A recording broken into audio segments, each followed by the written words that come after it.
This is Chesterton Radio, your home for podcasts of works by G.K. Chesterton, plus drama, comedy, mystery, science fiction, big bands, and much more. The soundtrack to your Chesterton day at ChestertonRadio.com. This is ChestertonRadio.com. This is Chesterton Radio, the true, good, and beautiful at ChestertonRadio.com. Afternoon Theatre.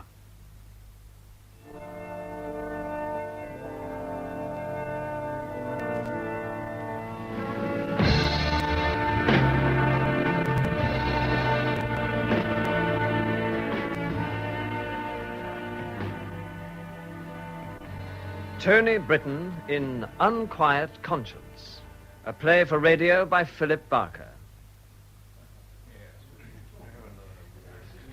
It's room number 3, Mr. Reed. Thank you.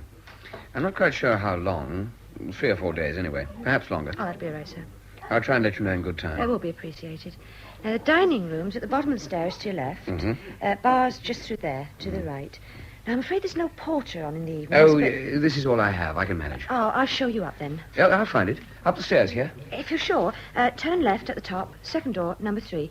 And thank you. Fine. Oh, your key. Oh, yes, would help, wouldn't it?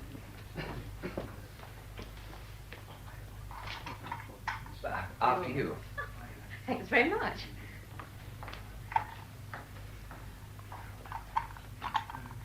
Who's that, then? New single. Just checked in. Has he, though? Just for a night? Few days. Not sure. Mr. Michael Reed from London. Lovely name. Jenny. Lovely manners. Wonder what he's doing in I Ashlingham. didn't ask. You got a bill for me? No walking sticks. 2 stairs at a time, even. That's promising change around here. The bill? Number 6. Mm. Pop the coffee down for us, Lorne, will you? I ain't had time. Drink like last year. Where are they? Farmers. My heart bleeds for them. Oh, good evening, sir. Good evening. Gin and tonic, please. More important, where am I? For God's sake, give him another drink, Ted. Yeah. With you in a minute. Oh, Mr. Reed. There you are. Sorry to disturb you, but there's a telephone call. For me? Did they give a name? No, sir. I've switched it through to the box just outside the door. You can take it there if you wish. Oh, right. Thank you. I'll be back. Right, sir. Oh, who's that? Reed. Oh, you remember. He telephoned this morning. Mr. Reed? Speaking. Oh, good evening. Sorry to drag you to the phone. My name is Flaw. Good evening. Farr? Of course, yes. Yes, of course, Mr. Farr. Mr. Goodwin rang you then? This morning. I met him just before Miss Bates' untimely death. Yeah. He said you will be arriving this evening. Well, it's good of you to ring so soon. Well, I just want you to know I shall be only too pleased to do whatever I can to help. That's very good of you. Not only pleased, but eager. I understand you don't want to reveal your interest, but I am at your disposal when and if you require me. Well, Mr. Goodwin also probably told you that I'm not committed as yet. I'm just here to assess my own reactions before making up my mind. He said as much. I hoped I might help to convince you. Well, perhaps we could meet. Oh, whenever you like. Tomorrow any good? I'm relatively free in the morning, but I can put off anything I have for... No. The morning would be fine. How about 10 o'clock? Oh, perfect. You'll find my office just up the hill from the crowd, right opposite the church. On Wednesdays, the manager take over the bar, which is why he weren't around when you arrived. Yeah, I suppose staff's always a problem in a small place like this. Keeping him is. Not much for him in Ashlingham, you see. No, I suppose not. Your first visit? Yes. Then I hope we'll make it a memorable one. Thank you. I don't know East Suffolk at all. Ah, that's good country. But quiet. Fine if you like the quiet life. Yeah. Summer would be your busiest time, I suppose, although you're, 5 miles off the coast road? About that. But with the castle and the boys' college, the weekenders, we're usually pretty full. Ah, yeah. Locals use the hotel bar here quite a bit, too. Oh, good night. Sir, madam. Yes, that's peaceful enough little place. Appeals to the traditionalists. Bags of beans, wattle and daub. And all genuine, too. Not what you'd call lively. No. Although, I seem to remember... Didn't you have a spot of excitement of some sort up here a year or so ago? Ah, you mean the murder? Murder? Do I? A young girl, up at the back of the castle, not far from here. And when was that? Oh, back in 67. Not so peaceful then for a week or two, I can tell you. Oh, I can imagine. She'd been strangled. And not only that, raped as well, they said. That sort of excitement you can do without. Local girl? Not born local. Living here with her grandmother. Girl named Diana King. 15, that's all. So was he. Martin Lundy. The one what done it. Staying at a camp just outside the town. When you can, Ted. Culpin's actually buying. Oh, coming. Excuse me, sir. Yes, of course. That's, Mr. Danville. That were him what found her body. Oh. Same again? Yeah, unless Culpin wants to buy doubles. Oh, would you mind? I was just talking to this gentleman about our time of notoriety. Oh, were you? This is Mr. Reed's first visit to Ashlingham. You remember the case? Not many do. Care to join us? Oh, that's very kind of you. My name's Culpin. This is Bill Danville, local Postmaster General. How do you do? Visiting Mr. Reed? Yes, a few days, taking a look round. I was wondering about a cottage in this area. Well, you could do worse. It depends. Not much trade up here, no industry, and with all the stations closed, commuting's hopeless. A bit far for that, anyway. Pretty unspoilt still, though how long that'll last, well, remains to be seen, I suppose. And we're not given to murders and the like, not as a rule, anyway. 2 whiskies, a gin, and the rest of your tonic. Oh, Thank you. What about yours? Well, I still got Mr. Reed's. Oh, I see.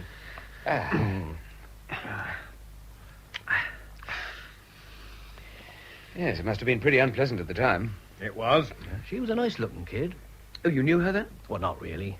Oh? Well, not to say no. I'd seen her around, but not like some of you did. Who said I knew her? Well, surely you did. She worked for Mr. Danville in the Christmas holidays. She was still at the technical school at Ipswich. Yes, cheers. Here's hoping you'll find what you're looking for, Mr. Reed. Oh, the cottage. Yes, yeah. Cheers. Cheers. I was telling Mr. Reed that it was you what found the body. That's right. Must have been a nasty experience. Down in Moat Bush. That's a sort of a copse. A hollow just outside the old castle moat, surrounded by trees and bushes. There was a big search and don't we leave it alone, Ted? Well, I was only I trying don't to want put him to in talk about it. It's history. They got the filthy young devil who did it, and that's all that matters. Yeah, I'm afraid I brought it up. It's all right, Mr. Reed. Sort of thing you prefer to forget, though, isn't it? Yes, I'm sure it is. Anyway, I've got to go. Oh, early at night? I still got some work to do. Hang on, I'm coming your way. Edna said to remind your wife, Lane, that's Flower Club or something tomorrow. Yeah, I'll tell her. See you around then, I expect, Mr. Reed. I hope so, yes. Cheers. Night. Good night. Good night, and thank you for the drink. Oh, pleasure.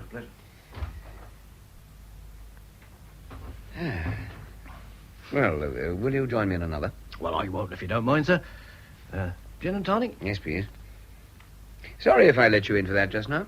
Oh, they ain't usually so touchy. It's understandable. You say they both knew her. Well, Len must have forgot. She was around a lot. Shall I put it on your bill? Yes, you may as well. And, of course, they were both here when it happened. Bill Danville took part in the search, I told you. She'd been missing nearly 2 days. He found these, part of a girl's clothing, and then her lying some distance away under them 2 branches. Branches? Being twisted from a tree close by. She was, just this red shirt thing over her face, and the branches had been put over to cover her like a big X. You know, careful. Purposely like that. I think I want to forget that, too.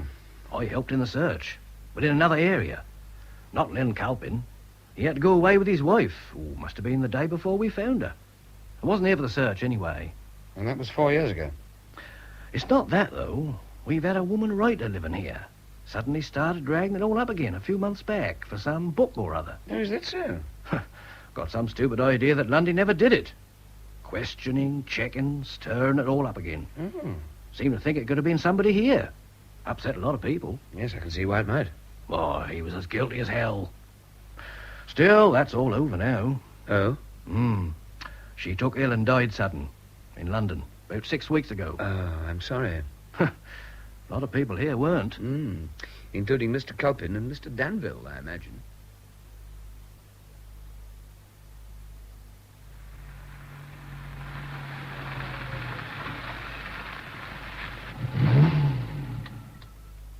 Well, here we are. It seemed more sense than the office.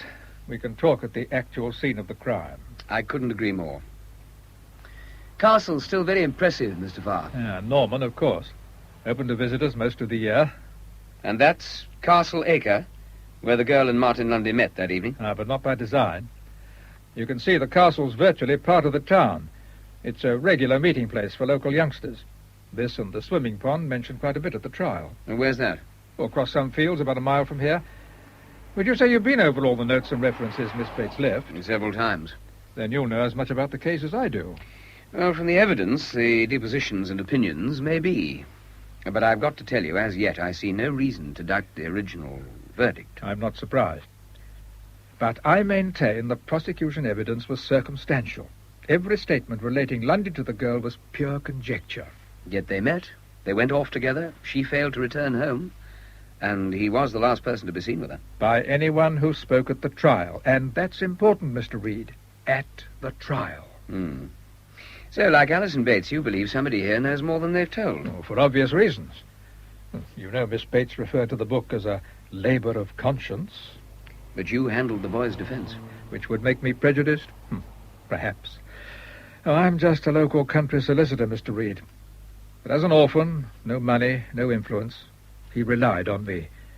I think with a better lawyer, he wouldn't be spending the most important years of his youth in detention. Unless he was guilty. Oh, I don't think I'm that prejudiced. He was 15. Not committable under the Homicide Act, but under Section 53 of the Children's and Young Persons Act. To be detained during Her Majesty's pleasure. For the last 4 years. That's why Alison Bates' book was so important. If through it we could have proved merely a reasonable doubt, I could have made application to the Home Office on his behalf.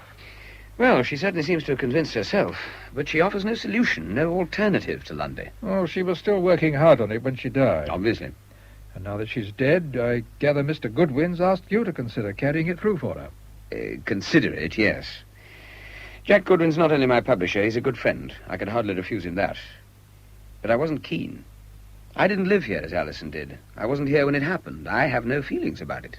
In fact, I'd never even heard of the case until a few days ago. So you need to assess your own feelings before coming to a decision? That's it. Well, this is where it all started. Well, let's take a look, can we? Yes, of course.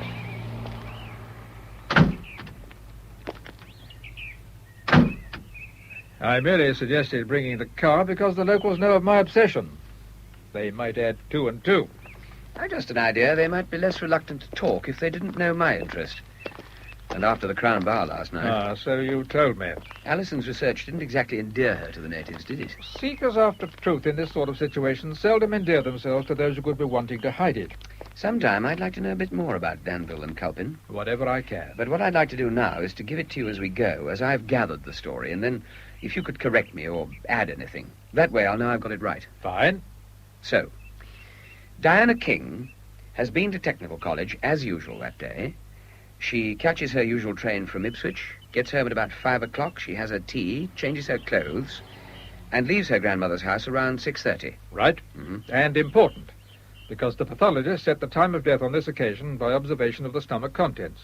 Obviously the tea she ate. Yeah, maybe we could come back to that. Well, it ties up later. You'll see it. Diana then meets her friend in the marketplace. Jenny, was it? That's right. You probably served your breakfast this morning. At the Crown? Yeah, been there ever since you left school, a waitress. Fair hair. On the full side, a sort of wide-eyed surprise, no? She could be useful to you. She knew them both. Well, actually, she appeared for the prosecution at the trial. Some pretty damning evidence, too, that Lundy had previously tried to be familiar with her. How long had Lundy been around Ashlingham, then? About 3 weeks. The camp operates every summer for boys from orphan schools, or rather it did until this happened. Not anymore. Pity. Anyway, Diana and Jenny start to walk up here. Lundy and another boy ride up behind them on bicycles. They stop and talk for a minute. The boys then ride on, and they all meet again on Castle Acre here. Tell me, did Diana know Lundy prior to that evening? Well, they've met several times in the evenings. This is a small place. Yes, I wasn't sure. They play around in the meadow here for a bit. Something to do with a dog? Yes, Frank Bruce's dog, throwing sticks for it. Oh, there were several other youngsters here. And Lundy talks to Diana, tells her that some foals have been born on a farm. Yes, Philip Nair's farm in Back Lane. It's a local walk. There's a turning into it past the marketplace. It circles behind the castle and leads back into the town this other way, via the Chaddington Road. How would he know about the foals? Well, he was interested in farming and animals. Philip Nair encouraged him. Let him help out around the place. He would have seen them. Yes, I see. And Diana's interested and says she'd like to see them.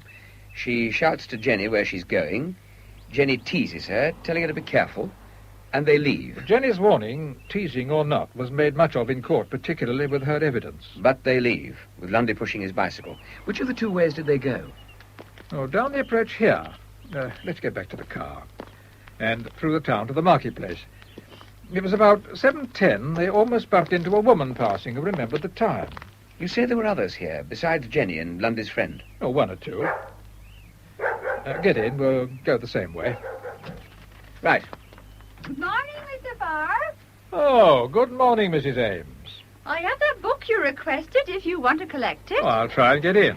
Is the library open this morning? Bess? Bess, come back here. Yes, 11 till 1 today. I thought I'd give her a run first, keep her quiet. Good day for it anyway. Oh, lovely. Oh, dear. Bess? Bess? Come back here. Oh, goodbye, Mr. Farr. Goodbye, Mrs. Ames. Sorry about that. Mrs. Ames runs the branch library. Not one of those who supported Miss Bates. Were there any? Well, if there were, they didn't bother to mention it. But Mrs. Ames and her ladies were quite verbose on the subject. The type who were glad Lundy was an outsider, not one of us. A ready-made scapegoat for something unclean. You sound bitter. No, not bitter. A little ashamed. What you were saying about time a few minutes ago. Time of death? Never easy to set with certainty. But the prosecution had it that her last meal had been taken some 2 hours before she died. All to do with the digestive process stopping, the elements of food remaining in the stomach. They put it at between 7:15 and 8 o'clock. And Lundy was known to be with her around that time. We called Dr. Limington, an expert witness in digestive matters and pathology, who argued that certain foods could remain in the stomach for over 12 hours, if not longer, when fear and shock had slowed the digestive process. Meaning she could have been killed much later? Well, you'll see Miss Bates found other expert opinion in support of this. That's the turning I mentioned, just past the cake shop. And this is Beck Lane. Yes, it was about here that Diana got onto the crossbar of his cycle. They'd walked this far. He suggested giving her a lift. She wasn't too keen because of her new skirt. The blue one? Yeah. I'll go up a bit. There's a gateway. I'll pull in there.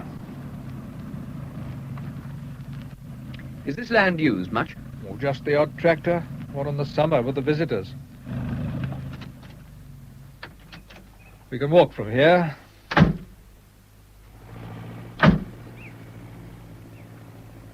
A moat bush is just round that bend ahead. So it must have been about here that the witness saw them standing together, said he was touching her skirt. And Mrs. Shadrach lives in that house you can see on the rise. Would she see over that hedge? Oh, she was upstairs, and he probably was touching her skirt. He was brushing dirt off. Yes, I remember. He said he wobbled, tipping them onto the grass verge, and that was how he got the scratches on his arms and the particles of his flesh under her fingernails. Well, she grabbed at him to stop herself falling, as indeed anyone would. Oh, we know she was on the crossbar. There's a witness. So Mrs. Shadrach's testimony was correct? Factually, but not in its implication. Also, Mrs. Shadrach remembered the time, 7:20, on a bedroom clock. But Willie Gaunt, who used to live up ahead, said he waved to them when they passed him, walking together at 7:30, after Moat Bush. Evidence that they didn't stop there? Oh, more. Willie remembered the time because he had instructions to go indoors at 7:30 and had just been called in for being late. Now, Lundy was proved back in the marketplace at 7:55. A matter of time and opportunity again. Yes, I see. If Mrs. Shadrach was believed, Lundy would have had, say, 35 minutes. But if Willie was right, no more than 20 to pass Willie, come back here, and commit the double crimes of murder and rape with all the peculiar circumstances you'll see in a moment. But Willie had associated with Lundy. He was only 10 at the time, and he was considered an unreliable witness. Yes, it's a good point. Tell me, did Diana ever get back on the bicycle again? No, she refused. They walked on round this bend and continued up to Nares. But this is where they were supposed to have stopped. Where he was supposed to have rendered her unconscious. In this field? This is the field that leads into Moat Bush. Those trees over there. I see now what Alison meant. About carrying her that distance? Yes, she says Diana was very mature physically. Martin was slight, no more robust than me. And Diana was supposed to be unconscious, remember, which would mean she was even heavier. What was he doing with his bike all this time, I wonder? I mean, she'd hardly stand around while he hid it. And how did he make her unconscious, without leaving any mark or indication? That is possible. It's a matter of pressure points. Quite. But to a 15-year-old orphan schoolboy. Oh, doesn't it seem to suggest some sort of training in unarmed combat or something similar? He might have dragged her, but it would have shown. Well, there was a small laceration just below the right shoulder, but no blood anywhere on the grass, and no traces of feet or the sort of marks a dead weight being dragged would make. So she must have been carried. Through the gate. No, there's a public footpath. Not that anyone much uses it anymore. Thanks. I'd better close it. Another interesting point. There was a bloodstain on the blouse, the shirt, but it was not on the right side by the cut. It was in the centre of the front. Held over the cut, perhaps, to staunch it. But that means it would have been removed before crossing here. Apart from making the carrying that much harder, the copse is just over there, through those trees.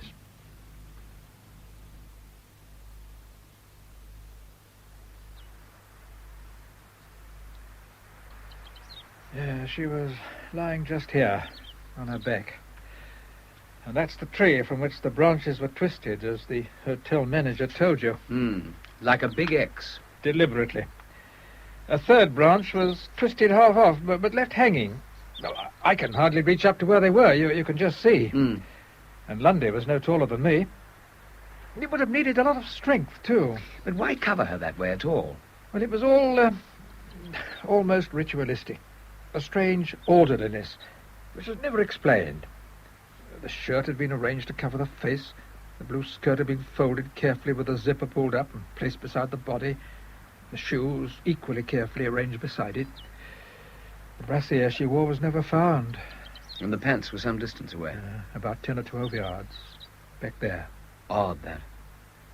Almost as odd as the lack of any ground disturbance. No footprints anywhere. No broken down undergrowth. Nothing on the earth or twigs. Not any sort of sign. It was as if they'd dropped from the sky, and whoever did it had left the same way. As if it had been swept with a soft broom, leaving no trace. It was one of the things that intrigued me most. Difficult to see a kid of 15 having the nous to clear up the signs that there must have been, if it was that sort of attack. When the police arrived, there were just Danville's footprints and a small scuffed-back earth mark beside each of her ankles. Which they tried to prove was the inside edges of Lundy's shoes. Not with any success. And yet with all this, he was arrested and convicted. He was seen with her in this vicinity. No one saw her with anyone else, or said they did. No one had an alibi for him, or believed him. What about the forensic evidence, the body itself? Evidence of strangulation, the torn shirt round the neck, a small quantity of blood under the shoulder laceration, and an unbelievably small amount where it should have been conducive to undisputed evidence of a violent sexual attack, said to be while she was still alive but unconscious. And Lundy? Your man Lymington argued, didn't he, that the lesions and bruising he had could be normal to any healthy developing boy? Not attributable to an inexperienced sexual attack, as the prosecution maintained. Lymington had served overseas as a force's M.O. He was conversant with rape cases. Well, at least I can perhaps see the reasons for Alison's theory. That she was attacked and murdered elsewhere, then brought back here. So much points to it. Some of it does, anyway. The time element, the way things were left down here, the clothes. The briefs could have been dropped by accident if he was carrying her and them. The shirt used to staunch the cut shoulder. More particularly, the lack of blood where one would have expected it to be. And the means used for rendering her unconscious. So many things. What I don't see is why. Why risk bringing the body back here? Why chance being seen in that lane? Oh, not such a chance late at night. There are hardly any houses here, and the area isn't overlooked in any way. In any case, courting couples park up here quite often, I understand. A car wouldn't look strange. Even so, having done what he'd done... Unless... Yes? Just suppose it was someone very familiar with this area. Someone who might have known she'd been with Martin Lundy that evening.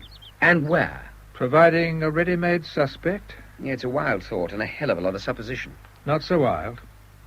Someone local. Someone older, taller, and stronger than Lundy. And someone with a psychotic personality. But if not Lundy, who? Well, she was a striking-looking girl. Very short skirts and so on, and she had the erotic appeal of youth. Find the black car, and we'll know a lot more. Ah, yes. The car Lundy said she got into when they couldn't see the foals, and she left him. According to Lundy, she obviously knew the driver. He passed her on the Charington Road, sounded his hooter. She waved. He reversed back. She spoke to him, then got in, and was never seen alive again. The mysterious black car was never seen again either. True. But Lundy was adamant. He could see it all clearly from Nair's place. Which is further up the lane. Almost at the end of it. I'll take you. I don't care for this place. Understandable. But if you don't mind, I think I'd like to walk up. You'd prefer to? Give me time to think. I think you'll like this. Came back on Saturday, Mrs. Culpin. It's her new one. Oh, yes, thank you. I like her books as a rule. I don't think there's anything else of interest here. I'll just have a look on the shelves, Mrs. Ames. I should think you've been through everything up there. We should be getting a new batch in from county. I'm afraid I read too much. Oh, well, it takes your mind off the humdrum. It helps. With your son Louis away all the time now. And I suppose Mr. Culpin's out most of the day, too. There's not too much to do. I was only thinking, Louis hasn't been home in a long, long time, has he? Home? Well, it's more difficult for him now. When was the last time I saw him? Must be, He has popped home. Not for long. Sunday sometimes. Ah. On Sunday. But that's the life for a young man, though. The sea. All over the world like that. Finds it pretty dull when he does get home, I expect. Dull? Yes, I suppose so. But not for you. But how old is Louis now? He'll be 23 next month. 23, is he? Oh, how they do grow. Good heavens. So that's who it was. I'm sorry. This book. Book? What is it? This photograph on the back. But don't they often have those on the cover? Oh, yes. Only I saw that face this morning. Saw it? On the book, you mean? No, here. Up the street, by the castle. Not an hour ago. I was out with Bess. I had a feeling he looked familiar. Who is he? Michael Reed. I've seen his face too often to be mistaken. He's here? In Ashlingham? He was talking with Reginald Farr on Castleacre. And then he got into Mr. Farr's car and they drove off.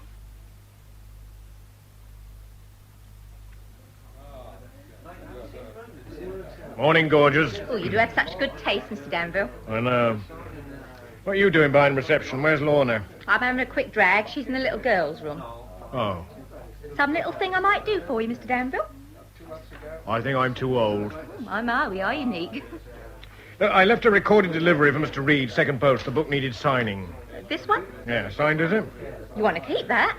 Eh? His autograph. That's Michael Reed. I can read, can I? Don't tell me you ain't heard of Michael Reed, the writer. Have you? Mrs. Ames has, from the library. In here twittering all over the place this morning. A writer, is he? Who cares? He's like groovy. Hello, Mr. Danville. Got your book? Yeah, I got him. Oh, busy day. Excuse me. Yeah, well, don't get carried away. Ooh, do you think he would? You get worse. Funny man. Well, I'll see if we can find him. Mr. Reed. Dining room. Oh, a number who rang this morning, Jenny. Could he take the call? He was just looking at some papers when I came out. I'll tell him. Mr. Jack Goodwin. I'm glad, Michael. Tell me, did you get the transcript of Alison's tape notes this morning? Yeah, I've just been glancing through them. They look fine, Jack. Great help. Good. The reason I rang, though, after we'd posted it, I found another reference. It wasn't with her notes, in among some bills and other papers I have of hers. Must have been made just before she died. Oh? Got a pencil? Hang on. I've got the transcript here. There's not much room in these phone boxes. If Just a scrawled note on the back of a garage bill. You know she was American-born. She had no relatives over here. I've been sorting out her affairs. What's it say? It's a headed bill, Hewitt's Garage. On the back, she'd written Martin Lundy. Then the name Robert Hewitt, followed by a dash. And then the words Black Car and a question mark. Robert Hewitt, dash, Black Car, question mark. It does say Black Car. Yes. She told me there was some mystery about a car. That's why I thought it might be important. Maybe. Well, thanks for letting me know, anyway. How's it going? I'll let you know when I know. Sure. Sorry. Must learn to curb my impatience. That quote in my covering letter, by the way, I came across it in a trade sheet yesterday. Which quote? About a forthcoming book on the case. It was put out as part of our pending list before Alison died. But don't tell me the letter wasn't put in. Well, it was here. I saw it. It's just that I haven't read it too carefully yet.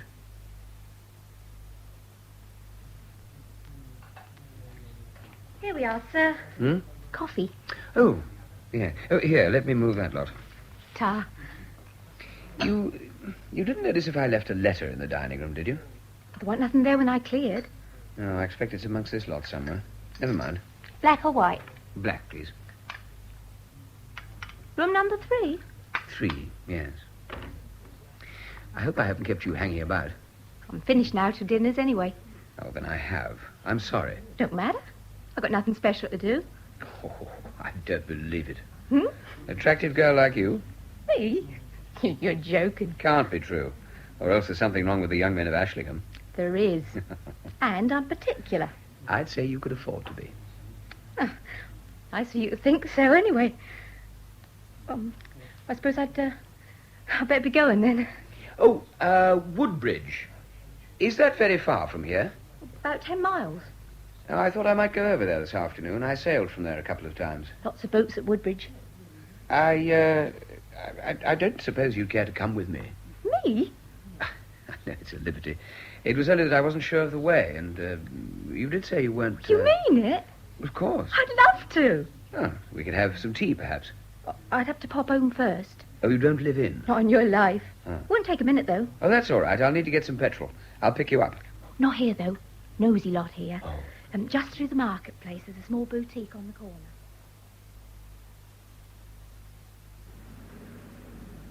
corner. 4, I think. And would you check the oil, please? 4 gallons. Righto, sir. I see the old shelter's still there. What's it called now? Jacob's Well. Don't ask me why, though. Nobody ever knew. Mr. Hewitt about? Not this minute. That'd be Robert. Oh, Tad. Oh, I thought... Bob's not been here for years. Is that so? You didn't mean Ted's son? It's been a long time. Must have been. Bob used to work here with his old man, not for years, though. Moved on, has he? He got sense. Got into something better. Over at Lowestoft, didn't he? Oh, how long's he been there, then? Go about 5 years, I reckon. As long as that? Comes weekends sometimes. That's where Ted's gone now. Pick him up at Saxmundon. This weekend? Left his car last week for a respray. Come and pick it up. Oh, I may see him then.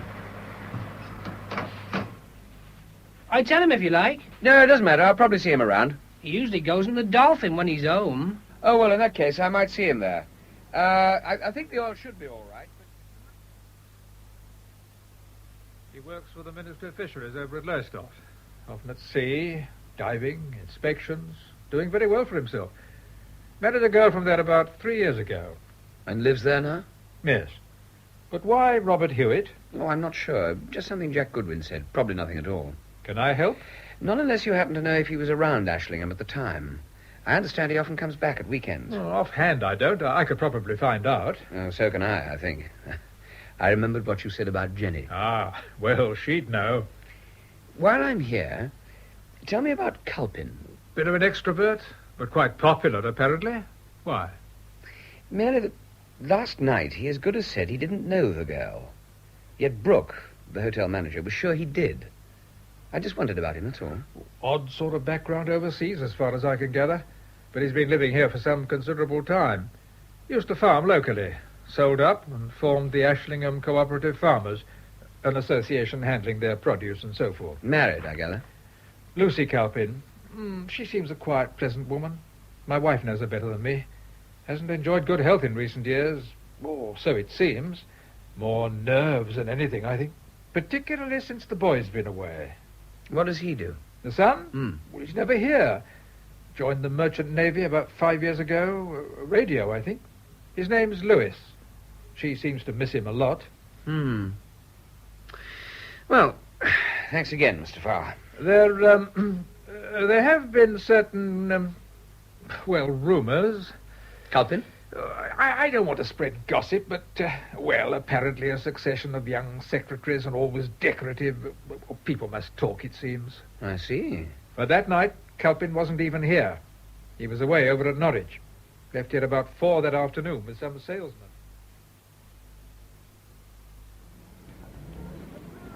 Been looking for you. Oh, God.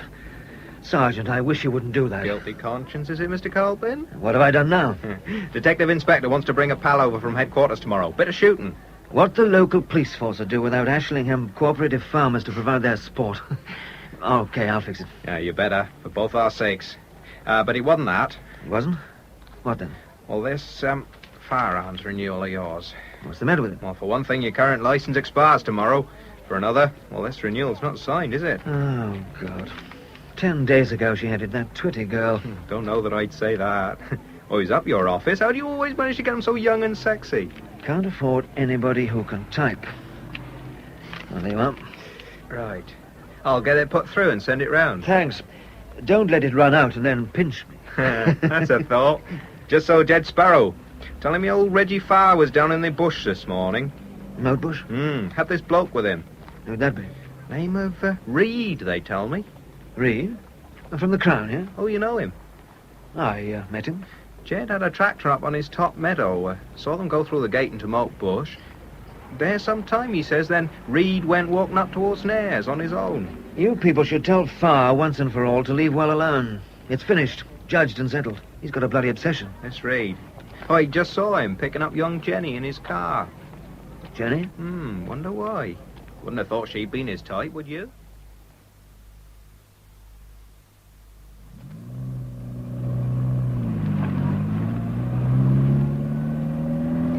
Sorry if I kept you waiting.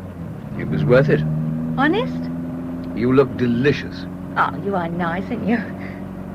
It's funny. What is? Well, you take me out and you don't even know my name. How about Jenny?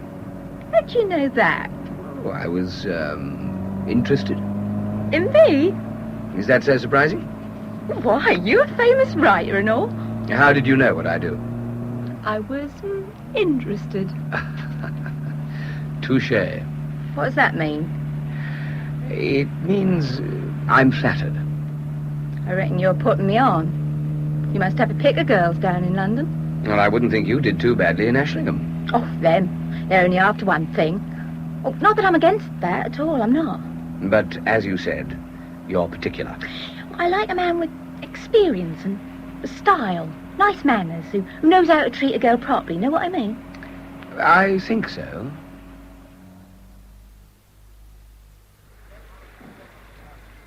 You see it? You could sail anywhere in the world in that. It's a ketch rig. You see the 2 masts? Mm-hmm. That's a real boat, and enough twin diesel power to get you into port anywhere. Oh, you know so much about things. Oh, not really. Bits here and there. Things I've come across haphazardly. You and your big words. Well, how about tea? That's not a big word. It was a nice place up Church Street. Lead on, then, Duchess. You see, that's what I mean about treating a girl properly. Makes her feel good. And funny inside.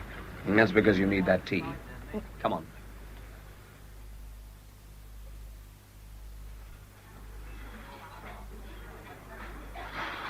So the librarian told you.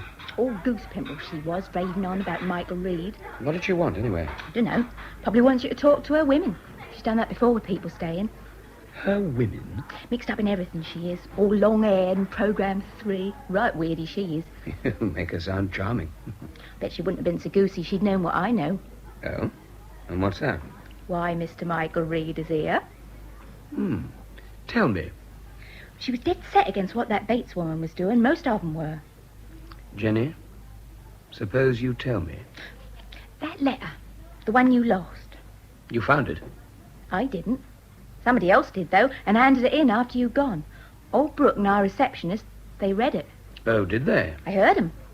About you writing a book about the murder. About Lundy. I see. That right? You want some more tea? Is it? And if it is. I'll pour. I'm the professional. Are you going to? I don't know yet, Jenny. I might, and I might not. If you did, would that mean you'd stay here longer? Probably. Oh, I'd like that.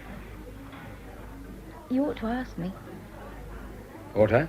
Perhaps you meant to, though. Perhaps that's why you asked me out, not because you like me. You're very shrewd, Jenny.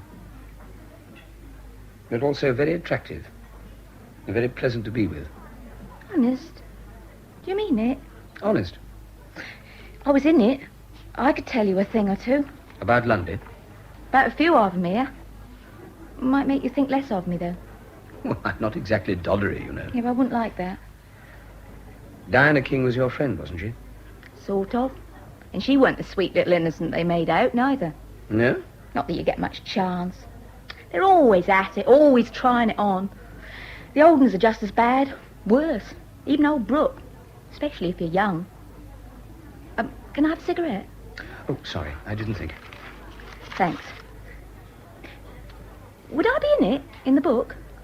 Would you mind if you were? It depends. Oh, tar. Wouldn't worry me. How did you first meet Lundy? Swimming pond. He just turned up one night. We used to go there a lot then in summer. Who was we? Oh, me and Diana, a couple other girls. Mm. And the local boys, I suppose. Had to keep everything clutched tight down there, I can tell you. Jenny, did Alison Bates talk to you about this? Didn't tell her anything. Why not? Dunno. Didn't feel like it. But if you want to ask me... You don't mind talking about it? Why should I? I'm not like that lot. It happened, didn't it? Wasn't my fault. Besides... Well, means you'll want to see me, doesn't it? I think I mightn't have known you if you hadn't lost that letter. Letter? I don't understand. What letter? Mrs. Brock? Oh, no thanks. All right. Ted was telling me just before I came out to the Flower Club. No, thank you. I knew he was a writer, of course, but it never occurred to me. But I don't see how that From a proves... publisher. Well, Ted had to read it, of course. How else would he have known as it was? Edna, what did it say? Well, it mentioned that Alison Bates several times. Said they were enclosing the, something or other of her notes on the Martin Lundy case. That if Reed decided to use them and write the book... Oh, no. That's not all. Sergeant Lee was telling Ted that Reed was out with Reginald Farr this morning. They were down in Moat Bush together. I told you I saw them. I can't believe it. All starting up. Not again. Awful memories. Everyone reading about this town in that way. Oh, it's humiliating. I thought when Miss Bates... I thought it would be all forgotten. Not that I wished her any... Oh, why can't they leave us in peace? One thing, he'll not get much change out of Ashlingham. We're 4-1 this time. I'm not so sure.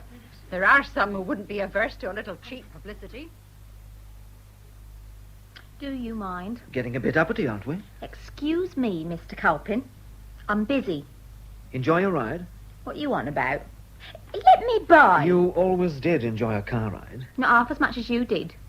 Good driver, is he, Mr. Reed? At least he keeps both eyes on the road. Must have been a disappointment for you. What's it to you, anyway? Asking questions, was he? Wouldn't you like to know? They say he's taking over from that Bates woman. That right? Thought you were telling me. Is he? How would I know? Think we've got nothing better to talk about than that? All right, Jen. Get your fun if that's what you want.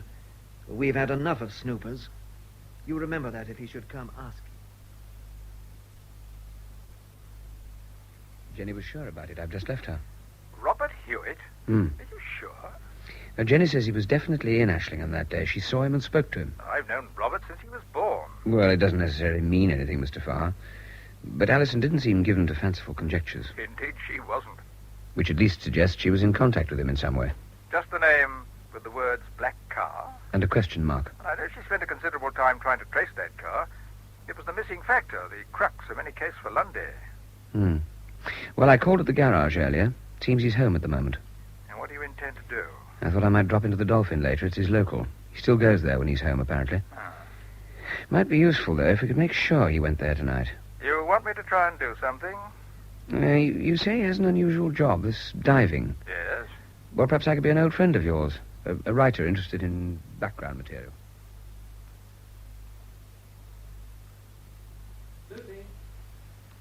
Lucy, are you there?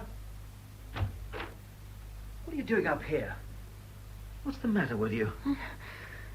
Oh, God, we're not in for another of your sessions. Go away. Just leave me in peace. This your idea of peace? It's the only thing I have. Be proud of you, wouldn't he? Sat there staring at his photograph. You want to pull yourself together. Neurotic, that's what you're becoming. Are you surprised? And what's that supposed to mean? You think I haven't had cause? I don't know what the hell you're on about. No. Go away. Gladly, if you're going to sit mooning up here. Go back to your drinking pals. Back to your... Go on. To my what? Finish it. It's all happening again. With you it is. It's never stopped, really. I just hope... Oh, for God's sake. Mr. Farr, and now this man Reed. Reed? It's all starting again. The scandal, the shame. They'll find out. They're sure to find out. Reed? This bloke at the Crown. You told me. You told me you went over to Norwich that night. To Norwich in somebody's car. Oh, I see. It's that again. To Norwich, you said. You just never give up, do you? I'm going. You told me that. Me who's lived with you for nearly 30 years, God help me. Who stood by and watched you debase yourself. Insult me as your wife. Your son, even. You keep on this way, you'll get certified. Leaving early to look at schoolgirls riding by in their short skirts. Ogling them at games. Schoolgirls. Bits of kids you call secretaries. Now shut up, Lucy, you hear me? And coming home to find you in our own house with our own niece. That was the end. One mistake. One innocent mistake. And a lark. Not at all like you make it sound, and you can't let me forget it, can you? All those years ago. You're evil. Just plain bloody evil. Oh, yes, me.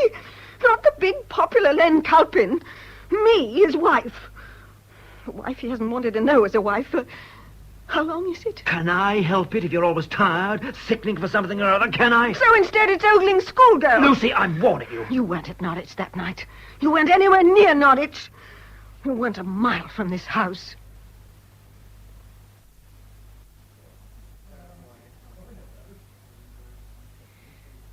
And what happens if this valve jams in some way? Oh, you begin to pray hard. I see. So that could be it. Well, that's great. That's just what I wanted. I'm very grateful, Mr. Hewitt. It's a pleasure. Mr. Farr said it was for a story. A novel. Well, when I get round to it, that is. Will I be able to read it? I'll send you a copy. Would you? Can I get you another pint or something else? I still got this one, thanks. I may have a job to do here first, though. In Ashlingham? Yeah. This murder about 4 years ago. Oh? You remember it? Of course. Diana King. Could be. You knew her. I wouldn't say that exactly. Saw her around a lot before I went away. Very attractive, they tell me. Yeah, she was. Bloody shame. There's some idea of a book about the case and the trial and so on. A book? Well, the old man told me, Miss Bates, but I thought, well, she's dead, isn't she? Unfortunately, yes. But I've been going through the notes and things that she was working on. Her publisher happens to be my publisher as well. Oh, I see. You knew Miss Bates? Well, when I worked for the old man at the garage, she used to bring her car in for service and the like, but, well, I've been over at Lowestoft the last 5 years. Oh, so of course you wouldn't have been here when it happened? No. Pity. For a minute I thought you might have been able to help me yet again. Oh, no, I was back at Lowestoft by that time. Back? Well, I was here that day. Had a couple of days off. Oh, you were in Ashlingham? Yeah, I had to go back that night. Left here soon after 6. So while you were still on the train, probably all this was... In the car. I was driving back. But you avoided it all? Well, when I read it in the paper a couple of days later, well, it's knocked over, I can tell you. When it's someone you know. Yes, brings it home. Did you ever meet Martin Lundy? The kid who did it? No. I was only home now and then, odd day or weekend. I knew all the others, though. Kids who were there. Old Danville, you know. Alison Bates had a theory about it. Well, that he didn't do it. Yeah, I know. She talked to most of the people involved. She talked to me once. Oh, did she now? A couple of months back, I suppose. We were home for the weekend, and the old man was busy, so I delivered her car back for him. Told her what I just told you about leaving here early that day. And what did she say to that? A funny thing, she wanted to know what colour my car was. I didn't realise why at the time. But you do now? Yeah. I told her, navy blue. You didn't know that a car was supposed to have been around that night? Well, I was away on a course soon after it happened, and by the time I got home again, it had all been over a long time. Wasn't anything in the papers about no car. Lundy claimed she got into one when she left him. Black, he said. Yeah, I know that now. I thought about it after. Seemed a damn screwy thing to ask. And then I remembered. Remembered what? What about the car? Must have been the only one I saw between here and Yoxford and the A12 that night. It's parked outside the Sibden Bell, about 5 miles from here. A black car? Well, shouldn't have thought any more about it if she hadn't asked about mine. I mean, see parked cars all the time, don't you? So what made you remember this one? Well, I knew it, didn't I? You recognized it? Yeah, of course. Used to service it. Well, inside and out. Other reason, I thought I'd stop there for a drink. Then I decided to get on to Lowestoft first. And what time would it have been? Must have been around 6:30, 6:45. Did you tell Miss Bates about this? Didn't get a chance. Didn't think of it till later, did I? Anyway, next time I was home, she was dead. Yes, I see. That wasn't important anyway. Wouldn't have meant anything. Well, why not? Why? Well, it's only old Len Culpins, wasn't it? Culpins? Are you sure? Yeah, certain. I think he runs a red Cortina now, but it was the only car there anyway. But I've been on to Ipswich already this morning, Sergeant. This is terribly important. Only wish I could help you, Mr. Farr. And headquarters tell me Detective Inspector Carter is likely to be coming here today to Ashlingham. I expect they'd know, sir. Well, I must get in touch with him. Matter of new important evidence. It's urgent. So you said, sir. Where can I find him? The D.I. seldom takes me into his confidence. Why are you being so obstructive? He knows this case. I'll tell you what, Mr. Farr. Don't see why he should, but if the D.I. does call in here, I'll tell him you phoned. About the best I can do.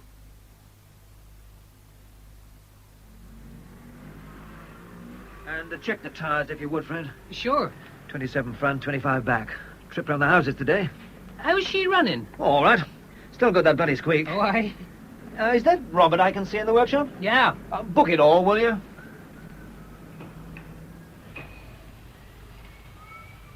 Hey, Robert. Back again, then. Morning, Mr. Corbin. Can't stay away, can you? No, it's the gay nightlife. This yours? Yeah, it's been resplashed. Yellow. The young gold. But don't you like it? On you, I suppose. Hardly me, I reckon. Bit jaundiced. Well, it says it's for the young and bold. Yeah, it's funny seeing you this morning, though. Always glad to give pleasure. Your ears twitching last night? No more than usual. Why? Talking about you last night. Yeah? How was that, then?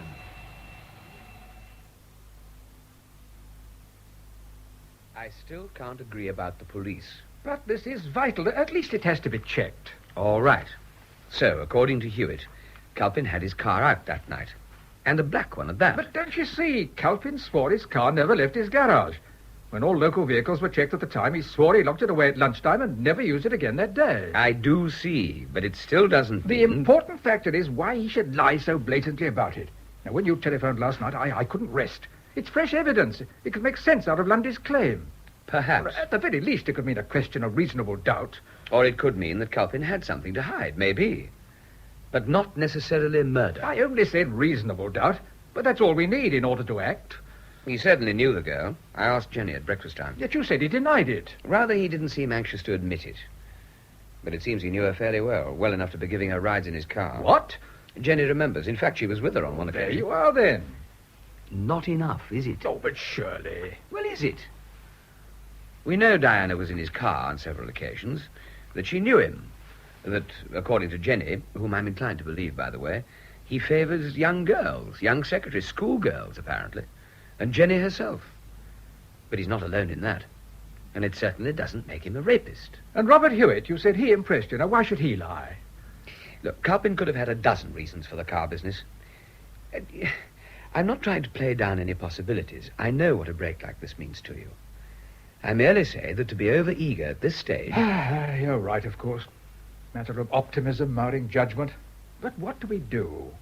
You told me he was supposed to have left here that day at about 4. Was his alibi ever checked? Why should it have been? No one was called upon to provide one. Lundy was the only one suspected. Culpin said he was in Norwich, I seem to remember, but no one was really interested. It's a bit dicey 4 years later. Well, that's why I wanted to contact Carter, Detective Inspector now, sergeant on the case at the time. But that fool Sergeant Lee won't tell me where he's going to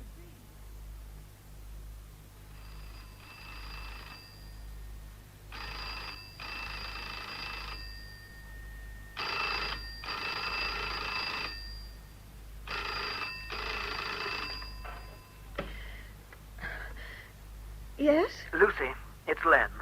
Why don't you answer the phone? I am answering. I've been hanging on here. Look, this is the third time I've rung. I was upstairs. Never mind. Now listen. You may get somebody round asking damn fool questions about the car. Car? What's happened? The old one, asking about the day that King girl was... Questions? About where my car was that night. Are you listening? Why? But why, after all this time? Why questions? For God's sake, just listen. Who? Tell me who. If they do, you know where it was, don't you? Do I? God, of course you do. It was in the garage, wasn't it? Wasn't it? Yes. Yes, in the garage. From lunchtime on. I didn't use it until the next day, did I? No. Len, I'm frightened. Frightened? Why the hell should you be? Oh, nothing. Pull yourself together. Oh, it's always that. I've got to get over to Woodbridge now. Damn meeting late on. But I'll be back early evening. Then I'll find that bastard Reed. Reed? And Far. See you then. And don't forget.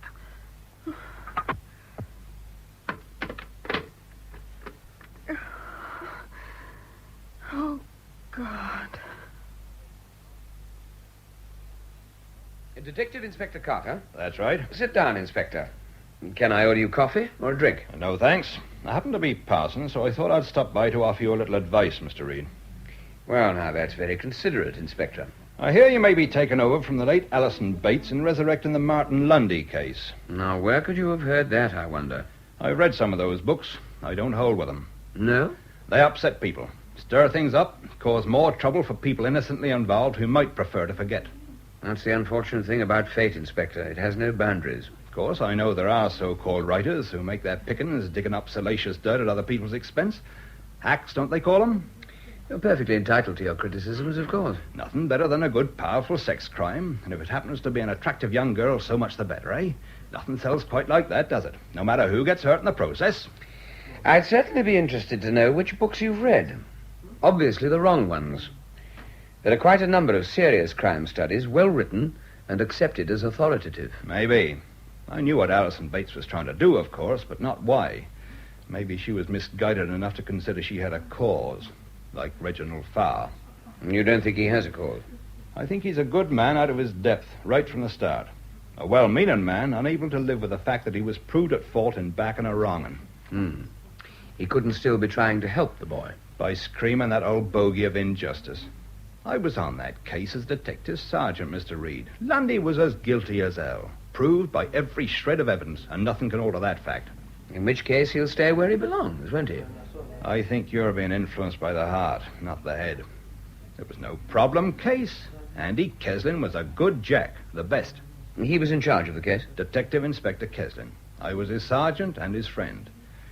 He's sick now, pensioned off, and I wouldn't want to see his reputation dragged into useless controversy. Inspector, supposing I were to tell you... No point. Leave well alone, Mr. Reed.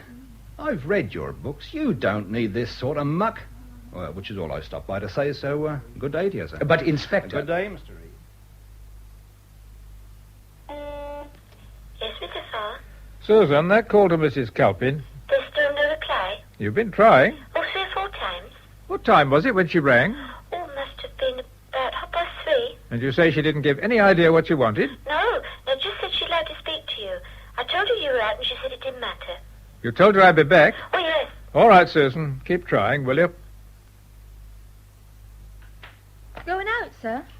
Oh, hello, Jenny. I thought I might, yes. There's a leaflet about the castle. Over here, sir. A what? Over here, sir.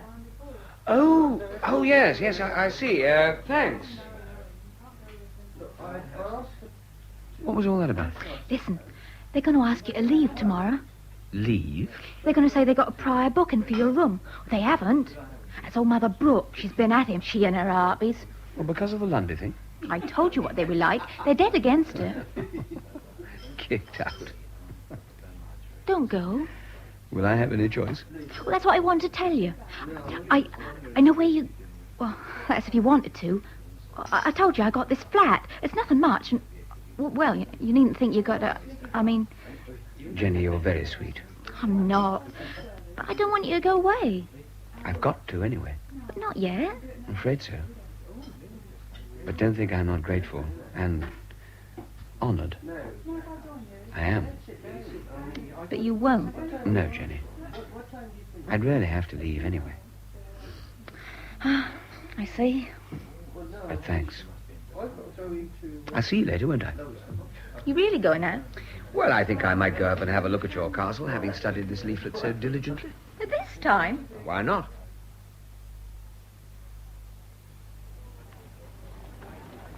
Yeah, the DI's been up with Bill Robbins. Brought some mate over for a bit of shooting. Oh, I'm meeting him in the Crown. I thought I recognised him. He's getting fat. Detective inspectors don't have to pound around like us peasants. You going in? The Crown? Later, perhaps. Know if Len Colton will be in? No idea. Just been up to his place.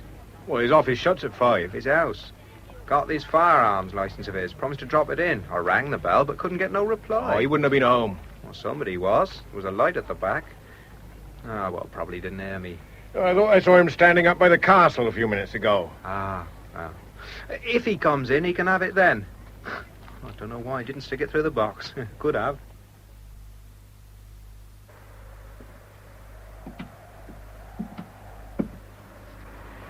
This fading light. You can almost imagine them still standing watch up here, can't you? I've been looking for you, Reed. Of course. Otherwise, why follow me? Though you could have found me at the hotel. This is better. On top of the castle wall? Much better. Nobody to listen. Nobody to see. Well, of course, if you feel you need that sort of privacy. He's supposed to shut the front gate at dusk. It's not too safe up here, you see. Not in bad light. Parts of the wall are missing. Just a handrail. These planks, not very wide. So I noticed. There are warnings up. A fall from here could be nasty. Damn knife fatal, I should think. Like I said, we're better. I see. But isn't that the caretaker's house down there in the courtyard? Getting old now. A bit deaf. I know his habits. He didn't see me come in. Yeah, well, I think you've made your point. You're bright. For a sneaky bastard, you're bright. I wish I could say the same for you. I came up here to think. Now I'm thinking a man who threatens violence and murder so easily could have done so before. Now we're getting to it. The only thing is, I'm bigger and stronger than a 15-year-old girl. You bastard. And considerably fitter and younger than you. So don't push your luck again. I want to know what the hell you're up to. It can't be conscience after all this time. This morning, Bob Hewitt, he told me about you last night in my old car. So you follow me up here in the dark like some thug. And asking questions. You're trying to fix me with that murder, you and Farr. He wouldn't care who, so long as that filthy kid got free. But it's not going to be me. I mean, it's a cliché, but if you've nothing to hide, you've nothing to worry about. I never touched her. Not like that. I never did. Then you've got a funny way of selling yourself. What do you think you're at? Do I act like a bloody murderer? As of this moment... Think I could carry on here with that for 4 years, do you? How should I know? If I'd done that, I'd have been gone years ago. It depends what sort of man you are. I told them. They asked me, I told them. My car was never out that night. Hewitt says it was. And he's a bloody liar. He says it was parked outside the Sipton Bell at about 6:30. He wasn't even here when it all happened. He knew nothing about any car. Why should he lie? How the hell should I know why? He knew your car. He'd driven it, serviced it. Exactly the colour and type of car Lundy said picked up Diana King. Just before she was raped and murdered. How many times do I have to say it? My car never left my garage. But you did know Diana King. So did a couple of thousand other people here, half of them men. And she used to go out in all their cars too? What's that supposed to mean? Wait a minute. Of course. That nympho down at the Crown. I should have known. Been offering it to you too, has she? Are you going to believe that little tease? I didn't say I believed anyone. Oh, all right, so I knew, and I gave her a ride in the car now and then. What about it? So have others. I liked her, sure, but that's all. I'll even admit it. I like younger girls, but she probably told you that as well. It has been said. I'm not all that proud of it, but that doesn't mean I go around doing what you're accusing me of. I'm not accusing anyone. It's not up to me in any way. I swear that car never left my garage. I can prove it. Oh? If I have to. But I think you may have to, sooner or later. At least my wife can. But it's tricky. Well, she knows all about, well, what I've just admitted, and she knows where I was that night. Then you've got no problems. I told her I'd been taken over to Norwich, a salesman. I had to tell her something. She knew I'd known this kid and others, and she thought... Yeah, even her, just because I made herself ill. In the end, I had to tell her. She found out later anyway. The girl was working for me at the time. I was never out that evening. Ask my wife. She knows the car was at home all night. She knows where I was. Ask her. I'm afraid somebody may have to. You, now. Come home with me now and ask her. Look, I told you, it's not up to me. I'm not a detective or a judge. You started this, you and Farr, and I want it cleared up for good. Lorna? Mrs. Colpin hasn't been in when I was out? No, Mrs. Brooke. She didn't ring? Not that I know, and I've been here all afternoon. That's funny. We were supposed to meet at Mrs. Ames' cottage. Was she to pop in at lunchtime? Well, she didn't come upstairs. No, she was looking for Mr. Reed. Looking for Reed? Well, I asked her if she wanted you, and she said no. And she said she wanted Mr. Reed? Yes. Well, did she see him? Oh, he was talking to Inspector Carter. She wouldn't wait. Strange. We're supposed to be talking about a protest meeting against this book. Yeah, she did seem a bit edgy. Especially when I told her who he was talking to. Just turned and went. Is Reed in the hotel now? He went out about an hour ago. Has he been told? About his room? Not yet. I see. Where's Mr. Brooke?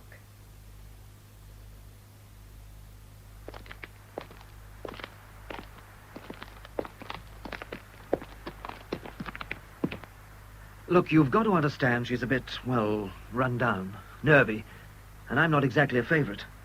She's scared stiff of any sort of scandal, always has been. And since the boy's been away, she's alone a lot. Well, just remember this was your idea. Well, come in. If you wait a minute, I better tell you you're here. Oh, look at that. Left the phone off the hook now. Wonder how long that's been lying there. Lucy, you there? Probably upstairs, taken to sitting up there lately.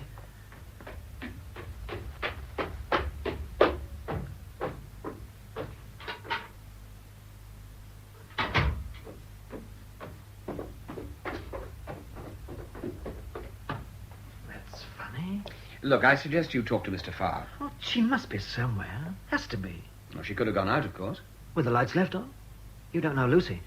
Besides, she never ever goes out in the evenings anymore. Well, come through. Look, I think it'd be better... Look, you started this. You're going to ask her.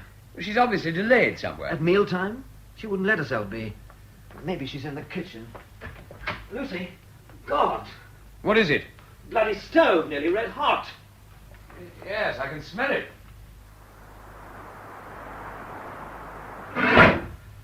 Chimney and bottom wide open. Draft control. Oh. Is there anything I can do? That cloth. Yeah? Hot as hell. Yeah.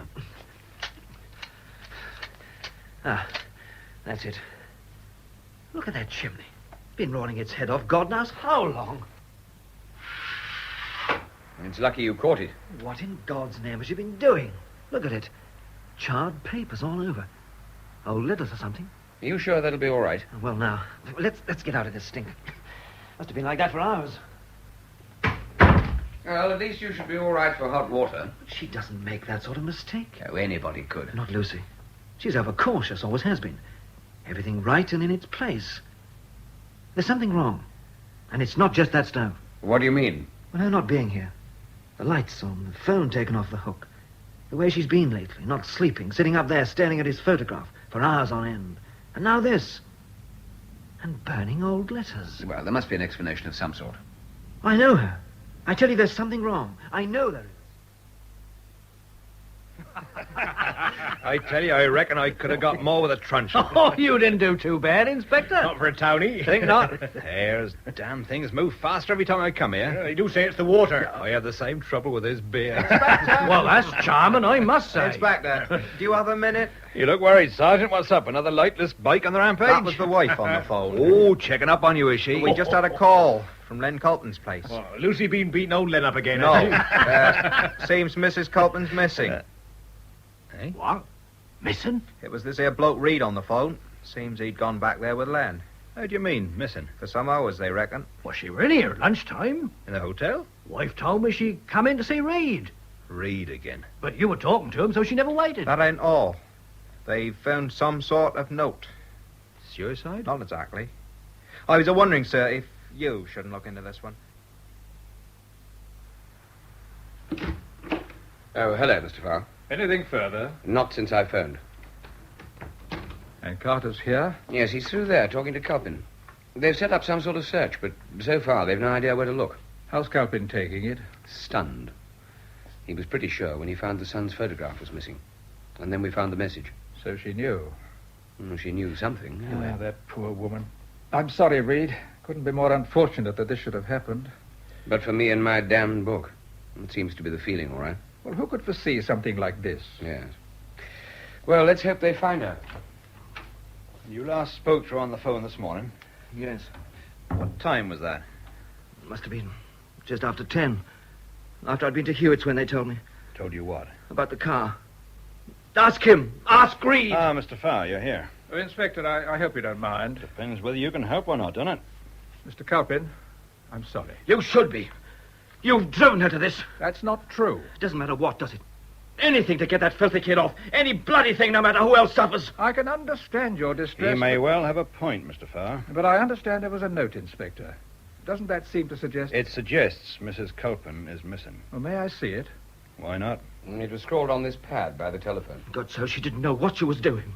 Reed and his bloody accusations. The only one that knows. I'm the only one that can harm him. Harm who, Mr. Culpin? Listen, All I right, don't know. Len, all right. I'm more concerned with finding Mrs. Culpin at the moment. Now, what's this about a car? Robert Hewitt told me he'd seen Mr. Culpin's previous car, a black one, in the vicinity on the night Diana King was murdered. He's a bloody liar. Who's Robert Hewitt? Oh, son of the garage owner. He used to work there, knew the car well. Mr. Culpin heard I'd been talking to Hewitt, and he approached me about it. I tell you Just a minute. That's why you telephoned your wife this morning? I didn't want him coming round here scaring her silly. She'd already been upset by him and his ridiculous You accusations. had approached Mrs. Culpin? I've never met her. Culpin said his wife could prove his car had never been out of his garage that night. He insisted that I came back here with him to ask her. What is it, Sergeant? Nothing out there, sir. And you've still no idea where she might have gone, Len? No, I don't know. Friends? I phoned those that she might have gone to see. What about relatives? No. No, not Lucy. Not here. Now, look, Len, go up with the sergeant here and take another look round upstairs. What for? I looked up there. See if there's anything you've missed. Anything that she could have taken with her. His photograph. Anything else. Clothes, a case, anything. Why should she? Let's take a look, Len. You never know. She hasn't gone anywhere. I know, Lucy. She's dead. I know. Come on, Len. Satisfied, Mr. Reed? Why should I be? I seem to remember warning you this morning what this sort of muckraking could do. Now, that's damnably unfair, Inspector. Is it? Why do you think this has happened, then? Well, are you suggesting that fresh evidence should always be concealed because of the misfortune the truth might cause? The truth, Mr. Farr? Well, what Mr. Reed discovered could be of vital importance. Were we supposed to ignore it? Lundy's phantom black car, I suppose. I don't know. That's for you to find out. I'm glad to hear you say so. Also, why Culpin lied about his car at the time. If he did. And kept quiet about it since. In any case, don't you think you should have told us? I instead tried of... to tell you this morning, if you remember. You didn't want to know. And neither did Sergeant Lee when I tried to find out where you'd be. So, tell me now. No, there isn't much else. A note was found, left by Alison Bates. It had Robert Hewitt's name, and next to it the words black car. I think she might have thought it was Hewitt's own car. So I asked Hewitt about it. He remembered seeing Culpin's black car parked at the Sipton Bell when he was on his way back to Lowestoft at about 6:30 that night. And that's all? Except that apparently Culpin knew the girl well. She'd been on petting drives with him. Petting drives? So I was told by someone who had been with her. Yeah, you said you didn't know Mrs. Culpin. That's right. Then why would she be looking for you at the Crown this morning? For me? I didn't know she was. Came in while I was talking to you. Asked the reception girl, then left. I've no idea. Well, she telephoned me this afternoon. What time was that? About 3:30. I tried all afternoon to ring her back, but the line was engaged every time. Yes, we found the phone off the hook when we got here. Culpin rings her, tells her about this car thing, then she tries to see both of you between, say, 12 and 3:30. Sergeant Lee called here with a firearms license just after 5. He thought there was someone here then. The lights were on. It must have been around 6 when we got here. That stove had been left on for some hours then. If she had known all these years, or even suspected, questions about the car, then she sees you two talking together. Later, Sergeant Lee calls round here. In the state her mind must have been in, God knows what she might have done. Calpin said he'd been worried about her health for some time. He said she used to spend hours sitting up there and... Yeah? Inspector. What is it? Len, Mr. Culpin's just had a thought where she might have gone. Well? Well, it was only an idea, but he wondered if she could have gone back to their old farm. Where's that? A few miles out. Apparently she was always talking about the place, didn't want to leave it. The boy was born there. Well, it's something anyway. Bring him along, will you? Right, sir. Can we be of any help? Not at the moment, but I may want to see you later, Mr. Reed. I shall be at the hotel. I hope so. Well, it's possible, I suppose. Perhaps. Now, you started to say something a moment ago. Yes, I just had a thought. You see, I'm wondering now if it was Culpin she was concerned about. Now, why do you say that? He told me earlier that he believed she suspected him at one time. So much so that he finally had to tell her where he really was that night. Well, he said Norwich. Yeah. And he told me that he was in Ashlingham, shacked up with some young girl working for him at the time. He went back with her straight from the office. He didn't leave her until very late. You believe it? Well, it could have been a try at an alibi. Not easy to disprove after this time. Now I'm inclined to think that that's where he could have been. But surely the note... Well, it doesn't name Culpin. It merely says that she was the only one who could harm him. She was the only one who knew. Now, what are you getting at? It was something else he said. Something Culpin said? Yeah. And something she did. If I'm right... Well, it's just an idea. Well, if it helps to find Mrs. Culpin... Well, it could do more than that. I'll need to make a call on the way. Why? Where are we going? But he used to be around with you girls at the swimming pond and so on. Used to be. What was he like? Randy. Jenny. I mean, as a person. Well, he was. Thought he was God's gift to the poor peasant girls. Bit weird with it, too, you know. Is that true? I ought to know. But you also told them you knew about Lundy, too, in that way. Well, they kept asking me, didn't they? Anyway, I told you about that. Yes, you did. So you'd have known Diana pretty well, then? Knew her well enough. Why? But you still say he wasn't around that day. He couldn't have been, could he? Well, anyway. Thanks, Jenny. Thanks a lot. That's all you came for? It was important. Mr. Farr's waiting outside. Is he? Good night, Jenny. And thanks again. Are you... Am I what? Will you honestly be going away tomorrow? Yeah, I plan to. But I shall see you before I go. Yeah. Night, Jenny. Night.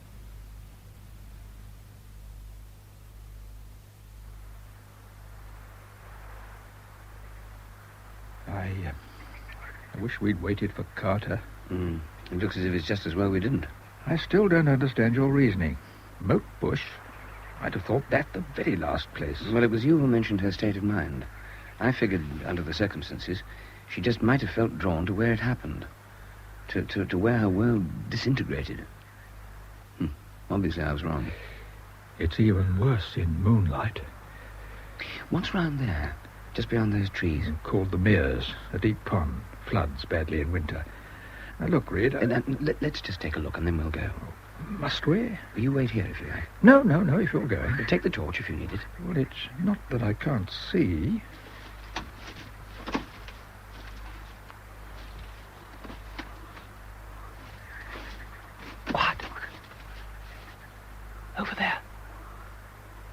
My God, you were right. Just standing there by the pond. Something in her hands. It'll be the photograph. What do we do? Try not to scare her. Can you go back by yourself? I suppose so. I'll stop here. Try and bring someone who knows her. Who's that? She's seen us. You're too late, whoever you are. You're too late. Go when I move out. I've got to stop her. You'll never find out from me. I'll never let him down. It's all right, Mrs. Calpin. Don't be afraid. I have a message for you. No, you'll make me tell. A message from Lewis. From Lewis? Yes, that's right. From your son. From my son?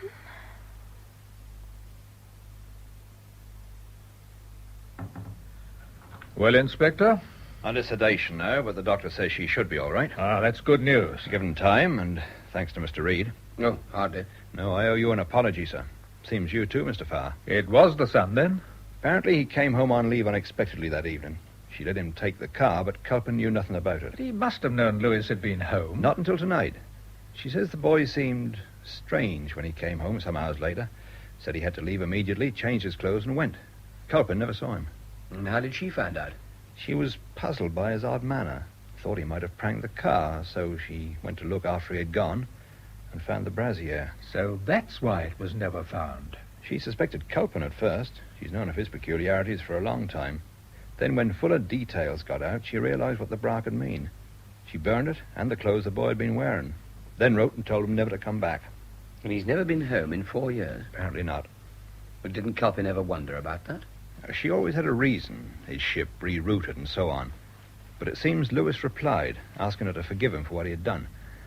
After that, he wrote to her fairly regularly, but never came back. His letters were some of the stuff she was burning earlier. But Lucy Culpin, that quiet, inoffensive woman, how could she have lived with it all these years? He was her only son.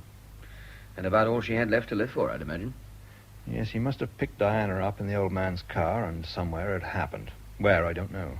But he must have panicked when it all went wrong and then had to cover himself. She'd probably told him she had just left Lundy. He knew where, probably even saw him in Back Lane.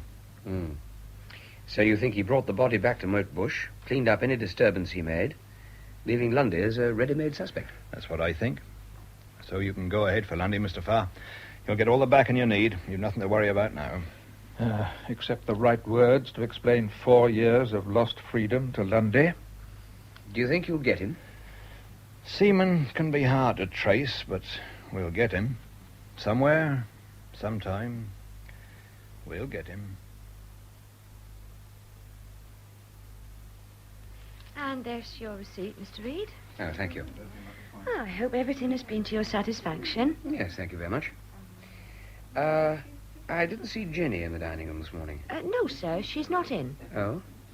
I'd hoped to see her before I left. She just didn't show up this morning for some reason.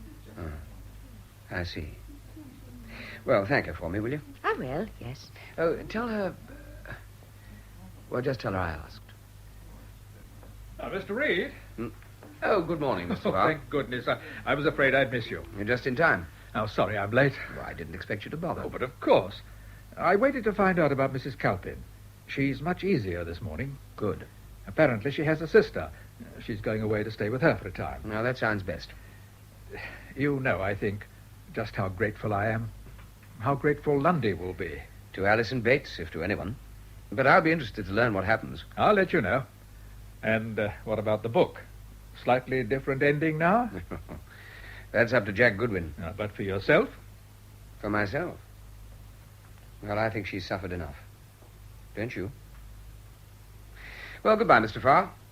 And if ever I need a good lawyer, I'll know just where to come.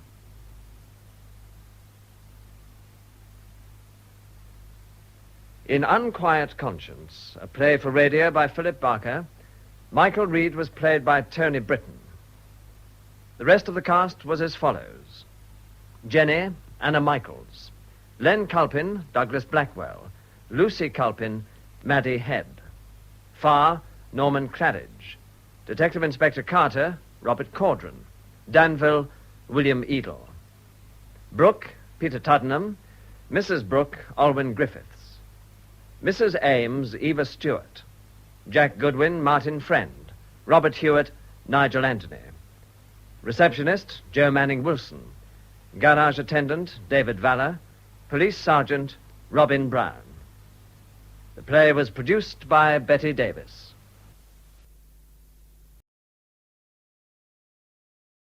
A Murder of Quality, adapted for radio by Frederick Bradnam, from a novel by John le Carre, with David Bird as George Smiley, Joan Sanderson as Miss Brimley, and Patrick Barr as Terence Fielding. A Murder of Quality. So, it really is you, Brim. Come on in. Did you think there was another female called Brimley about to enter your life? Oh, what a nice room, George. Yes, I suppose it is. Only it must be years since we last met. It is. 10 years. 10 years. And no doubt you could tell me exactly when and where. I could, but I won't. Oh, do sit down, Brim. May I sit here? Please. Now tell me, how did you find me? The telephone directory. Under Smiley. George Smiley. Ah. You're the only Smiley G.H. in the book. Then I telephoned first to make quite sure you weren't in, but I was able to leave a message which I assume you got. Yes. Oh, simple, isn't it? The obvious I always forget. Will you have a whiskey and soda? You still drink it? I do, and I will. Fine.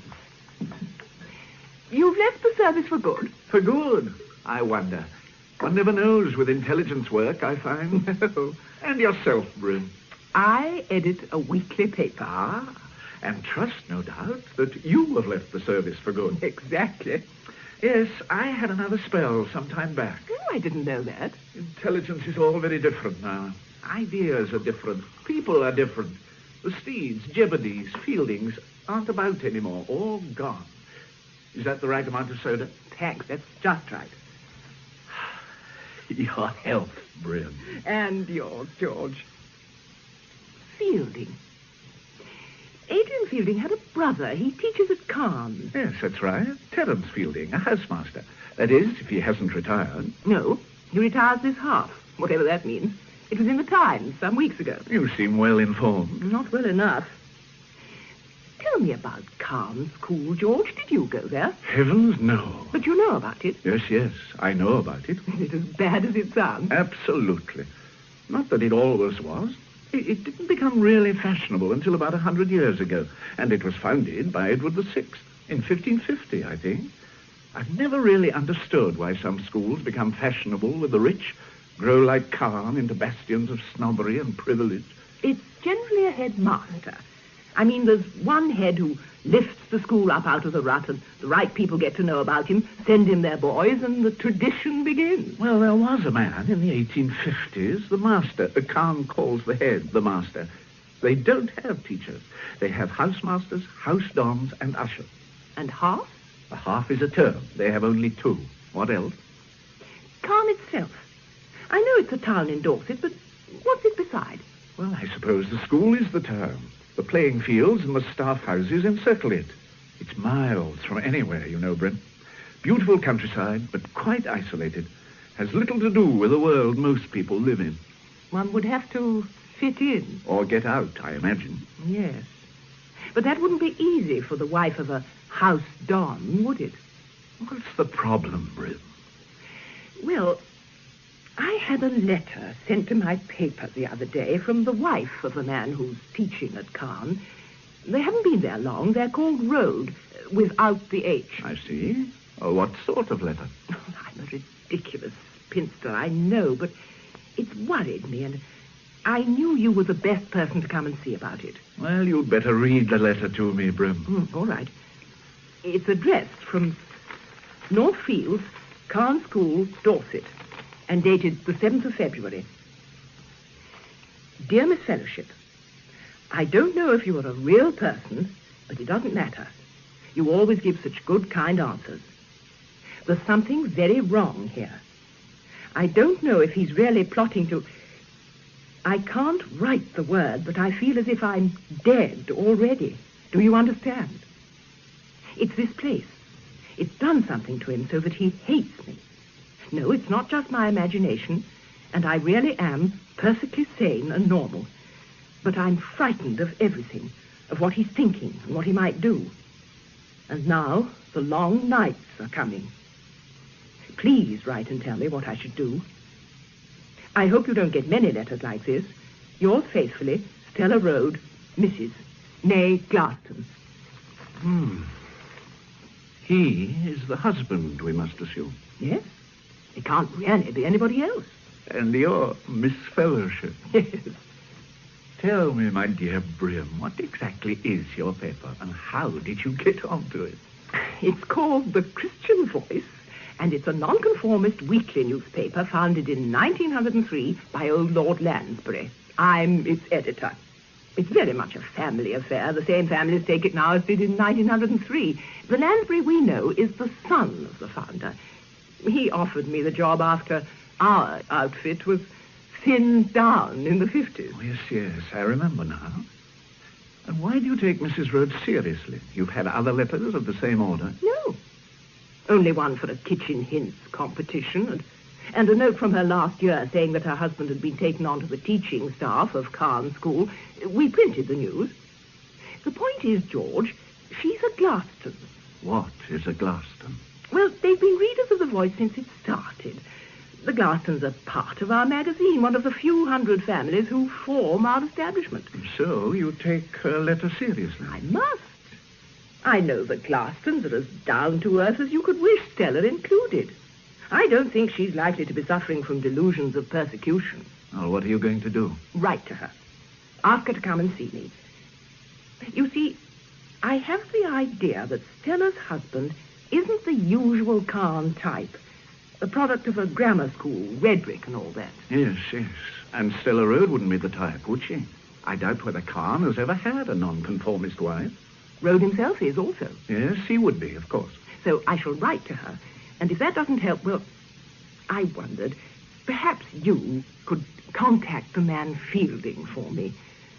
Well, I have met him. Of course I would, but... What's Fielding like? Terence.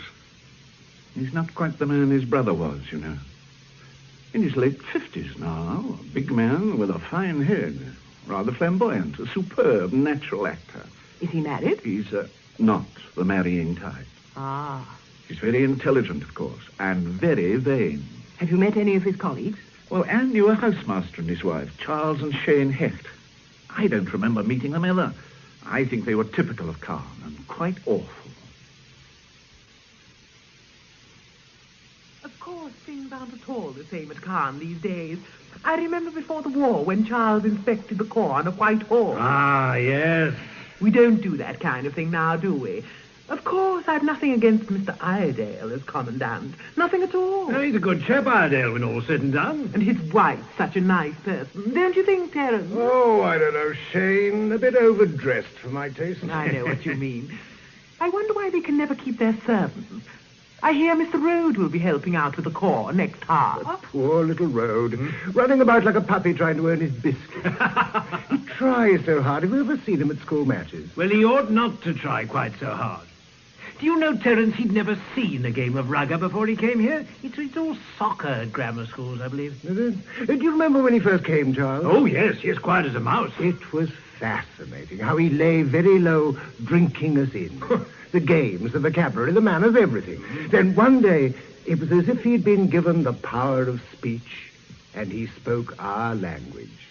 It was amazing, like plastic surgery. It was Felix Darcy's work, of course.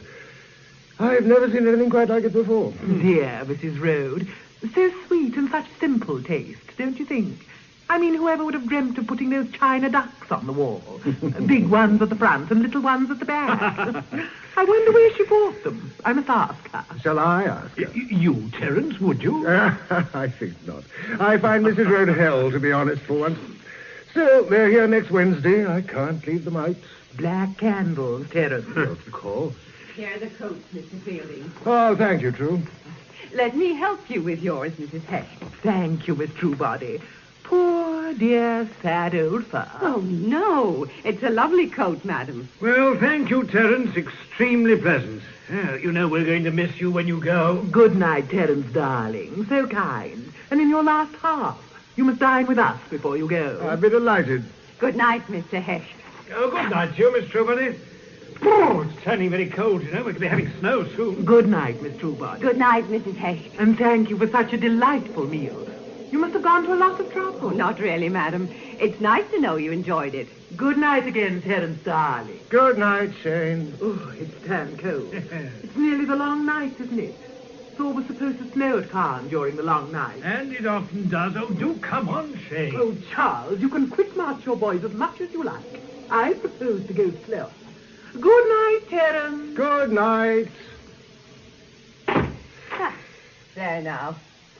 It was a success, wasn't it, Mr. Fielding? Yes, I suppose it was true. There, that's done.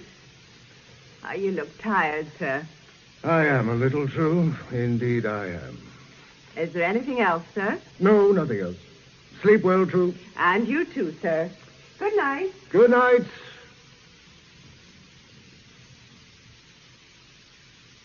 I wrote to Stella Road, George. Today I got another letter, not really a reply, and now I am worried. Which is why you've dropped in again. Yes, frankly. Here, read it for yourself. Right. 15th of February. Dear Miss Fellowship, I am not mad, you must believe that, but I know my husband is trying to kill me. I will come and see you as soon as I can. You do understand that I am normal. I'm so afraid of the long nights.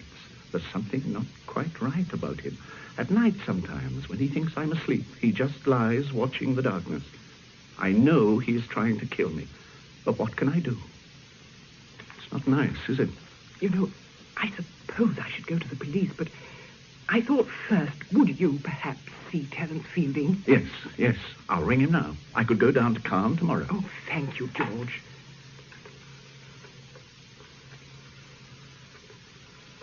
I looked up Fielding's number after you were here the other day. Oh. I wonder what the long nights are. Have you any idea? I don't know. It's Ash Wednesday shortly. Something to do with Lent, perhaps. It sounds possible. Carre School. I'd like to speak to Mr. Terence Fielding, please. George Smiley. No, from London. Mr. Fielding is being got. Good. I wonder just how the husband is trying to kill the wife. Or how the wife thinks he is, rather. I wonder that. These long nights sound disturbing enough, even if you aren't expecting to be murdered. Yes. Maybe Fielding can tell us what they are. Fielding. Good evening. My name is George Smiley. I knew your brother well. We have, in fact, met. Yes, that was it. Look, I wonder if I might come to see you on a personal matter. A bad time? Or what has happened? No, for a friend of mine. She's received a disturbing letter from the wife of a Carre master. Yes, Stella Road. Oh. Yes. Thank you, Fielding. Goodbye. Stella Road is dead, I'm afraid, Bryn. Dead? She was murdered. Late on Wednesday night. That's last night. She and her husband had been dining with Fielding earlier in the evening. And the husband? I don't know. Fielding said something. I couldn't quite catch it. George, they'll have to know about the letter. The police, you mean? Yes. Yes, I think they will. You couldn't go down there, could you? To Carre? Well, I suppose I could. But would it really help? I've a feeling it would. All right, then. If you say so, Bryn. Oh, good. I'd better find out who's in charge of the case there. Special branch might help. I'll give them a ring, and no doubt be on my way in the morning. Oh, sorry, sir. I say, I nearly knocked you down. I say, you nearly did. What's the rush about? Sext, sir. Sext? Midday prayers, sir. We say them in the Abbey during Lent. I see. Is that the East Gate across there? Yes, sir. I'll show you, sir. I had no need, really, to rush, but we always do. Are you visiting the school, sir? Yes, I suppose I am. I hope to see Mr. Fielding if I have the time. Oh, he's my housemaster, sir. My name's Perkins. I'm Mr. Fielding's head boy, sir. Oh, that's what's called a coincidence, isn't it? Yes, it is, sir. You've had a lot of snow here. When did it start? Yesterday, sir. It's a few days early. We usually get it on the long nights. This is the gate, sir. Do you? On the long nights, eh? Oh, thank you, Perkins. That's the police station just across the road, isn't it? The police station? Yes, sir. Oh, thank you again, Perkins. And don't be late for sext.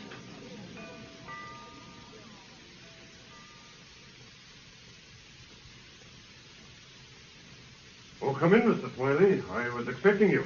Yes, I'd hoped. I'm Inspector Rigby. Ben Sparrow rang this morning, sir. Ah, that was good of him. Oh, come in, sir. Thank you. The two of you work together on the war, I believe. Yes. Well, sir, I'll be happy to give you all the help I can. Oh, I could do with some myself, the way things are. Anyway, I'm very pleased you've come. Thank you. I believe you've got a couple of letters for me. Yes, yes. I don't know if Ben explained, but here they are. Ah, thank you, sir. He told me all about Miss Brimley. Oh. Not nice letters, are they? I suppose Miss Brimley is sure of the writing. You can trust her. Aye, so Ben said. She's had other letters about a cake mix and so on from Mrs. Rhodes, and I suppose you can check the handwriting here. Oh, we can, but it's her writing without a doubt. Well, sir, how long are you staying? Well, I don't really know, Inspector. I should probably stay for a day or two just to have a word with Fielding. And go to the funeral, I suppose. I've booked in at the Sawley Arms. Why not tell that? At least some think so. It's a funny place, Carre. There's a big gap between the town and gown. It's fear that does it. Fear and ignorance. Oh, I can call on Mr. Fielding and Mr. Darcy, and they say, "Good day, Sergeant," and give me a cup of tea in the kitchen. I don't get cross, but I can't get among them. They've got their own community, see, and no one outside it can get in on it. Yes, it would be like that.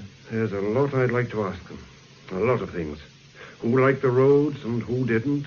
Whether Mr. Rhodes, the good teacher, whether his wife fitted in with the others. Lots of things.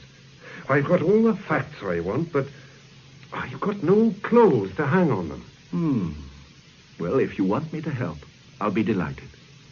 But why not give me the facts first? All right, then. Well, today is Friday the 18th. Stella Rhodes was murdered between 11:10 and 11:45 on the night of Wednesday the 16th. She'd been struck on the head, must have been 15 to 20 times. It was a terrible murder, terrible. At a guess, I'd say she came from the drawing room to the front door to answer the bell or something, and when she opened the door, was struck down and dragged round to the conservatory. The conservatory door was unlocked. I see. It's odd that he should have known that, isn't it? It is that, sir. He finished her off there, out of sight, like. He was wearing Wellington boots, size 10, be around 6 feet tall from the spacing of the footprints. And covered in blood. Aye. Where was her husband? I'll come to that later. Now, I said there were footprints, and so there were. The murderer came through the back garden. Where he came from and went to, heaven alone knows. There are no Wellington tracks leading away, none at all. A lot of other footprints. We can be grateful for the snow, but it doesn't help as it might. He left one thing behind him in the conservatory, an old cloth belt, navy blue, from a cheap overcoat by the look of it. Was she robbed or anything? No sign of interference. She was wearing a string of green beads round her neck, and they've gone, and it looks as though he tried to get the rings off her finger, but they were too tight. I need hardly tell you that we've had reports from every corner of the country about tall men in blue overcoats and gumboots, but none of them had wings, as far as I know, or 7-league Wellingtons for jumping from the conservatory to the road. On the telephone, Fielding told me that the Rhodes had been dining with him that evening. Just so. They left Fielding's house in the center of the town at about 10 to 11, walking. Their house is about half a mile away on the edge of the playing fields. North Fields, it's called. That's the place. Well, they got there at about 11:05.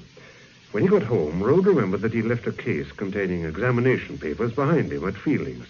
So he went back, and Mrs. Rhodes was going to wait up for him. Well, he arrived back at Fielding's about 11:30, collected the papers in their case, and set off home again. At that time of night here, there isn't anybody much about. Rhodes doesn't remember whether he saw anyone. He has an idea a bicycle overtook him, but he's not sure. It was a fine night, cold, a fresh fall of snow on the ground. The light was on in the drawing room. Everything looked quiet enough, very normal. There was a moon, wasn't there? Nearly full. You could see a mighty long way. Well, anyway, he found he didn't have his key with him, so he rang the bell. But he got no reply.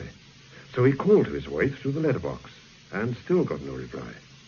Then he noticed the churned up snow and footprints going round the side of the house. Did he realize there was blood about? No. He thought it was an overflow from the gutter. It just showed up dark.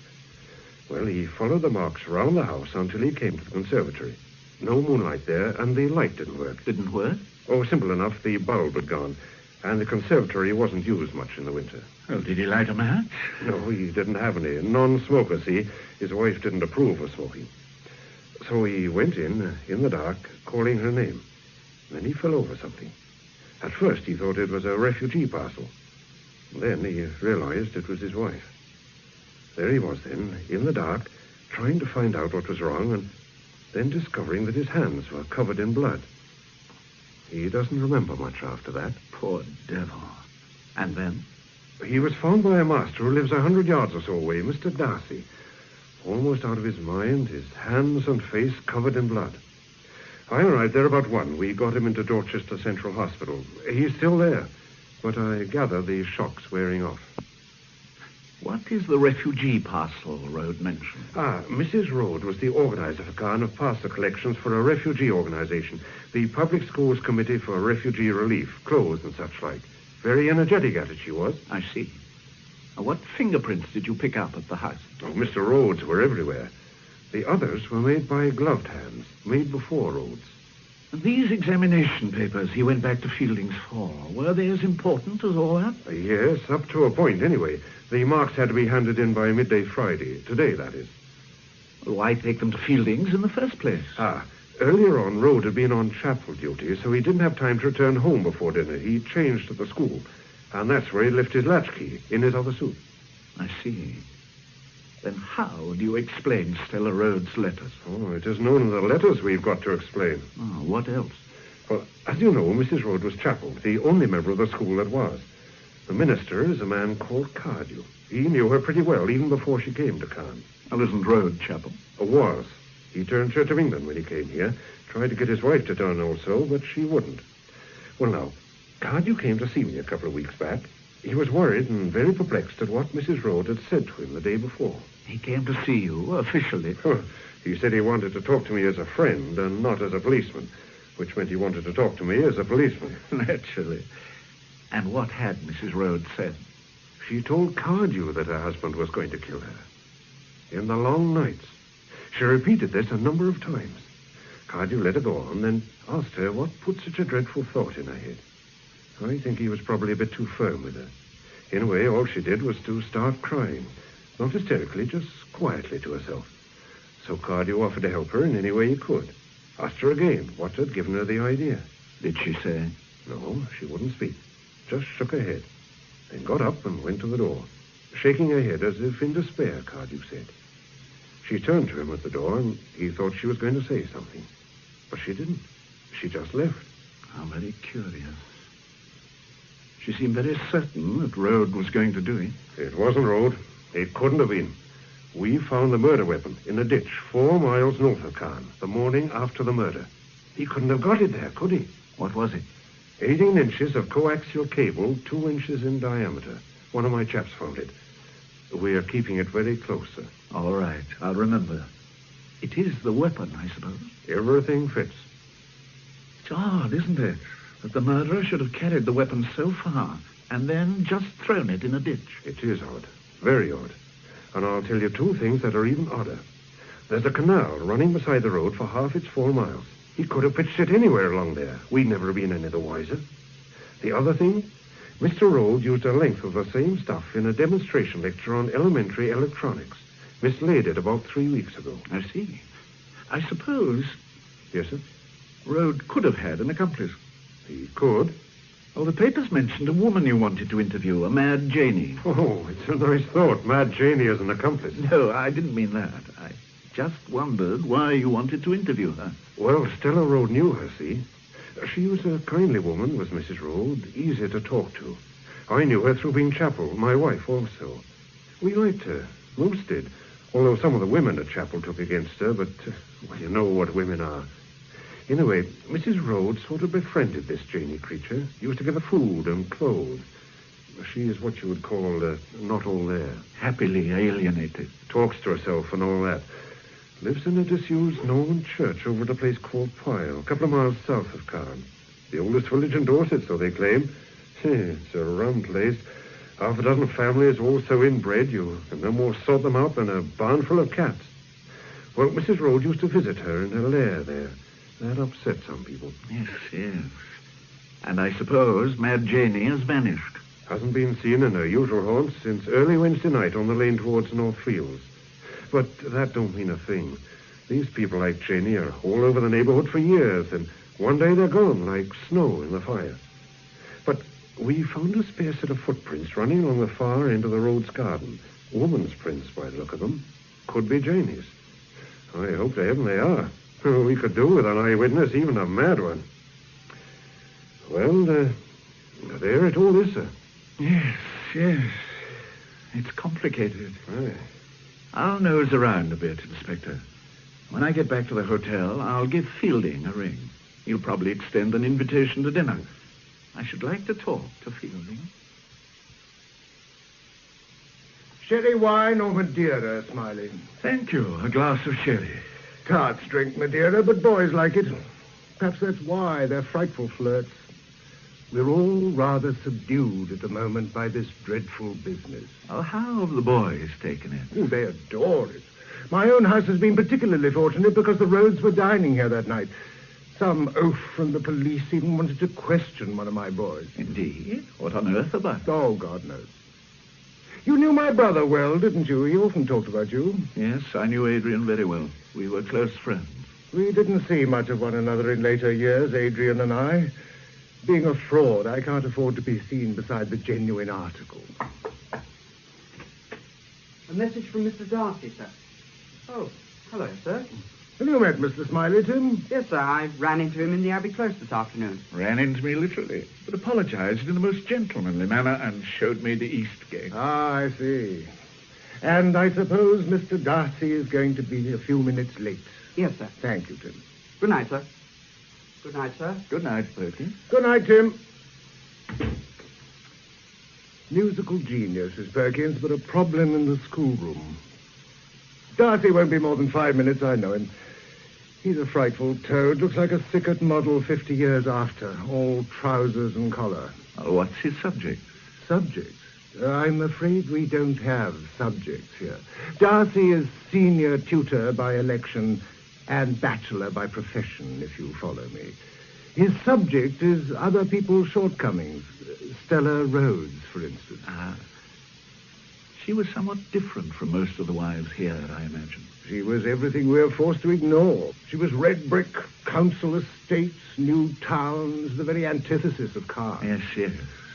Did you like her, Fielding? Not a most Smiley. I didn't dislike her. I found her rather touching.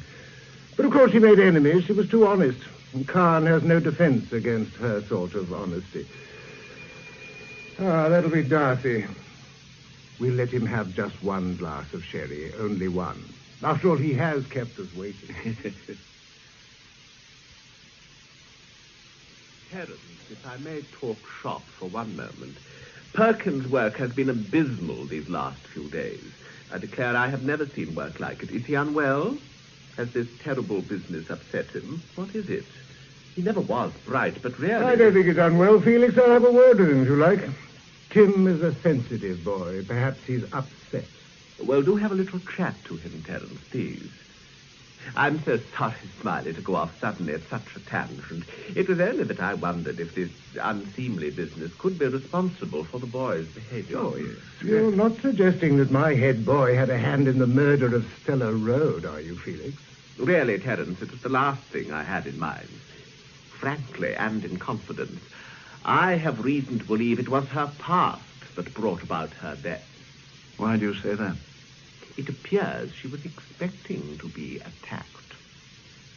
Well, go on, Felix. It was her dog. You remember that mongrel they arrived with? Yes.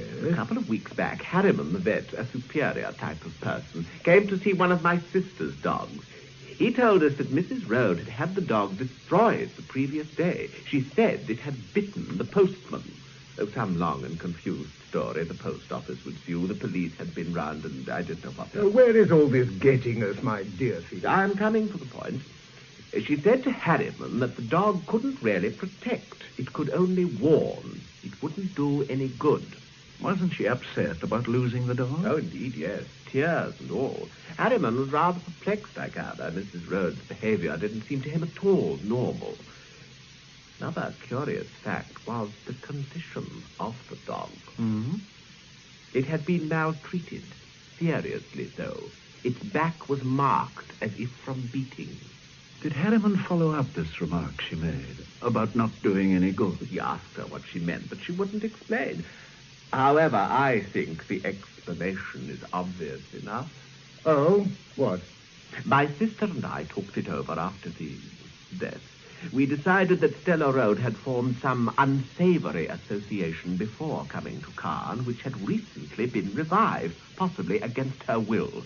Some violent ruffian who would resent the improvement in her station. No doubt you've seen him lurking in the shrubbery, Felix. Well, how badly was the postman bitten by the dog? But that is the extraordinary thing, the very crux of the story, my dear fellow. The postman hadn't been bitten at all. My sister inquired. The whole story was an absolute string of lies from beginning to end. Glad you came, Felix. Oh, Smiley, just before you go. Yes? That business you rang me about, what was it exactly? Oh, a letter from Mrs. Rhodes just before she was murdered. The police are handling it, but they don't regard it as significant. She seems to have had a sort of persecution complex. So it seems, eh, Felix? Well, good night. Ah, there's been a fresh fall of snow. The long night, Terence, the long night. We can walk up to the crossroad together, Smiley, unless you have a car. No, I haven't. I mean, not here. Good night, Fielding. Thank you for the evening. You must dine with me if you ever come to London. Do you?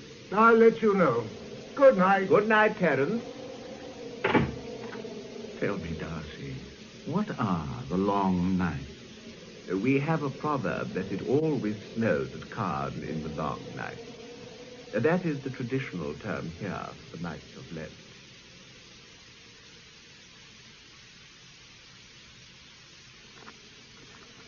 It's a beautiful night. Is this Northfield? Northfield Lane. There are several rugger pitches in these fields. That's Northfield. The Rhodes' house is over to your right. Looks horribly empty even from here. My own house is rather larger and lies farther up the lane. Was it along here that you found Stanley Road that night? About a quarter of a mile nearer to my house. He was in a terrible condition, poor fellow. Terrible. From what you were saying at dinner, it seems the Rhodes were a very ill-assorted couple. Precisely. If her death had happened in any other way, I would describe it as providential, a blessed release for Rhodes. She was a thoroughly mischievous woman, Smiley, who made it her business to hold her husband up to ridicule. I believe it was intentional, others do not. I do, and I have my reasons. She took a pleasure in deriding her husband. And Khan, too, no doubt. Just so. But was she such a problem? Surely her husband could have spoken to her. I never encouraged him to do so, I assure you. This is our parting of the ways. You must come to Sherry before you go. Do you stay long? I doubt it. But I'm sure you have enough worries at the moment. So what do you mean? Well, the press, the police, and all the attendant fuss. Ah, yes, just so, quite so. Nevertheless, our community life must continue. I will send a note to the trolley tomorrow. Good night.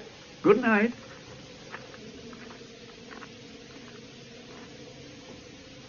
Shall I? Always visit the ground, the scene of the crime. One never knows. Here goes.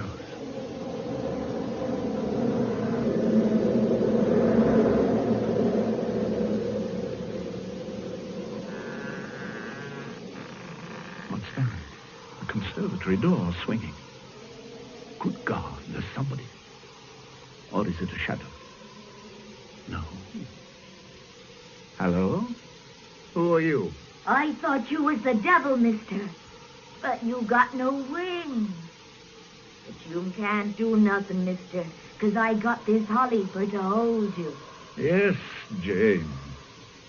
That's a very pretty coat you're wearing, Jane. A pretty blue coat, mister, for to keep me warm.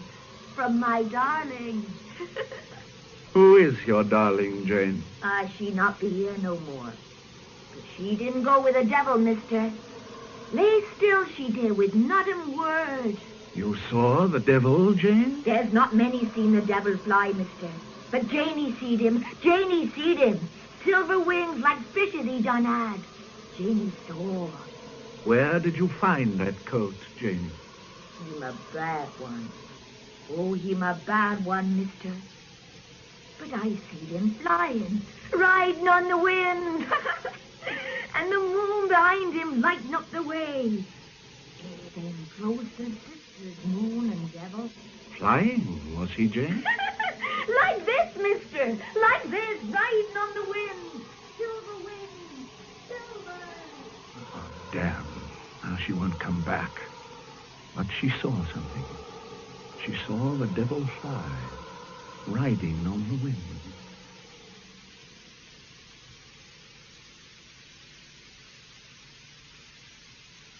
We found her in the old church at Pyle.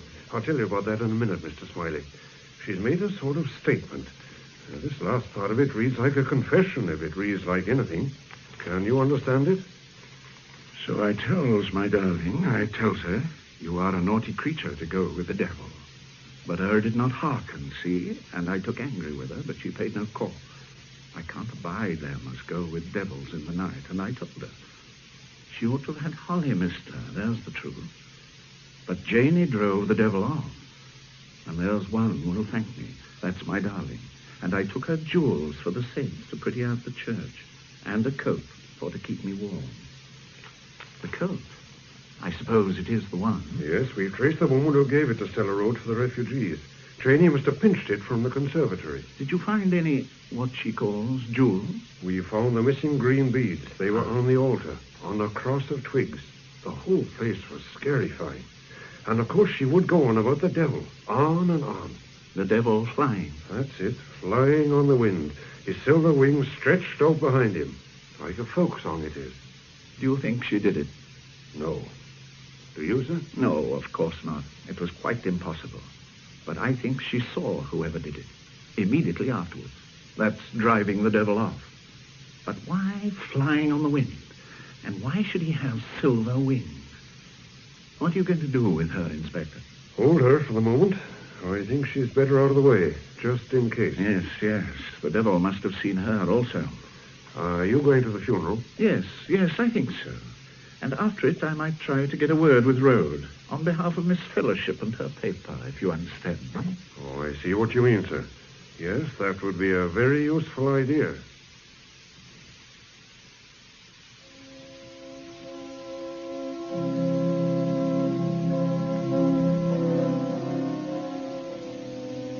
So, my dear Brim, although they didn't use the Abbey, poor Stella Road was given a high Anglican service with a congregation of town and gown. I must say I prefer the town to the gown from what I've seen of things. But I thought to write you this note just to say that Stella's father was there, a fine, upstanding old man. And I had my first glimpse of Stanley Road, a shallow, ordinary face, a short, ordinary body, black, ordinary hair. The odd thing about him was his impassive, almost too easy manner. Another piece of odd behavior. Fielding at the grave, moving away with an expression of strong distaste as Rhodes came near him, and Rhodes not noticing. I think, for once, T. Fielding was behaving in a genuine manner, but I can't think why he should give himself away so. Afterwards, I spoke to Rhodes on your behalf, quite without emotion, the man was. Anyway, I'm seeing him tomorrow. He's back at Northfield to get some details for a small obituary on his wife for your paper. I hope you approve, my dear Brim.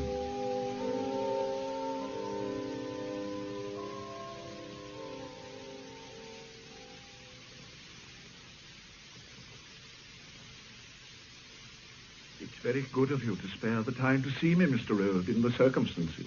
Not at all. You were married at Branksome, I believe, Mr. Rhodes. The Branksome Hill Tabernacle. A fine church. When was that? 12 years ago, last September. Did Mrs. Rhodes engage in charitable work in Branksome? I know she was very active here. No, not at Branksome. But a lot here. She had to look after her father at Branksome, you see. Did she take a large part in the social activities at Carre? She did a bit, yes. But being chapel, she kept mainly with the chapel people from the town. You should ask Mr. Cardew about that. He's the minister. But may I say, Mr. Rhodes, that she took an active part in school affairs as well? Yes, of course. Thank you. Now, is there any little fact that you would especially like us to include? Anything she herself would like to be remembered by? No, not really. I can't think of anything. No, you could say her father was a magistrate up north. She was proud of that.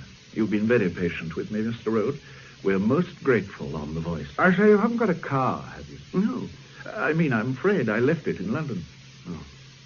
Never mind. I was only going to suggest we went for a drive, had a chat at the same time. I get a bit fed up kicking around here on my own. I understand. Do you? I don't think many do. Understand the loneliness, I mean. They found out all my correcting. What am I supposed to do here all on my own? No teaching, nothing. You'd think they want to get rid of me. Oh, I'm sure that isn't so, Mr. Rhodes. I know they've done it for the best. But it worries me nothing to do. And my correction, well, not being handled as I would. Simon Snow gave one boy of mine in elementary science 61%. The boy's an absolute fool.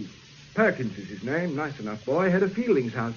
He'd have been lucky to get 30%. Snow gave him 61. It's impossible, quite impossible. Yes, it does seem unlikely. I suppose really I should have moved out of here. The place is getting on my nerves a bit. This house, you mean? Yes. Miss Darcy asked me over to their place to stay, you know, but I didn't feel like it somehow.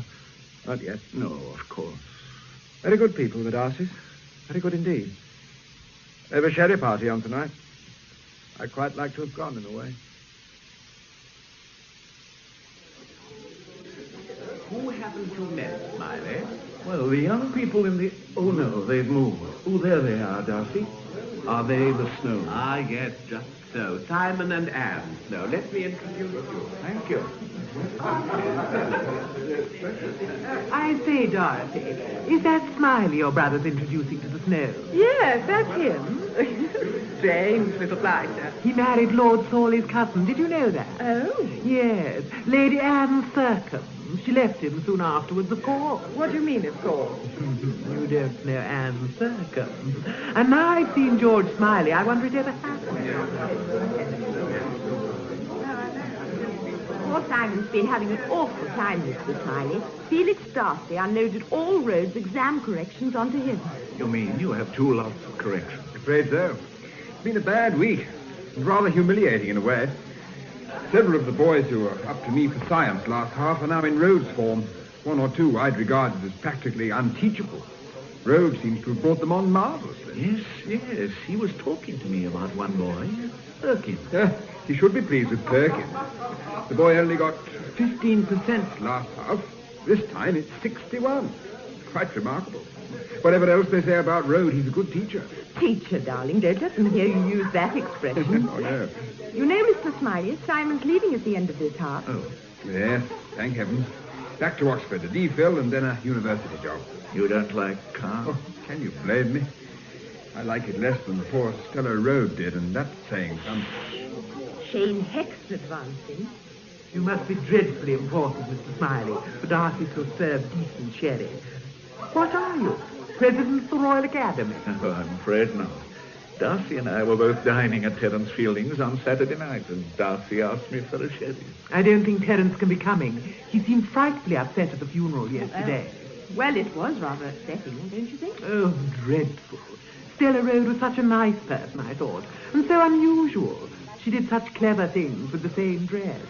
But she had such curious friends. Mrs. Snow, I've been meaning to talk to you. I want you to take over Stella Rhodes' job on the refugees. The master's very keen on refugees. No good, Miss Darcy. We're leaving at the end of this half. I thought everyone knew that. Felix never tells me a thing, old Jack. And don't you ask me, Dorothy, darling. You know I'm up to my eyes in all sorts of charity. Refugees? Oh, it all started with the Hungarians, collecting for them.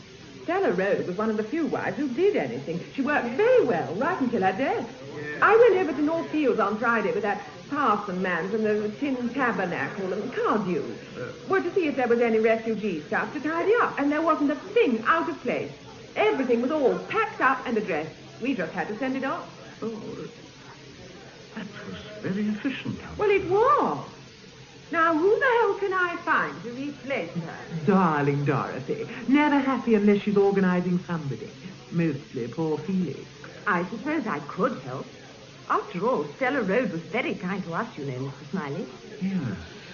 The only Smiley I ever heard of married Lady Anne Thircombe, a very curious match.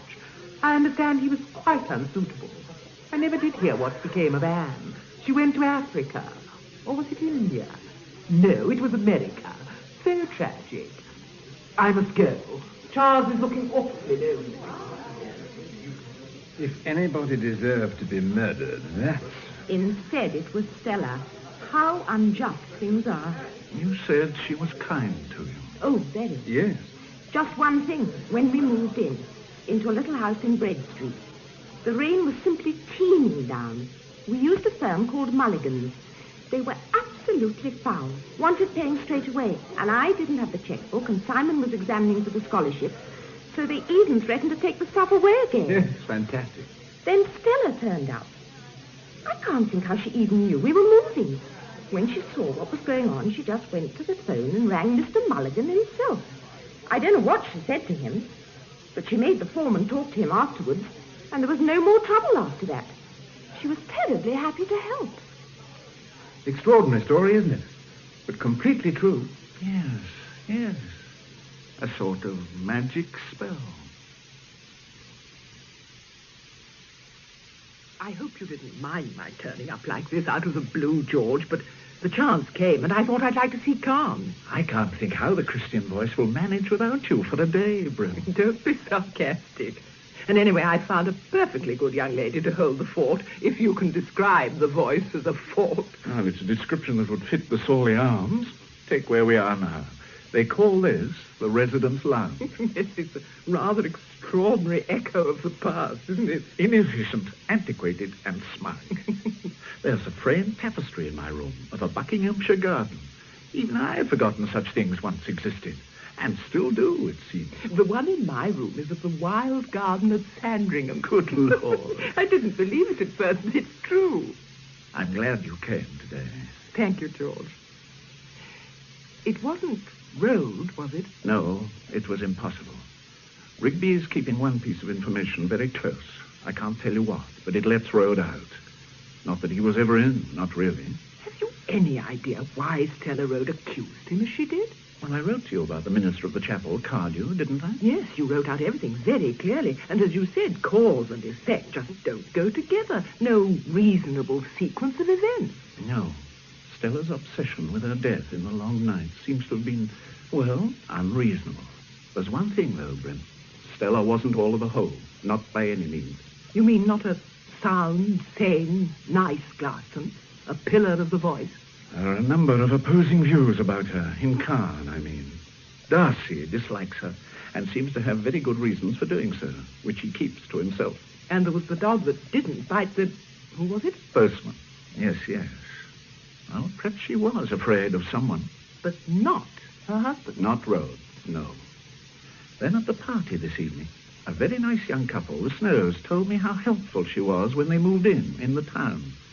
Came and saved them when the removal men were being difficult. Rang up the owner of the firm, a Mr. Mulligan. Mulligan spoke to the foreman, and all was sweetness and light. What did she say to Mulligan? Well, that the Snows don't know.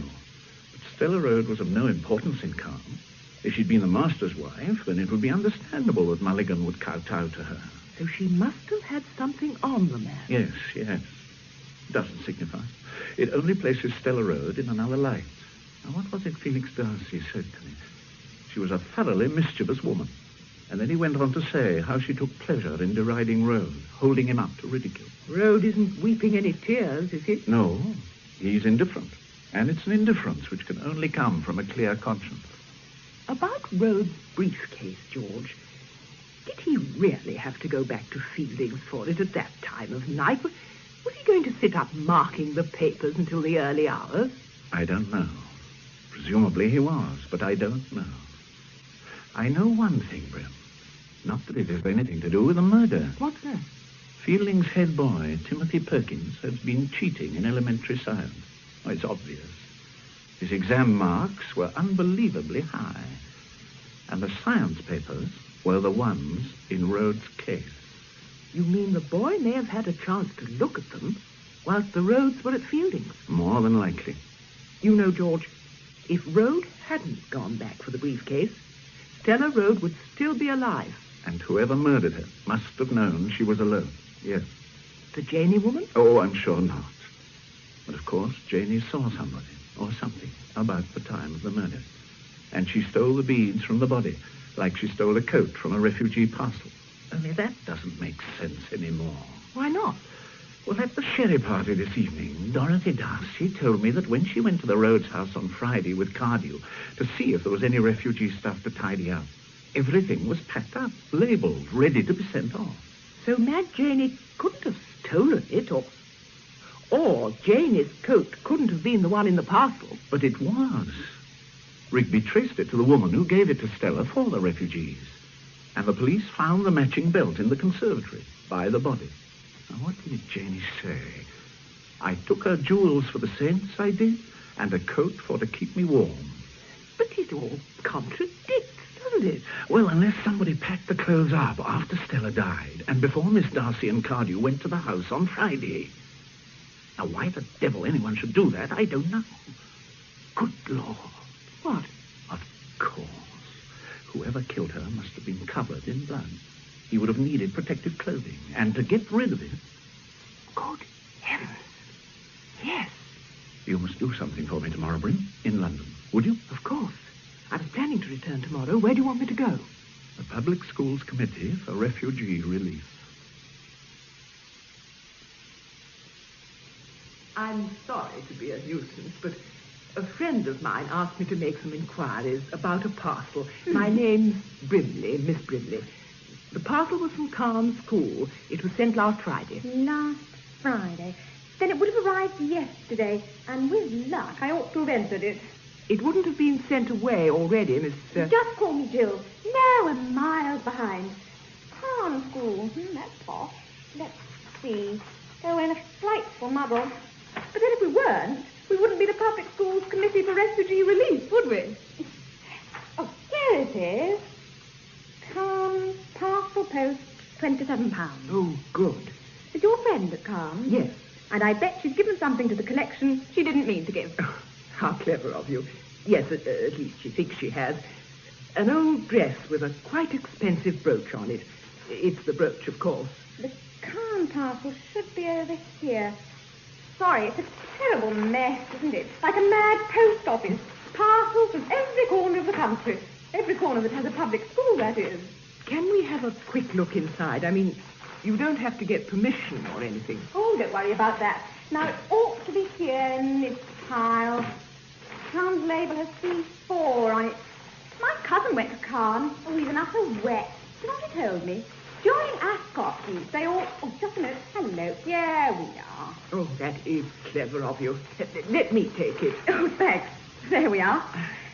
I say, Carne was where they had that dreadful murder, wasn't it? They're holding that mad woman, aren't they? Now, let's open it. Funny. What is, my dear? Well, normally the Carne parcels are beautifully packed, but this is quite different. I'll take the things out one by one. Awful muddle. What colour dress? Grey. Grey with a few pink flowers. Socks. An old duffel. 2 black pullovers. Well, honestly, they must be having a brainstorm. Look at these. A pair of filthy old gloves. Leather, I suppose. Awfully stained, aren't they? And look at these. Rubber overshoes. They're pretty grubby, too. Now, oh, what's this?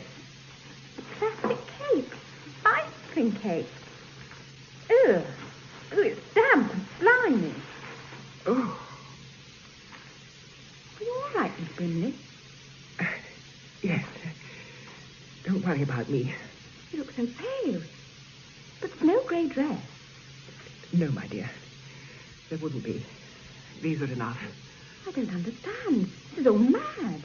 Something very dreadful has happened. I must phone. The police will want to know. Leave the parcel exactly as it is, please. Is it blood on those things? Yes. I'm afraid it is.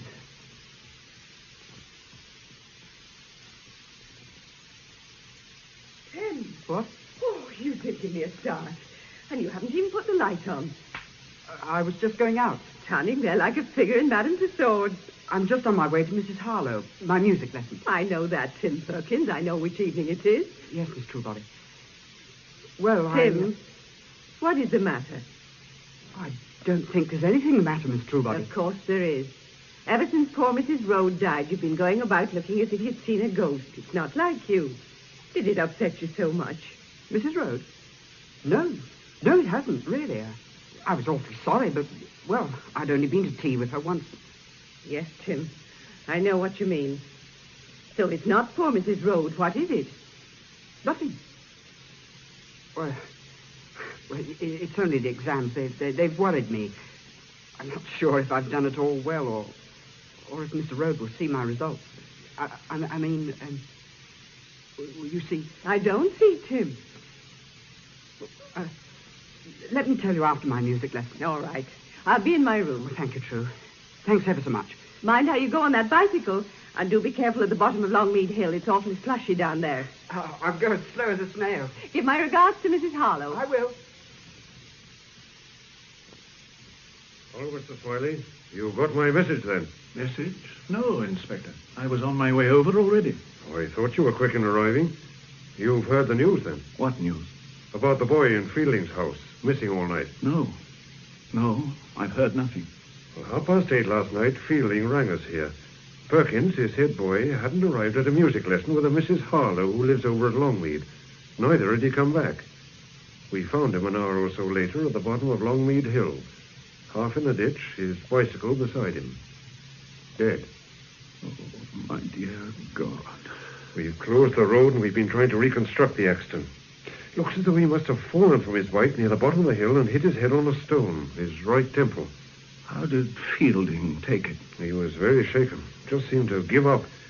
And then he broke down and asked to be left alone. How do you mean, broke down? He cried. Wept like a child. I would never have thought it. I suppose it was an accident. I suppose so. Perhaps, Inspector, before we go any further, I'd better give you my news. That's why I came to see you. I just heard from Miss Brimley. She's been looking at the contents of a parcel.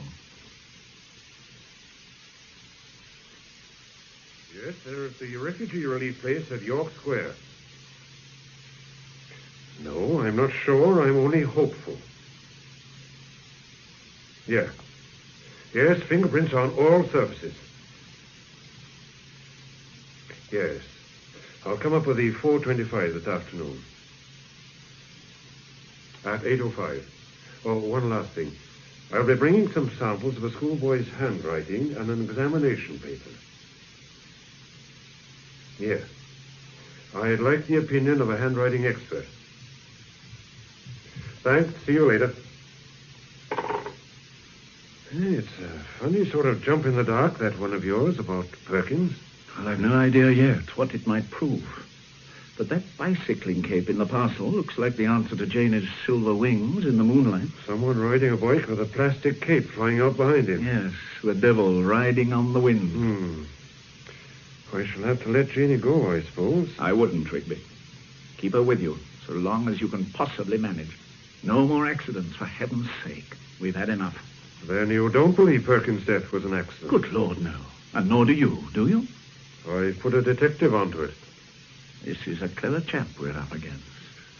Everything devised to the last detail, even the weapon you found where you did. Stella Rhodes' murder was a murder with clues cast to mislead. A murder planned to look unplanned. And somehow poor young Perkins got in the way. Or more likely knew something, without knowing it, if you see what I mean. God knows what, except it was important to the murderer. All right. I'll keep Janie in. If you find any fingerprints on the stuff in the parcel, will you have anything local to compare them with? Well, we got Rhodes, of course, and Janey's. But not Fielding's? As a matter of fact, we have, from long ago. But nothing to do with this kind of thing. Oh, it was during the war. His brother told me, up in the north of England. It was hushed up, wasn't it? Yes. So far as I've heard, only the Darcys know. And the master, of course. Some Air Force boy. Yes, that was it. Well, I'll be off. Good hunting in London, Inspector. Are you making any calls or anything, sir? Well, I was thinking of dropping in at Fielding.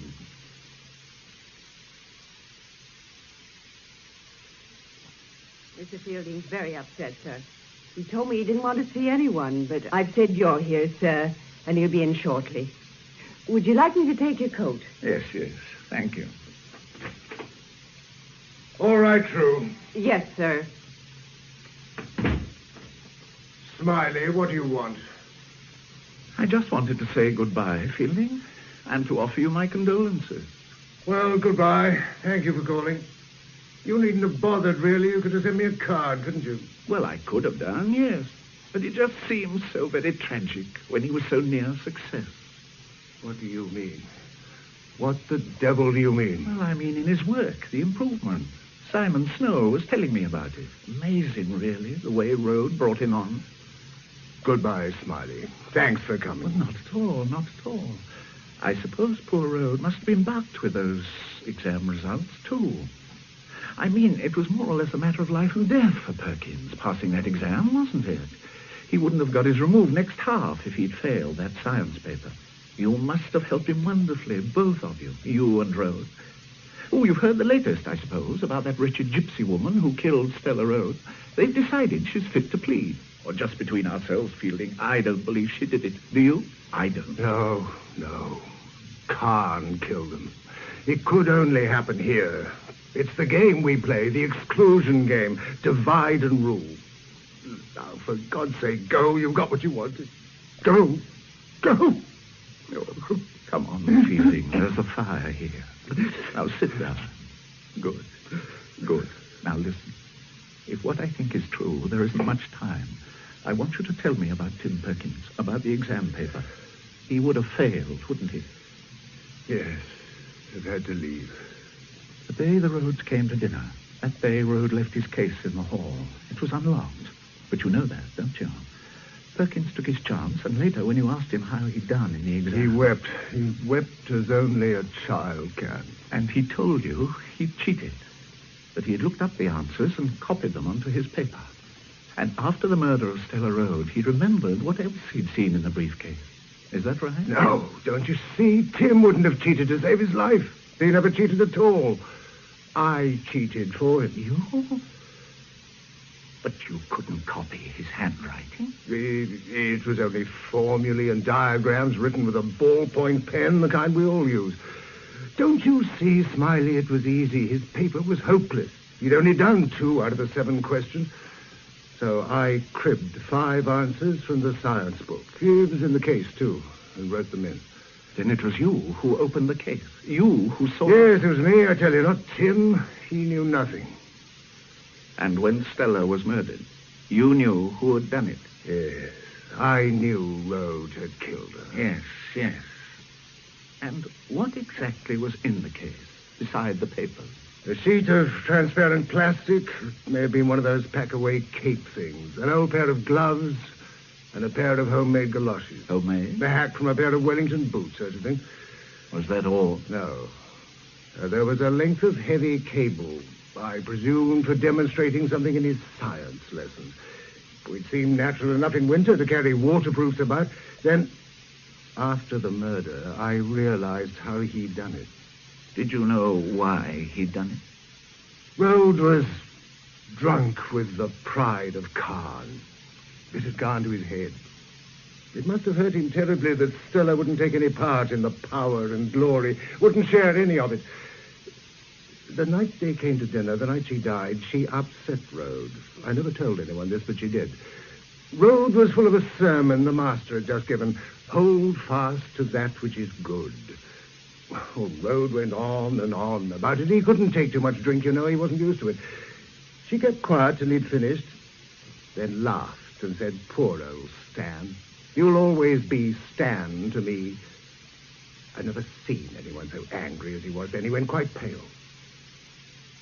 I've watched her, too, at meals, at dinner parties, elsewhere as well as here. I watched the way she'd peel an apple. Oh, you know what I mean. Well, she must have seen how people do things here, but it never occurred to her she ought to copy them. I admire that. So do you, I expect, but Carne doesn't. And Rhodes didn't. And I think he grew to hate her for not conforming. He came to see her as the one factor which would deprive him of a great career. He couldn't divorce her. That would do him more harm than being married to her in the eyes of Carne. Rhodes knew that. So he killed her. He plotted a squalid murder. With his little scientist's mind, he fabricated clues. But something went wrong. Tim Perkins got 61%. An impossible mark. He must have cheated. And to cheat, he must have opened the briefcase, and then he must have seen the cape, the boots, the gloves, the cable. So Rhodes killed him, too. Yes. Thank you, Fielding. I'll have to let Rigby know. Yes, let the sergeant know. I'll have to face the music about the cheating. I feel much better now, anyway. Much. I sent a chap round to collect Rhodes. He should be here any moment. And no arrests, just a chat. Why the hell didn't Fielding tell us about this before? Oh, that's what I'm wondering. It could be that he didn't understand the significance of what he saw until... Until what, sir? Perkins's death, I suppose, Rigby. And that doesn't add up. The handwriting blokes at the yard are convinced that the whole exam paper's in the same hand. Is Fielding a liar, then? Yes. The most accomplished liar I'd come across for a long time. Rhodes could have done everything. He could have dressed himself up in a plastic outfit, killed his wife, then put the cape and things in the refugee parcel. Having done that, he plays the part of the distressed husband. The only trouble with that pretty picture is how he made the weapon fly through the air into a ditch 4 miles away. It just doesn't work. And would he have had the courage to go back in there, playing the distressed husband, knowing that Mad Janie was about? If he did know. Were there any fingerprints? Not a one.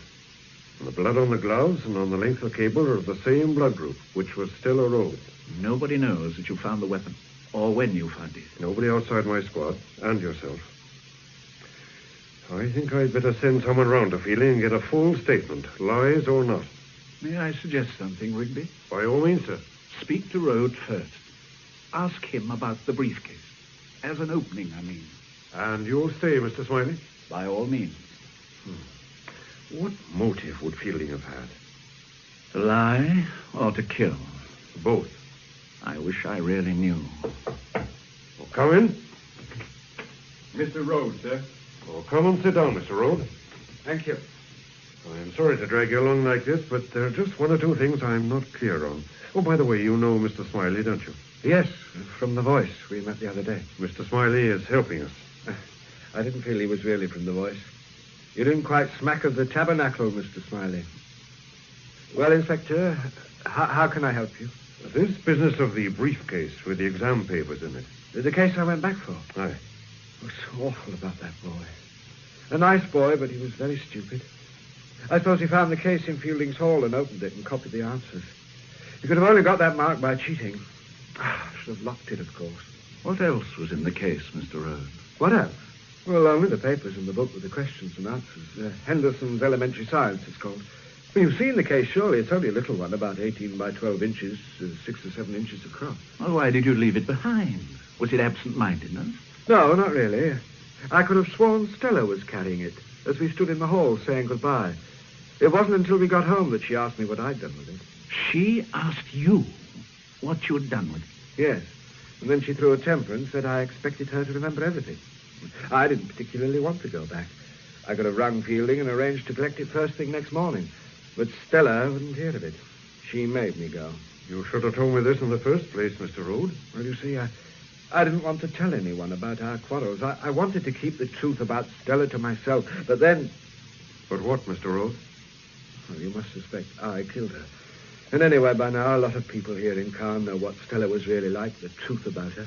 You mean that she was not a very nice woman? It was her father, old Mr. Glaston, who first told me, when I said I wanted to marry Stella. I never thought to hear a human being talk like that of his own child. What did he say? He said she was bad. Bad in her heart, that she was full of malice. He told me how she'd lead people on, all kind and warm, till they told her everything. Then she would hurt them. Say wicked things, half true, half lies. He told me a lot more besides. Well, go on, please, Mr. Rhodes. Of course, I didn't believe him. I just thought him a lying, jealous old man who wanted his child to wait on him until he died. So I married Stella. And when did you discover her father was right about her? The realization just crept up on me after a year or so, little things here and there, but no, it wasn't until we came to Carre that I knew what her father had said was really true. She hadn't been very keen on chapel before, but as soon as she got here, she went in for it in a big way. She knew it would look wrong, that it would hurt me. She wasn't sincere. A lot of people at chapel knew that. Mr. Cardew, the minister, knew. He understood why I gave up chapel. I couldn't bear to see her going there every Sunday and going down on her knees. It was all wrong. Just made a fool of your faith. All she wanted to be was different, to spite the school and me by playing the humble one. My wife and you were at chapel, you know, Mr. Rhodes. Yes, I know that. But your wife never gossiped. Stella said that. It made her cross, because to begin with, people liked her and they talked to her. She listened. Oh, she loved to listen. And she hoarded away every drop of gossip and dirt. She'd come home sometimes after her chapel work in the evenings and throw off her coat and laugh till I thought she'd gone mad. I've got them. I've got them all, I know, all their little secrets. Those who realized what she knew, they grew to be frightened of her. Did she have a hold on a man called Mulligan? Yes. Yes, how did you know that? He's got a daughter with an illegitimate kid near Leamington. Stella found out. Well, that's how she helped the Snows when they were moving in. She told me about that. She rang up Mulligan from the Snows and said, "Greetings from Leamington Spa, Mr. Mulligan. We need a little cooperation." And he cooperated. But they got her in the end, didn't they? They got their own back. Yes, they got their own back. Mad Janie didn't do it, Inspector. No, Janie's as soon have killed her own sister as killed Stella. They were as close as moon and stars. That's what Stella said. She looked after Janie. You see, it gave her a feeling of power to help a creature like Janie and have her fawning around. Not because she was kind, but because she was cruel. Was she cruel to her dog? You know about that too, do you? Oh, yes, she often beat it. But one day she beat it until it was... Oh, poor brute. She must have got mad. Well, I couldn't take that. I took most things. I had to, you understand? I had to, unless I left calm. But that, I shouted at her. She laughed.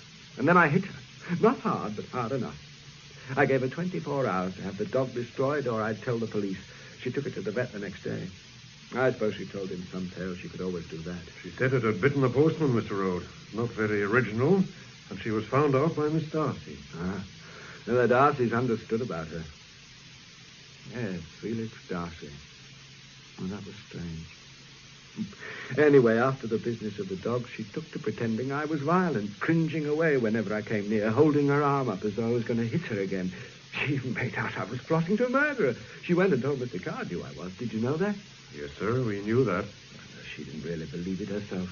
She'd laugh about it sometimes. Then at other times she'd whine and stroke me, begging me not to kill her in the long nights. It was the words that got her. The long nights. She liked the sound of them, the way an actor does. You were going to say something about Darcy. Darcy? Oh, yes. Yes, he knew about Stella, but not because she had anything on him. No, that was something different. She had something special there, something she'd never told me about, you see.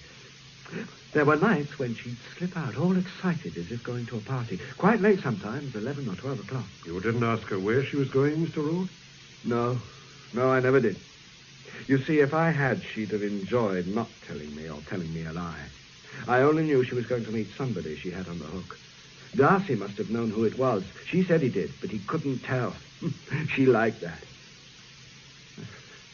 Well, that was all I ever knew.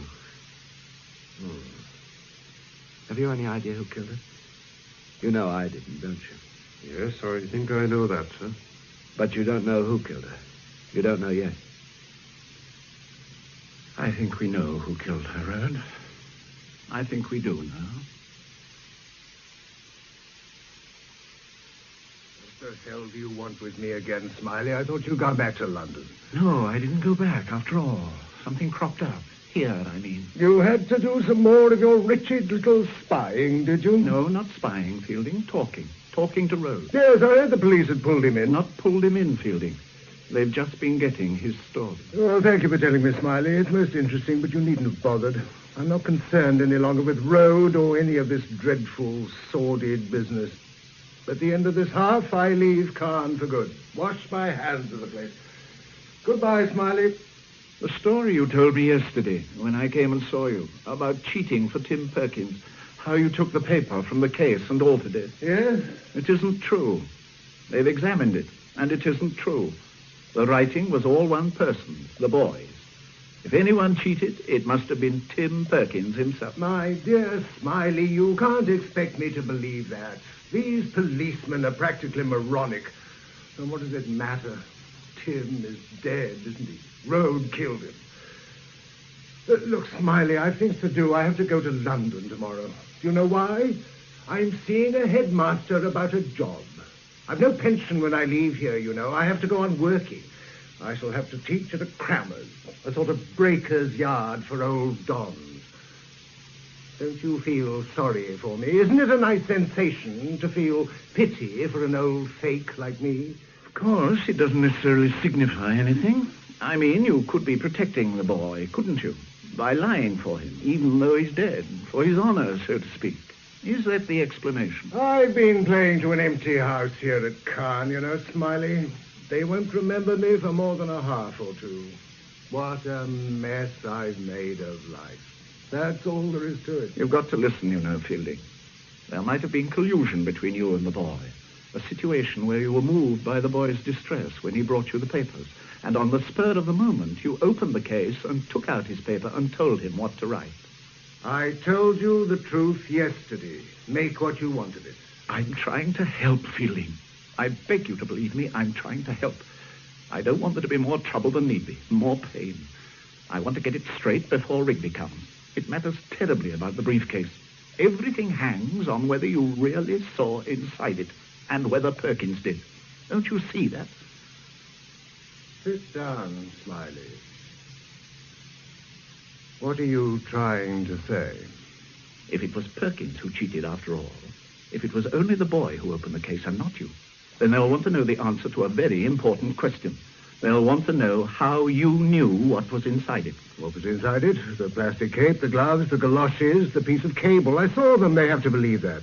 They were the things, even if their police sergeant hasn't been able to find them. Oh, don't be so silly, Fielding. Everything's been found. It was all in a refugee parcel. All but one thing. Well, Rode had every opportunity to do that, put things into one of Stella's parcels afterwards. Well, let's start from the other end. Suppose it was you who killed Stella Rode. Suppose you had a reason, a terribly good reason. Suppose you went ahead of Rode after giving him the case that night, overtaking him by bicycle. Suppose Janie saw you, like she said, riding on the wind. Then, Fielding, if that were really so, none of those things were ever in the case. You must have made it up, all of it. Of course, later, when the exam results came out, you realized that Perkins had cheated. Then you knew he had seen inside the case, had seen that it contained nothing but the exam papers. And he could have told the police that. That would explain why you had to kill the boy. I hear you. Because you did kill him, didn't you? You waited for him at the bottom of that hill. Twice a week he came down it at the same time on his way to his music lesson. You must have stopped him and then hit him with a stone. It looked like an accident. Looked as if he'd fallen off his bicycle.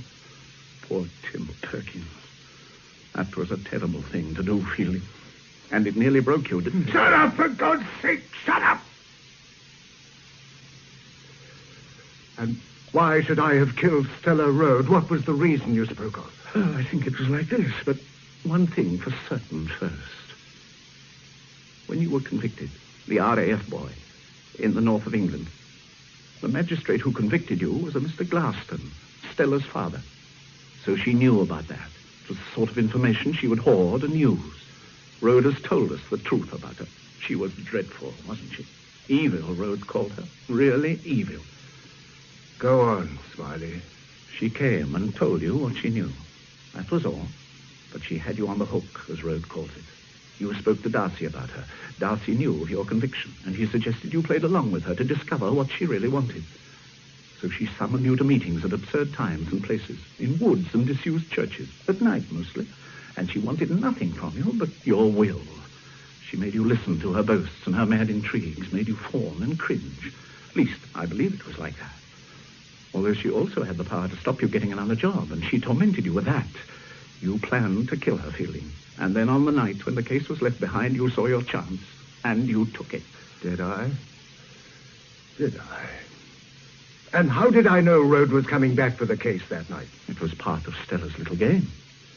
She left it behind purposely, and she arranged that you were to visit her after Rhodes had collected the case. She made him go back for the case. Then she sat there, waiting for you, Fielding. It was a perfect opportunity. There was only the slight risk that Rhodes might have recalled you riding past him. But bicycles are common in Carre, and with a plastic cape on, you might have been anybody. Sheer fantasy, Smiley. I saw what was in that briefcase. I told you Rhodes must have done it. Of course, you're quite right about her blackmailing me. But she did many worse things to other people, and not least to Rhodes himself. They know Rhodes didn't do it, Fielding. The point was that she could have stopped you getting any job in any school. And I think she would have done.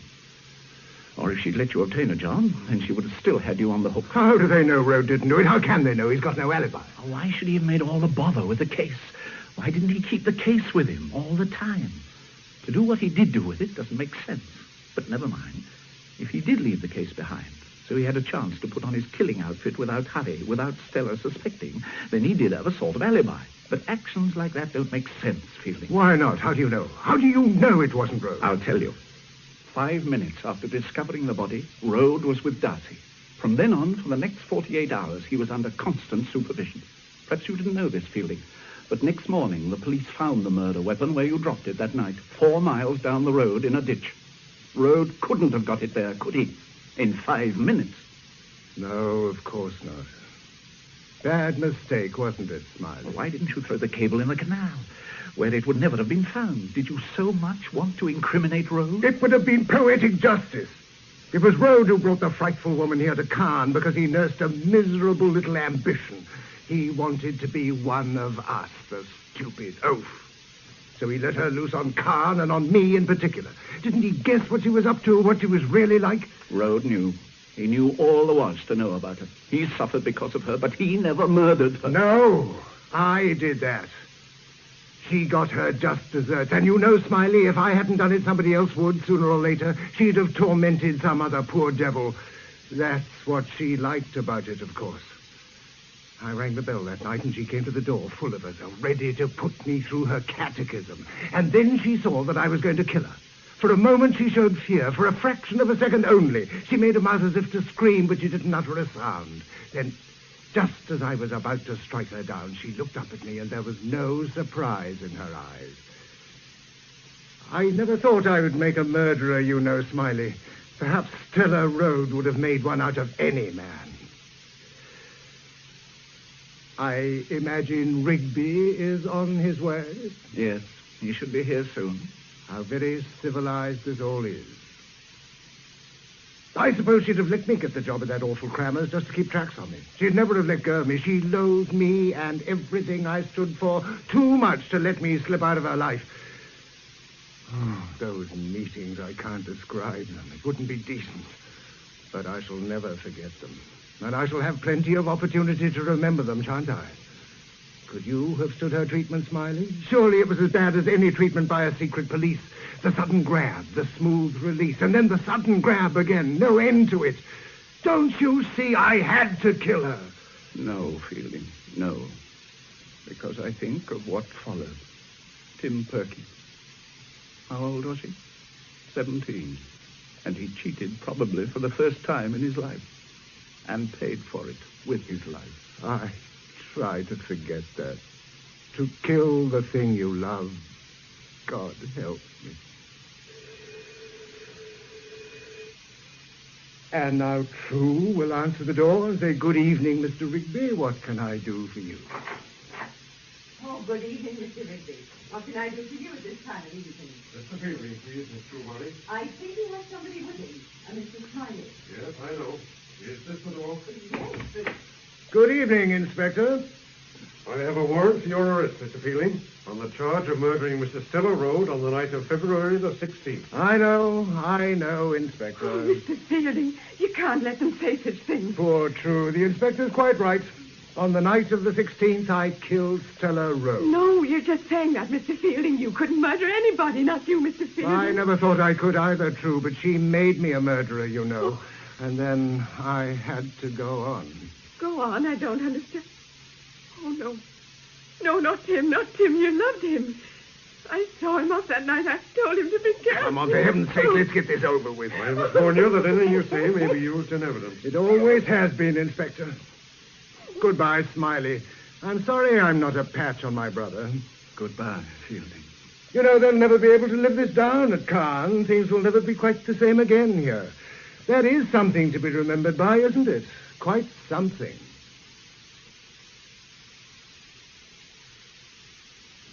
Patrick Barr played Fielding, and David Bird, George Smiley, in Frederick Radnam's adaptation of A Murder of Quality, the novel by John le Carre. Peter Williams played Inspector Rigby, and Joan Sanderson, Miss Brimley. Michael Spice was Road, Pauline Letts, Miss Truebody, Brian Hewlett, Perkins, Dennis Hawthorne, Darcy, Delia Payton, Dorothy Darcy, Maureen Beck, Mad Jady, Elizabeth Cassie, Jill, Claire Davenport and Edward Dewsbury, Shane and Charles Hecht, and Jill Carey and John Pullen, Anne and Simon Snow. A Murder of Quality was produced by David Geary. The Sunday play at 2:30 on Radio 4 tomorrow is John Drinkwater's classic Abraham Lincoln, starring Michael Hordern and Mary O'Farrell. 2:30 tomorrow afternoon, Abraham Lincoln. This is the BBC Home Service and the British Forces Broadcasting Service. Saturday Night Theatre.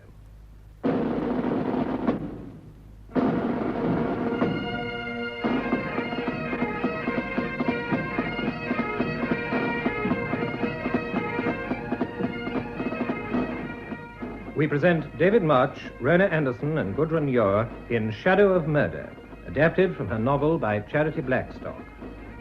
Shadow of Murder.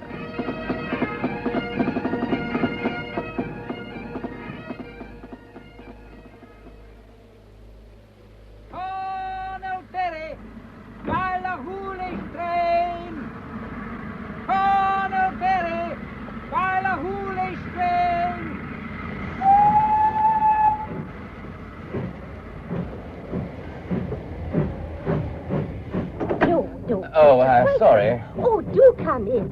I was just saying to my little daughter how nice it would be to have someone to talk to, wasn't I, Kate? Yes. Oh, I assure you I wouldn't dream of disturbing you. I expect there are empty carriages. There's a corner seat for you.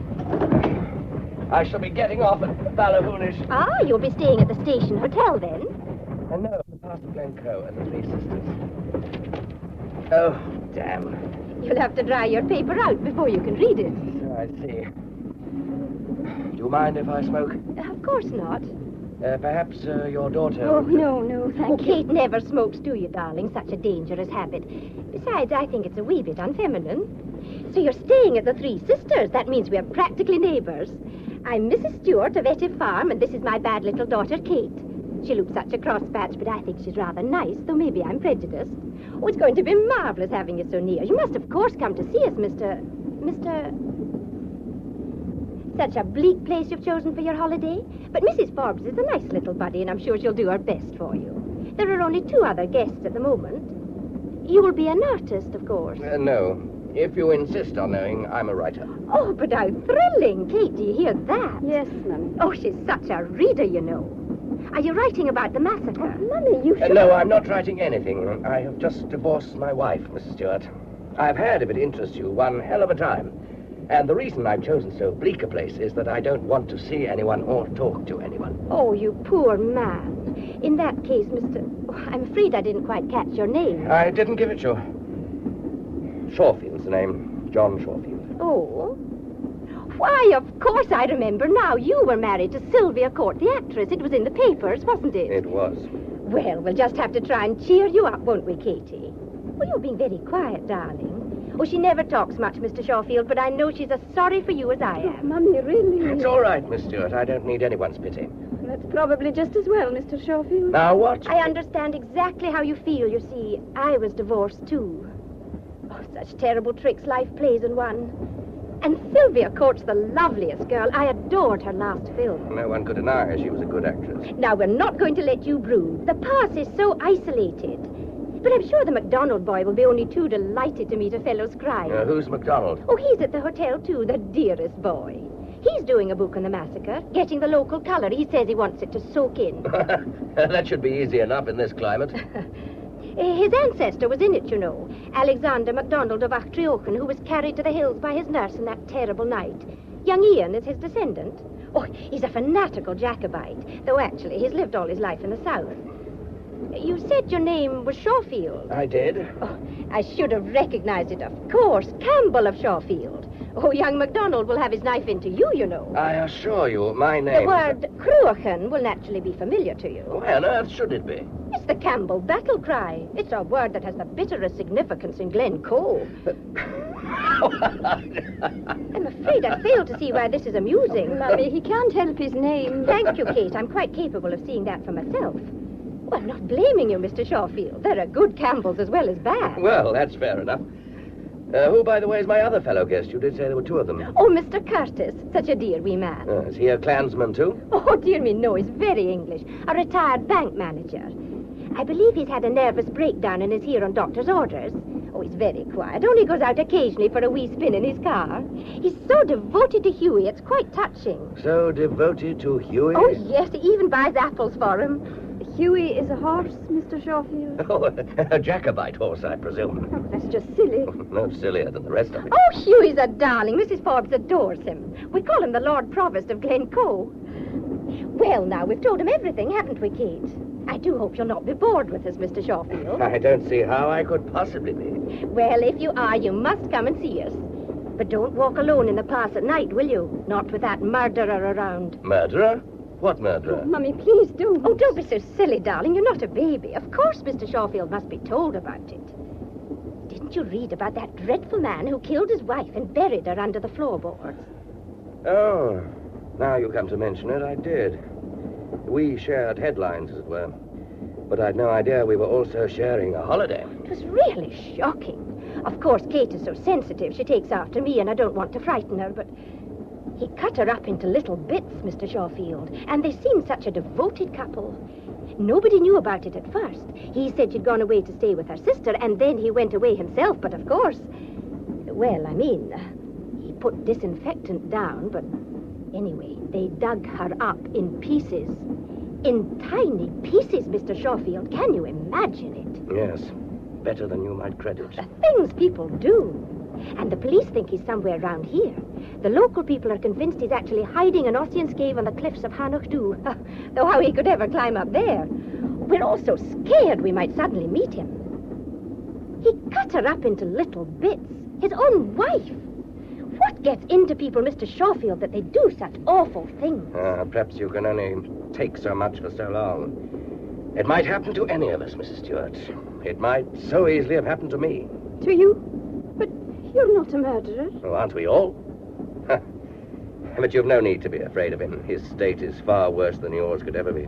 If you met him, he'd do the running away. I'm sure we're here. There's a halt here and we can get a lift the whole way home. Oh, if you just help me down with my baggage. Oh, yes, of course. That's it, thank you. Oh, goodbye, Mr. Campbell. We'll be seeing each other very soon and then you can tell me all about your book. Oh, Kate, hold this for goodness sake. You know they don't stop here for more than a minute. Mummy, his name is not... Don't forget to call on us. Goodbye just now.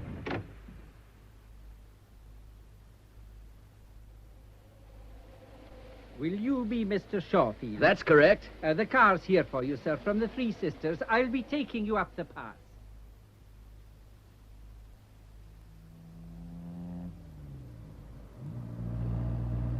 How far's the hotel now? Oh, it'll be half a mile. A mile, perhaps. Then stop, please. I'm going to walk it. Walk? It's a terrible night. Well, never mind. It suits my mood.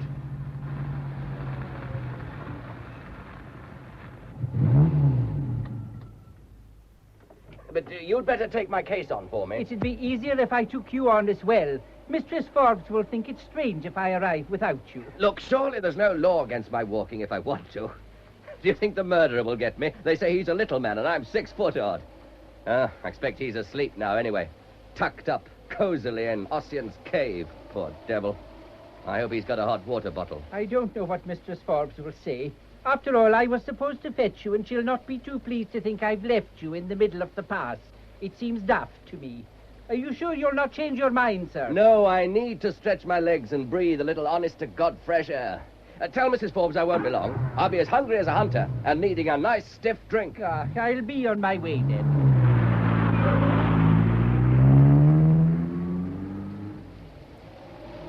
What a night for a massacre. What the devil's that? Who's there?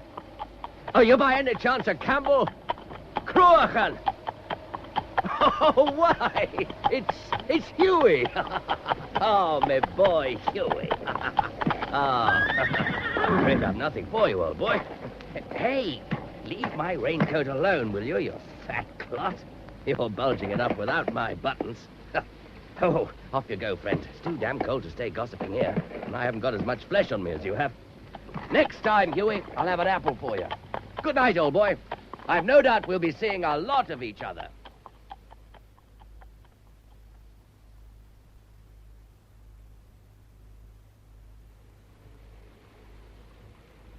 Oh, hello, Mrs. Forbes. There you are. Hope I haven't kept you waiting. It's a brute of a night. Oh, that dinner smells good. Well, I've kept it hot for you, Mr. Schofield. Oh, this is one of your fellow guests, Mr. Curtis. How'd you do? Pleased to meet you. And this is Mr. MacDonald. How'd you do? Well, there are just the three of you. We are never full in the winter. Now, would you like a drink? Oh, very much indeed. Yes. Large whiskey, please. Perhaps you two gentlemen care to join me? Well, that's most kind. I don't usually indulge just after a meal, but a small port would be very enjoyable. Good. And you, sir? I haven't got the money to drink. I understand you write books, too. How does she do it? Oh, thank you, Mrs. Forbes. I need that. Cheers.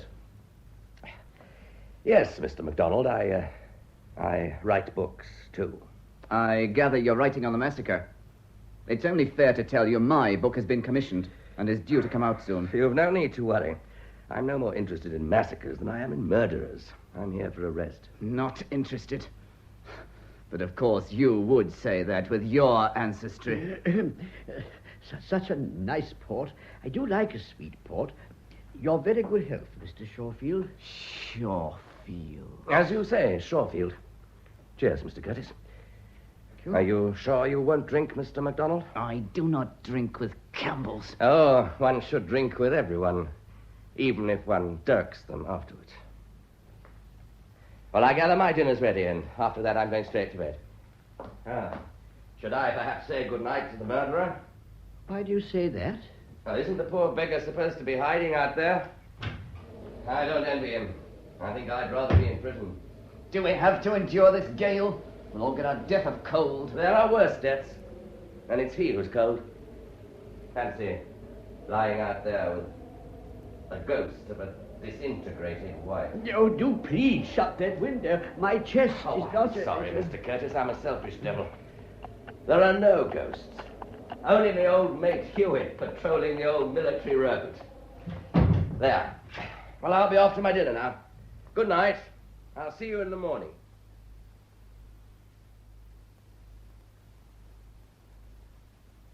Good morning. Oh, I see we're to sit at the same table. I think Mrs. Forbes felt it was a bit silly to sit at different corners of the room, as there are just three of us.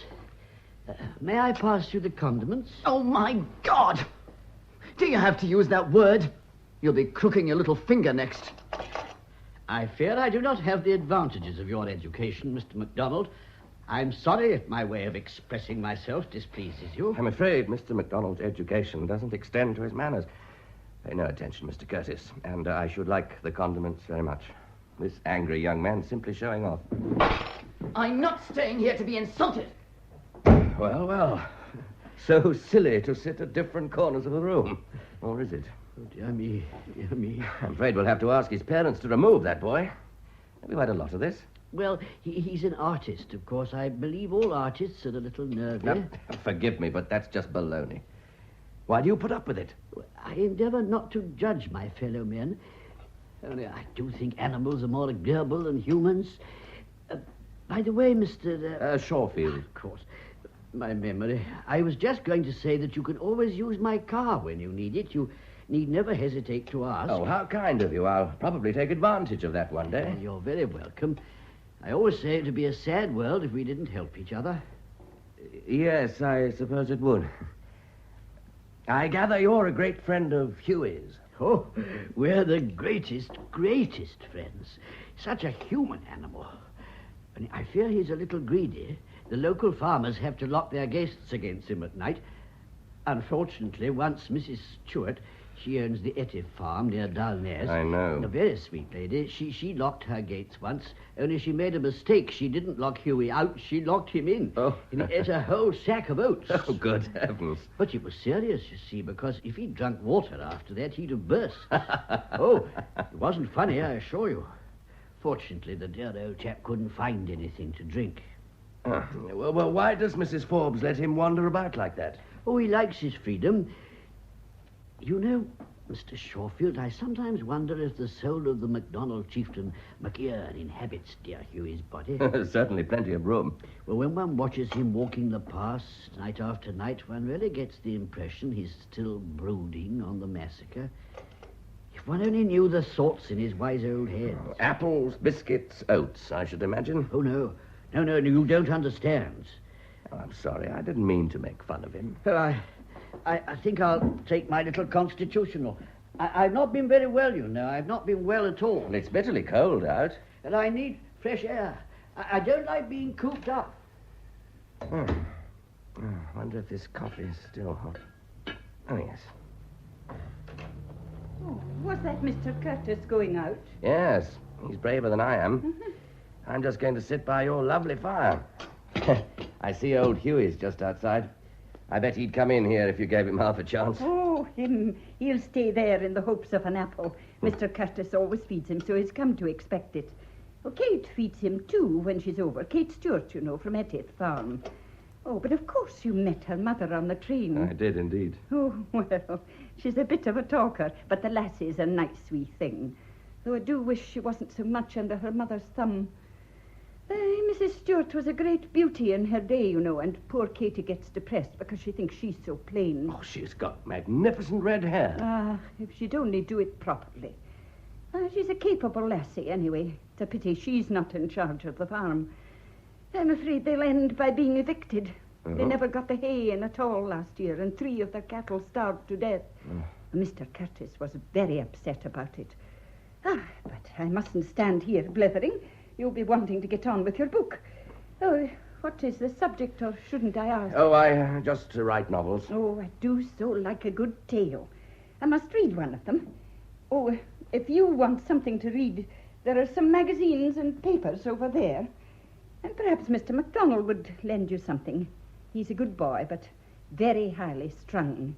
He lets the massacre prey on his mind, as if it wasn't bad enough to have this terrible murderer so near us. Of course, I bolt the doors and windows every night. You better be careful you don't lock him in by mistake, like Huey and the oats. Oh, my goodness me. Don't say things like that, Mr. Shawfield. This isn't really important, but has it struck you that one of us almost certainly has met the murderer? What do you mean? Our friend outside, Huey. Aye. Well, I must get on with my work.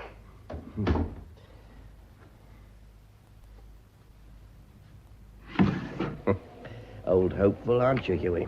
I've still nothing for you. What's the murderer like? Did he ever tell you why he murdered? So that's your considerable big visit.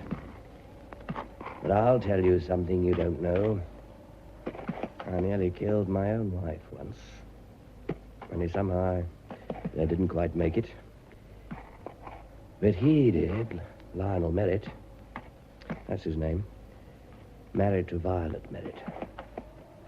They seemed a happy couple. They even had a cat. No children. We had no children either. Sylvia wouldn't. Oh, am I boring you, Huey? This isn't really the stuff for a nice, respectable horse. You go for your walk. I think I'll do the same. Oh, I'm glad I've caught you. I want to apologize. Apologize for what? To think that I tried to shut the poor creature up. What on earth are you talking about? Tell me, how are you describing him? Who? The little man from Surbiton. Oh, I can just see it. And to think that I, a fellow writer, did my best to spoil it for you. What a good thing Mrs. Forbes told me you write novels. I don't know if I'm following all this, but I gather I'm supposed to be putting Mr. Curtis in a book. Pass the condiments. Marvelous, marvelous. You seem to think my manners are worse than your own. Huh? Do you imagine I pull the strings to make a person dance for me? How dare you? You better get back to your thieving Highland reavers. Though God knows they'd probably chuck you into Loch Etty for the lousy little southern that you are. I'm a Scot! Where were you cradled, Sandy? In the corridors of the Charing Cross Road? Of course, with your name, you don't dare believe I'm descended from MacDonald of Artrioch. The only pity is you ever descended at all. Oh, I'm going out for a walk. And I warn you, if you make fun of Mr. Curtis again, I'll throw the condiments in your face.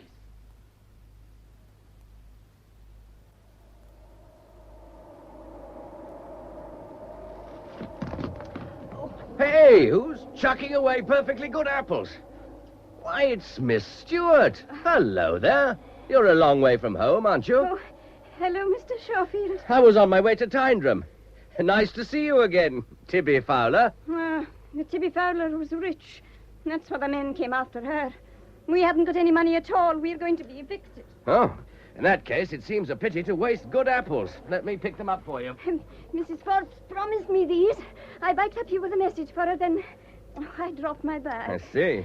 Well, I suppose I'd better be getting along. Oh, why? I should be glad to talk to a civilized person. Since I've been here, nobody mentions anything but murder and the devil. Oh, when I was a little girl, I had to read the Bible to my grandfather, and he'd never allow me to mention the devil. So I had to read out things like the world, the flesh, and the word I'm not supposed to say. I should imagine there are a great many words that you're not supposed to say. Well, I don't know why I should think that. Why don't you sit down? Oh, is it too cold? We could go back to the hotel if you'd rather and have a drink. Oh, no. Why not? Well, Mummy wouldn't like it. Oh, I hadn't realized I was making an immoral proposition. Well, in Scotland, ladies don't go into public houses. Of course, it's different in your part of the world. Ladies there can go wherever they like. So you, too, read your papers? Well, I must be getting along. Mummy... I should never have come here. So you've read all about me, Miss Stewart. It must have greatly improved your knowledge of all the words you're not supposed to say. Why are you talking to me like this? Well, of course I read the papers. And of course I recognized you. You were front page news, and you're very good looking. Thank you. Oh, I'm sorry. I didn't mean to be impertinent. When you see... Well, I'd read all your books, and I liked them. And they're not the kind to go with all that sort of beastliness. Your last one was wonderful. Oh, wouldn't you like an autograph copy? Straight, as it were, from Gehenna? Oh, no, thank you. I get them from the library, where you don't want to go squandering your royalties on me. Good heavens. And besides, you're so angry with me. I'm afraid I'm a clumsy person. I biked out specially to meet you. You know, before my mummy arrived. I dropped the apples on purpose. Expecting you're finding this funny. You could put it into a book sometime. Would you, like a cigarette, Kate? No. Why not? After all, Mummy can't smell it from here. Oh, come on. Let me light it for you. I'm sorry I jumped down your throat like that. Of course you read the newspapers. And I've an odd face and an odd name, too. It's a Campbell name. So everybody makes a point of telling me. Oh, never mind. What about our contemporary murderer? What's the latest news? Oh, he shot you off the front pages, Mr. Schofield. You impertinent baggage. If you're going to be so cheeky, You better call me John, or even, as my friends do, Johnny. I'm beginning to feel pushed into the elderly gentleman class. Of course. John? It comes easier after the first 10 years. So our murderer has replaced me, has he? Oh, Mr. Shawfield. John, the poor creature. They're so certain he's here. Do you think he can really be hiding in these hills? God help him if he is. Oh, to be on the run like that. I don't know how he can endure it. The pass of Glencoe is no place for a lonely, frightened man. Girl, I think you'd better come and have that drink with me. But what sort of a person can he be? A person like you and me, neither better nor worse, Kate. The human mind is like metal, you know. There's always a breaking point. Some of us murder, some of us mop and mow, some of us simply go to the devil. He chopped his wife up. That's just how it took him. You're being awfully nasty. Only because I'm afraid. Nothing makes people nastier. That's why I was so rude to you just now. Oh, well, let's walk back. We'll freeze if we don't. I'll wheel your bike for you. Oh, and you better give me your bag, too. I can't have you dropping it again. Don't be silly. I wanted to talk to you, too. Why don't you have lunch with me? Well, there's nothing even John Knox could say against that. You'll be superbly chaperoned, with Mr. Curtis passing the condiments on one side and Mr. MacDonald having a tantrum on the other. Oh, I can't. How cold it is. I'm sure it's going to snow. Why can't you? Mummy expects me to be back at the farm. Well, can't you ring somebody? Oh, there's no telephone around here. Mrs. Forbes has been trying to get one for ages. Oh, but it's so difficult to lay down the wires, or whatever it is one does. Oh, that must be awkward when it snows. Oh, if it snows, you probably won't get out at all. Very jolly.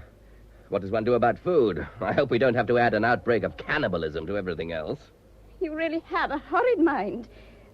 Oh, don't worry. Mrs. Forbes stocks up for emergencies. There'll be plenty to drink anyway. Well, that's all right, then.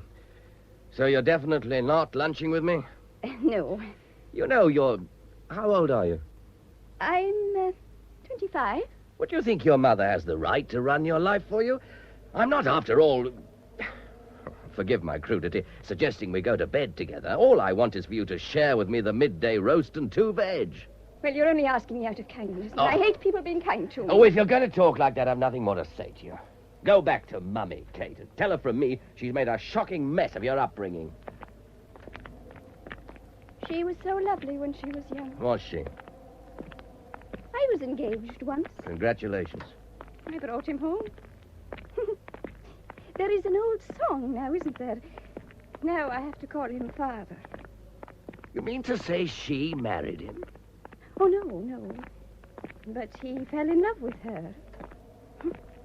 And that was that. Oh, there are other kinds of murder, you know, Mr. Shawfield, than chopping people up. Oh, I simply can't call you John. I don't know why. Mummy will be calling you by your first name in 5 minutes. Oh, call me what you like. There's the hotel. You might remember, Kate, that Mummy isn't as young as she was, and that young men with Oedipus complexes don't make the best husbands. So I'll be meeting your mother again soon, will I? Yes. And she'll be turning on all her charm for me.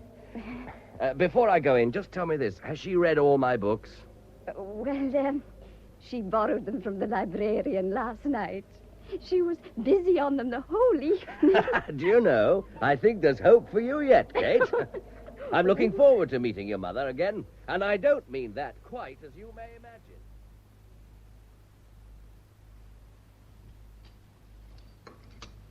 Oh, there's Mrs. Stewart asking for you, Mr. Shawfield. Oh. I did say you were all at dinner, but... Oh, I'm disturbing you, and Mr. Curtis just about to carve to you, isn't it a shame? Katie said you'd be eating, didn't you, Kate? And I just didn't listen. Now, you're just to go on eating, you poor hungry creatures, as if I wasn't here. I'll be away in a minute. I want a wee word with Mr. Shawfield. I'm sure we're all delighted to see you. We hadn't really started. Do sit down. Oh, hell, there's the pepper. Confound it. Hello, Kate. Damn, You see, Mrs. Stewart, the effect you have on us all. Hello, Kate. Hello, Mr. Schofield. Oh, so we're back in square one, are we? I don't know what you mean. I just came to ask you to tea tomorrow afternoon, Mr. Schofield. And I'm not asking you, Ian. You've caught a cold, you poor boy. It's the pepper. Anyway, I'm not asking you because I know what you writers are. You'll be talking shop all the time, and poor Katie and I'll not understand a word of it. As for you, Mr. Curtis, dear, I want you all to myself when you come. Oh, you've no idea how he helps us, Mr. Schofield. He knows so much about animals. Oh, how kind of you. Actually, I once studied to be a vet, but I fear my knowledge is sadly rusty. Of course it isn't, you silly man. But now, Mr. Schofield, so fascinating our meeting like this. I don't think these things are coincidences, do you? I think they're meant. After all, I've been a fan of yours for ages. Indeed. I must say it's interesting to meet people who've really read one's books. Most of them just flip over the pages so that they can say the right things. You must have noticed this, Kate. Oh, no, I can't say I have. Haven't you? Once or twice I nearly wrote to you, but I didn't quite have the nerve. That second book of yours, A Lion Among the Ladies, haunted me for a long time. Do you remember, Kate? Oh, but I'm afraid my little daughter prefers thrillers. Oh, come, Kate. Surely you remember. I didn't realize I was saying anything funny, Kate. Oh, of course not, Mummy. Oh, well, never mind. If you want to laugh at your poor old mother, why not? But now, Mr. Schofield, you'll come tomorrow, won't you? I will indeed. I shall look forward to it. Well, then, that's settled. Oh, Mr. Curtis, dear, do go on with the carving. You all look so hungry. Well, if you're sure you don't mind. How clever of you to know how to carve. He's definitely here, you know. Oh, Mummy, please. The murderer, I mean. He's been seen in the glen, actually seen. Please don't let me disturb your meal, only I thought you'd like to know. I'm not hungry. They have a description of him, you know. Apparently, he's got a scar. A scar? Yes. Oh, it's so terrible. A creature like that is no better than a wild beast. Oh, he's mad, of course. No sane person could cut up his wife. Well, I've disturbed you more than enough. Come on, Kate, darling. We must tidy up our little home before the famous Mr. Schofield sees it, mustn't we? Would you think me very forward if I called you John? It would be a privilege. I hope, Kate, you will do the same. It sounds so much more friendly. Oh, I don't think she'd dare. Kate is very shy, aren't you, darling? Well, we must go. Bye just now. Tomorrow at 4, Johnny. Goodbye. Bye. Oh, Mr. Curtis, anything wrong? I'm sorry. I'm afraid I'm not feeling very well. Oh, can I do anything? No, I'll go upstairs and rest a little. That woman's a damn show-off. Is she? Oh, you wait till tomorrow. You'll get a magnificent tea and you'll see your books in the case at the far end. Not near enough to be obtrusive, but where you can't miss him. She did the same to me. Best of luck to her. Oh, you would say that. I'm going to tell you something. Every time you tell me something, you create an earthquake. What is it now? I've decided I'm going to marry her daughter. Oh, have you informed Kate of your decision? It's none of your business. I don't know why I'm telling you any of this. For all I know, you might be this murderer. I could say the same of you. You've got that kind of face. Is there a murderer's face? As it happens, my wife, my ex-wife, is very much alive. If you knew what you looked like when you said that. One day you'll do a murder yourself. Perhaps I will. You better be careful, MacDonald. There are other victims than wives. What was this you were saying about marrying the girl? Oh, Kate. I think it's time she settled down. I need someone to look after me. She'll never have a name in lights, but she's a good girl. I fancy she'd marry anyone to get away from that mother of hers. I don't think she'd be any better off with you. What the hell do you mean by that? I'd give her my name and a home. She'd have married status. That's all women ever want. She'd be very well off with me. After all, let's face it, she's pretty plain. We can't all look like Sylvia Court, can we? I warn you, if you hit me, I'll summons you. Oh, for pity's sake, I was merely going to light a cigarette. But I do find it a bit distasteful that you should speak like this of your prospective wife. After all, she's a person in her own right. I'll tell you something. I'll hold on to the tablecloth. We're all together, aren't we? Getting on each other's nerves like fun. And now it's going to snow. So your intended warned me. And when it does, anything might happen. Anything. How jolly. The murderer will have to come out for one thing. He'd freeze to death in Ossian's cave. And the Glen's a queer place, you know. Ghosts aren't the only kind of haunting. And you, being what you are... What the hell am I? I'm going to show you something. Wait a minute. Oh, what now? Look. How do you like that, Mr. Shawfield? What's the point of all this drama? All right, it's a pistol. Am I to take this as a challenge to a duel or something? I see you handle it as to the manner born. It looks very old. 300 years old. A real Highland pistol. They call it over and under because one barrel is laid over the other. There's only one lock and hammer required because the second barrel can be turned round by hand. Here, after the first has been fired. It's a nice job. I should go easy with it if I were you. It's loaded, both barrels. Do you mean to tell me that you leave a loaded weapon lying around like that in a drawer which isn't even locked? This thing would go off at the slightest pressure. You must be out of your mind. It's mine. I do what I like with it. I'm not being dictated to by you. For all your right bestsellers. Oh, damn my bestsellers. Anyone would think they were a crime. Mr. Curtis, are you feeling better? What's that? Oh, it's all right. We've decided to use swords instead.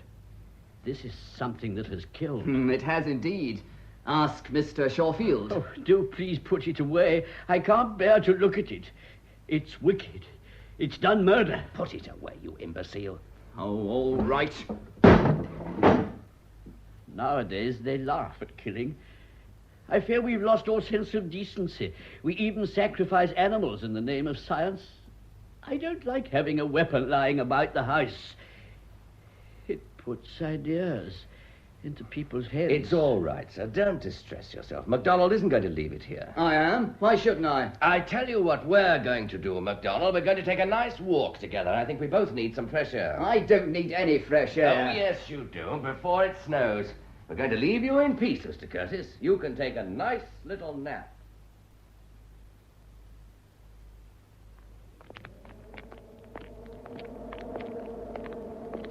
What is all this? I don't want to walk with you. Well, you are walking with me. Serves you right for baiting that poor little creature. It's a pity you don't mind your own business. Okay. Oh, God, it's cold. Can't you smell the snow? Ah, that poor devil. This is no place for a murderer on the run. Tell me about the massacre, MacDonald. I'm in the mood. Wasn't it this kind of weather when it happened? Why, here's old McKeon himself to give local colour. Hey, boy! Ah, it appears he's not feeling sociable. A revolting slob of an animal. He ought to be sent to the knacker's yard. Would you murder your own clansman? What about my history lesson? I'm beginning to believe you know nothing about the massacre at all. I know it by heart. So should you, Mr. Shawfield. I wonder you can face the ghosts, you murderer. There are other ghosts. There's Violet, for instance. Don't forget Violet. And you call me mad. Who the blazes is Violet? Is she somebody here? She is a little dispersed, but she's here all right. She's here. Oh, I don't know what you're talking about. But I'll tell you of ghosts. The Master of Stair. You'll have heard of him. He ordered the massacre. I hope the soldiers will not trouble the government with prisoners. That's what he said. He wanted them killed. Women, children, and all. A little dispersed. Her hands here, her feet there. I wonder if he sees her still on the slopes of Anachdub. It was down these slopes that they fled, naked and screaming in a blizzard. The sky was red with their cottages going up in flames. They shot the old man from behind. They stripped his wife and tore the rings from her fingers with their teeth. It was bloody murder. This was bloody murder, too. When it was all over, the Campbells played a tune on the pipes from Loch Leven Shore. The Glen is mine. That's what the tune was called. The MacDonalds were dead. There was nothing left of them. There was nothing much left of Violet either. Poor Violet. It might so easily have been poor Sylvia. I nearly throttled her once. Only... well, I didn't. If I had, it would be me in Ossian's cave. Perhaps it might be even now. Well, now you know all about it. And now you know why I call you a murderer, Mr. Campbell of Shawfield. What do you say? What? Oh, my God, you look it. What an ass you are. I'm no murderer. I saw you handle that pistol. It belonged to your ancestor. He murdered mine, John MacDonald of Artrilken. When did all this take place? 1692 in the month of February. Well, it's now 1965, the month of January. And I'm going to chuck that pistol away the moment I'm back. Oh, let's stop this nonsense. Tell me about this precious book of yours. When's it coming out? I think you ought to dedicate it to me. You and your bestsellers!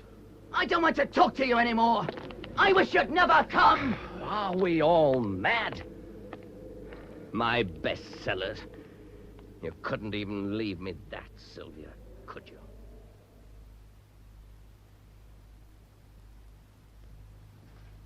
Well, now, I hope you had a nice walk, Mr. Shawfield. Oh, are you looking for something in that drawer? There's nothing there. It's empty. Yes, it's empty. Oh, is anything wrong? You look quite strange. No, nothing's wrong. Well, you must give me some idea of my route. Tomorrow I go to Ettive Farm.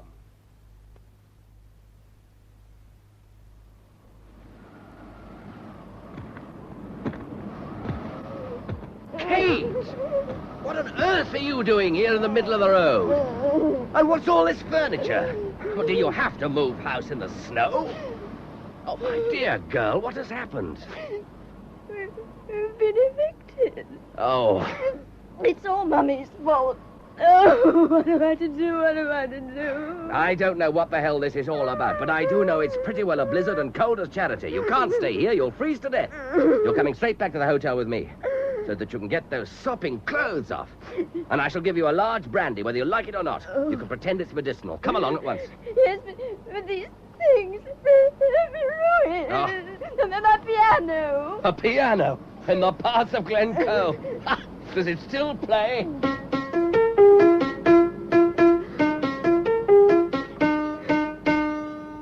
Ah, never mind. Clandiarmid's dead and Clandonald, too. Girl, are you coming or aren't you? Well, I can't just leave everything here. You can and you will. Mummy will be dreadfully upset. Well, I'm dreadfully upset, too. There was I, dreaming of hot scones and a blazing fire. The next time you ask a poor London chap to tea, you might plan the weather better. Oh, Kate, come on, for pity's sake. You're the most idiotic, pig-headed girl I've ever met. I trouble you not to speak to me like that, Mr. Shawfield. Bah! Oh, really? Mr. Shawfield! Mr. Shawfield! Put me down this instant! I won't be carted around like a baby! In a moment, I'll sling you over my shoulders like a sack of potatoes. In fact, if you go on like this, Miss Stewart, I shall smack you, which will be very undignified, and create a certain amount of tension at our future meeting. There is not the least need to shout at me, Mr. Shawfield. I do not like it. I am quite prepared to go to the hotel if you kindly put me down like this instant. It's a pleasure, Miss Stewart. Do ask me again, won't you? You must both have tea with me sometime in Ossian's cave. Oh, that's better. Here, I'll take that case. Now, for God's sake, walk as fast as you can. This is as bad as the night of the massacre. Oh, it was worse than this. Anyway, the massacre is something I should prefer to forget. It's nothing to do with me. Only I must admit, MacDonald has quite a gift for evoking the past. His book should be really impressive. Oh, he doesn't really write at all, you know. What? Oh. Now, look, I'm not being familiar. I'm only holding you to warm you a little. Oh, I don't mind. My poor lamb, you're frozen. Oh, perhaps I should have slapped you after all, as a remedial measure. Oh, well, I don't think that you should speak to me like that. I am 25, you know. Oh, I'm sorry. What were you saying about MacDonald? Oh, well, I thought you knew. He means to write the book, of course, but he'll never really get down to it. He's a failure, you know, like me. Like you? Oh, yes. He's always making a mess of things, even as a school teacher. That's what he is, you know. Oh, he's really quite nice under all the nonsense. He wants to marry me. He thinks I'd look after him while he writes. And are you going to marry him? I don't think so. Oh, it would be such a responsibility. I'm not sure if you should let yourself be so devoured by passion, Kate. Why are you laughing at me? Have I said something funny? No, of course not. Well, I did consider it, of course. I've always been scared of not marrying. There's no earthly reason why you shouldn't get married. Now, marriage isn't all it's cracked up to be. But if you're so frightened about it, you can always take up a cause. You do it very well, red hair flying and all. In fact, I think you'd be quite terrifying. Oh, do you think so? And what cause would you suggest, Mr. Shawfield? Oh, I wouldn't dare commit myself. Oh, we're nearly home. Shall I pick you up and run for it? My legs are much longer than yours. No, thank you. I do hope you won't catch cold, Mr. Shawfield. You must take a good tot of whiskey when you go to bed and get Mrs. Forbes to give you a hot water bottle. You are the most extraordinary girl. You know, you haven't told me what all this is about yet. And where's your mother? Did she forget she'd asked me round? Well, you see, we knew they were going to evict us. They said we didn't manage the farm properly. Mummy's never taken it seriously, but when the final note came, she got frightened and went out, thinking that they couldn't do anything, that she wasn't there. Only, it didn't make any difference. They just took everything out and dumped it by the roadside. And what about your mother? Oh, I expect she's gone to Edinburgh. What the blazes do you mean? We have cousins there. I don't find that an adequate answer. Well, what was there for her to do? She doesn't get on very well with Mrs. Forbes, you know. She probably parked her bicycle somewhere and got a lift to Oban. Oh, I'll hear from her in a day or so. You tell me your mother leaves you to cope and waltzes off to Edinburgh? I hope she sinks in a 10-foot drift and freezes stiff. She should be shot. Really, Mr. Shawfield? I am quite capable of coping with the situation. Oh, sure. When I saw you this afternoon, I was amazed by the way you had everything under control, down to the bottom C of the piano. Oh, shut up. Oh. Oh, there was such a lovely tea for you two. Beautiful cake. I made it myself, Mr. Shawfield. Oh, Mr. Shawfield, put me down. Put me, I won't have it. I'm not putting you down. I'm getting you back as soon as I can.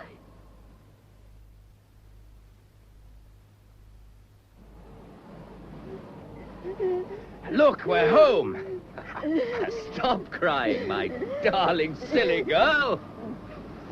Ian is watching you from the doorway. Huh? He looks like a new massacre. You should speak more respectfully of the Glen. Shouldn't she, MacDonald? Shouldn't she, boy? Shouldn't she what? What's happened? Why are you carrying her? Is she hurt? Hurt? Oh, Kate? Never. Here, take her. No, I'm not be tossed about between the pair of you. What do you think I am, a tennis ball? Don't put me down. Oh, Mrs. Forbes. Oh, I'm terribly sorry to land myself on you like this. As if dreadful things happen.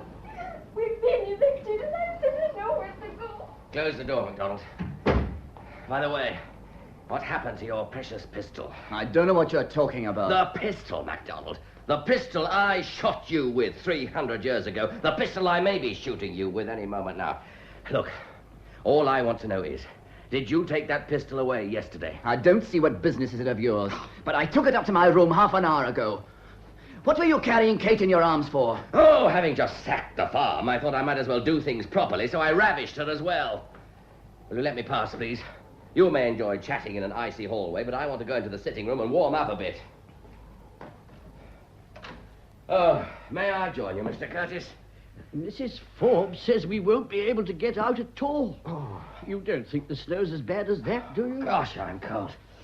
Oh, bless Mrs. Forbes for this glorious fire. What? Oh, I don't know. It's really coming down with a vengeance now. But I must get out tomorrow. I simply can't stay in all day. It's bad for me. I've not been well, you know. The doctor said it was essential I should have fresh air. Oh, Lord knows it's fresh enough. My dear chap, I don't like being cooped up any more than you do. In any case, I want to get down to Ballachulish tomorrow, see about Kate's belongings. She's been evicted into the snow, you know. And frankly, I don't think any of us will get out if it goes on like this. But I must... Mind you, I do understand how you feel. We're not exactly a coordinated group. If you feel you simply can't stand us, why don't you stay in your room? I'm sure Mrs. Forbes wouldn't mind. I know what the need for privacy is, God knows. Do you? Oh, yes, I had a wife once, you know. And wouldn't she leave you alone? Not for a minute, not even to write. I don't know why I'm telling you all this. You stay in your room, Mr. Curtis. Walls are good 18th century workmanship. You won't hear us brawling downstairs. It might thaw tomorrow. It might. I must get out. You don't understand. I must. That pistol? Oh, now, don't worry about that. MacDonald's taken it away. And high time, too. Well, I'm going to get myself a drink. I think I've earned it. Would you like something? Oh, no, thank you. It's very kind of you, but alcohol doesn't suit my constitution. Suits mine. Here now. Oh, thank you, Mrs. Forbes. I needed that. How's our Kate? She's all right. She's had a hot bath and a good drop of brandy. I lent her my dressing gown and put her by my sitting room fire. Oh. Fancy Mrs. Stewart leaving the poor lassie in the snow and going to Edinburgh. Yeah. I could wring that woman's neck. Things were different before Mr. Stewart left her. Oh, of course. Husband. Aye, he couldn't take it. He's married someone else now. The poor lassie's never been the same since. Not that Mrs. Stewart would care. She always used her as a kind of servant and keeps on telling her how plain she is. If she was lying dead in the snow this very minute, I'd not care. Perhaps she is. Now, you'll have a refill. Oh, Mrs. Forbes, you're making a lush out of me. Oh, no. Well, no. why not? It's one hell of a night. Mr. Shawfield. Cheers. I was thinking maybe you'd go up and have a word with Kate. I know she'd like to see you. She wants to thank you. There was nothing to thank me for. Of course I'll go. Oh. And you won't mind the dressing gown? I think I could survive it.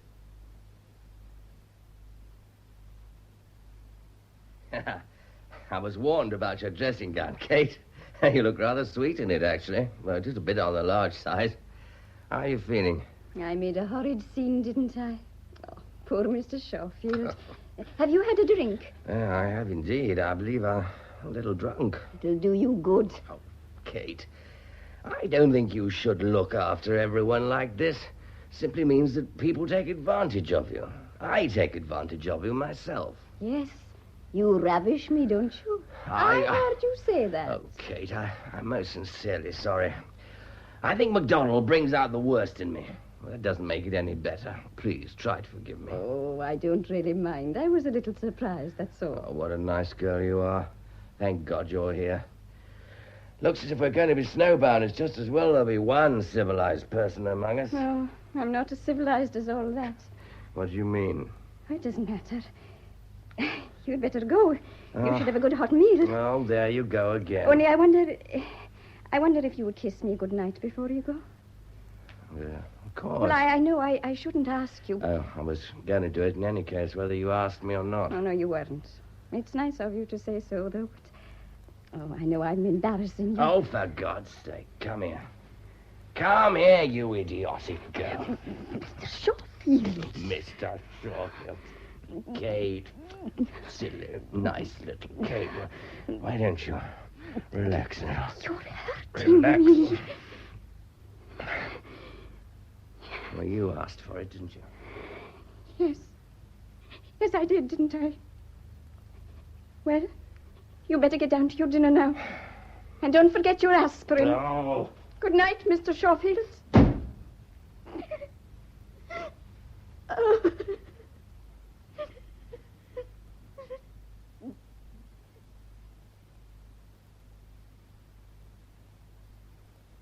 Well, you'll not be going far this morning, gentlemen. There are 6-foot drifts outside. Hughie's just sunk in one up to his ears, the daft creature. Well, I do hope it clears by tomorrow, because if it does, there's a little treat for you. Oh, and what's that, Mrs. Forbes? Oh, there's the cinema at Kinlochleven. It comes round to all the villages once a fortnight. Oh, perhaps you could drive them down, Mr. Curtis. Oh, I fear I'm not one for the films. Oh. But, of course, my car is entirely at the disposal of anyone who wants to go. Ah, well, then, Mr. Shawfield and Mr. MacDonald can take Miss Stewart down. Oh, Kate, we were just talking about you. I was saying you must all go to the cinema tomorrow. Good morning. Well, yes, I should like that. No, I've no time for such things. I have my book to get on with. Besides, I don't want to be intruding. Oh? And what makes you say that, Ian? Yes, what makes you say that, Ian? It's a very interesting remark. We should all be delighted to hear your explanation. It's falling very heavily. It's really quite blinding. One can only hope, can't one? Well, just clear away the breakfast things. I'll help you, Mrs. No, Fox. no, dear. No, you just rest a while. Well, one can only hope, can't one? I wouldn't want to spoil your fun. It's a case of two's company, no doubt. I don't like playing gooseberry. Perhaps you would care to enlarge on these odd statements. I really believe it's not quite so heavy. I know your kind.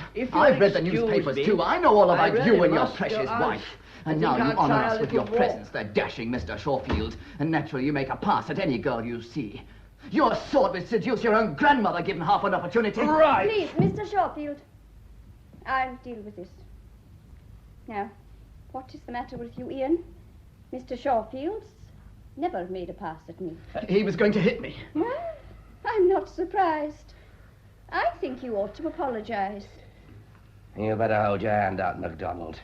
Or should I call you Ian? You are being silly too, Mr. Shawfield. Really, I've no patience with either of you. Oh, I can see when I'm not wanted. Looks as if you and I'll be going to the cinema alone. Well, that'll be very nice. Ian is very highly strung. He'll be strung a good deal higher if he goes on like this. Oh, surely you're big enough not to mind what he says. He's so unhappy and mixed up. But anyway, knocking people down doesn't do any good. Thanks for the sermon. I didn't mean to...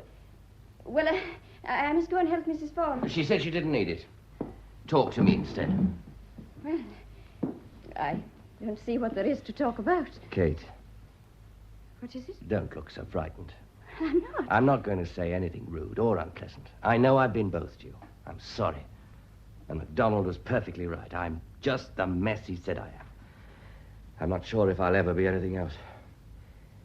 Not as long as my wife sticks in my memory. And then I meet someone like you. And you're sweet, Kate. Oh. But you are.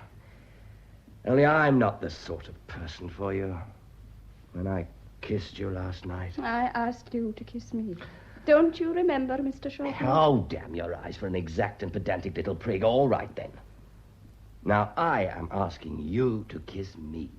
No. Have it your own way.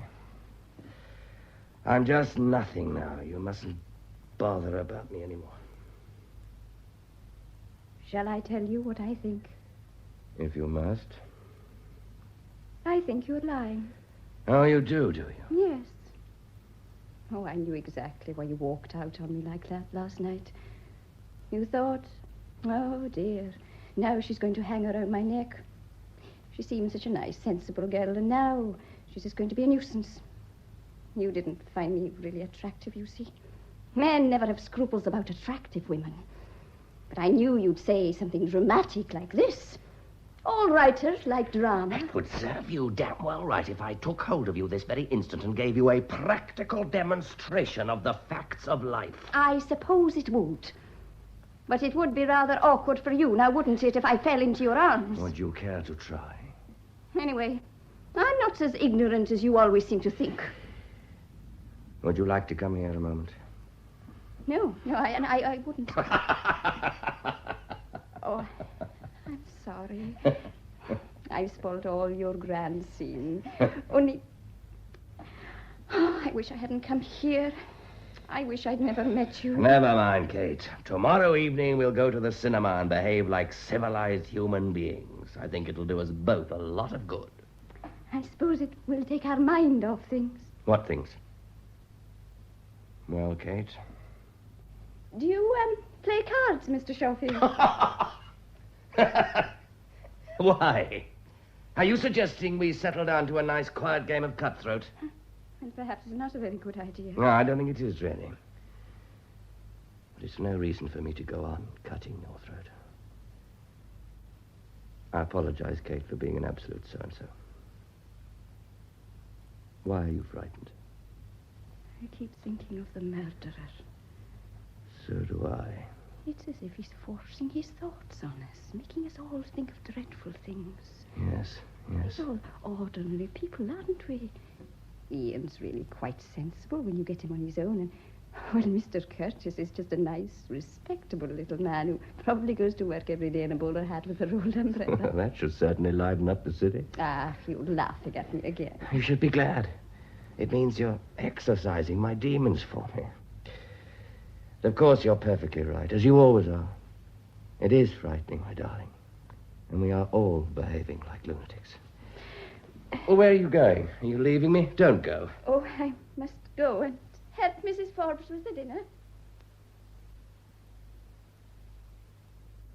There, now I'm afraid it's just you and Mr. MacDonald today. Kate is eating with me, and poor Mr. Curtis is having his meal upstairs. He doesn't look at all well. Oh, I hope he's not sickening for something. It's very worrying. However, I must leave you two gentlemen to your meal. I'll thank you to lay off that girl. Did you hear what I said? I did. Look, I've known Kate for some time. She's a good girl. I'm going to marry her. So you've already notified and me. you come along. Of course, you've all the tricks of the trade. You turn on the charm, no doubt. Don't you think this is all a little unnecessary? What is the matter with you, man? You always assume that I'm hell-bent on seducing your Kate when I assure you nothing is further from my mind. She thinks she's in love with you. Nonsense. You're insulting her. She's not the kind to make flirty eyes at everything in trousers. If you want to marry her, that's okay with me. But do some courting instead of shrieking abuse at me. Talk some sense for once. Why don't you tell me about your book? What a filthy, abominable swine you are. You talk of courting. You weren't so successful in your own, were you? Wasn't I? I suppose it just doesn't matter to you. That little chap outside has more guts than you. He killed her. He chopped her up. But I don't suppose you even mind all that muck in the papers. It's just more material for your cheap jack novels. Suppose it is. Well, I'm going for a walk. I'll leave you to do your courting. I must admit that the thought of you as a wooer seems rather like Huey in tights doing a tap dance. But Kate is a very compassionate girl.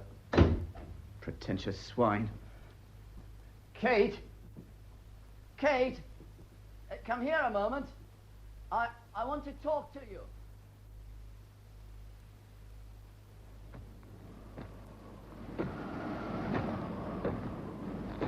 I thought you were up in your room, Mr. Curtis. I really don't think you ought to be out in this weather. I know it stopped snowing, but it's bitterly cold. Yes, I'm well wrapped up. Are you looking for something, sir? Why should I be? Oh, I'm sorry. I thought you were ferreting around with your stick. But of course, it's a damn silly question. You couldn't find a house in all this snow. I'm just taking a little constitutional. Hardly the weather for it. I wonder if they've caught the murderer yet. Well, of course not. Of course? With half the Shire looking for him? Actually, I've developed a theory about him. And what is that? I don't think he's shut out at all. I think he's shut in. And the best of luck to him, poor devil. Oh, was that Huey over there? No. You looked over your shoulder. I saw him wandering about a few minutes ago. I wish you wouldn't keep on asking me questions. I beg your pardon. I didn't mean to... Well, it's really very irritating. It worries me.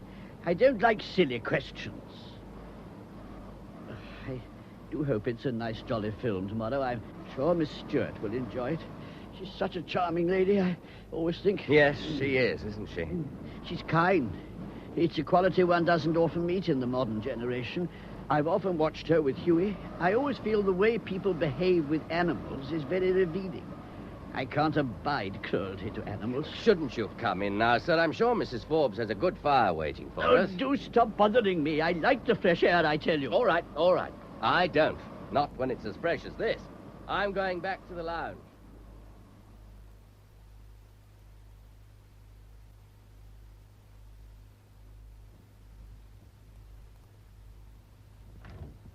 Ian, do stop pawing me about like this. I don't want to kiss you.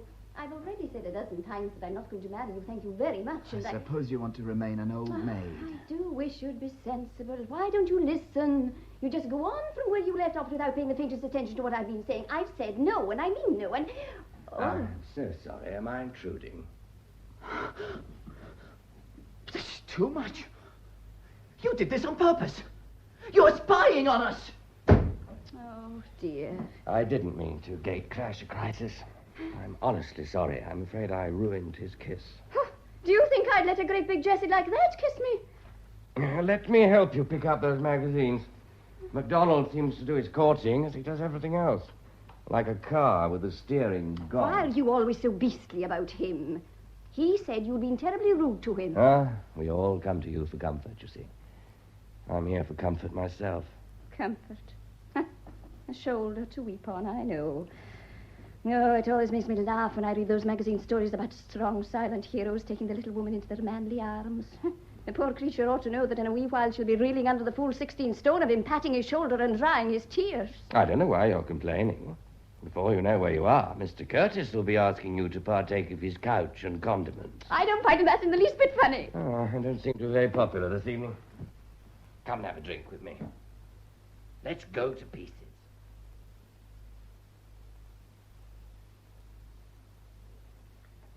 Well, Tippy, see you drink your whiskey like a good Scots girl. After all, Mr. Shawfield, I am precisely that. I want to talk to you. And I should like to listen. Shoulder to weep on. Though I don't weigh 16 stone. I want to kiss you. No. Why not? Just no. Tell me about it instead. Oh, I suspect you're well used to people telling you things. Oh, I always give excellent advice. But only for others, not for myself. It's your wife, isn't it? You're really still in love with her. In love? Girl, I hate her. I want to murder her. I want to cut her into tiny pieces so that nothing remains. Do you think that would lay her ghost? You're a clever girl. I don't know. Only Lionel could answer that. Lionel? Murderer. Oh, I forgot that was his name. I've been thinking about him so much. I don't know him, but I do know that by destroying her, he's destroyed himself. Do you mean that? I'm sure of it. I think murder leaves a shadow. It's like this glen where murder has sunk deep into the soil. Ah, that's the voice of whiskey, my love. Perhaps it's the voice of Lionel? Don't add yours to it. Was your wife so terrible? She had to destroy, too. Even my part to write. And if I can't write Kate, I'm lost and damned. But you, my darling, you'd never understand this. I don't suppose you've ever hated in your kind little life. Oh, yes, I have. I love my father very much, Mr. Shawfield. She drove him away. No man could ignore the life she led him. I think if he'd stayed, I should be different. I shouldn't be such a thrawn, cravat-old mate. Oh, I'm talking too much. I'm being silly again. You're all right, girl. Now, don't go away. Let me hold you. I really must go up to bed. I do believe I'm a little tipsy. Whatever will Mrs. Forbes think? Kate. Oh, I've bothered you quite enough for one night. You needn't worry. I won't hang about your neck, I promise.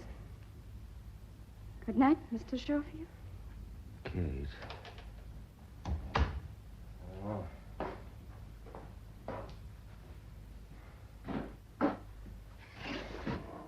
I want someone to talk to. I must have someone to talk to. Huey! My boy, Huey! Where are you, huh? Ah, damn the horse. He's never there when he's wanted. My God, what's that? Lionel. It's all right, man. She's dead, isn't she? Come in and talk to me. After all, we're all of us murderers. Lionel! Lionel! Lionel!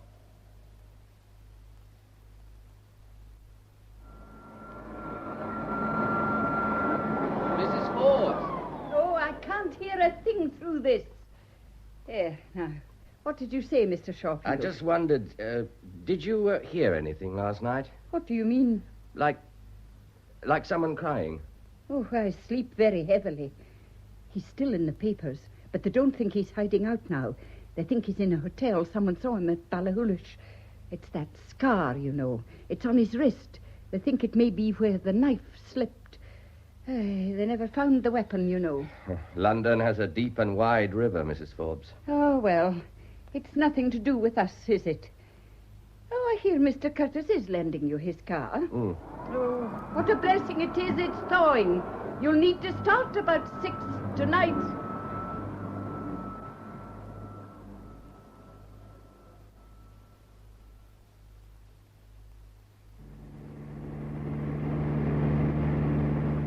How pretty you look, Kate.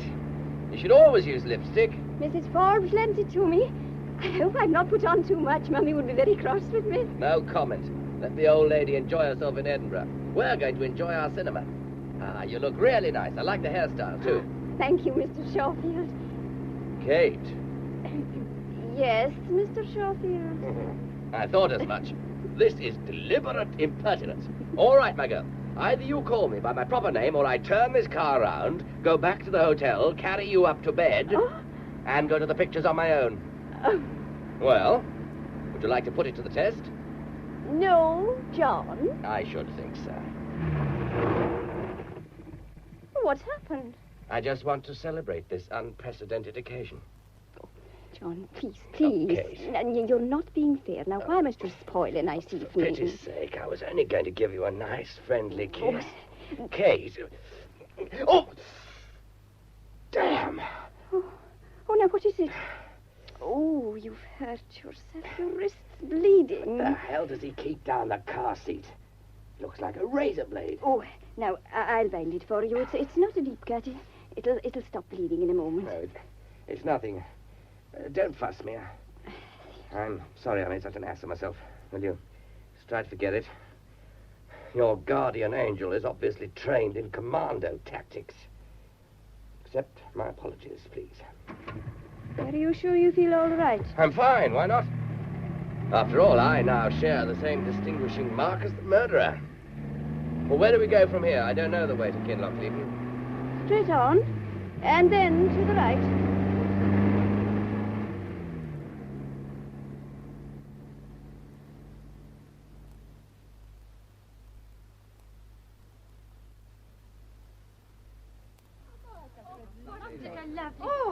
Dear Noir, I didn't think we'd get that one. I think Sylvia Coulson. In you get. Quite a coincidence, wasn't it? That it should have been one of Sylvia's films. Did you enjoy it, darling? It was very nice. Should we drive somewhere and get a drink? No, thank you. You sure? Yes, thanks. Oh, all right, then I'll drive you home. What did you think of my wife? Oh, she's very lovely. It's all rather amusing, actually. Well, it is funny, don't you think so? Oh, for God's sake, I must say you're not the most enlivening of companions. You better have the radio on, perhaps it'll wake you up a bit. What the hell do you think you're doing? Did Mummy never tell you not to grab at a driver's arm, especially on a slippery mountain road? You might have killed the pair of us. Johnny, I know you hated her. I know she's hurt you dreadfully, but leave her be now. She doesn't matter. She can't touch you anymore. She'll get what she deserves in the end. She will indeed. Oh, please, Johnny, listen. Please, you must listen. It was wicked that it should be that film, and I wish I'd known, but does it really matter so much to you? That part of your life is over and done with. You need never see her again. I have to see her again. No, please. Let her go to the devil any way she pleases. I'm surprised at you, Kate. What would your grandfather say? Oh, are you going to ruin your life for her? You fool. Can't you see that is what she wants you to do? What do you mean by that, Kate? I should like an answer. We're not moving till I get one. All right. I'll answer. I think you're planning to kill her. You're going tonight, Johnny. I know you are. All right. If you have to know, I am going tonight. I had a letter this morning from my solicitors. Oh, there's been no postman today. I put a call through this morning. There is no telephone. And you said it was a letter. Oh, you're driving me mad with all this insanity. It'd serve you right if I put you out of the car and made you walk home. You're going to kill her. I know it. You win. I'm going to see her anyway. Only I don't know if I'm going to kill her. Oh, don't be frightened, Kate. There's no need. I'll try not to do anything silly. Johnny, you're not to go. I have to. I'll go for you. I'll give her any message you want. Oh, my darling idiot. She'd eat you alive. Oh, I'm not afraid of her. I can sort her, all right. You don't know me, Johnny. You don't know me at all. I'm beginning to see that. But I have to go, Kate. I can't explain exactly why, even to myself. It's as if there's something in this confounded glen that's pushing me on. It's your novels, Johnny. I know you'll write again. I'll make you write again. Oh, Johnny, if it would help you, I'll do anything you want, Johnny. Anything. I love you. I'd give up the whole wide world to stop you going. I'm not as silly as I used to be. If you want me to. What? Oh, Kate. Oh, my dear, dear girl. Thank you, Kate. I'll never forget that. But I wouldn't want it to be like that for you. You deserve better. Dear Kate, I'll be honest with you. I have to go to London. But what'll happen when I get there, I don't know. I don't know anything anymore. Come, darling. We must go.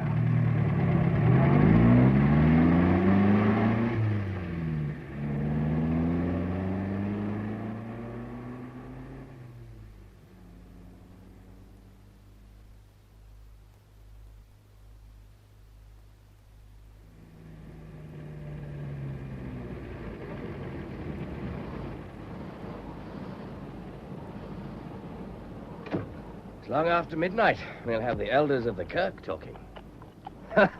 What a good thing Hughie's here to chaperone you. He's away to the village. Goodbye, Kate. I'll leave Mr. Curtis's car out for the night. Snow's melting fast. It won't come to any harm. Johnny! Johnny, there must be an end to hate, even here in Glencoe. I could do far more for you than she could. She can only destroy. Why won't you trust me? No, it's not that. I do trust you. And it's not that. Goodbye, Kate. I'll be waiting for you when you come back.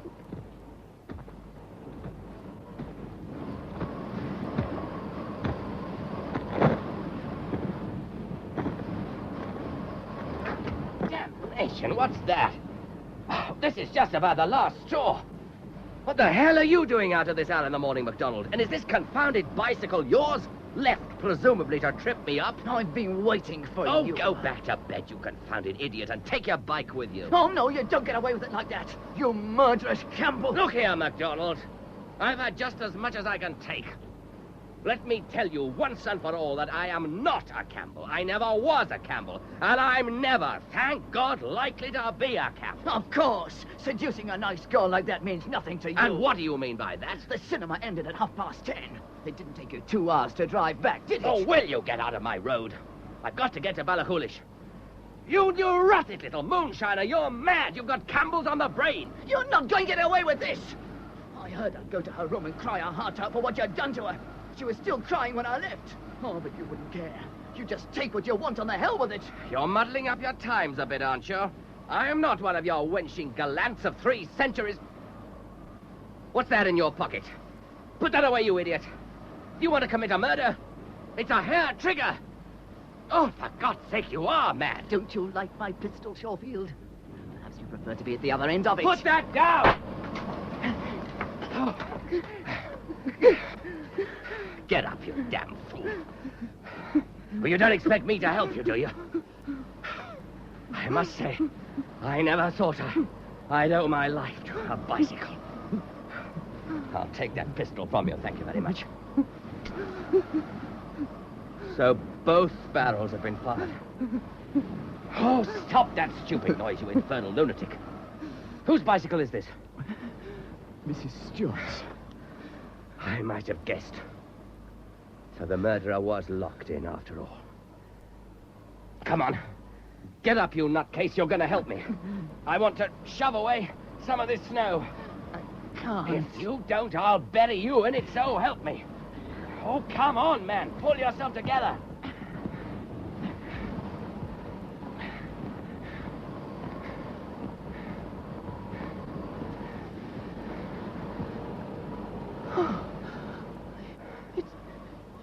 Mrs. Stewart. I told you not to leave lethal weapons about. Come along, we better get back. We've made enough asses of ourselves to create a new massacre. You can't leave that poor lady lying there. You imagine either of us is in any state to carry her? Besides, the police will have to be notified. She's dead. I can't feel any more for the dead. It's time I concentrated on the living. Only, I want to tell you this, MacDonald. You keep on calling me Campbell of Shorefield. Well, as it happens, my grandfather was a Jew. He came from Hamburg, and his name was Schoenfeld. He changed it to Shorefield. He thought it sounded prettier. We've never shouted Kruachen. Our war chant is, oi vai, oi vai. Oh, all right. Oh, stop dragging at me. This is the hotel, isn't it? Oh, I want to go to bed. Leave me alone. I have every intention of leaving you alone. Just one more thing. You are not to say a word of this to Kate. She'll know in the morning. It's soon enough. There's something I've got to do. But when I've finished, I'm going in to say goodnight to Kate. Any objection? Oh, have it your own way. What are you rummaging in Curtis's car for? Death. Suppose you think that makes sense. Where are you going? I'm going to see Mr. Curtis.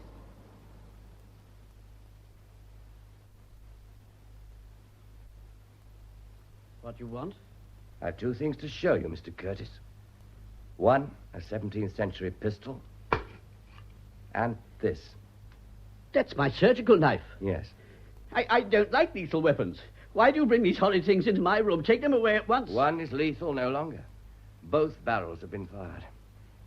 Why did you have to kill Mrs. Stewart? I suppose you couldn't find her body in the snow. I wondered what you were looking for all the time. She was well buried. You wouldn't have found her till the thaw. But it's all up, you know. And what do you mean by that? Oh, for pity's sake, man, of course it's all up. The police will be here tomorrow. They have your description. Even if this hadn't happened, it would only have been a question of time. They got your scar wrong, sir, didn't they? I see it's on the pad of your thumb, not on your wrist at all. I suppose the knife slipped. I don't care for these personal remarks. You talk as if nothing had happened. Even if I were prepared to connive at your escape, how on earth do you think you could get away? I fear you underestimate my intelligence. You haven't answered me. Why did you kill her? Why? Didn't you see it took away your last chance of escape? And of course I killed her. She knew about my scar. I couldn't possibly let her live. She was cycling down the road and I shot her. She was cruel. She let her cattle die of starvation. I've no patience with people who ill-use dumb animals. It's wicked, vile.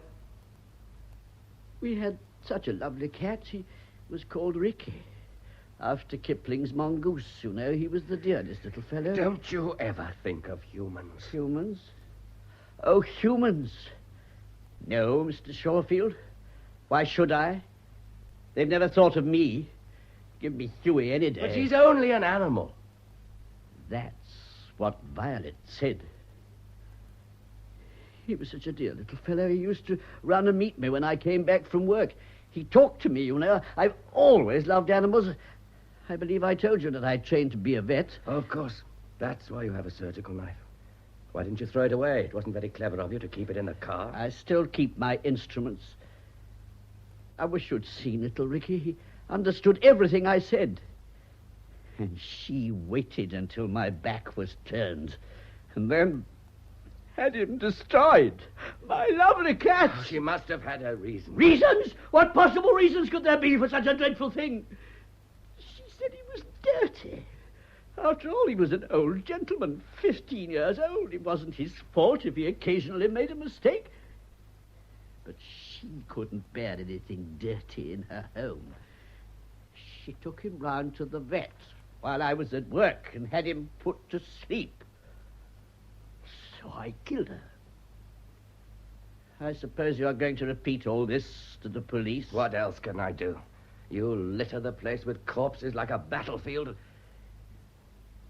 Mr. Curtis, I want you to tell me something. Pardon?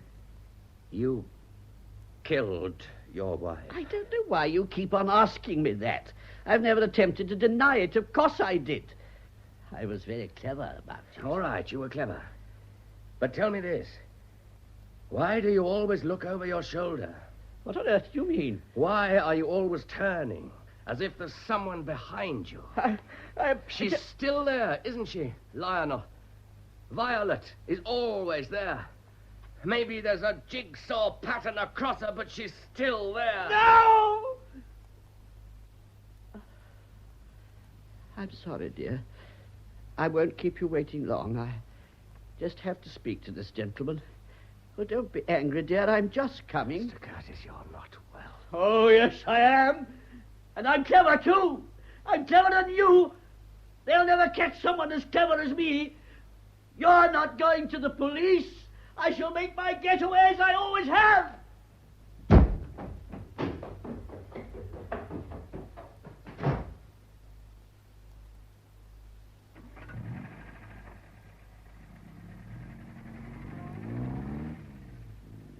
I suppose you're going to see Kate now. Yes. The only person I could bear to talk to. I don't really mind. I'm leaving here. I'm going back to teaching. That sounds about the most sensible thing I've ever heard you say. I can do my book in my spare time. Yeah, expect you can. What's the matter with Curtis? I saw him tearing down the stairs just now, as if all the devils in hell were after him. I imagine they were. I'm not driving fast, dear. Yes, dear, I did signal I was going right. Of course, dear. Just as you say, dear. And after all, dear, we have to get away, don't we? Hughie! Oh, do go away! There's a good old chap! Hughie! I can't stop here! What am I going to do? Hughie! Hughie!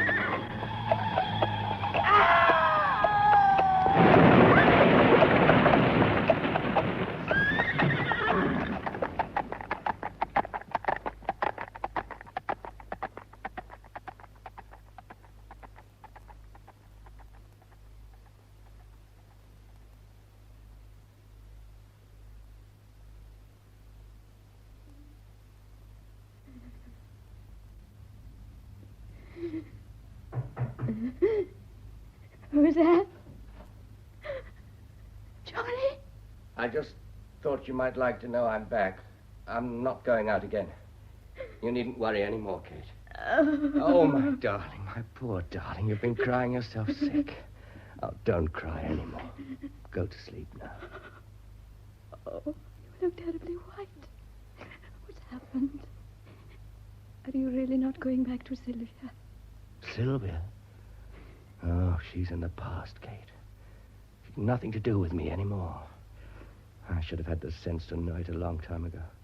Oh, my dear darling, you're worth a dozen of her. And I'm sorry I frightened you so. Listen to me, Kate. The shadow of murder is gone.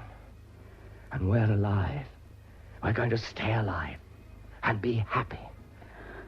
And, oh, my darling Kate, I love you very much. Johnny.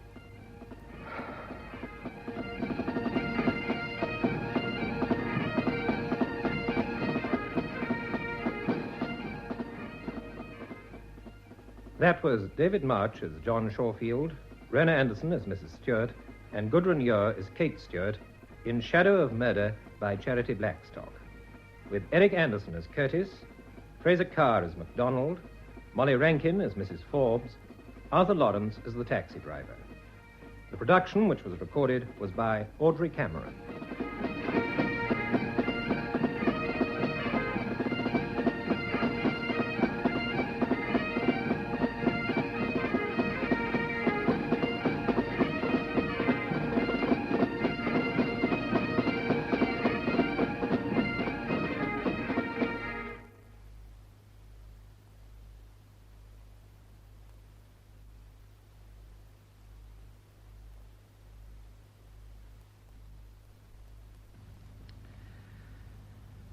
After the 11 o'clock news summary, Music at Night is a program of British chamber music, a piano recital given by Alan Rowlands. And he'll be playing work by E.J. Moran and Arnold Bax, and the main work is the sonata by John Ireland. That's Music at Night at approximately 2 minutes past 11 in the home service. Now, in just a few seconds, the chimes of Big Ben and the 10 o'clock news.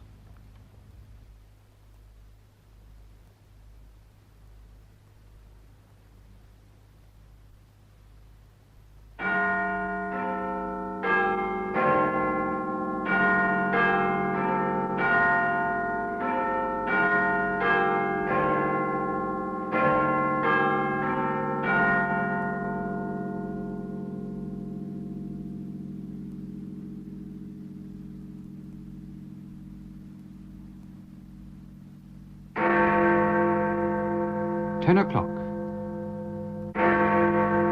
This is the BBC Home Service. Here is the news read by Michael Murray. India has accused Pakistan of using tanks in a new border clash.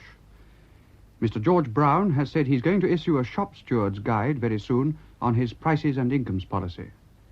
Chelsea, watched by the 8 players suspended from training, were beaten 6-2 at Burnley and are now out of the running for the league championship. In one of tonight's matches, Portsmouth escaped relegation from the second division by drawing away to one of the promoted clubs, Northampton. The P&O liner Arcadia has been refloated after going aground in the Suez Canal. Lord Hives, former chairman of Rolls-Royce, has died at the age of 79. Indian and Pakistan troops engaged each other today in a new border clash, and judging by Indian accounts, it seems to have been a particularly vicious one, with the Pakistanis using tanks. The scene was the boggy wilderness known as the Rann of Kutch, where fighting has been going on intermittently for the past fortnight. It's in this area that the Indian border runs closest to Karachi, West Pakistan's biggest city. Most of the details of the fighting have come so far from the Indian side. According to their spokesman, Pakistan troops, numbering about 3,000, attacked a post held by a small Indian force.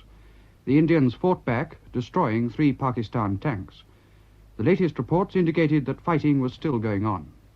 The Indian spokesman said Pakistan had brought up a substantial force, including, as well as tanks, medium artillery and 2 squadrons of fighter bombers. The scale of these preparations, he said, suggested that Pakistan was taking an increasingly threatening attitude. When you start using tanks, he added, it is very near war. A Pakistan spokesman has said that Pakistan forces retaliated after repeated firing from Indian positions in the Rann of Kutch.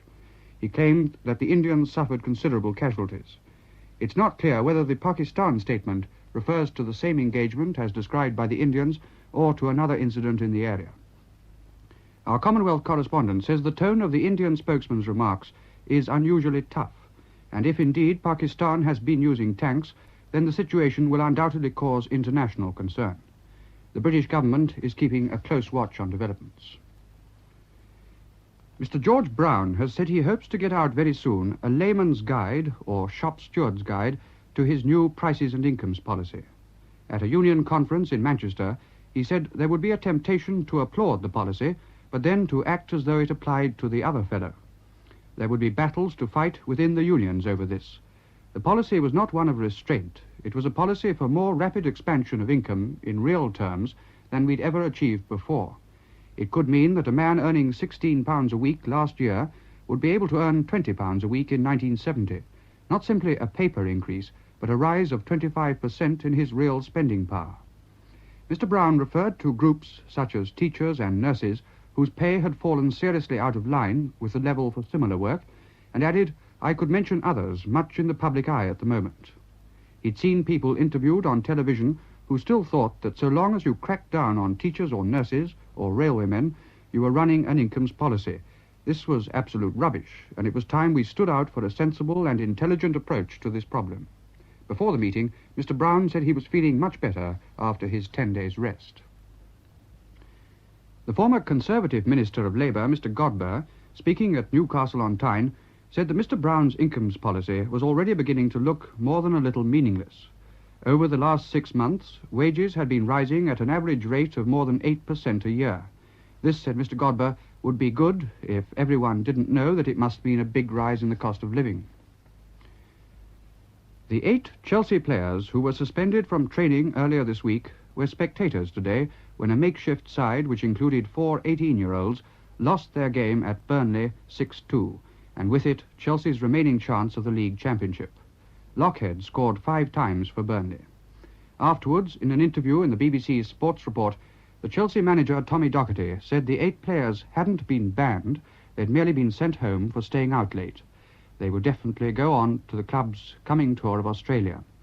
The league championship now rests between Leeds and Manchester United, who both won. Portsmouth, by drawing their match this evening at Northampton, escaped relegation to the third division by 1 point. They were helped by Jimmy Dickinson playing his last game for the club on his 40th birthday.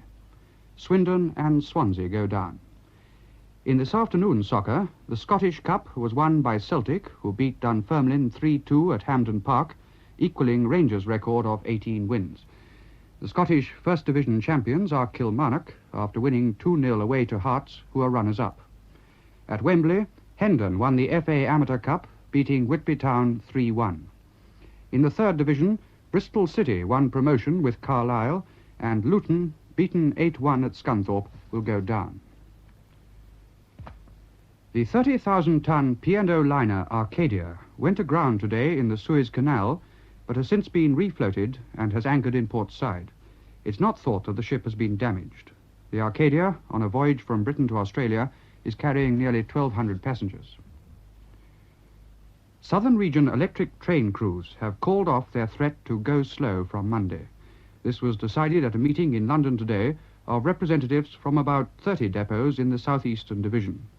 After an appeal by Mr. Griffiths, General Secretary of the Drivers' Union, ASLEF, the men agreed to wait next week's meeting of the Union Executive. Some 600 motormen had said they'd work to rule because of continued delay in settling their claim for a productivity bonus. Lord Hives, a former chairman of Rolls-Royce, died today in the National Hospital for Nervous Diseases in London. He was 79 and had been in a coma since he went there more than 2 years ago after a stroke. Lord Hives joined the staff of Rolls-Royce as a mechanic at the age of 22 and became managing director in 1946. He was made a Companion of Honour in 1943. The Minister of Land and Natural Resources, Mr. Fred Willey, today attended the official opening of the Pennine Way, Britain's first statutory long-distance footpath that stretches 250 miles from Edale in Derbyshire to just over the Scottish border at Kirkyetum. At the ceremony at Malham Lings in Yorkshire, he said he was making an urgent and comprehensive review of a policy for the countryside. This would have the backing of all the necessary powers to ensure that people could enjoy the countryside in all its aspects. The American government has published the results of a 6-month experiment to find out how people and property react to the bangs made by the supersonic aircraft over a long period. Oklahoma City was chosen for the test, and American Air Force planes made over 1,200 bangs at the rate of about 7 or 8 a day. Our Washington correspondent says it was found that damage to property was fairly slight. Windows seemed to have broken only where they were damaged or badly installed in the first place, and much the same was the case with plaster. More interesting was the reaction of people. At first, over 90% of those questioned said they thought they could learn to accept the bangs, but halfway through the test, only 80% thought they could get used to it, and by the end of 6 months, a quarter of those asked said no. They thought they could never learn to live with the bangs. Socialist leaders from 13 countries have been entertained at Chequers today at a meeting of the Socialist International. Informal talks, which went on throughout the day and into the evening, were concentrated on the problems of European economic cooperation, Southeast Asia and Africa. After the full conference, a special after-dinner session between the Prime Ministers of Norway and Sweden, the Vice-Chancellor of Austria, and Mr. Harold Wilson discussed means of bringing the countries of EFTA and the common market closer together. The expenses of the conference, it is said, are being met by Mr. Wilson, as this was not a government but a party occasion. 74 of the 77 riders in the Vintage Motorcycling Club's Coventry to Brighton run arrived in Brighton tonight. The other 3 broke down on the way. The 6 oldest machines, all built more than 50 years ago, completed the 150-mile run.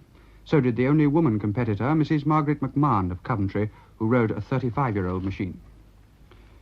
The Soviet Foreign Minister, Mr. Gromyko, according to the New York Times, is to have an executive type of American limousine costing about £6,000. It is equipped with a bar and a television, and the report says it is already being shipped to Russia. The car, a Lincoln, will take 8 people. The weather. Tomorrow is expected to be dry for much of the day, with some sunshine in eastern areas. Rain will later spread from the west. That's the end of the news. Well, now it's 8:30, and time for Saturday Night Theatre.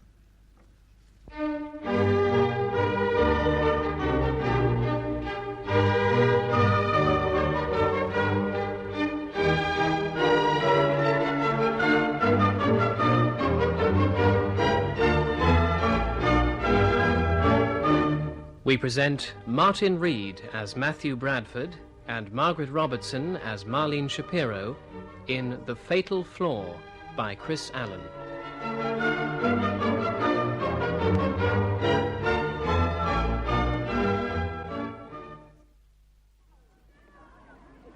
To hell with her. Calm down, Matthew. I'm just angry at the unfairness of Don't it. wave your arms about. Those kids at soccer practice, they're watching us. Does it matter? I'm giving them a drama lesson in half an hour. It matters. Jenny, I'm sorry. It's just her selfishness. It gets to me. I've got a novel being published on Thursday, so what does Susan do? She walks out on Sunday. She's self-centered, insensitive. Okay, all right. It is not all right. Don't shout at me. I'm on your side. Sorry. Keep calm. You've got an afternoon's work ahead. I haven't.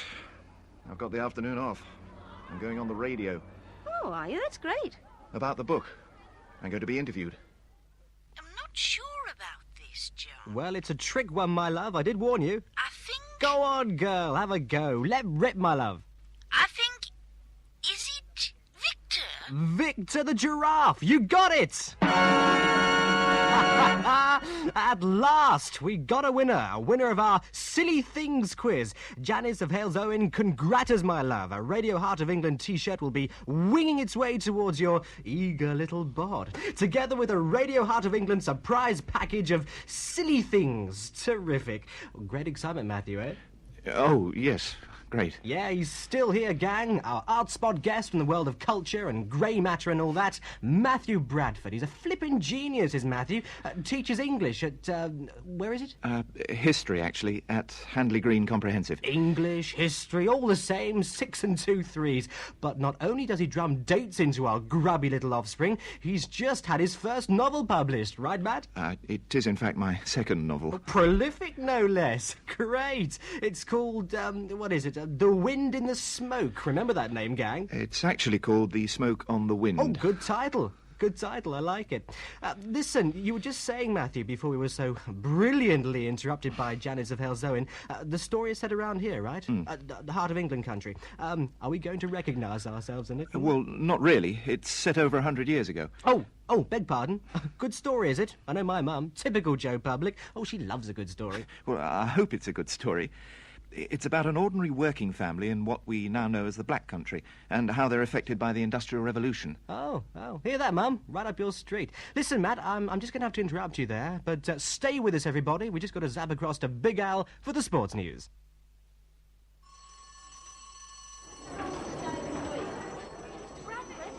Hello, Claire. What is it? Look what I got yesterday. It is you, isn't it? Will you sign it? The Smoke on the Wind. Yes, that's me. You didn't actually buy it, did you? Oh, it was cheap. Third of the original price. Oh, was it? Yeah, look. My mum said it was you because a few months ago she heard you talking about it on the radio. Third of the price. It's been remaindered. Typical. They don't tell you anything. Oh, put Claire Bennett with kind regards and the date. What's remaindered actually mean? Well, the publishers didn't sell quite as many millions as they'd hoped, so they're flogging it off cheap. There you are. Oh. That's the only copy I've ever autographed. Worth a fortune. Now, if you'll excuse me, I'm off for a cup of tea. Is it bad, then, this remaindering business? Well, it's disappointing. The second one's always more difficult than the first, you see. If that goes okay, then you've got a chance of carrying on, actually developing a career as a novelist. Yeah, I thought you were quite pleased. I suppose I was hoping for a bit of a breakthrough. It may not be too late. No, it's had it. It's got lost. No, I blame the publishers, really. I mean, all this takeover business, just at the moment when my book came out. Everybody forgot about it. No publicity. I even had to ring up the papers and the radio stations myself. Oh, I didn't realise that. You see, I thought with these Americans taking over, the Vulture Press, I thought, aha, now we'll get a bit of razzmatazz, a bit of transatlantic hype. But no, I don't suppose they even knew they got the book out till they looked in the accounts. And right away, they pulled the plugs on it. The bell's rung.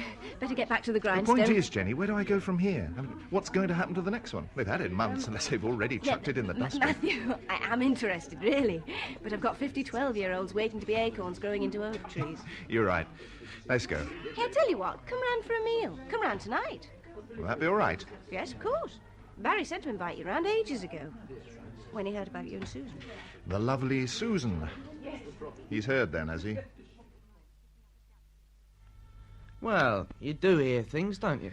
I suppose so. Mind you, I wasn't surprised, Matthew. Not surprised?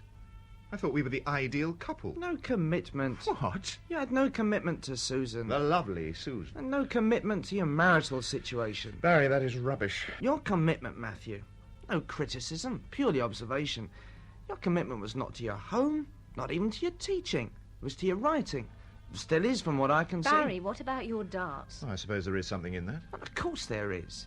Now me, I have commitment to my wife and to my home. And this is why our marriage works. And this commitment will extend itself through our expansion into a family as Jennifer gives up work and, to put it crudely, produces offspring. We'll see about that, Barry. Because I am committed and alert to her needs. I've not been totally insensitive, you know. Well, that is not the same as being alert to needs, obviously. Otherwise, Susan would never have got herself involved in her extramarital affair situation, would she? Affair? Oh, God, Barry. Have I perhaps gone too far? Perhaps. Perhaps you have. Oh, I don't blame Barry for blurting it out. You do understand, don't you? It's not common knowledge about Susan and Graham. It's all right. Susan's out of my life. Still, he's probably right about my commitment. It is to writing, I admit, not to being married. Well, let's face it. Anybody can be a husband. Not many can be a novelist. Mind you, I'm not sure I can be anymore. Oh, now stop that. It'll work out. Oh, I don't know. Well, don't get down. Well, how can I not? They've obviously given up on the smoke on the wind, so where does that leave the next one? I mean, Henry hasn't even been in touch. Who's Henry? Oh, Henry Bryant, my editor. He virtually nursed my first 2 books into publication. You see, Harveys were always quite traditional publishers. Slow, but at least they looked after you. Suddenly, I find these Americans have taken over. The Vulture Press. Who are they? Subsidiary of some, in quotes, huge, faceless conglomerate, GME Inc. They do everything from mining South African diamonds to subverting governments in Central America and destroying sensitive authors. Look, you mustn't just sit round feeling sorry for yourself. Do something about it. Ring up this Henry Bryant. I can't. Why not? I'm nervous. He might not have liked the book. Then at least you'll know. Ring him up. Tomorrow. Go straight home from school, ring him up. Put us both out of our misery. I'm sorry. Don't be sorry, just do it. Yeah, you're right. Thanks. You're a good mate. If only you weren't a married woman. Come off it, Matthew. I'm not glamorous enough for you.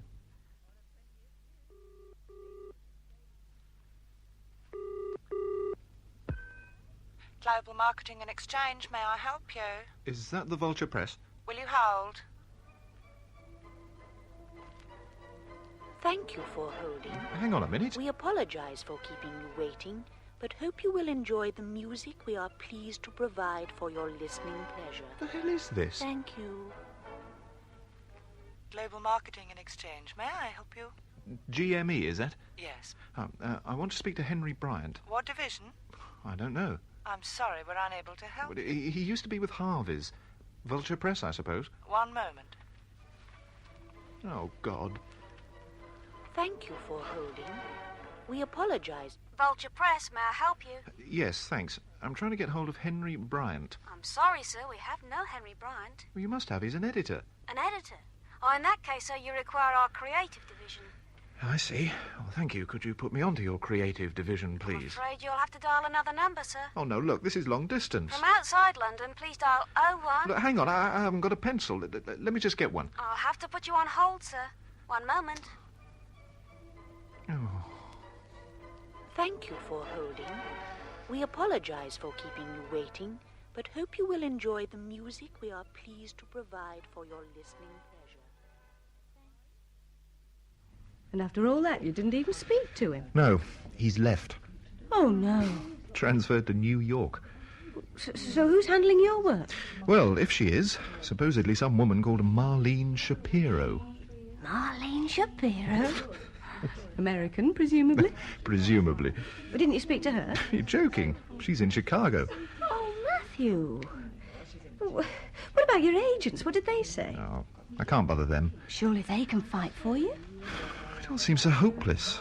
You can't simply give up.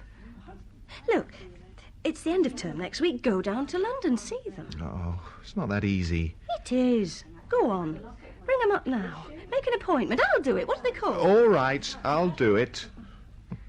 Tell you what, why don't you come down with me? Well, I'd love to. But I better not. Barry. Fair enough. Right, I'll go and make this appointment. I'm sorry, Matthew, that Muriel couldn't be here, because, of course, she knows your work. Oh, I'm sorry she's ill. Simply an operation. A whole lot's coming out, I believe. Oh, I had no idea. She'll be better off without. Never had much use for it all, as far as I could see. Poor old Muriel. Still, she'll be a new woman. What's left of her? And now then, to business. I don't actually know any of your scripts, Matthew. Novels. Well, novels, yes. Thought of turning them into screenplays at all? Oh, yes, I certainly have. But we've had no luck selling the rights. Yes, yes. I must say, just glancing at these synopses, iron foundries, working-class characters, 19th century Wolverhampton, they've not got immediate appeal to the major studios, have they? They're not particularly meant to. Mind you, it's amazing what a spot of artistic ruthlessness can do.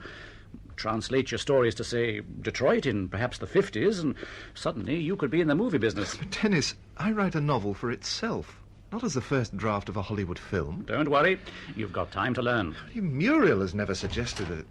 Mr. Foster. Ah, Ruth, what news? I've looked everywhere. We really have had no word back from Vulture about Mr. Bradford, but I have It's checked been nearly 10 months. 10 months? Oh, that's too much.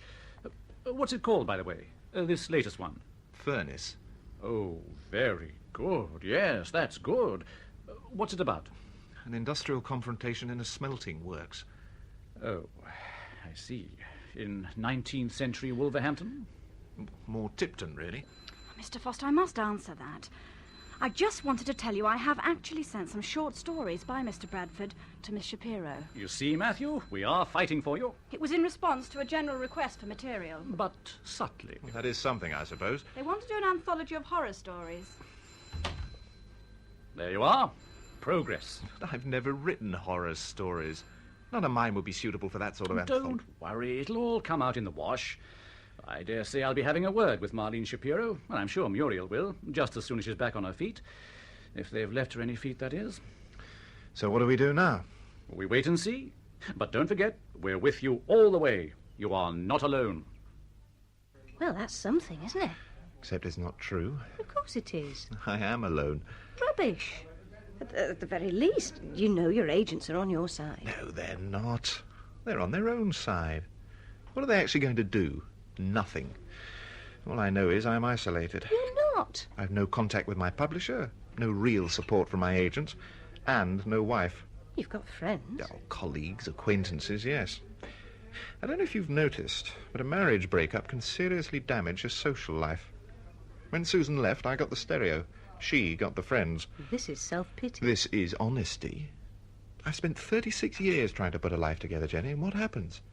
It just starts falling apart. Isolated? Of course I'm bloody isolated. You? Who are you saying this to? What? Well, can't you see? I'm with you.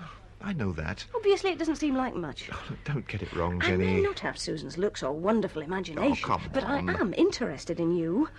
I even believe in you. I listen, I care, I try and help. If that's not being a friend, I don't know what is. I know that, and I appreciate It it. doesn't sound like it. Well, that's why I can talk to you like this, freely. I don't mean to be churlish. I'm just letting go with what I feel. Look, have another drink, then I'll take you for something to eat. I can't. I have to cook dinner for Barry. Jenny, you're not a servant. But I tell you what, he's away all day Thursday. You could give me lunch then, if you like. Yes. Okay. Right. See you in here?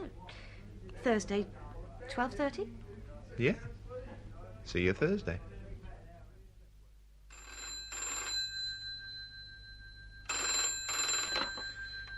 Hello. Matthew Bradford, please. Speaking. Vulture Press here. This is Ellen from Marlene Shapiro's office. Oh, really? Miss Shapiro wants to meet with you. When can you get down to London? Any time, really. Good. Can you be here at 11:30 a.m. on Thursday? Thursday? Yes, I'm free on Thursday. That's fine. Good. Thursday the 24th at 11:30. We'll leave a visitor's pass on reception. Thank you. Ellen, I want to devote a significant portion of my pre-lunch schedule to Matthew for in-depth discussion and analysis. So don't disturb us, okay? Certainly. Unless it's some bronzed, hulking beach bum offering to screw me tonight. Okay? No way, Marlene. I'll keep him for myself. Oh, Matthew. Furnace. Nervous? I am a bit. You've read it? It has been read. My readers have synopsized it, and I've studied their analysis in correlation with the sales charts of your earlier fictions. I've come up with some pretty specific conclusions. Oh, yes? It's no good to us, Matthew. No good? To us. Its market potential is comprehensively minimal. Iron melting. Smelting. The British Midlands, 1850. We've got all that in Dickens. Now, the report says... no reader relevance, little character identification, stimulus. Well, this is clearly why your previous fictions went down the toilet. But they didn't. Harveys were quite pleased. Quite pleased is not good enough for us, Matthew. If one of our products is not making significant market inroads, it's more value to us as pulp. Now, I'll be frank. You want me to be frank. Well, I'll tell you straight. Forget about writing this kind of fiction. It's doomed. I see you're a history teacher. Well, it reads like you're a history teacher. The buying public want a storyteller. But you don't know how it reads. You haven't even actually read it. Matthew, I've studied the reports. Yeah, but the writing. It might be brilliant for all you know. The actual writing. Who gives one? What kind of identity image could we create out of that? The story's zilch, but you'll love the placing of the semicolons. Forget it. But that was over a year's work. I can't just forget it. And it works. I know it. Furnace is a good novel. I know it. You teach kids, right? What? Yes, I do. And you've had 2 fictions published? Yes? Matthew, if those fictions had been correctly conceived, created, and marketed, you should never need to see another kid, let alone teach one. Okay. I've told you the bad news. Describe to me your reactions. My reactions? Yes, describe them. Well, what do you expect? I feel shattered, numb. Okay. Now, this is the low point. You have experienced the depths, Matthew. From now on, experiences improve. If that's what you want. I'm sorry, you're losing me. Let's have lunch. Lunch? Ellen, cancel the canal. It was never my idea to send you those short stories. They're early works, and in any case, they're not horror stories. Each one's a little psychological exploration. I read one of your stories, Matthew. You mean you read a synopsis? No, I read the story. I thought you only read reports. When I'm given a green for go 80% analysis response, I read the story. And when I read the story you've titled A Family Business, I immediately saw that it had something. But it's not a horror story. It wouldn't fit into your anthology. Oh, yeah, sure, forget that. I'll tell you what it has. Potential. Potential? In itself, it's nothing.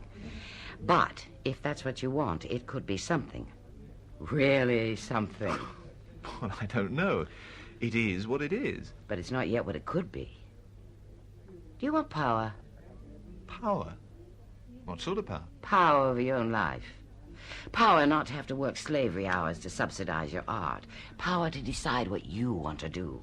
Power that will melt women with your strength and have them grasp at your ankles. Oh, come on. You sound like a Harold Robbins novel. Not far out, Matthew. I was quoting a paragraph I created for Linda Reston's Hollywood and Gomorrah. 5.5 million paperback sales in the U.S. alone. So now Linda has that power. One huge blockbuster and her life is set free. So is her talent. And she can write more best-selling fictions if she chooses, or she can play at being Marcel Proust. But she now has the power to choose. So what are you saying? Do you want that power? Really want it?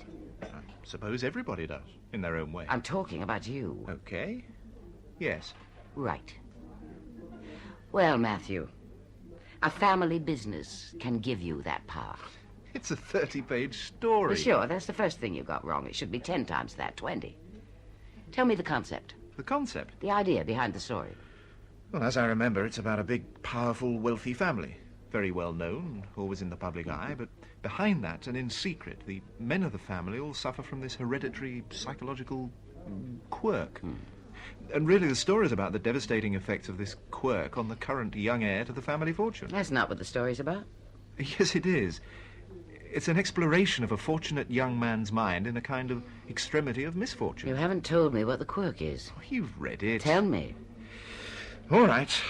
The quirk is that each of the males of the family occasionally vanishes for a night and commits a sadistic sex murder. Right.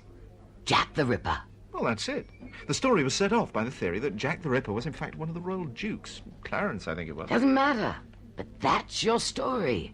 Secret murders, all hushed up, sordid, violent sexuality, set against the continuing saga of a wealthy, privileged family throughout the generations. It is simply beautiful. Forget the psychology. Think of the thrills. It really has got the lot. And I want you to write it as a full-length fiction, 625 pages. I don't really think that's the sort of... More money than you've ever imagined, Matthew. 8-figure sales worldwide, I guarantee. Power, freedom, forever. Well, I'm a bit taken aback.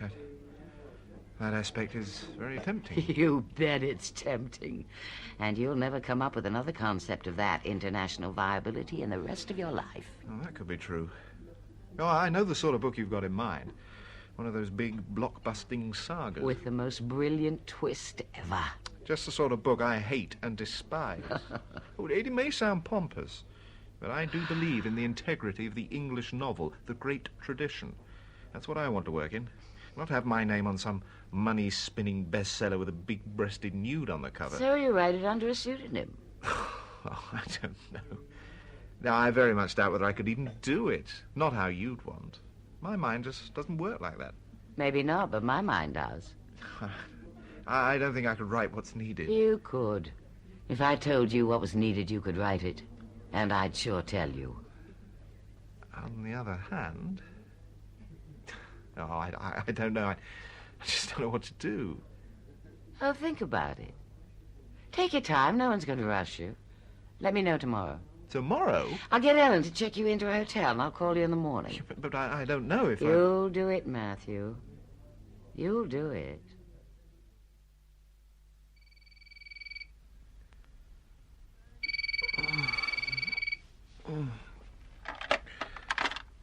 Yes? Hello? Morning, Matthew. Sleep well? Fine. What time is it? Must have overslept. Hang on. It's only 5:30. That's right. Bath, shave, meet me for breakfast at the Connaught at 7. Oh, God. What is all this? My success method, Matthew. By the way, I got our title. Our title? Yeah. It drives hard home on what's going to be our major selling posture. Now, hear this. We'll call it The Fatal Flaw. The Fatal Flaw? But that's Flaw. F-L-A-W. Yes, I gathered. It's a title I've been looking to use for quite a while. But you can't just impose a title. Good titles are money in the bank, Matthew, and I've had this one fully market analyzed. Look, Marlene, I haven't necessarily decided to go along with all this, you know. Oh, you will. You will. Matthew, there's no doubt in my mind you've made absolutely the right decision. Well, I hope so, Dennis. I think so. I know so. Absolutely no question. I'm very excited about this deal. You've hit lucky with Marlene Shapiro. Shouldn't we talk to Muriel about it? Oh, no. Not in her condition. And with the figures involved, it's more appropriate that I should handle this one. You do realize, do you, that we're getting an absolutely incredible advance for a first novel? But it's not my first novel. No, quite. But it is Matt Brand's first novel. Matt Brand? Good international name. Any foreigner in any airport bookstore in the world should manage to get his tongue round that. Matt Brand. Excellent. Dennis, am I Matt Brand?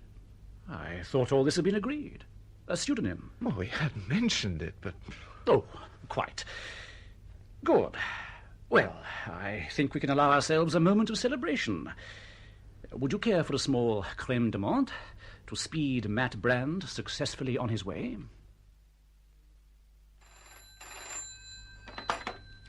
Hello. Matthew Bradford, please. Speaking. This is Ellen from Marlene Shapiro's office. Oh. I have a message from Miss Shapiro. She wants you to set the fatal flaw in Baltimore. Baltimore? Baltimore, Maryland. She's decided this, has she? That's right. And she wants the family to have made their fortune in the insurance business. Oh, does she? Well, I'm not sure that I agree with that idea. Can I speak to Marlene, please? I'm afraid not. Miss Shapiro is in Singapore. But she wants to know if you're familiar with the insurance business background from 1870 to the present day. Well, of course I'm not. We assume that to be the case. So we've prepared a background material research package to assist you in preparation of your story layout. Ellen, just a minute. I want to talk this over with Marlene. Miss Shapiro looks forward to reading your completed story layout on her return from the Far East and to meeting with you on Monday the 28th, as arranged. Now, hang on. Thank you, Mr. Bradford. Good morning. It's all rather breathtaking, Matthew. I know. Things have happened so fast. It's very exciting, you know. I'm giving away 9 months of my life, but in return, I'm getting freedom, real freedom. I wish I knew what's really going on, what you're actually going to be writing. Oh, I wish I could tell you, but I can't. That's in the contract. Eventually, if it all works out, I will be able to explain. I think I will, anyway. And they want you down in London to keep an eye on you? Well, to work with me. Every day, apparently, I'll be discussing my progress with this editor woman, Marlene. Like being in school. All part of the bargain. And once I'm down there, I have to keep all my work within the GME building. Even my jotted notes will have to stay in the office, under lock and key. How extraordinary. Will you be able to put up with it? Well, it is only 9 months. And there's a luxury flat near Marble Arch, all paid for, and a car to take me to work and back. The glamorous life. Nice. And have you already resigned from school? Yes, I have. What about your flat? Susan, I've agreed with her solicitor, will be selling the flat. Oh, I see. So, when will you be moving down to London? Oh, this is really why I popped round, you see. Oh, is it? To say goodbye? That's right. I'm off tomorrow morning. Tomorrow? I said things happen fast. I shall miss you. Yes. I hope you'll be all right. It's funny. I watched your life changing these last few months. I thought of changing my life. You must never get trapped, Jenny. I'd somehow had the feeling just lately we might be helping each other to change. You encouraged me, you know. You're the one who encouraged me. Yes, I am, aren't I? Barry's all right, you know. Oh, yes, all right. That's what Barry is. Well, I better go. Collect the dry cleaning. Get packing. Yes. I shall miss you. Yeah. Me too. Funny, we never did meet for that lunch, did we? Take a seat, Matthew. I want to concentrate on the hook. The hook? How we start, where we want to lead. Well, hang on a minute. You haven't said what you think of my story outline. Oh, it's fine, Matthew. As a working document, it's fine. It contains some useful points of reference. It was a big leap for me, you know, to move the whole story from England to Baltimore, to shift the Turner family business into insurance from department stores. But you did it, which is good. I like my authors to be flexible, Matthew. Saves me having to change my mind. Okay, so much for the pleasantries. Now, the hook. Now, I see this very clearly. It has to be London, 1890. London, 1890? You mentioned Jack the Ripper, and I buy that. Okay. We should hit straight in with a slice of Jack the Ripper action. But my story doesn't start till the 1920s, the first of the 3 generations. That's good. 1920 is very good. A vivid time in the public imagination. You've beamed in very shrewdly on all of that. Oh, well, thanks. 1920. That is excellent. But not for the hook. If that's where we set the story... Let me just explain what we're looking for in this segment of the fiction. Well, the reader's attention, obviously. Right. We have to grab it. The attention of our potential purchasing unit. Oh, sorry, purchasing unit. He's the fish. Our opening chapter is the bait. It has to grab him so he can't let go, and he buys. That's why we call it the hook. He's bought the fiction, even though all the other chapters could be a pile of junk. With me? I can't be that cynical, but I do see the point. This is good. Now, the fatal flaw is going to tempt him with a hint of mystery, seduce him with a throb of sexual overtone, and then grab him with a sudden act of violence. The purchasing unit is hooked and he buys. Is that it? You got it. For a teacher, you learned fast. The eyes stared up remorselessly at the heavily breathing figure, but they were dead eyes, There was a sudden gleam of light as the figure slipped the blade silently beneath his cape. A scurry of leaves... Silent and deadly. What? Slipped the blade silent and deadly beneath his, whatever you said. And the sudden gleam of light, that should be diamond-like. You sure? Why not? This is an upmarket murderer. Go on. Well, that's almost it. A scurry of leaves, and then no sound but the shudder of a light evening breeze among the trees. Not bad. Yeah, that's not bad. Seems like rubbish to me, Marlene. God, it's so calculated. That girl, she shouldn't be wearing a corset. Maybe no underwear at all. This is 1890. Which makes it more exciting. Yeah, we should have her a little foxy. She likes to feel the sensuous play of silk on her naked skin. I can't write soft-core porn. Oh, don't worry, I'll heighten those elements. Okay, you've done a good job. We have the beginnings of an opening. Leave it with me. I'll make some notes for your rewrite. So now, we cut ahead to your 1920s. But look, now we've set up this whole Victorian London thing, I think we should explore it. There's a whole theme here of the differences between the public and private behaviour of the Victorian upper-middle classes. I mean, maybe this hypocrisy is what contributed to the warping of this man's mind, bringing out the hereditary thing in the Turner family. I mean, actually, this is just a thought, but maybe there's something in the social climate of every generation which sets off this quirk, their fatal flaw. Interesting notion, Matthew. You should turn it into a thesis. But it would lend the book a sort of psychological complexity. Who gives one? We're here to thrill people, not train them for university degrees. Okay, chapter 2. Oh, for God's sake. And we need to meet a beautiful young woman at this point. We'll focus in on the girl Mary. Mary. Oh, we'll change that. Mary's no great beauty. She's an intellectual. No, she's a young woman of beauty and privilege, and she loves to screw, but hygienically. Presumably this is in Baltimore, is it? That's right. Well, shouldn't we establish Baltimore? Sure. We do that in 2 words at the top of the chapter. Now get this down. Baltimore, Maryland. There, it's established. See, we've got to get into the girl. We need to have the women identifying. Money, privilege, old Boston family, I guess. Ivy League background. We'll get you research material and all of that.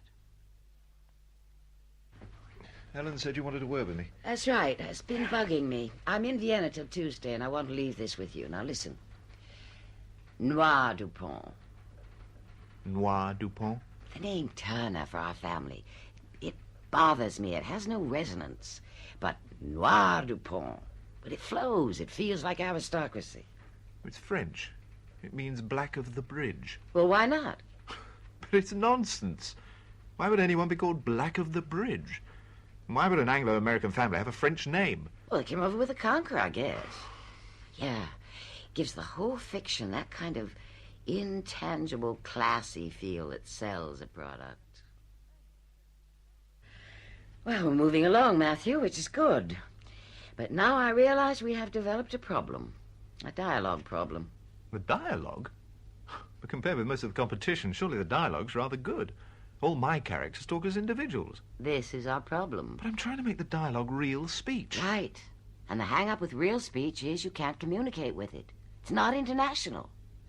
We have to use dialogue simply to get across the next piece of information. So it has to be instantly understood in English, plus we got to be able to translate it. Like here. Now, Jack says, New York, some view. Now, you think that's okay? Well, it's nothing special. But it's colloquial. What he should say is something like, I am impressed. I can see an immense distance across the whole city of New York, which is spread out like a carpet below me. Arlene, that is flat, long-winded, and unreal. It may be flat, long-winded, and unreal, but it'll make sense in Portuguese. Don't tell us how beautiful her apartment was, Matthew. The public don't want your poetic descriptions. They want to know what's in it. You've got the Bloomingdale's catalog for that year. List some products. Onyx table lamps, jade napkin rings. Oh, the movie premiere. Excellent. Ben-Hur, right on target. But who's at the party? Who's at Sardi's? Have them bump into Douglas Fairbanks. They sit next to Gloria Swanson. Invent a little plausible gossip, Matthew. You're going to like Ziggy, Matthew. He's going to help us a lot. Oh, good. What with? The gangster connections, the East Coast underworld.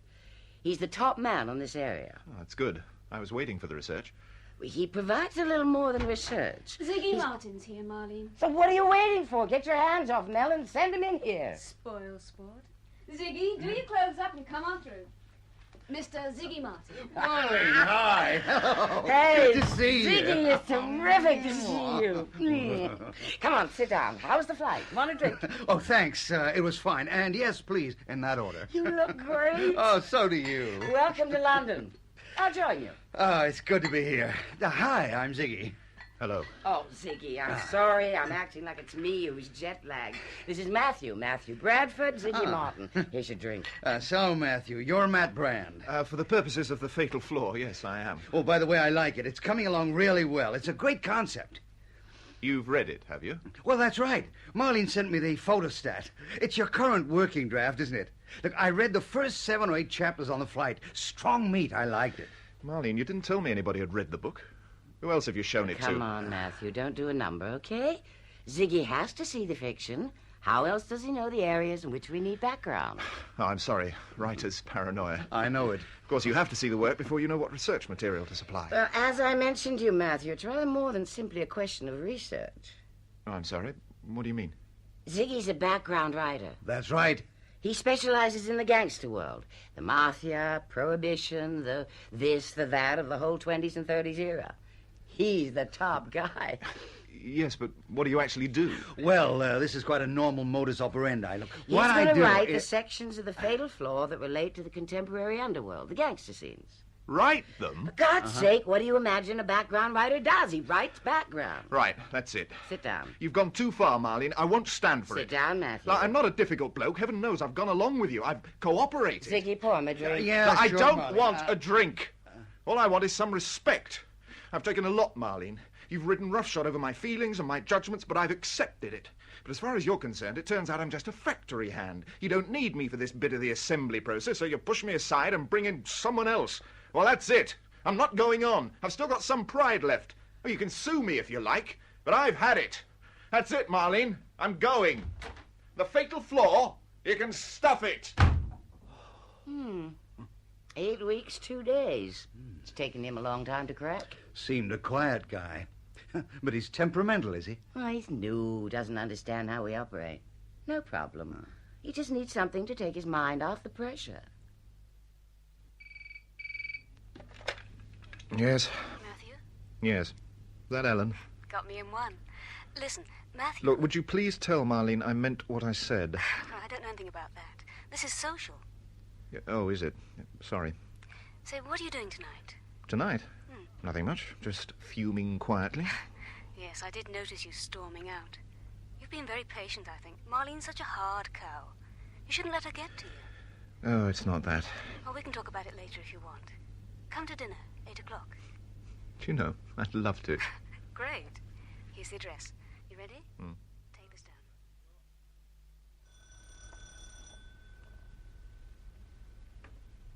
down. Hi.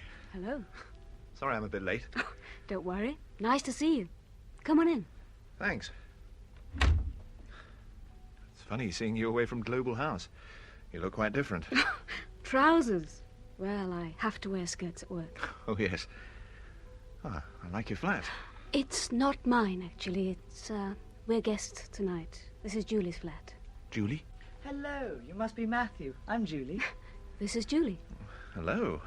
It's nice of you to ask me. Bit of a blind date, really. My pleasure. Do you work at GME? No, not really. Come on through. You know Ziggy, don't you?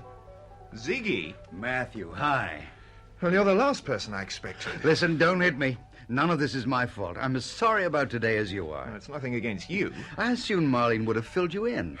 She put us both in an impossible situation. She's a manipulator, Matthew. You have to accept that. That's right, and learn to recognize what she's up to. Ziggy knows her of old. That's right. Listen, we're both writers. We should stick together. Well, that makes sense. I say, before you all get to talking shop, let's eat this gazpacho before it warms up. I'm sorry, Ziggy. I just find it such an extraordinary notion. Going around the world writing bits of all these different bestsellers. Are they always bestsellers? Nearly always. And yet your bits are always about the same subject. Not just books. Movies too, you know. I find it extraordinary. How'd you get into it? It all started with my doctorate. I did my thesis on North American gangster literature from 1930 to 1935, so I became an expert. Now I guess I've become a whore. We both have, really. Still, it's an honourable profession, so they say. What do you think, Julie? Are we prostituting our art? Maybe. I don't know. Still, it's all in a good cause. Is everybody ready for dessert? Pears in red wine. Does that sound all right? Oh, you're some good cook, Julie. You know, I rather like him. Ziggy? Yeah. Yes. I rather like him. I'm glad you asked me. You deserve it. Tunnel vision. What? That's how I've been operating. Tunnel vision. Ever since I got to London, it's been nothing but that damn book. You have to let go sometimes. I was going to chuck it all in today. Over Ziggy. I really was. Don't give up. Not now. Not after all this work. I won't. I can cope now. Thanks to you, really. I'm glad.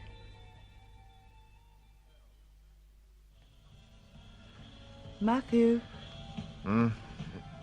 Matthew? More coffee? What? Oh, Julie, sorry. Have I been asleep? A while, yes. Oh, God, I'm sorry. Where's Ellen? Maybe I could take her home. She's gone. Oh, has she? She's taken Ziggy back with her. Ziggy? They're old friends. Old friends? That sort of old friends? Right. So it goes. Oh, I'd better push off. No, don't. There's no need. You could stay here. Here? With me. Would you like me to stay? With you? That is the idea. You'd better have coffee first. Yes, I think I better had. By the way, how do you like it? White, please. No sugar. No, Matthew. Not the coffee.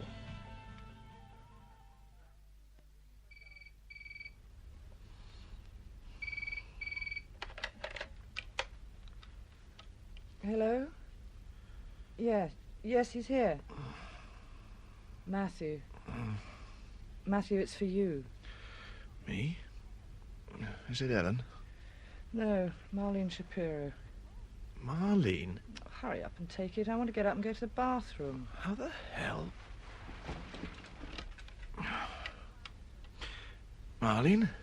What's going on? 8 o'clock, time you were on the move. How did you know where I was? Why are you chasing me at this time of day? I want you in my office at 9, Matthew, to meet again with Ziggy. I have to be at Heathrow by noon. We need to map out his schedule before I leave, okay?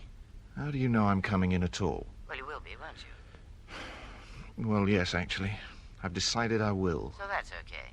Come on, get your ass out of that bed. Yeah, but how did you know I was here? I feel concerned for your welfare, Matthew. And don't worry about paying the girl. Paying the girl? Paying Julie? Yeah, forget it.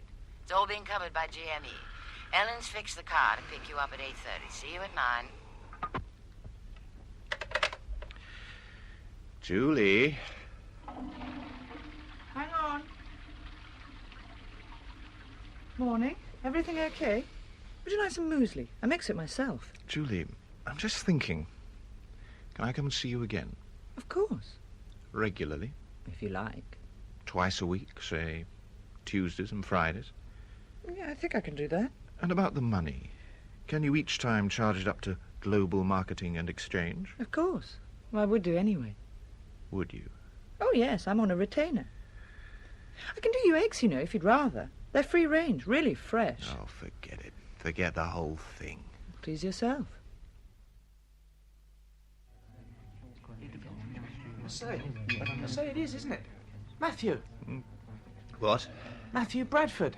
I saw you right across the bar. Barry, how are you? Sit down. Have a drink. What are you doing here? Business. Yeah, let me. No, I've got a bottle. Another glass, please. Certainly, sir. Grab that stool. Sit down. Jennifer won't believe this. Jenny, how is she? Can we have that other glass? Coming, sir. Give her all my love, will you? And a big kiss. Yes, okay. So, how's it going then? The glamorous life. We haven't seen you on the telly yet. Here's the glass, sir. Shall I fetch you another bottle? Yes, why not? Take it out of that. Thanks. Here we go. I should buy this one. Oh, look, I've got all this money. Nothing to spend it on. Now, tell me the news. How are you both? What's Jenny up to? Cheers. Nice. Listen, we're just the same. What's happening with you? I mean, it must be a year. Getting on that way. Well, what's happened? Almost finished the book. Ah, this is the best-selling novel, is it? What's it called? Barry, I know it sounds ridiculous, but I'm not actually allowed to say. When's it coming out, then? Well, again, I can't be very enlightening. It's a funny business. This is very nice for a house wine. It's not the house wine, in fact. I wish you'd tell me about Jenny. I think about her a lot, you know. Yes, well... Was she happy, sad, still working, what? Well, she's still working, yes. I often think of her. I'd love to come up and see her. I wouldn't bother about that. When this book's off my hands, only another week or two, I'll come up as a surprise. No, don't do that. She'd love it. It wouldn't be a good idea, Matthew. Just a friendly visit. No, you're better off down here. Barry. Well, it's been pleasant to meet with you again. Barry. All the best. Thanks for the drink. See you. Here's your other bottle. I had to go downstairs for it. Has your friend gone? Yeah. He always was a stupid prat. Fancy a drink? I'm sorry, Matthew. I'm afraid Miss Shapiro's not here at the moment. I've been looking over the last chapter. I've had one or two ideas. See, I don't actually know what she thinks of it. Sat in my office for a week, heard nothing. No, well, you wouldn't have done. She's gone to New York. Oh, God, I've never told anything. I thought she wanted that last chapter to take with her. I expect she's taken it. But we hadn't finished it. I expect she's finished it. Oh, well, it's her flaming book. Yes, that does tend to be how she perceives the matter. That's it, then. I must be finished. I must be free. Incidentally, I do have a message about your option. My option? Apparently, we have an option on your time and services for a further 6 months. Oh, well, that won't be needed, will it? I understand we're taking it up. Miss Shapiro has spoken to your agent. But I don't want it taken up. Your agent has agreed. 6 months? What do they want with me for another 6 months? Expect it'll be to do with marketing. Oh, I'm a writer, not a salesman. I expect you'll be getting a memo. Shall I tell you something, Ellen? Mm-hmm. You're getting as hard and calculating as Marlene Shapiro. Not at all. But I'm learning. Frank, I have a craving. I am rabid for breadsticks. Pass me 3. That must be jet lag, Marlene. When did you get in? 8 o'clock this morning. Butter. Mm-hmm. Where's the butter? Ah. So, congratulations on your elevation. Thanks. Does that now put you above me on the global scale? I guess. Editorial Vice President International sounds higher than Executive Head of Marketing Europe. Wouldn't you say? It has more of a global ring to it. Plus, I get stock with my job. How about you? I'm afraid not. I must admit, with the reorganization subsequent upon the merger... The takeover, yeah. Yes, I can't help feeling that I've been shunted somewhat into a backwater. Well, I'd say your situation can be pretty much what you make of it. It's a matter of asserting yourself. What you need is to originate some huge success. You need a winner. Well, quite. To make them sit up and take notice. But unfortunately, the major projects do seem to emerge from across the water. True. Except the fatal flaw. Ah, the fatal flaw. High hopes, I understand. 10 million sales, no problem. But I want us to double that. That would be a tremendous project. You want to handle it? I'd certainly like to. If we're talking in those kind of figures, I definitely would. You've got to be ruthless. It could be your winner, but you'd have to fight your corner like a tiger. The hungry young fighter all over again, eh? Right. I got the ideas, I got the scums. I need a hungry fighter to make them work. Marlene, I think you've got one. Here's to it, Frank.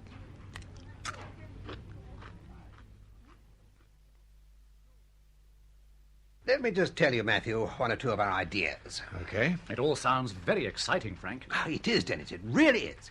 It's going to do us all a lot of good. So we must all pull together. Go on, then. One of your ideas. Fine. Good. Now, your family in the book, the Noir du Pont. The Noir du Pont. Marvellous name. Says it all. On the principle that A, everybody loves to read true revelations, and B, we all love a mystery. We are going to put it subtly about in the media that the Noiroupons are based on a real, famous and respected New England family who suffer from a comparable fatal flaw. I think that is tremendous. The sales potential of notoriety, you see. Everybody will want to identify this family of secret murderers. Is it the Rockefellers? Is it the Kennedys? So everybody will want to buy the book. Simple, really. Tremendous. It stinks. Yes. We thought you might feel that way. Keep me out of all this, Dennis. I thought we were here to discuss the author's promotional tour. Frank? Yes, that's quite right. So let's put the public awareness concepts aside. Now, the tour. What I feel is essentially this, and I've taken advice from New York on this one. And I go along with it. Matt Brand. The public will want to see Matt Brand. We want them to see Matt Brand. Matt Brand is going to become a star. A superstar. Now, as I look at you, Matthew, and I talk to you, I see a writer, and a damn good writer. I do not, and from me this is a tribute, I do not see a superstar. I do not see Matt Brand. Are you saying you want me to pretend to be something I'm not? To go round America, the world, pretending to be your idea of Matt Brand? Not exactly. No. You've done your bit, Matthew. We want to let you off the hook. So, we're going to hire somebody else to play the part of Matt Brand, an actor. An actor? An unknown, of course, but very talented. Jeff Douglas, a New Zealander. You've already hired this man? Think about it, Matthew. It means you're not forever saddled with that false identity. You'll be free to write your serious novels. But I wrote that book. It's a despicable lie to pretend that somebody else did. It's going too far. I can't agree to it, Dennis. OK? I won't agree. Contractually, of course, the question doesn't arise, in that your agreement is not necessarily required. But in fact, I have agreed. On your behalf. Thanks, Dennis. You must get on with your next project. I think you'll find the financial arrangements satisfactory. And you'll still be taken to and from your office 6 days a week.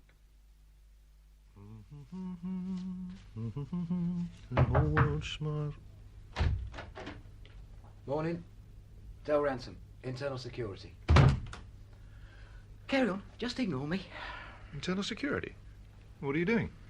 Individual personnel supervision duty. I'm your bodyguard, pal. Didn't they tell you? Bodyguard? Is this a joke? Typical. Memos take days to get round, don't they? Why they can't just pick up the phone and tell you what's what straight out, I don't know. You fancy a mint? I'm sorry, I don't understand. Why should I need a bodyguard? Oh, it's the death threats, innit? Smoker's breath. Filthy habit. What death threats? Typical. I have to do their work as well, don't I? This book you've just got coming out in the States, right? The Fatal Flaw? Yeah, that's the one. I didn't know it was coming out yet. Oh, you are in the dark, ain't you? It's a bit controversial, am I right?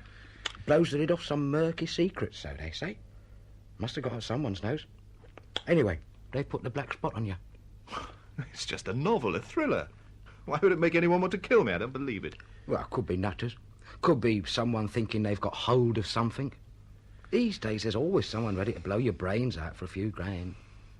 Me, for instance. Then they should have told me, and they should have told me the book was out. Don't blame me. I'm just here to keep an eye on you. I'm going to find out what's going on. Excuse me. Hang on.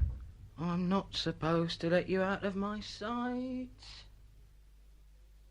So, we'll expect you at 11:30 on Tuesday the 14th. Thank you. OK. Where's Marlene? Good afternoon, Mr. Bradford. I'm afraid Miss Shapiro is in Australia. Hell! Look, Ellen, what's going on? I've just been told by some bodyguard bloke that my book's already out in America. Is that true? I imagine you should have a word with marketing. You know. Come on, tell me. The Fatal Flaw. Yes, of course. Didn't you receive the memo concerning the US launch? You didn't send me any memo. Don't give me that. Have you been drinking? That's my business. What about these so-called death threats? I should call security. I don't want to call security. Oh, you're here, are you? Don't you do that to me again, pal. Here he is. Look, this is my bodyguard. Del Ransom, Internal Security. In that case, Mr. Ransom, would you kindly escort Mr. Bradford back to his office? Sorry about this, gal. He shut the lift doors on me, didn't he? I may be under contract to this lot, but I'm a free man, free to go where I choose. Of course you are. But you are not free to go there without me. Get it? And if you try and give me the old slip, I may be forced to fracture the occasional bone. Are you with me? I thought you were supposed to be protecting me. Sometimes one has to be cruel to be kind. Now, if you... Ellen, switch off your vibrator and get me the file on Bosco Radansky.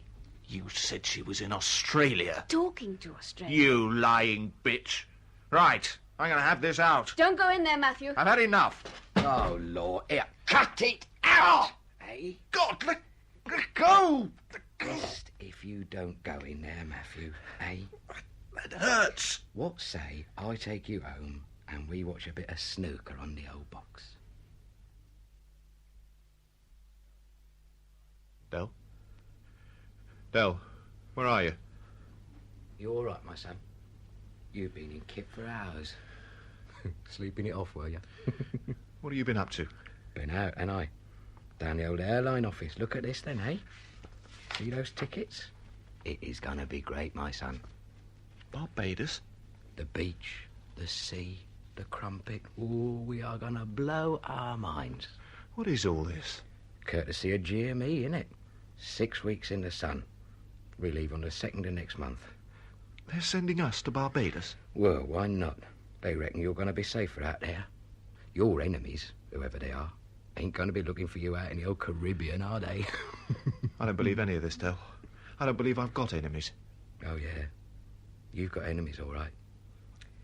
Yeah, you've definitely got enemies. Gonna go get some ice. I'll bet I know what's going on.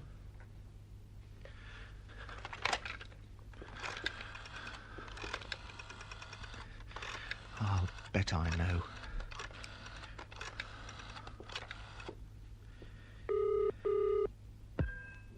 Global Marketing and Exchange, may I help you? I want the Vulture Press, please. Marketing division. One moment. Thank you for holding. We apologize. Marketing, may I help you? Mr. Hegarty's office, please. One moment. Frank Haggerty's office, may I help you? Yes, hello. I'm from the Daily Mirror, the books page. I was wondering if you have a publication date on The Fatal Flaw by Matt Brand. Yes. Yes, I have it right here. Let me see. The Fatal Flaw will be published in about 3 weeks' time, on the 12th of next month. The 12th. Thank you so much. Goodbye. Goodbye.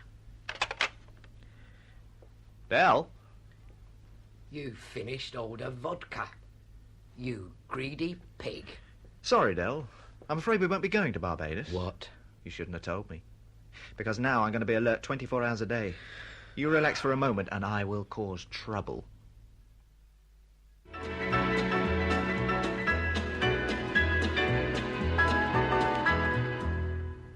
That was A Walk in the Black Forest, and just walked into the studio is my next guest, a man whose first novel, The Fatal Flaw, has just created a terrific sensation in America and is about to do the same over here. I hope so, Peter. I'm sure it will. It's a terrific book. His name is Matt Brand. Welcome to the show, Matt. It's my pleasure to be here. A hot foot from a book signing session, is that right? It certainly is, Peter. I must say we've been thrilled with the crowds that have come out to meet us in the stores. An awful lot of people are purchasing the book. It's very exciting. Well, it's not surprising. We're all trying to spot the guilty family. Oh, I appreciate that, Peter. In fact, I understand that in the States, books are actually being written about my book, you know.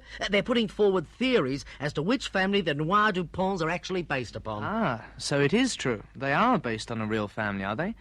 Some of whose members are, in fact, secret sex murderers. It's not for me to say, Peter, but I can confess that in the 3 years I've spent researching the book throughout the eastern states of America, I did turn up some pretty hair-raising stories. But obviously I can't give you any more clues than I've put in the book. Well, it's tantalising. That's true, Peter. But we'll come back to The Fatal Flaw in a minute, because you have a pretty colourful background yourself, Matt. Isn't that right? That's absolutely true, Peter.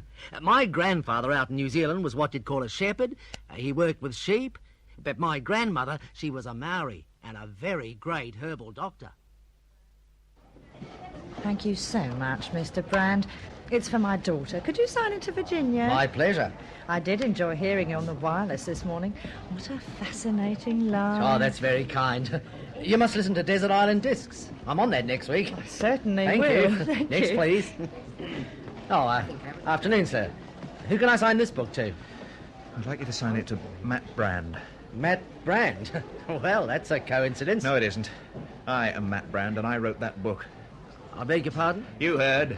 I wrote The Fatal Flaw. Excuse me, sir. I wrote that book, not you. Sorry, boys. Slight problem here. You're an imposter. You're a liar. Come on, mate. Get moving. You're just an actor. I know your name. Come on, sir. We don't want any trouble, do we? Your name's Jeff Douglas. Mind your backs, thank you. I was there when they cooked all this up in Frank Hegarty's office. Shut it up. No! I'll tell the truth.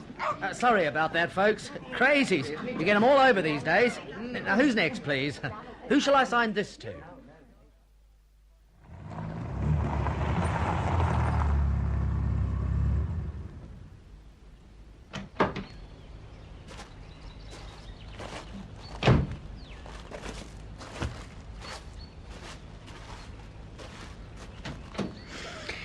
Come on, Matthew. Let's go for walkies. If you like. Yeah, I do like. Come on.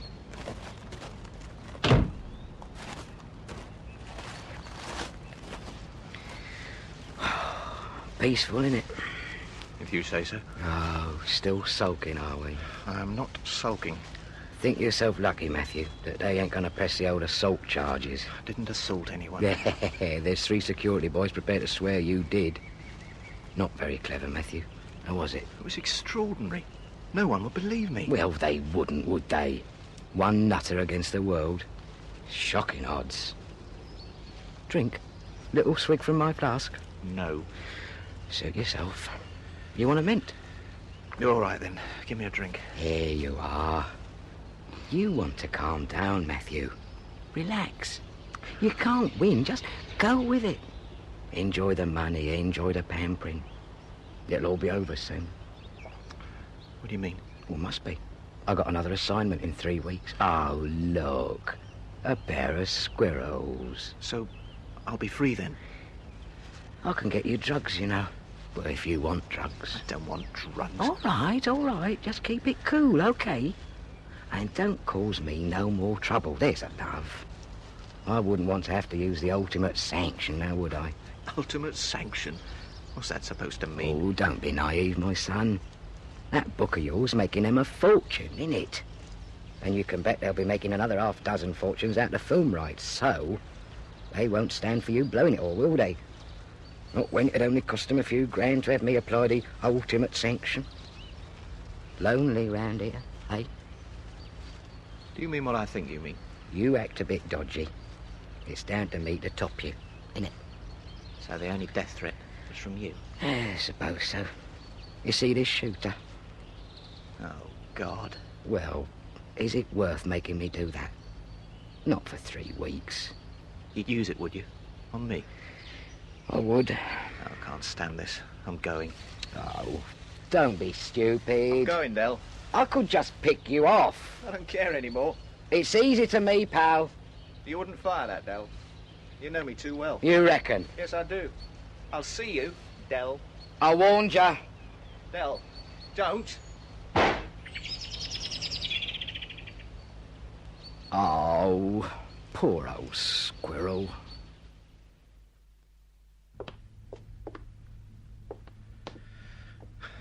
It's a long way out of town, this house. They want you to have peace and quiet. Nice place, though. Overlooking that wood. I'll bet that comes alive at night. Into the old voyeurism, are you? Why move me out of Marble Arch? I don't get it. Well, they want to use it, don't they? Want you out of their property and into your own. This is theirs, surely, not mine. Don't your agent tell you nothing? They've bought you this place out your earnings, haven't they? Cool. You live in a dream world. I don't believe this. Well, you better start believing it, mate. You're on your own now. I'm off me old pal. Is that it, then? Yep, I'm away. I'll take it easy. And don't get naughty. Am I being watched? They don't trust me on my own, do they? There's no problem. You can't do any harm now. Can't I? I want people to know who I am. Oh, come off it, Matthew. No one's going to believe you, are they? Not by now. Excuse me, madam. I see you're carrying a copy of The Fatal Flaw. Yes, I'm off up to Edinburgh to see my daughter. I like something hefty to read on the train. I'd simply like to mention to you... Market research, was there some kind of questionnaire? No. I just need to tell you that, actually, I am Matt Brand, the man who wrote that book. Oh, Oh, no, you're not. I've seen him on the television. You're nothing like him. I am Matt Brand. You know, he's Australian or something. He's an imposter. Is this a hoax? He is the hoax. Would you please let me pass? Will you listen? Will you try and make your tiny little brain understand? Take your hand off my arm. There's a policeman just over there, and if you don't let go, I shall call him.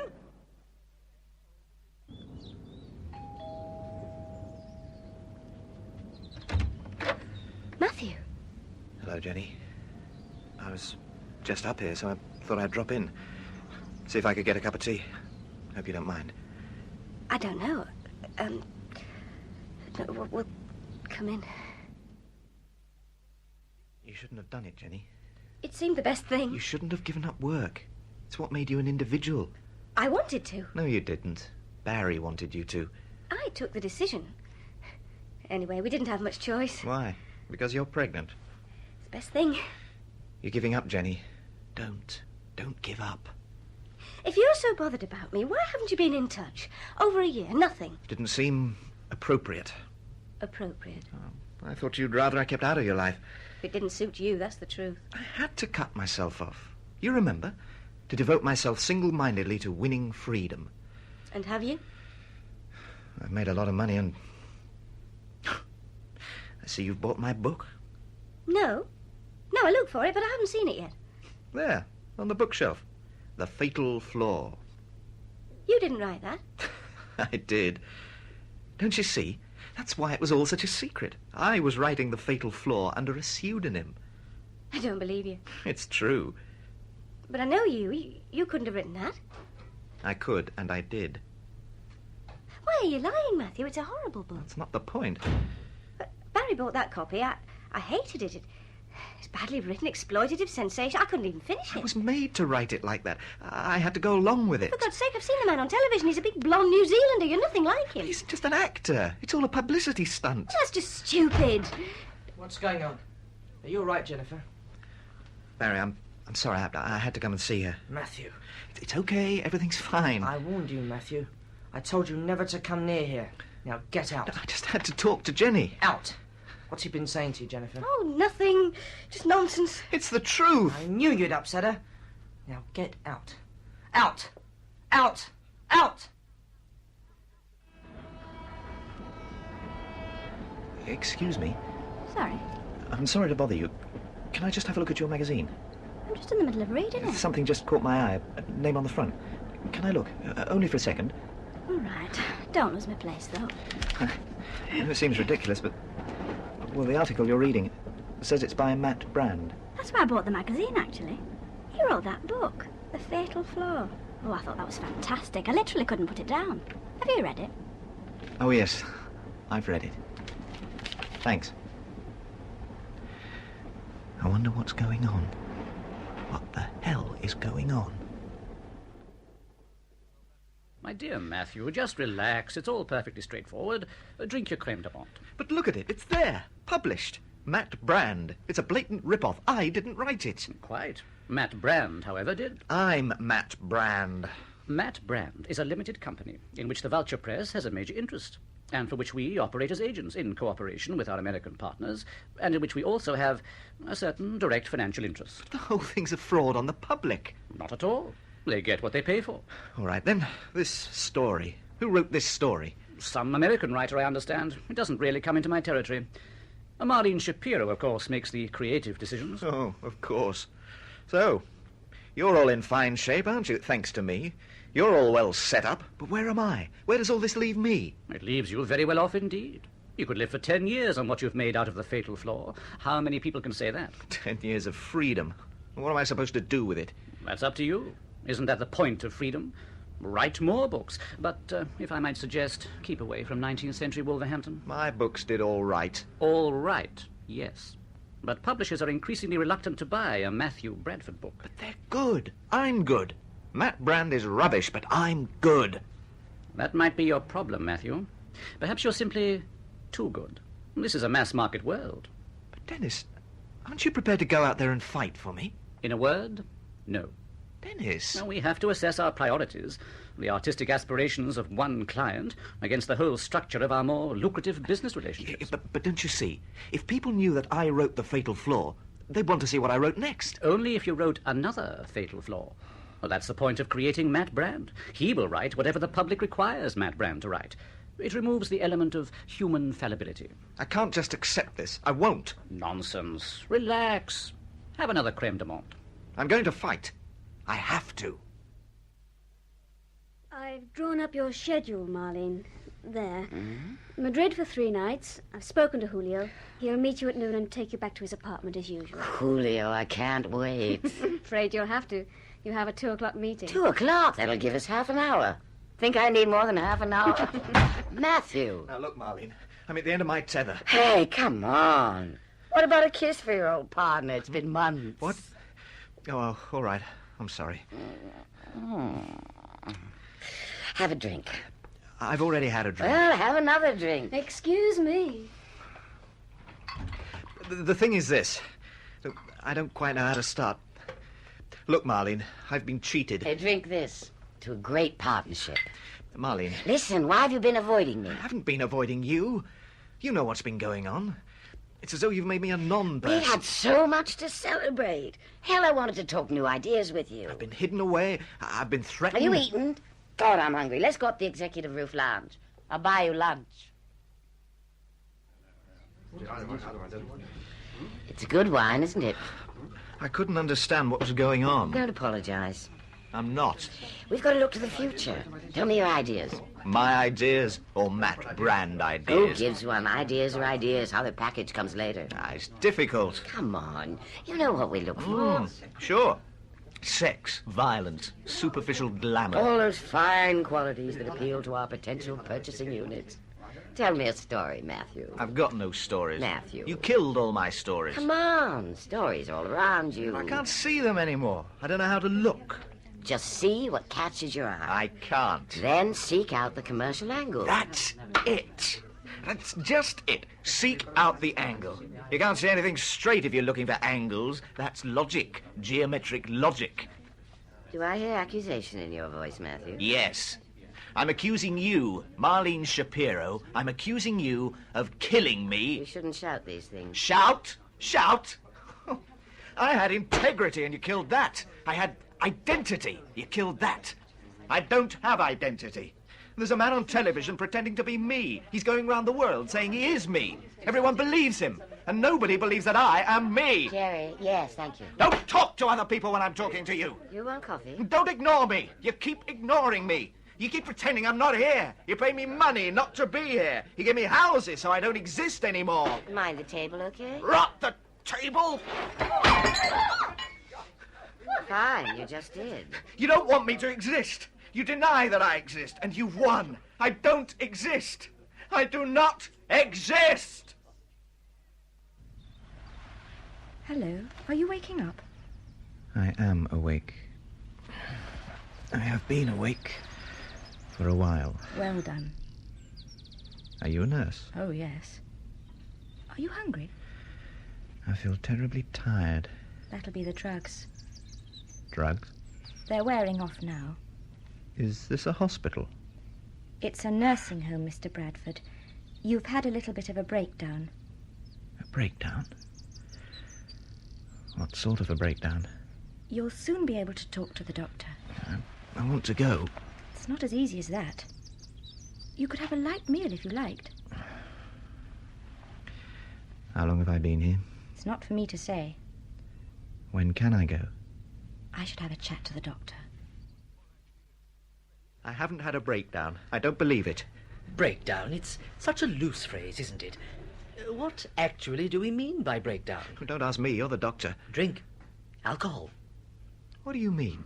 Well, that's what we're here for. Over-dependence on alcohol, and let's face it, all dependence is over-dependence, wouldn't you say? Well, now, that can lead to a crisis, and that's where we come in. So I'm drying out, am I? I do find layman's terms unhelpfully imprecise, don't you? Yes. I see. It's all falling into place. Marlene Shapiro. She had me put in here, didn't she? Your wife signed the necessary papers, Mr. Bradford. Susan? In the most real sense, you have put yourself in here. Oh, Susan. Well, thank you for your help. Now I'd like to leave. Sorry. Rules. We have to be in a position to satisfy the committor before we can agree to cessation of treatment. In that case, I should just walk out. Now, that is, in fact, physically impossible. Security, you see, it's one of the vital services our clients are paying for. Well, I'm not paying any more, okay? So that's that. Funds are available, I'm told. Not from me. Perhaps not. But we have a contract to fulfill. Vulture Press. Is that it? GME? It's not for me to say, Mr. Bradford. However, for the moment, here you are. Am I trapped? You're here. So why not tell me about yourself? You know about me. In your own words. I'm a writer. I have teacher written down here. I wrote novels. Well, that's your hobby, I'm told. It's my life. I have written a novel called The Fatal Flaw. You may just have heard of it. It's a huge bestseller worldwide.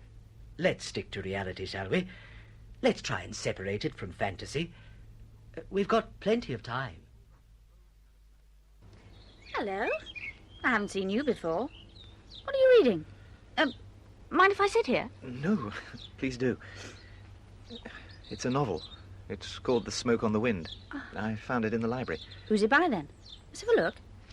Matthew Bradford. Never heard of him. I'm Matthew Bradford. Oh! Sorry. Foot straight in. It's all right. Matthew Bradford is not wildly famous. That's why I was surprised to come across the book.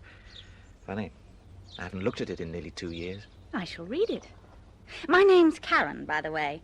Karen Lehman. Have you heard of my dad, Leo? He's a film producer. Sounds familiar. What do you do for a living? Therein lies the key to my alcoholic situation. Nothing. Lots of privilege, lots of wealth, lots of parental divorces, lots of opportunities. Sod all motivation. A confused upbringing? Precisely. So, what do? I fritter. I go to loads of nightclubs, I gamble, I sleep around a lot. Terrible, isn't it?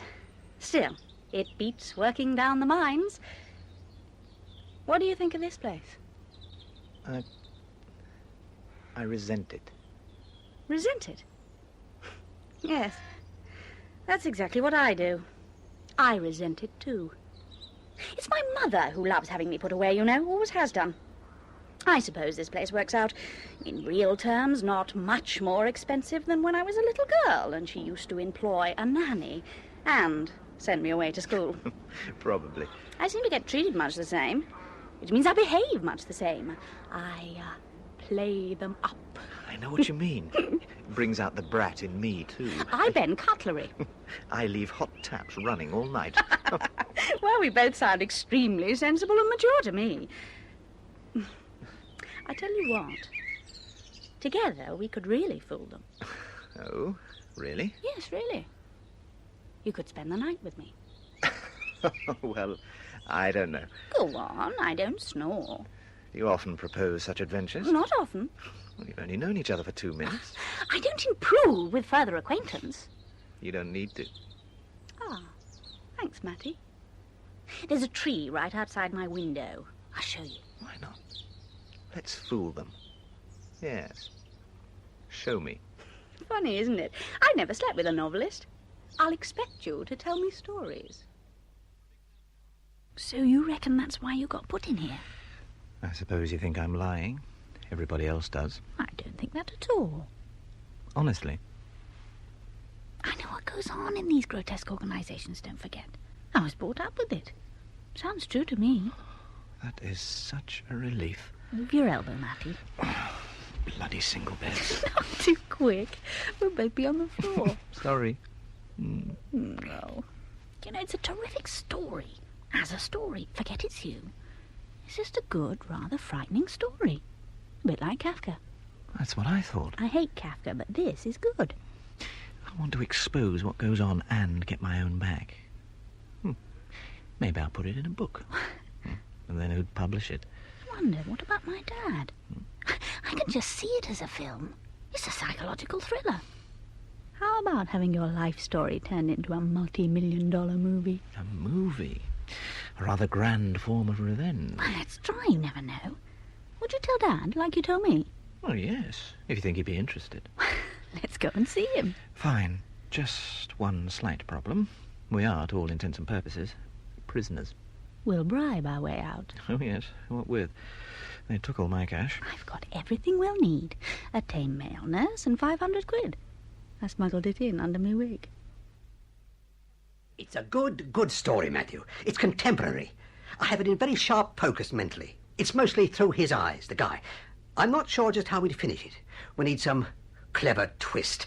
But it's got something. I can sense it. It would actually blow the lid off all these crooks, and that's what I want more than anything. But do you think it's commercial? Matthew, whenever I've made a successful picture, I've always had this feeling, an intuition about the story. This is very exciting. For me, too. OK, here's what we do. I've got your narrative on tape. If I may, I'll put it into outline form and produce a treatment. This helps finance up front. Hang on. Have you decided already to go ahead? A decision is yes or no, right? I'll think about it is no decision. Not only that, you might take it to someone else. You won't do that, will you? No, of course not. OK. I'll finance you to write up the story as a novel, because that's your skill, right? That is perfect. And you'd base the script on that? Assuming the book works out. I understand. One point, and this is vital. We keep the project under wraps, yes? We do not breathe a word to a soul. Piracy is everywhere. I know that. These people are gangsters.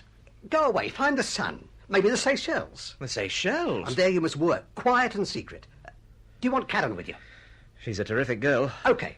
Her job is to make sure you write that book and write it well. Through my office, we'll fix you flights and accommodation. How about a villa? A villa in the Seychelles?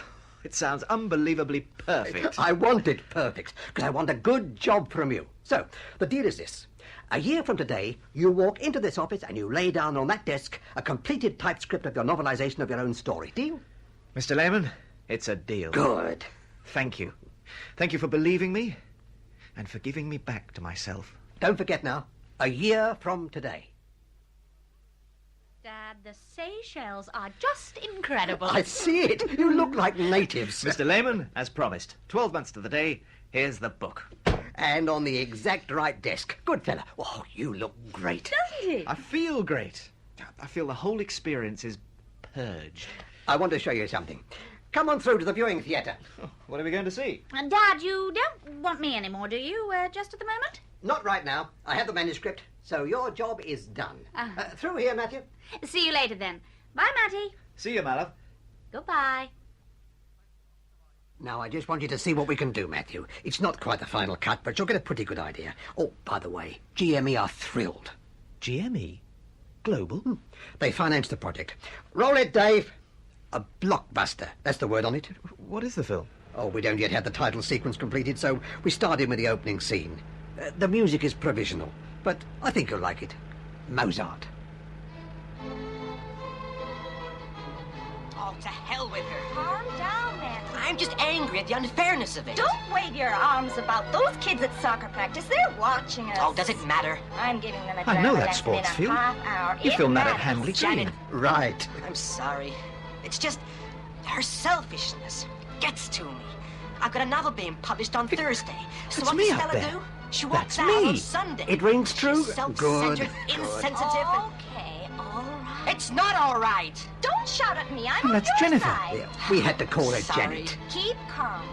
You have an afternoon's work ahead. That's no, my life. No, We agreed. I didn't tell you. My book, I've only just I have written the it. afternoon off. You've cheated me. I'm going to be interviewed on the You'll radio. make a That's fortune. Yeah. It's about my book. You've stolen my life.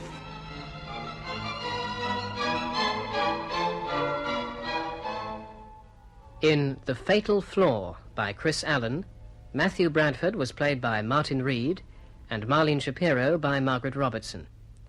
Jennifer was played by Rosalind Adams, Barry and the radio interviewer by Russell Keith Grant, Ellen and Claire by Jill Lidston, Dennis Foster by John Sampson, Ziggy Martin by Ronald Herdman, Del Ransom by Steve Hodson, Frank Hegarty and Leo Lehman by Alan Dudley.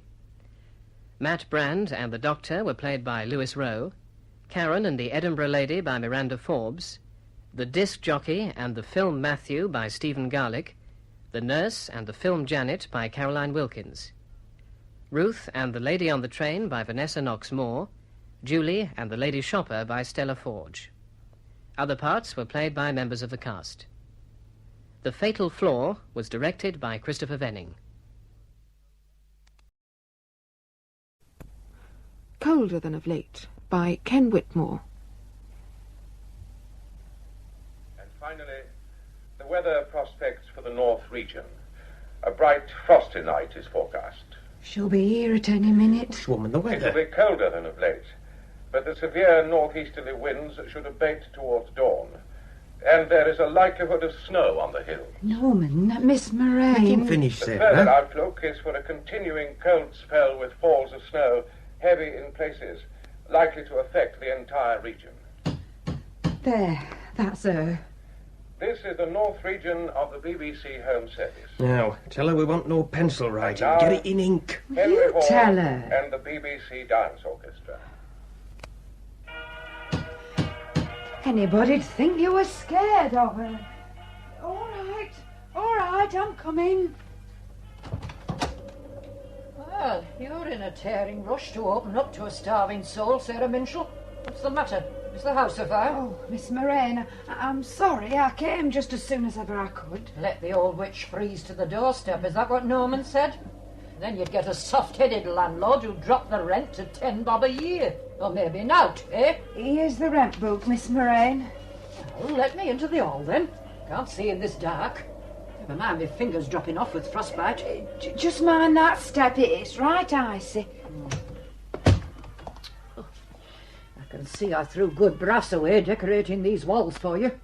Some folk just don't respect other people's property. Norman decorated it himself, Miss Moraine, if you remember, and it's peeling off the walls because of the damp we've been telling you about Damp? ever since... Bad paper hanging, more like. This row of cottages has stood here hundreds of years. They're in the guidebooks.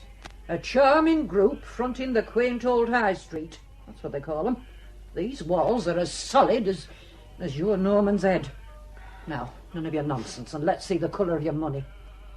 See, it's 2 weeks you owe, isn't it? Just let's get me pen. No, it's never. We settle up prompt every week, as you well know. You'd be a right rare one for this day and age if you did that. But you're right this time, as it happens. In pen, please. What'd you say? You're writing it in pencil. Norman says you should write it in ink with a pen. Rent, in a rent book. He can lump it, then.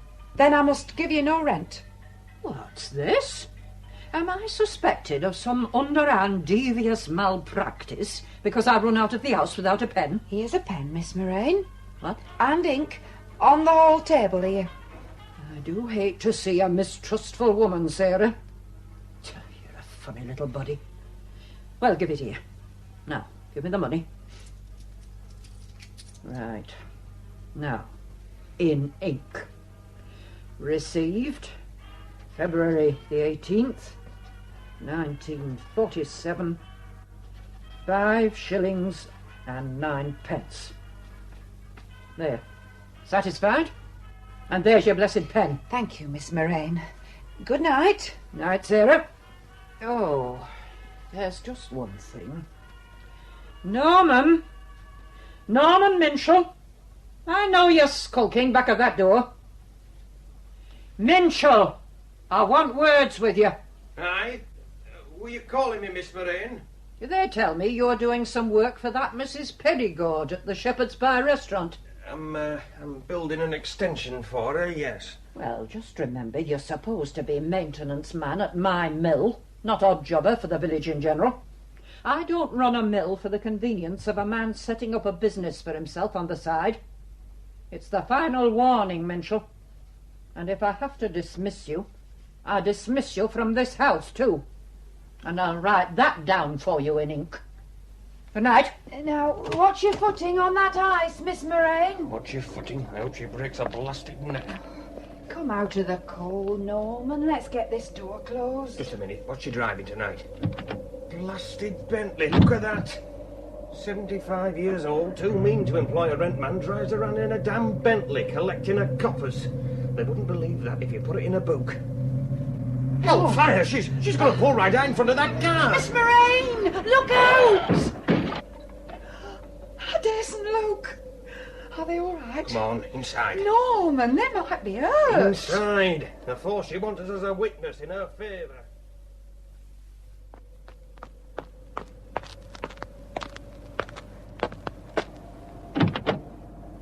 Are you all right in there? Madam, are you all right? It's not a blessed speedway track. Why don't you look where you're going? Are you all right? Is my car all right, that's all. Here, out of my way. Let me out. Blessed speed hogs. I should sit quietly for a minute. You've had a shock. Are you going to let me out? And you can loose hold of my elbow. I'm no invalid. This road's a sheet of glass. Right bash. This is going to cost you a good few weeks' pay, young man. I beg your pardon? Oh, look what you've done to this mudguard. You can't replace bibs and bobs like that on a Bentley for ninepence, you know. Not to mention that radiator of yours. Sunbeam Talbot, eh? It's not a speedway track. We both got off light if you stop and think. A couple of hours' work for a panel beater, dab of paint, that's all. It'll go back to the works, and you'll pay for it. Well, look, I don't want to stand here arguing, but I wasn't to blame, you know.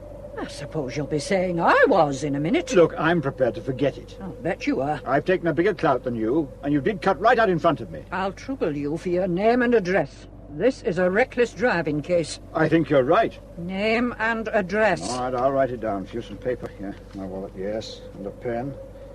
Bernard Baxter, 19 Leopard Gardens, Hendon, Middlesex. There. And I'm putting up at the inn here tonight. The mortal man? That's right. And your name? Moraine. Martha Moraine. The Lead Hall. 2 miles up the road on the edge of the moor. Moraine? Heard of me, have you? No, it's just the name, Moraine. It means an infectious disease of cattle, doesn't it? If that's meant as sarcasm... Look, Miss Moraine, I advise you to go home, get a good night's rest, and get your car into a garage in the morning, and then forget all about it. It's a good offer. Listen, Mr. Baxter, I'm getting browned off with you. Will you please let go of my coat? Are you aware of my standing in Gimmerbeck? I practically own this dale. The chairman of the bench is a very good and close friend of mine. Let go of my coat. The village police sergeant and me have an understanding. We've no time for road hogs in this dale. Oh! I warned you about holding my coat. You bullying devil. Strike an old woman of 73. I'll have you up for assault and battering. And could I just point out to you, Miss Moraine, or Mrs. Moraine, whichever the case may be, that under Section 16 of the Offences Against the Person Act of 1861, you just committed an unlawful assault on me by placing your hands on my coat. Good night. Baxter? Yes? You give me £50, and we'll say it never happened. Good night.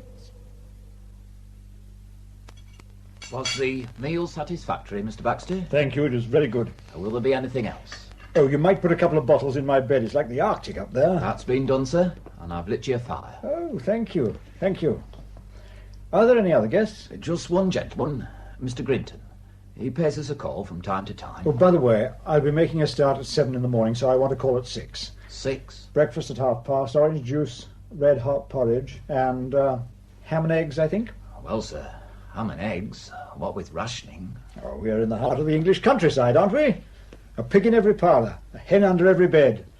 Don't tell me you live on Woolton pies and snook up here. There is the law, Mr. Baxter. Oh, we come face to face with it at every turn, don't we? Here you are. Would a couple of pounds help to defray any fine you might incur? Oh, thank you kindly. I'll see what I can do. Now, would you like to step through to the saloon bar? There's a nice warm fire in there. Lead me to it. That's the tap room through there. Local mill workers and farmhands get in there. I think you prefer the saloon. Just through here, sir. This way, sir. Oh, evening, Mr. Grinton. Hello, Peter. Hello, Rector. I didn't see you come in. I was as unobtrusive as possible, Peter. Rose, see that Mr. Baxter's well looked after. I'll just go and see how your fire's getting on, sir. Now then, sir. Oh, Scotch, please, if you do have the real McCoy. Excuse me, sir. Will you join us over here and share the merry blaze? Thank you. Would you join me in a drink? Oh, well, that's very decent. A rum and peppermint, please. Good. And your companion? Oh, a pint of bitter. It's very noble of you. All right. Now, a Scotch, rum and peppermint, and a pint of bitter, please. Right, sir. Here you are, miss. Bring our drinks over, will you? Yes, certainly, sir. Oh, look, do take my seat. Here, I'll move round a bit. All right. I'll stand in front of the fire until the blood starts flowing. My name's Baxter, by the way. And my name's Synico, Arthur Synico. Rector of this parish. And this is Mr. Grinton. How do you do? Mr. Grinton's our local, I think the term is news hound. Forewarned is forearmed. Here you are, gentlemen. Thank you, Eightpence halfpenny change, sir. Thank you. Well, your good health. And to you. Cheerio. And here's hoping you meet with no more little accidents. Accidents? What? Is that the talk of the village already? It only happened 3/4 of an hour ago. I'm paid to be a walking antenna, Mr. Baxter. And you know how it is in a village. Kick one and they all limp. Don't I know your face, Mr. Baxter? I doubt it. This is my first time in these parts. Well, I travel all over Yorkshire. Mr. Grinton's the agricultural correspondent of the Yorkshire Evening Standard. He only pays us a call every month or so. A peripatetic post, you might say. Keep the party clean. I move from town to town, digging out the farming news, village to village. I'll place you in a minute. I've never been in Yorkshire before. What brings you up here, if it isn't a rude question? I think it is rude, Mr. Grinton. I'd intended staying the night in Rigworth, but I hadn't realised how depressing these big northern mill towns really are. The Blitz didn't make much improvement, did it? No. I just thought I'd push on to somewhere more pleasant, and I saw the sign, Gimmerbeck, 20 miles. Rigworth's my hometown and very close to my heart, Mr. Baxter.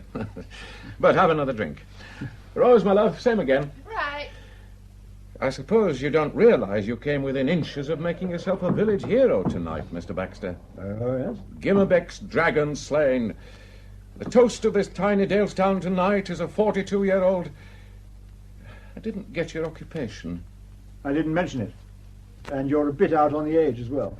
Oh, you must forgive Mr. Grinton. He's trying to loosen your tongue because the villagers steadfastly refuse to unlock theirs. They're a cagey lot, all right. They keep their counsel. But they'd have erected a statue to you, Mr. Baxter, if only you'd killed the old girl. Miss Moraine? Is she not liked, then? Rector, will you disabuse this innocent gentleman? She's a fellow creature, Mr. Grinton. Show a little charity. She's a greedy, vindictive, spiteful, grasping old... In other words, not Mr. Grinton's cup of tea. Drinks. Thank you, Rector. That's a good, Rose. Shove it on the bill, will you? Right, Mr. Grinton, I will. Martha Moraine. Yes. In a way, you know, she's admirable. You have to hand it to her. This dale's in the palm of her hand. Owns most of it. 30,000 acres or more. The mill, the tannery, half the cottages, and the souls of the tenants. Talk about Russian serfs. Her father bought the mill and gathered most of the land around him. I've ginned up on this family. Broke his neck on a horse in 1904, to universal rejoicing by all accounts. But they cheered too soon. Just 30, Martha was, when she started her reign of terror. You know how she used to recruit labour for the mill? She'd go down to Rigworth or Bradford or Leeds, one of the mill towns, and get a job as a mill hand. And she'd watch very carefully to see who worked well, who pulled his weight, who was a good timekeeper. You follow? Then, when she'd marked down the cream of the workers, she'd sidle up and tempt them to Gimmerbeck. Pure country air, security of employment, a cottage by a beck. And then? The rude awakening. Exploitation, Mr. Baxter. The threat of eviction if you put a foot wrong. I'll tell you, one of these mill hands, in about 1910 or 11, wasn't it, Rector? What? The woman who died. Oh, before our time. About 1910. Getting on for 40 years, anyway. One of the mill hands she brought up from Rigworth went and died. And Martha Moraine, no messing about, gave his widow notice to quit the cottage the day after the funeral. Winter it was. Night like this, I shouldn't wonder. The widow leaves her child with a neighbour, little boy of 4 or 5, says she has to run an errand, and off she goes. 2 days later, she's found frozen to death on the moor. What was the woman's name, Rector? Her gravestone's in a corner of the churchyard, but I must confess I haven't looked at it for years. What became of the boy? Is he still in the village? No. Back to Rigworth, I suppose. Relatives or what have you. Some said the woman called at the Lead Hall. That's Martha Moraine's house. You pass it on the way to the moor. They say she called on Martha to beg for one more chance, but got turned down flat and just wandered onto the moor to die. It sounds a bit far-fetched. Listen, Mr. Baxter. I could tell you more tales about Martha Moraine. Oh, really? Well, what about the brass band? Brass band? She confiscated their instruments. This is only about 18 months ago. The Gimmerbeck British Wool Brass Band. Quite famous in these parts, Mr. Baxter. Most of the instrumentalists work at Miss Moraine's mill. They went down to a contest in Manchester and won first prize. Then they started celebrating. Well, next morning, I don't think one of them turned in on time at the mill. Next band practice, they go along to the old loom room where they keep their instruments and do the rehearsing, and their instruments have gone. What's this? Oh, says Martha, I've suspended the band for a month. Next time it'll be the sack. Then there's George Sarum. Yes? A bit of an artist with a paintbrush. Only got one arm. Just about scrapes a living doing local landscapes, as far as I can see. He's one of Miss Moraine's tenants, little cottage down by the river. And she's taken him to court for non-payment of rent. No. Ah, but the thing is, you see, Sarum's wife says she paid the rent, only Miss Moraine entered it up in the rent book in pencil. Who would you believe, Mr. Baxter? Oh, bless me, 8 already. I'm afraid you really must excuse me. Oh, Rector, I'd like a look at your church. Church? It's a hobby of mine. Architecture? I go in for the Norman period. Yes, well, we're Norman, all right. At least originally. We've still got a pure Norman doorway, the heads filled in solid with beautiful sculpture to the top of the arch. Oh, look here.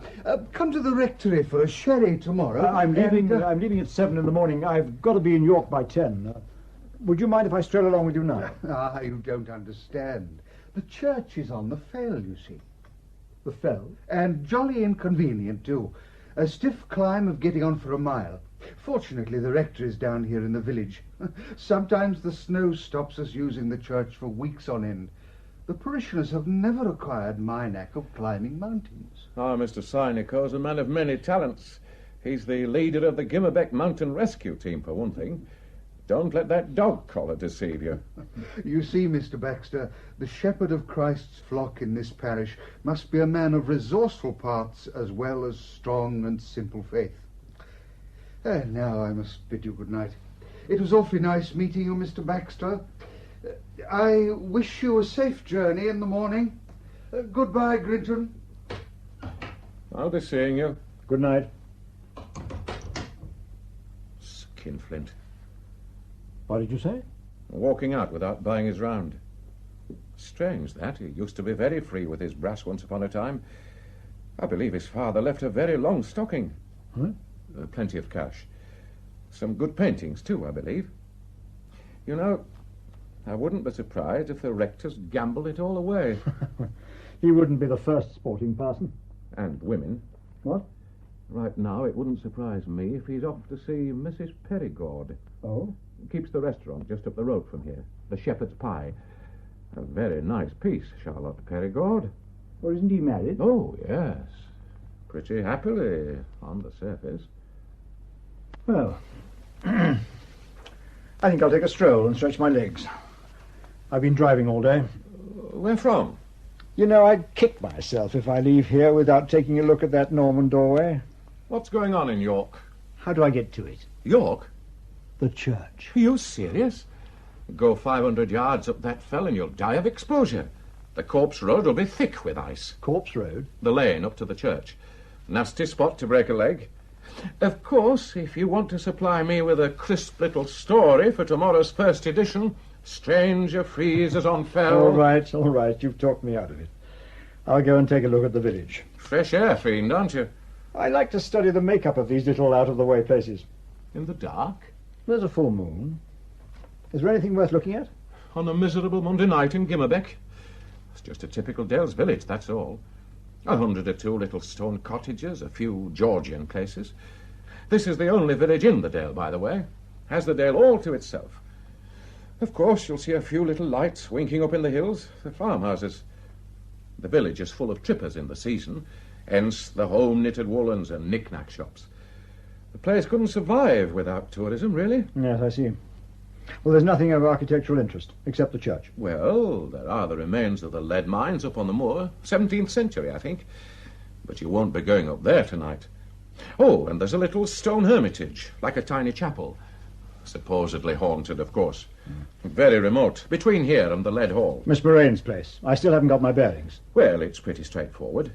We're in the village main street, right? The Mortal Man. Go out of here, turn left, and you pass the Shepherd's Pie, the last building in the village. Then you're climbing the hill up to the moor. On the other hand, you can turn right, down the hill, through the village, over the bridge, and you're on your way out on the Rigworth Road. The Corpse Road to the church branches off just before the bridge. Yes, I think I've got the lay of the land. Well, we may meet later. Wrap up warm, Mr. Baxter. Rather you than me. Your health, Mr. Grinton. Cheerio, Doctor. Now drink it right down. Ah, that's good. You can't beat a brandy. I suppose you've been hugging that fire all night. Who wouldn't? It's a night to make a black dog walk in white. Some of us have to go out in it. You've been working? I just closed the surgery and I was looking forward to a lazy night. And I got called out to Aysgarth. Over the moor? All in a day's work. And just think of the poor sheep farmers. Lambing time and weather like this. It was snowing like blazes when I left Aysgarth. Flakes as big as half-crowns. Should reach us in an hour or two. Well, let me get you another brandy. Oh, Mr. Grinton, you'll have me plastered. Rose, another brandy for Dr. Dunsany. I can't have you going down with a cold. Well, it's Mrs. Perigord. You timed that nicely. Oh, good evening. Hello, Hilary. Hello, Charlotte. Rose, a drink for Mrs. Perigord. Oh, thank you, Mr. Grinton, but I'm with the rector. Good evening, good evening. Have you been monopolising that fire all evening, Grinton? Hello, Doctor. Yes, I'm still chair. And one for Mr. Synico, Rose. I think it's a rum, isn't it? And peppermint. Scotch for you, Mrs. Perigord? Yes, lovely. Come and sit by the fire, Charlotte. Just popped in for a nightcap.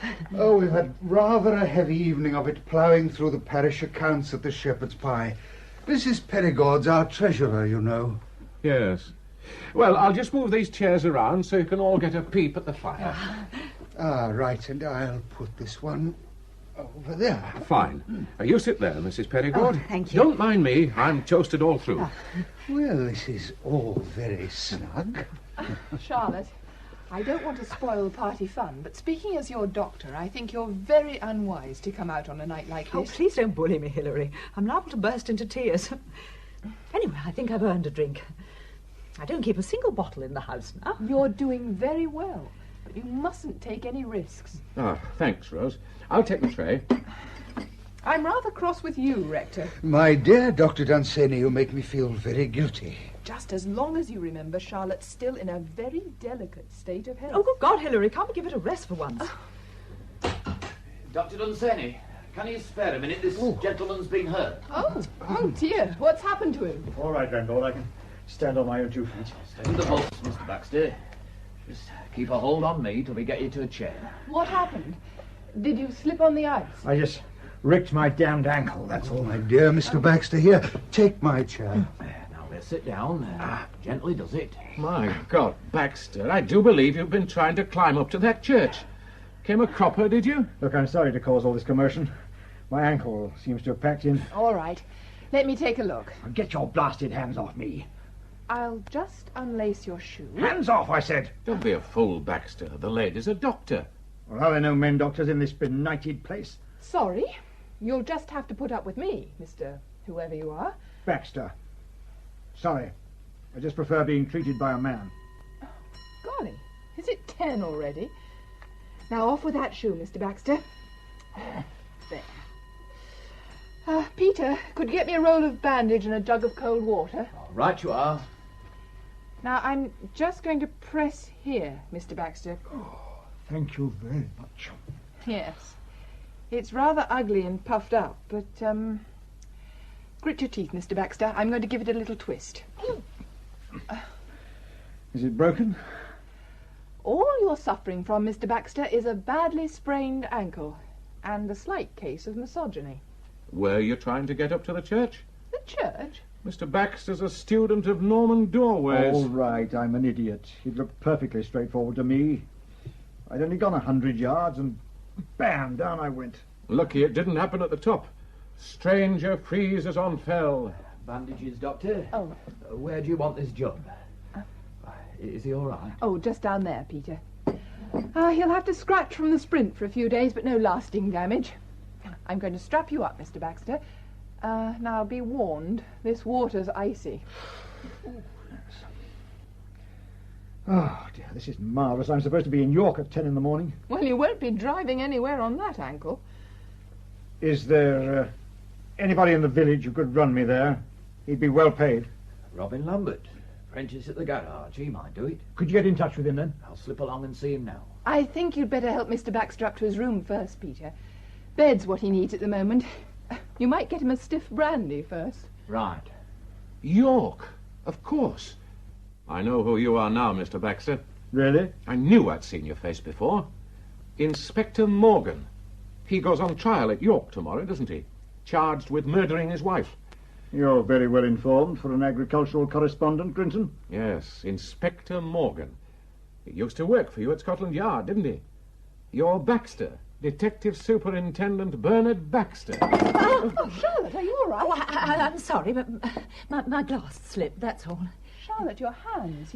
You really are in no condition. Just don't bully me, Hilary. I must explain, Mr. Baxter, that Mrs. Perigord has been under a very severe strain these last few months. Superintendent Baxter? Now, just a moment, weren't you... Yes, Rector. The Rosalind Withers case. Yes. Mr. Baxter's picture was all over the papers a couple of Sundays ago.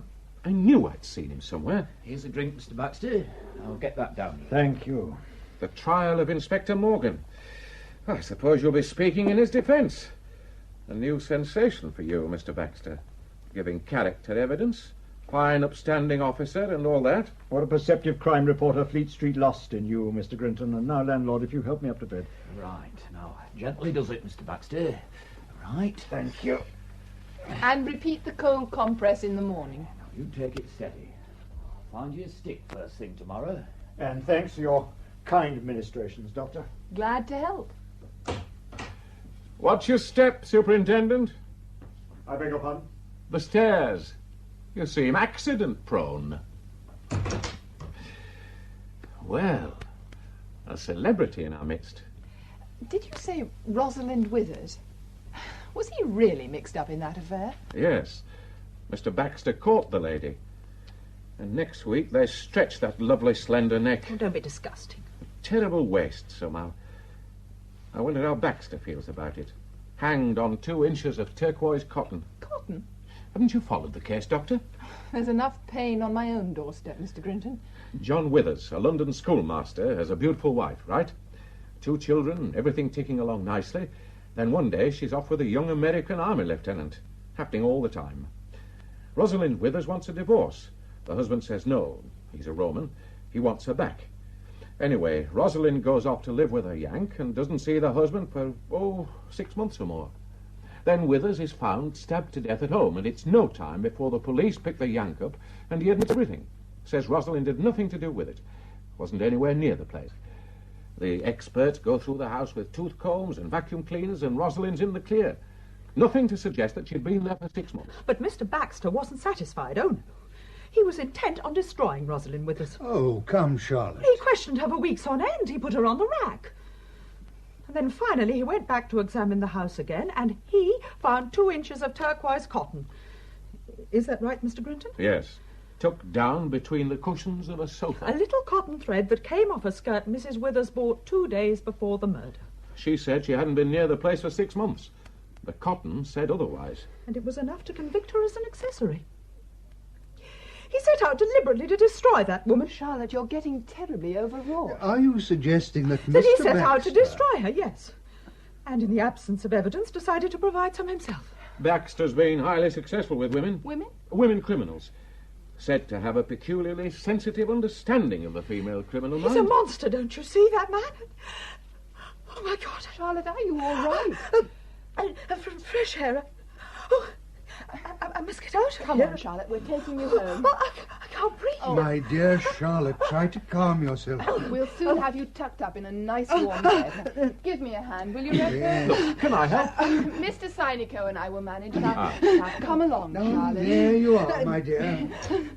Why should he come here now?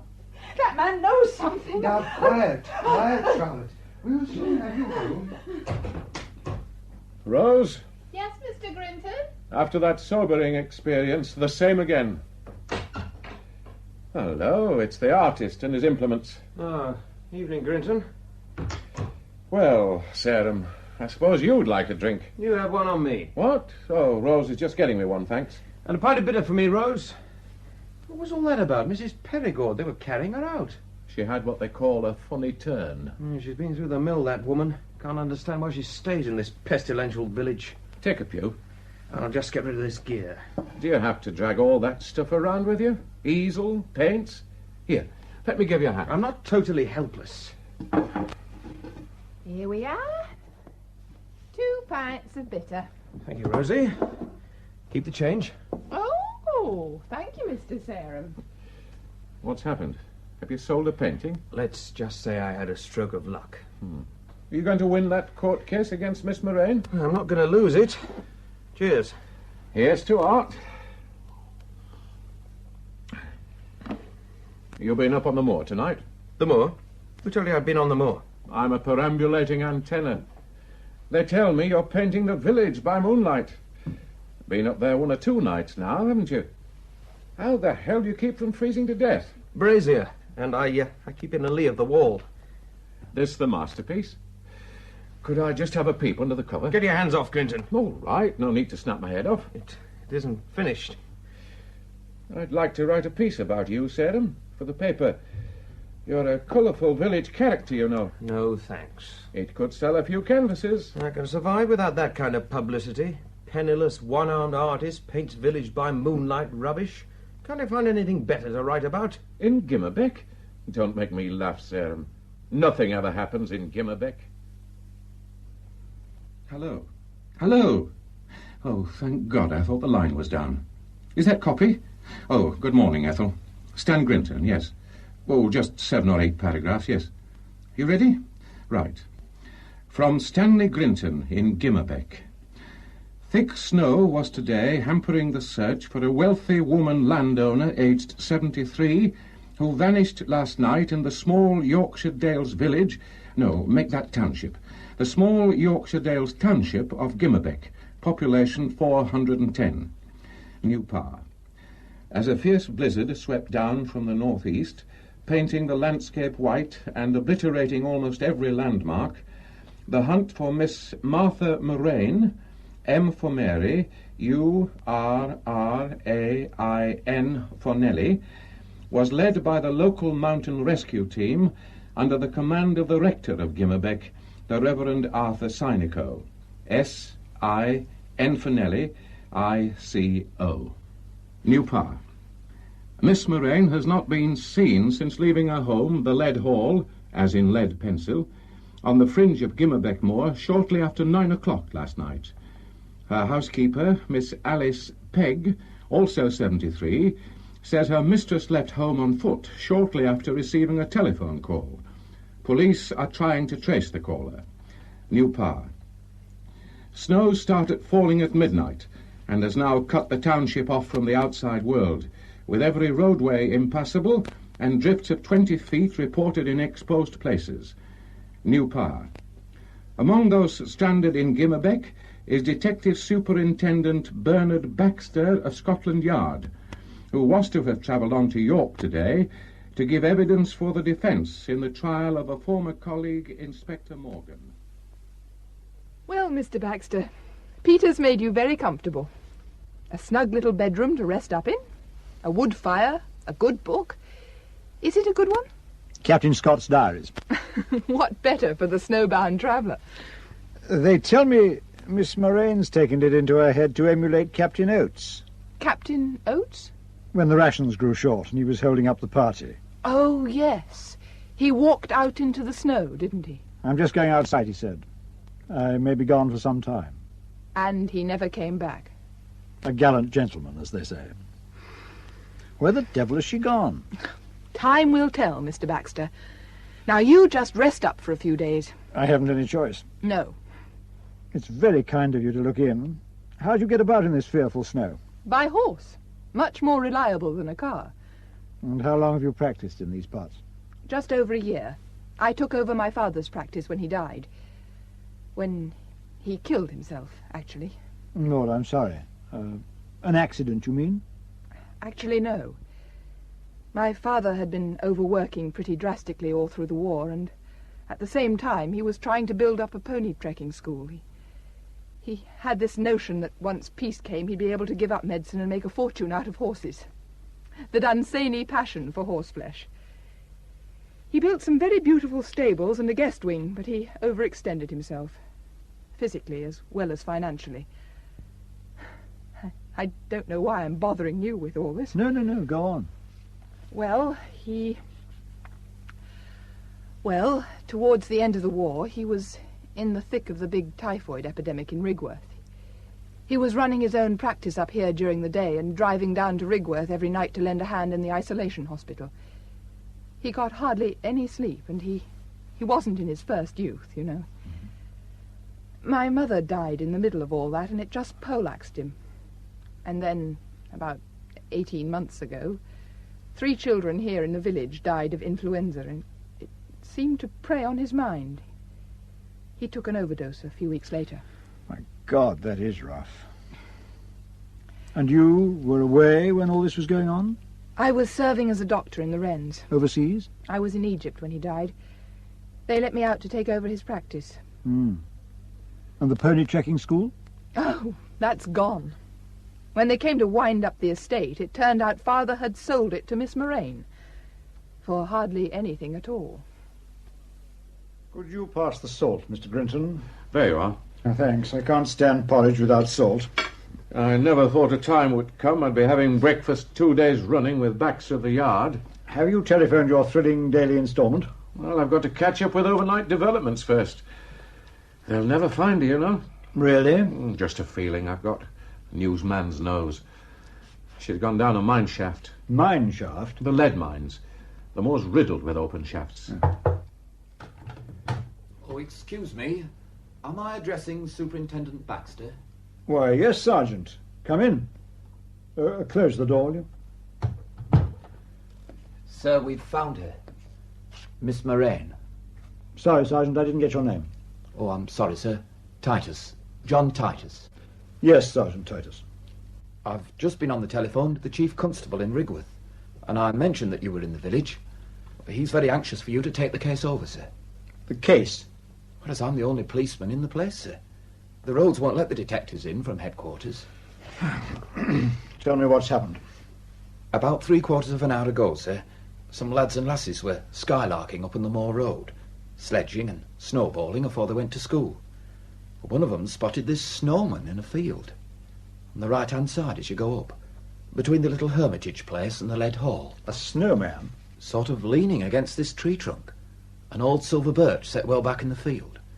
So they started snowballing it, this snowman, the lads and lasses did, and a right queer thing happened. Its head came off, only there was another head underneath. The lads and lasses had a bit of a start, because it was a human head. Miss Moraine. Leaning? Leaning against a tree? Tied to it. Tied with green baler twine. Those poor wenches were in a terrible way. What with the empty eye sockets, all bloody and gaping. It's not pretty. What do you mean, empty eye sockets? Missing, sir. Gone. Pecked out, most likely. Crows. Just like when a sheep's trapped in the snow with its head sticking out. The crows come along and take their eyes. Mr. Grinton tells me Miss Moraine received a phone call on Monday night. Yes, sir. And then went out. I've been trying to trace the caller, sir. You've checked with the telephone operator? Miss Lineburner, she runs the switchboard in the village, says she can't remember anybody making a call. Can't remember? Says she makes a point of not interfering in other people's business. Her job's just to put calls through and then wipe her mind clean like a blackboard. So she says. Have you worked on a murder inquiry before, Titus? No, sir. Just enforcing the agricultural bylaws and putting the wind up the poachers, eh? Oh, well. How long have you been in the local, Bobby? I came back in 1945, sir, in November. Back?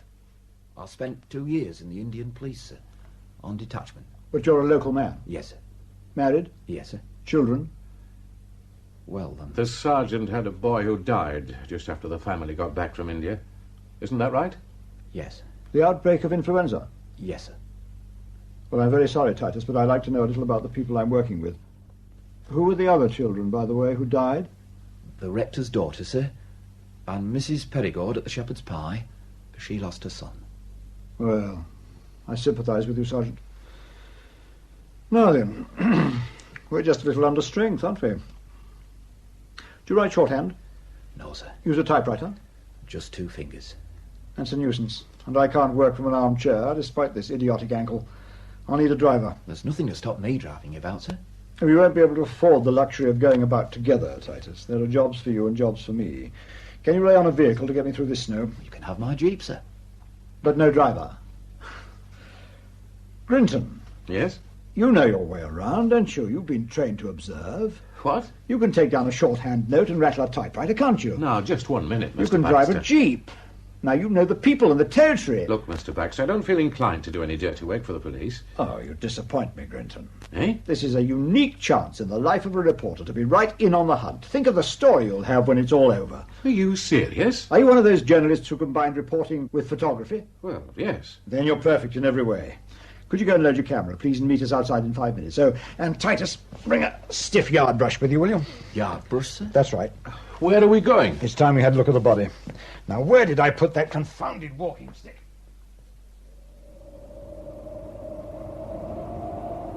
Well, here's a picture that will never make the front page. What'd you say, Grinton? Head and shoulders close up. Put people off their cornflakes.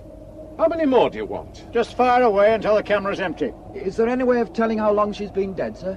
It's a question of body heat and the degree of rigor mortis, and as she's frozen stiff, that's out of the question. Now, this brush, Sergeant, give it here. This is what I want you to do, see? Just brush the snow away. Gently, like this. Gently does it. There, just like that, until you get to the surface. All round the vicinity of the tree, right? Do it very gently, because what we're looking for might be very small. Well, what are we looking for? Just lucky dip, maybe nothing at all. Right you are, sir. Baxter. Yes, all right, I'm coming. I can hobble over there. Well, what is it? Do you notice anything funny about the way she's tied up? These knots? Yes, I've been admiring them. Well, look at the gag. A bit of twig pushed through the knot. Yes, a very cunning slip knot. If I removed the twig, pulled this little tag, the gag would just come undone without any effort. I think we'll find her hands are tied behind her in the same way. Now, come, round the other side of the tree. There, see? The killer got her standing against the tree and walked in circles, winding the baler twine round her and the tree a few times. Not too tight, you see, just so that it secured her without cutting into the flesh. And look how it's all tied up. One efficient little knot behind the tree. And a twig. A twig to stop it slipping. Just take out that twig and pull the end of the twine, and she'd undo like a statue unveiled by royalty. But what's the idea? You tell me. Sir. Yes, Sergeant? Blood, sir. All right, I'm coming. Oh, blasted ankle. Now, where's this blood? There, sir. Under the eyes. Two bright red spots. Bring that toolbox over, will you? Did you say blood? Where? There, see? Two little red spots, smaller than farthings. What would you say? 8 to 10 feet from the body. Is that blood? I doubt it. Here's the toolbox, sir. Chisel and mallet, please. Right. And I'll just chip out this little square of ice. There. Now, to lift her up tenderly. Got it. Two little red spots sandwiched between two little panes of ice. Jolly pretty. Titus, just slide your hand inside my breast pocket, will you? You'll find a sheet of white paper and an envelope. Here we are, sir. Thank you. Now, I'll put the little pane of ice on the paper and fold it once, twice, 3 times, and into the envelope. Fine. Here you are, Sergeant. Well, what do I do with this? Take it back to the mortal man. I'll pick it up when we get back.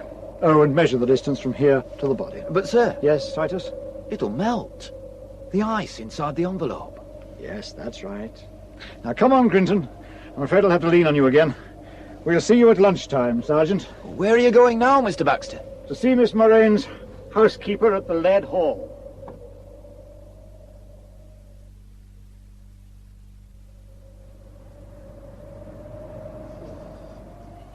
Knock again, Grinton. I gather the old girl's a bit on the deaf side.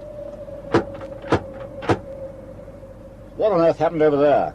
Oh, the stables. They burned down, more than a year ago. Any horses killed? No, it was converted to living quarters years back.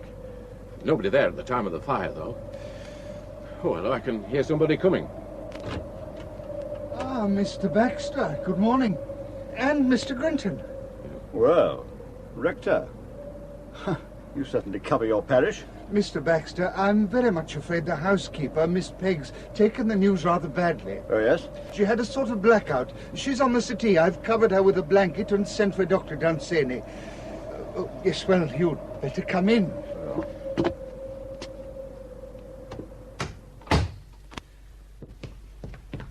Well, there she is. Looks as if she's given up the ghost. That doctor had better be quick. What the hell did you say to her, Synico? I broke the news as gently as I could. What business is it of yours? Who told you about this murder, anyway? There's no need to take that unpleasant line, Mr. Baxter. Consoling the bereaved is one of my duties. And I imagine Sergeant Titus told me the body had been found so that I could call off the search. Where did Miss Moraine keep her private papers, do you know? Really, Mr. Baxter, my knowledge of this house is as slight as yours. There's a room there marked office. Well, come on. And you, Rector. Ah, yes. Here we are. Now, come in, Rector. Oh, very nice. A lovely outlook, too. Stand still for a moment, both of you. I beg your pardon? What do you make of that? On the carpet, over by the desk. What? Oh, a damp patch.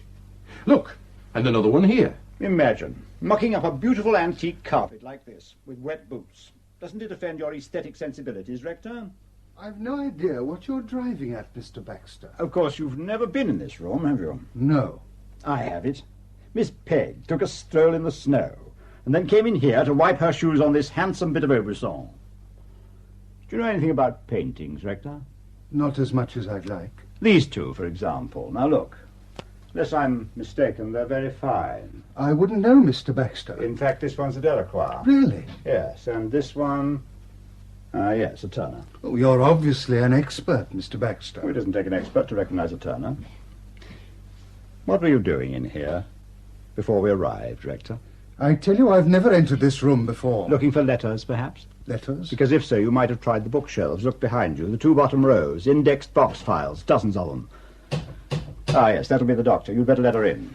Of course. Right. Bring one of those files over, Grinton. Let's see if it tells us anything. This is the last load, Mr. Baxter. You're doing a good job, Constable Grinton. I'm just admiring Dr. Dunsany's pony. Mr. Grinton! Oh, hello, Superintendent. Good morning, Doctor. What is Mr. Grinton doing with all those boxes? They're box files. Miss Moraine's private correspondence for the last 40-odd years. I'm taking them away to study at my leisure. 41 boxes of bump. It's an absolutely appalling thing to have happened. Surprising it didn't happen long ago. What do you mean? She was a first-class candidate for murder. How's Miss Pegg? Well, she's had a terrible shock, but she'll pull through all right. I'm getting a woman from the village to come and look after her. I'd like to ask her a few questions. I'll give her a couple of days to get over it. Of course, of course. I'm just admiring your pony. Victoria? There, girl. We'll be off in a minute. I put more faith in Victoria than in any motor car. A fell pony, isn't she? Yes. Born wild up in the Lakeland fells. Do you know about horses? I had a brief spell with the mounted police in the remote past. I say, it's a very ingenious little knot you've hitched her up with. You noticed it, Grinton? Pardon? By George! Yes, it's a clever little slip knot. Held secure by a pencil, isn't it? Oh, that, yes. It's just to facilitate a quick getaway. Look, I'll get on and show you. There, little lady. Now, see, I just removed the pencil. So, and we're free to go. Goodbye, gentlemen. See you later, no doubt. No doubt.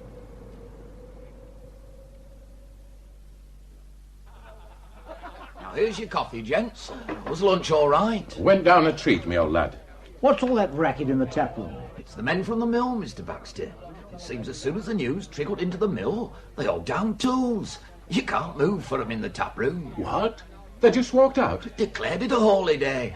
It's not been like this since VE night. Just ring if you want anything else.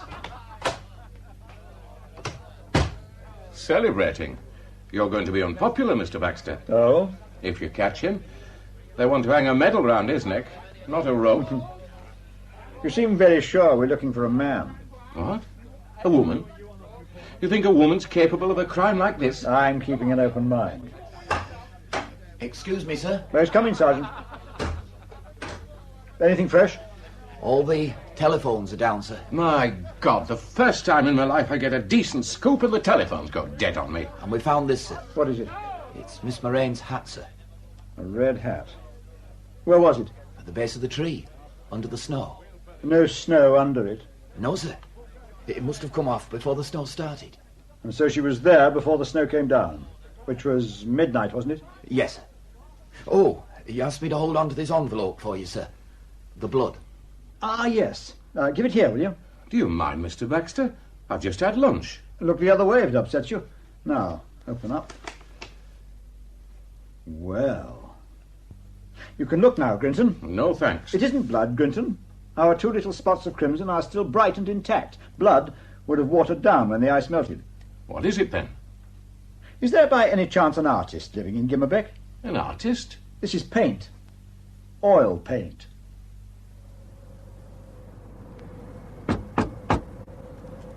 You say the wife's a bit feeble-minded. Very beautiful, but very childish. Miss Moraine ran rings round her. Yes? Mrs. Sarum, is your husband at home? George went down by the river with his sketching book. Who are you? I'm a policeman. Can we come in? Police?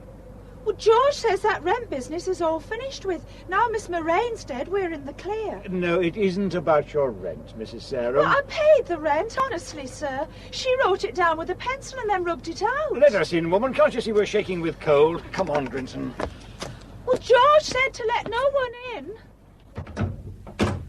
What is it you want? Just show me where your husband keeps his painting things, his studio. Listen, Baxter, don't you need a search warrant for this? Do you suggest we have one dropped by parachute? What's through here? Well, you can't go in there, sir. George doesn't allow anybody in there. Yes. Ah, well, this is it, Grinton.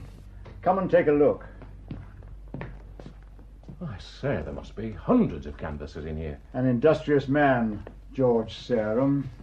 Well, what are you looking for? His work in progress. Yes, the easel over there by the window. It's covered up. Well, let's have a look at it. Take the cover off. Good grief. Miss Moraine, in her death agony. But good grief, man, he must have been there. And before the snow came down. Still wearing her hat. He's rather good, isn't he? What? Well, look at that detail. The effect of the frost on the grass in the moonlight. All he's left out are the crocuses. Crocuses? The field was scattered with clumps of yellow crocuses before the snow came down and covered them. Susan, what's that jeep doing outside? It's the police, George. A policeman's here. Police? What the hell are you doing in my workroom? How do you do, Mr. Sarum? My name's Blackstock, Detective Superintendent. I think you know Mr. Grinton. We've just been admiring your study of Miss Moraine. Get out of here. Go on out. Just as soon as you explain this painting. Imagination. Oh, try again, Mr. Sarum. Imagination. Together with what I pieced together from the villagers who saw the body. Well, when you're ready to tell me the real story, you'll find me at the Mortal Man, Mr. Sarum. I'm an artist, Mr. Baxter. I've got a very powerful imagination. Obviously, yes. Come on, Grinton.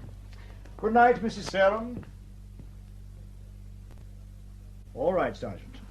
Now that we've cleared the decks a little, here's what I want you to start doing tomorrow.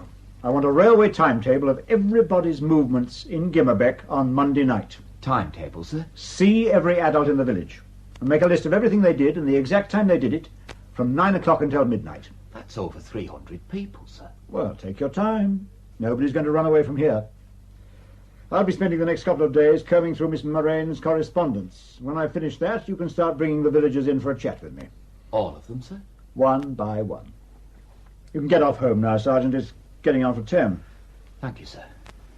Oh, and keep your eyes open, would you, for anybody who's in the habit of using green baler twine. Right, sir. Good night. Good night, Mr. Brinton. Night, Sergeant. Pour me another scotch, will you, Brinton? I still don't see why you can't arrest George Sarum without going through all this rigmarole. Could you tie those fancy little knots if you only had one arm? Well, he had an accomplice, didn't he? You know, you're not a bit like I'd imagined you'd be. Oh, really? Yeah, from that newspaper piece I read about you. Baxter, the scourge of the female criminal. I thought you'd be, well, brutal, a fire-eater. You were brought up in an orphanage, weren't you? Won scholarships to Oxford. Barnardo's to Balliol. Give me another drink. All those women you sent down the line.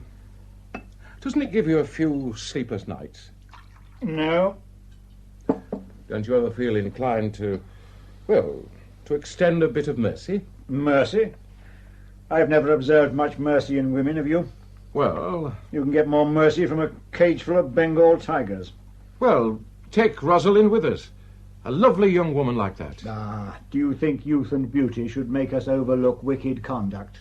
She didn't show much mercy when she abandoned her children, did she? Oh, I know what you're thinking, Grinton. Did he plant that piece of turquoise cotton that got her convicted? It never crossed my mind. Well, what if I had, eh? But as it happens, I didn't. Shall I tell you something about Rosalind Withers? She said to me one day when we were alone for a moment, "Yes, I was there. Baxter, you bastard. But you're never going to prove it." Rosalind Withers did? But I did prove it, Grinton. Mercy, a woman like that. Listen. What's that? What? Oh, it's a brass band on the wireless. No, hark. It's outside. It's coming this way. So it is. I'll open these curtains and take a look-see. If you can stand the draught. Open away. I've become impervious to cold. Can't see a sausage. Frosted over. Open the window. Catch is stiff. Come on, open. Ah, got it. My God, the mill band. Marching through the snow. Up to their ankles. They must be mad. Look, there's a bonfire up the road. People linking hands and circling round the fire. A village celebration. Talk about pagan rites. They're stopping. By the fire. I wonder if George Sarum's there. Orange flames, black sky, the perfect picture for his clever brush. Snowflakes drifting down into the euphoniums. Who's that playing the cornet? Cornet? Oh, that'll be Norman Minshall. It's a great cornet player, they say. One of the mill hands? Yes, all the band are mill hands. Minshall's a great one for odd jobs as well. There's a lot of foreigners in the village. He's pouring his heart out of that cornet. I know! The Gimmerbeck British Wool Brass Band did her in. I don't want to appear rude, Superintendent, but I have already given an account of my movements to Sergeant Titus. And I have a surgery overflowing with patients waiting to see me. Laryngitis. What? Or possibly lockjaw. Lockjaw? Inability to talk. Dozens of them coming down with it. Oh. I've questioned, over 100 people in the last 3 days. Can't get a word out of them. They're a bit on guard with off-comers. A man with a suspicious mind would diagnose a conspiracy of silence, eh, Grinton? The last 3 days have been a complete washout, unless I blinked once and missed something. However, you say you went to Aysgarth? Yes. What for? To visit a patient. She used to live in the village, and when she moved to Aysgarth, my father went on attending her. You started back. At what time? You've got it written down there. Remind me. I left Aysgarth at about 8. The snow had just started. And then you rode back over the moor? Yes. Did you see anybody? Where? On the moor. On the moor? George Sarum was painting on the moor that night. It's a big moor, Mr. Baxter. You left the moor and rode down into the village. Yes. Past Miss Moraine's house? Yes. Past the field where she was tied to the tree? Well, Yes. if she was tied to the tree by that time, how do I know? And she left home shortly after 9, and you arrived here at the Mortal Man about 9:30 to 9:45. Yes. And yet you saw no sign of her. I saw no sign of her, Mr. Baxter. You could only have missed her by a matter of minutes, couldn't you? But I did miss her, Mr. Baxter. I assure you, I did miss her. It's very good of you to come through this appalling snow, Mrs. Perigord. Won't you sit down? And you, Rector. There. By the way, do you mind Mr. Grinton taking notes? Notes about what, Mr. Baxter? Well, just in case anything that might be useful crops up. You know, we've had something like 300 people in here for questioning over the last few days, and Grinton's faithfully recorded their every syllable. Would either of you like a drink, by the way? It's only 5 o'clock, Mr. Baxter. The bar isn't open yet. I have my own supply. Not for me, thank you. Mrs. Perigord, a small whiskey? Well, thank you. Yes. This weather chills the heart, doesn't it? I don't know how you feel, but I feel entombed in this place. There you are, Mrs. Perigord. Thank you. Yes. 7 solid days of snow and ice. They tell me half a dozen wild ponies were found dead standing on their feet on the edge of the fell this morning. Huddled together for warmth, poor devils. And we'd be in much the same way if the RAF hadn't dropped us those consignments of food. Could we come down to brass tacks, Mr. Baxter? Why, yes, Mrs. Perigord, of course. Could you tell me why Miss Moraine was blackmailing you? I beg your pardon? Miss Moraine kept a copy of every letter she wrote over the last 40 years or more. Just let me read one to you. Now, this is dated the 9th of January, 1946. About a month after your son died, I think. Dear Madam, I am, as you know, ever desirous of diversifying my interests in this dale, and the Shepherd's Pie restaurant seems to me an investment which could be put on a sound footing given the benefit of my business acumen. I therefore propose purchasing a 50% share in the establishment, and for this I would pay £800. I think our partnership would stand proof against anything but a visitation of pestilence. I don't call that blackmail. I call it impudence. How much did you pay for the Shepherd's Pie? £3,000. And when was that? I came here 3 years ago, February 1944. My husband was killed in the Western Desert the summer before. Had to do something to support my child, Mr. Baxter. You know, a lady ruined by the war and forced to turn her hand to trade. Miss Moraine wasn't discouraged by your first refusal, was she? By your repeated refusals, in fact. Look, more letters. They came at roughly monthly intervals, and each time, this is the thing I find really puzzling, the price she offers becomes smaller. £750, £600. And always that curious remark at the end of her letters, I think our partnership would stand proof against anything but a visitation of pestilence. And then finally, 2 weeks ago, she offered £500 and wrote as follows: failing settlement on these terms within 28 days, the consequences will be as unpleasant as a visitation of pestilence. Now, can you tell me what she means? Pestilence. She was mad, Mr. Baxter. Isn't that obvious? Could I turn to you, Mr. Seinico? Perhaps you could tell me why Miss Moraine was blackmailing you. Mr. Baxter, you really have entered the realms of fantasy and penny dreadfuls. Would you describe yourself as a rich man, Rector? I keep my head above the tide. You inherited a large sum 3 or 4 years ago. How much was that? Well? £19,000. And some paintings, I think. Just 2. A Turner and a Delacroix, in fact. Yes. Which we saw the other day at Miss Moraine's. Yes. I have a letter here where Miss Moraine offers to give them wall space. She says the rectory is unsuitable, too damp. And if anything happened to the paintings, it would be as distressing as, here it is again, a visitation of pestilence. Did she take the £19,000 as well? Why on earth should she do that? You still have it? I'm afraid I gambled it all away, Mr. Baxter. That was good going.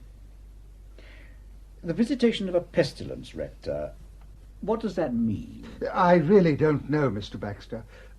Could it be gambling, do you think? We struggled up the hill to see Miss Moraine's housekeeper yesterday, didn't we, Grinton? Miss Pegg. She's still very low, Rector, but she did manage to tell us what Miss Moraine said about that telephone call that took her out of the house on the night she died. The fools agreed to settle. That's all she said. And then she put on her hat and coat and went out. The fools agreed to settle. Now, it could mean one fool or several, couldn't it? And then Miss Pegg said something very curious. I happened to mention the fire that destroyed the stables at the Lead Hall, and she said it was a mercy it hadn't happened while the sick children were still there. I asked what sick children she meant, and she broke down. I couldn't get any more out of her. Could either of you enlighten me about these sick children? No, I thought not. On our way back from the Lead Hall, I decided it was time I had a look inside the little hermitage. I understand it's church property, Rector. I'm afraid I had to pick the lock. That was an unwarranted trespass, Superintendent. What would you call it? A shrine? We found these 3 photographs on the, well, what do you call it, the altar? 3 children. Why couldn't you leave the place in peace? I had to identify the photographs. Grinton didn't recognize any of them. And now you know, Mr. Baxter. Yes, the landlord identified them. Your son, Mrs. Perigord, and your daughter, Mr. Seneca, and I believe this is the son of Sergeant Titus. We committed no crime, Mr. Baxter. I don't see what connection there can be between our private griefs and your inquiry. You don't? A shrine? A shrine where you went secretly, the 2 of you and Sergeant Titus? Where you went by night, furtively, to light candles and kneel before the images of your dead children? Why? To seek their forgiveness? To make atonement to them? To salve your consciences? They died young. They were all we had. Influenza? You still mean to tell me they died of influenza? You could see the death certificates. Ah, signed by Dr. Dunsany Sr.? Yes. Who shortly afterwards killed himself. The man who took your children to the Lead Hall, where the stables were hastily turned into a hospital for treatment which ended in the death of all 3. They died of influenza. And yet you carried on this highly peculiar and what seems to me very unhealthy form of child worship. And you go on torturing yourself, Mrs. Perigord. Your nerves have been in shreds ever since, and if I'm not mistaken, you go in for a good deal of drinking. Oh, really, Baxter? I lost my husband and then my son. Wouldn't you drink? All right. Just one more question for the moment. Mrs. Perigord, I understand you've been making big changes at the Shepherd's Pie. We're extending into the barn, yes. It gives plenty of work to a handyman like Norman Minchell, doesn't it? Minchell? Yes, quite apart from his job at the mill, I believe he's a one-man building and joinery firm. He's doing your extension, isn't he? Yes. Now, I see from your statement to Sergeant Titus that on Monday you were at home all evening at the Shepherd's Pie until about 9:45. Yes. And then you came here to the Mortal Man for a nightcap with Mr. Seneca. You may remember we met briefly. We spent the evening going through the parish accounts. In your living quarters over the restaurant? Yes, yes. And you can corroborate that, Rector? That's what happened. Well, it's just that Norman Minchell claims he called at the Shepherd's Pie about 8:30 and could get no answer. But he never comes on Mondays. He said he'd left his spirit level behind. He needed it for some other foreigner he was working on. There was a light burning upstairs, but he could get no answer. I do believe the wireless may have been on rather loud. He returned again at 9:30. Light still burning, but no response to repeated knocking and ringing. Oh, Mr. Minchell must be confused. Why do you keep baler twine, Mrs. Perigord? Baler twine? Green baler twine. Grinton and I happened to take a look round your outbuildings a couple of days ago. It was Grinton who came across it, a roll of green baler twine. You searched my outbuildings? Why? It was in the old saddle room. But that faces onto the road. The doors are never locked. Don't you see? Anybody could have gone in there and taken it. What do you need with baler twine? I use it to cover lampshades, to make table Oh, no, what are they trying to do to me? Oh, just keep calm, Charlotte. You're perfectly innocent. Oh, innocence means nothing to him, can't you see? A couple of yards of baler twine, 2 inches of turquoise cotton. He'll do anything to hang a woman, don't you understand? Oh, Charlotte, keep your head. Perhaps she'd like another glass of whiskey. You really are beneath contempt, aren't you, Baxter? Come on, Charlotte. I'm taking you home. Oh, why does he want to hang me? Come on, out of here. There's nothing he can do to hurt you. I assure you. All right, I'm coming. Now, what's all this about? Grinton! Let me in, Titus, quick. Listen, it's after 1 a.m. That's right. Knock your snow all over the carpet. Titus, listen. He's gone up to the church. Baxter has? I thought I'd better warn you. The church? Well, then he'll kill himself. Save us all a lot of heartache, won't he? He's gone on a ruddy horse. He's what? He was sitting there all night, after the rector and Mrs. Perigord had gone, staring into the fire and swigging his whisky. And then, about half an hour ago, he suddenly turned to me and said, the parish registers. Parish registers? He said the rector would have entered the true cause of the deaths in the parish registers. Clever swine. Did he? God knows. And then he got me to drive him to Dr. Dunsany's. He borrowed her pony and started off up the hill. She let him go? He was in no mood for arguing. OK. Now listen, Grinton. Go and tell the rector what's happened. Tell him to get his climbing gear on and meet me at the bridge as soon as he can. That's a lethal-looking shotgun you've got on the wall, Sergeant. Shotgun? Don't tempt me, Grinton. Now move, man.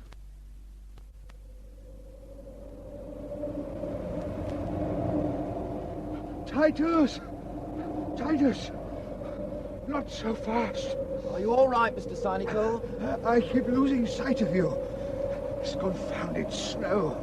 My glasses are fogged over. Only a few yards now. I'm whacked, Titus. Quiet. We're nearly there. Look. What is it? A light. In the church. So Baxter made it. Any sign of the horse? Listen. Tapping. Kind of hammering. It's coming from the graveyard. Look. A little light glowing in the graveyard. He's got a lamp. What's he up to? Come on, let's get a bit nearer. Quietly now. God, I walked straight into the pony. I didn't see it. Quiet. He's going this way. Who's there? Hello? Who's there? I've got a gun and I know where you are. Now, who's there? It's all right, Baxter. We're over here. Cynical? And Sergeant Titus. We were worried about you. Well, that's very considerate of you. You can put the gun away, Mr. Baxter. Gun? Well, this. Take a closer look. A hammer? Yes, I've got a chisel, too. You see, Rector, I was looking for your parish registers and hadn't banked on that strong old safe you keep in your vestry. I take it the registers are in the safe? Yes. You must prize them highly. So I thought I'd take a look at the gravestones of your children and see if the inscriptions gave any hint of the way they died. The stones are thick with ice. I've been trying to chip it off to see what's underneath. Our children were cremated. They have no gravestones. Then I've been wasting my time, haven't I? Come on. I want you to open that safe. Typhoid fever. Yes, Mr. Baxter. Down here in your own very neat hand. All 3 of them died from typhoid fever. That doesn't make us murderers, sir. I take it your religious scruples prevented you from hiding the truth in a document kept lying in the church, Mr. Cynico. Our children's deaths and Miss Moraine's are unconnected. I'm going to have the full truth from all of you. Mr. Baxter, listen. Not tonight. Tomorrow. Sleep on it, the pair of you. I want you all in the Mortal Man at 10 in the morning. All of us? I want Mrs. Perigord and Dr. Dunsany there as well, and George Selwyn. And now, if you're fit, we'll be moving. You're taking the register? Naturally. You have another register there, Mr. Baxter, an old one. You surely don't need that. Don't tell me what I want, huh? Now, if you're ready, you can follow the horse. She'll show you the way down. We'll make our own way, Superintendent. You'll come with me. Well, Mrs. Perigord? Yes, Superintendent? It's 10:10.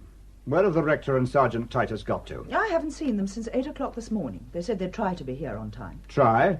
Where have they gone? They didn't tell me. And Sarum, do you know where he is? No. Dr. Dunsany, do you know anything about this? Perhaps they overslept. They were up most of the night, weren't they? Very amusing. Grinton? Couldn't say, Mr. Baxter. By God, it bites your face off out there. Sarum, have you seen the rector and Sergeant Titus? No, why? Have they stood you up? Let me get to that fire. You're late. There's a blizzard, hadn't you noticed? Kept blowing me back home. What's all this about, anyway? Will you all sit down? We'll have to make a start without them. That's right. close to the fire. Put another log on, will you, Sarum? I hope your pencils are sharpened, Grinton. Ready when you are. Right. We all know by now there's been a conspiracy in this village to cover up an epidemic of typhoid fever. The question is whether this, in its turn, led to a conspiracy to murder. Mr. Baxter? Yes, Doctor? Did you say typhoid fever? Dr. Dunsany pretends ignorance. It isn't pretense. Hilary knows nothing about it. Really? Well, perhaps you could enlighten her, Mrs. Perigord. Charlotte, what in heaven's name does he mean, typhoid? Well, it started... Does Mr. Grinton really have to write all this down? Of course. It all started when Sergeant Titus came back from India. Oh, the foolish man was too impatient, that's all. They told him he'd have to wait for a passage, but he was anxious to get home. His wife hated the climate. And so he approached some people he knew in the RAF, and they arranged him a series of hops home by aeroplane. None of this would have happened if he'd waited for the boat. There'd have been medical checks. We could see his boy was none too well as soon as he got here, but we'd put it down to the long journey. He played with our children a couple of times, Arthur Synico's and mine, and then he collapsed. Dr. Dunsany had a look at him, and that same night he called us all together at the Lead Hall. All of you? The rector, Sergeant Titus, and me. And Miss Moraine. Why Miss Moraine? Because of the mill. Dr. Dunsany was proposing to close it down till all the workers had been given medical clearance. Yes. Go on, please. Miss Moraine had different ideas. Oh, we were fools to listen to her, but we were distracted out of our minds. And she made it all sound so plausible. It was December 1945, remember? People were planning their first holidays after the war. We'd been looking forward to a highly profitable season. It wasn't even Christmas, and the summer bookings were unbelievable. Miss Moraine said that the very mention of typhoid would ruin all that. And then she turned to Dr. Dunsany and asked him if he hadn't worked on typhoid cases. And when he said he had, but the patients had to be isolated, she asked what was wrong with her stable block. And it just snowballed from there. Dr. Dunsany was thinking of the capital he'd sunk into his pony trekking. Oh, it wasn't just that. He genuinely believed he could cope. I don't see why Sergeant Titus agreed to this. A criminal deception. Titus came into the country by the back door, don't you see? He'd already committed a serious offence by sidestepping the medical procedure for entering the country. And the rector? Well, Arthur had very serious reservations, but he could see it would mean disaster for the village if the news got out. He said we'd just come through a hard war and we deserved some reward. And he had faith in Dr. Dunsany. But everything went wrong. It all turned into a nightmare. 3 children died. The stable block was burned down because it had been infected by a visitation of pestilence. And Dr. Dunsany, already at the end of his tether because of what he'd done to those children, was sucked dry by Miss Moraine and decided to put an end to himself. Well, Doctor, you had a very powerful motive. Yes, Mr. Baxter. And if I'd known about it, I wouldn't have hesitated. You sins? At times, it may not be a sin at all. And you, Sarum? Do you share that dangerous view? Absolutely. Perhaps now you're ready to tell me how you came to paint that remarkable picture of Miss Moraine. I'd have thought you'd have worked that out by now, Baxter. All right. I was up on the moor painting when something caught my eye. You have a superb panoramic view of the village up there. Something was moving down towards the village. Something red bobbing along among the shadows on the moor road. That's Miss Moraine, I thought. Red hat. Now, where's she off to? None of this was any too clear, mind you. It was mostly obscured by shadows and trees, and she was a good half-mile below me. But the hat kept showing in the moonlight. Next time I looked up, she'd stopped at the field gate. Then I saw that red hat moving into the field, and that did make me sit up a bit. And there was just a vague impression of another figure moving along behind her, but At that moment, the moon went behind a cloud. I started packing up my gear. Oh, and then I heard a horse coming over the moor. Yes. Dr. Dunsany. She went off down the road towards the village. On my way home, I had a nose round the field to see what had been going on. There she was, trussed like a turkey and stone dead. Dead? Died of fright, didn't she? You don't think I'd have left her there if she'd been alive? Wouldn't you? To be honest, I don't know. So, you calmly set about painting her picture? It was a magnificent subject, Baxter. And to me it was like dancing on a coffin.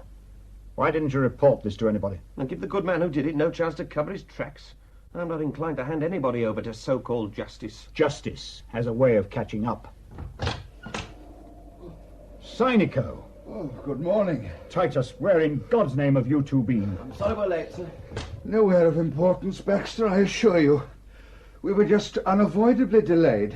Please go on with what you were saying. I was just about to say, Rector, that justice has a way of catching up, and that the feeblest prosecution could tear all your stories into snowflakes. None of you.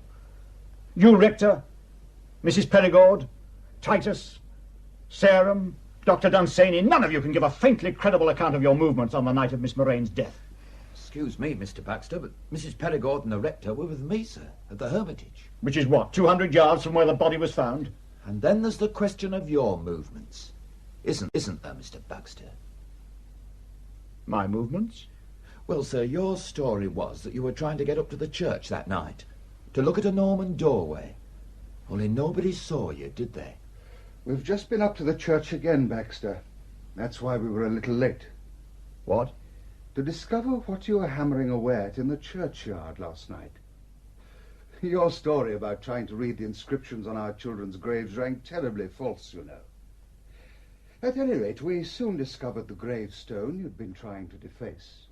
We interrupted you before you could obliterate the name, didn't we?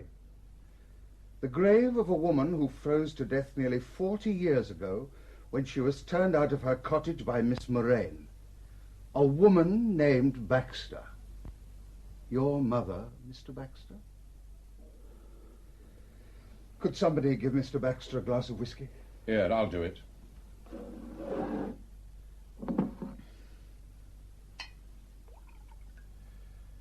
There. Get that down you, Mr. Baxter. Thanks, Grinton. That old church register you brought down with you last night, Mr. Baxter, that was for 1909, wasn't it? The record of her burial. I suppose you've torn the page out and burnt it. A pity, that. What led to these, speculations? It was something you said to Mr. Grinton. You said the field was full of crocuses, yellow crocuses, before the snow came down. Except, as far as anyone knew, you never saw the field till it was covered in snow. I could have cut my tongue out the moment I said it. Grinton didn't seem to notice. And since then, we have been wondering about you, Mr. Baxter. But we were far from sure. We couldn't understand why. We haven't your brilliant analytical mind. No, my God, you haven't. Mind is lacking. Guts is lacking. Heart is lacking. A population of 400 fools and cowards. Cowards, Mr. Baxter? It wasn't we who murdered an old woman in cold blood. 40 years. And what opposition did you put up? Oh, what are you suggesting, that we should have murdered her? How many lives had she ruined and destroyed? Civilized people are held back, Mr. Baxter, by their consciences. While their families and neighbours suffer and the wicked thrive. If you tolerate evil, don't you see, you're laying up trouble for everybody. There wasn't one man among you with the guts to say enough. So you calmly planned to come here and commit murder and place the blame on us? You're the guilty ones, morally. That's why I wanted you in the dock, and I think I could have brought it off, but for that one slip of the tongue. I'd have been well pleased to see you hang the whole village if necessary, for cowardice in the face of the enemy. But planned? No. No, it wasn't planned. It was quite spontaneous. You'd better write this down in your notebook, Grinton. Mr. Baxter, I'm going to have to ask you... Let him finish, Sergeant. No, it wasn't planned.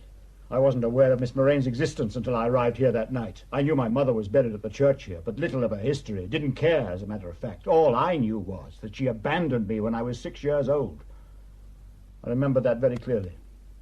for dumping me on a neighbour and not coming back. All my life, I had never forgiven her for that. Anyway, I was in Rigworth and I decided to pay a call on my birthplace, visit her grave. And then when I got here, I heard the full story.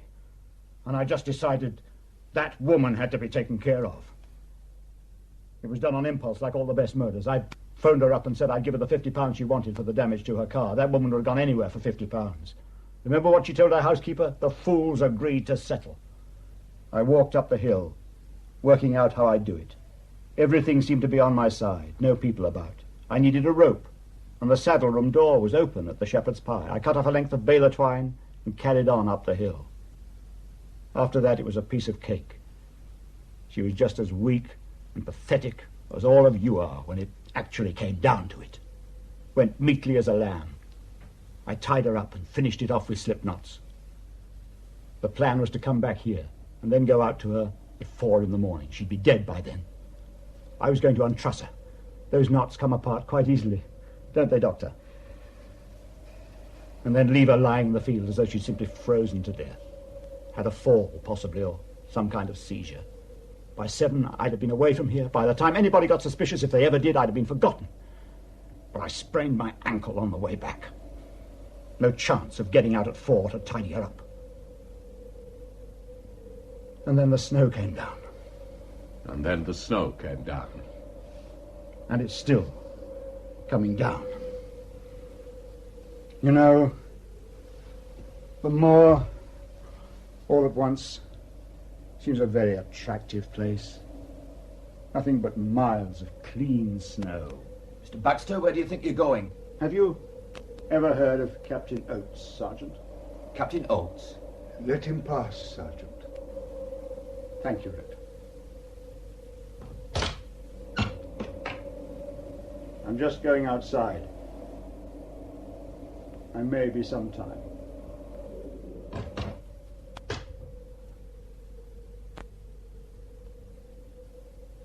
Well? What now? Somebody put a log on the fire. It's gone very chilly in here.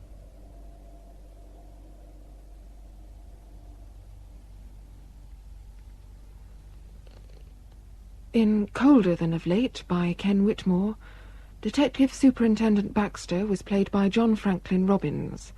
Sarah Minchell was Judith Barker, Norman Minchell and George Sarum, Russell Dixon, Martha Moraine, Sheila Price, Peter and Sergeant Titus, John Jardine, Stanley Grinton, Harry Beattie, Arthur Synico, Ronald Herdman, Charlotte Perigord and Susan Sarum, Heather Stoney, Dr. Dunsany and Rose, Bonnie Hurren.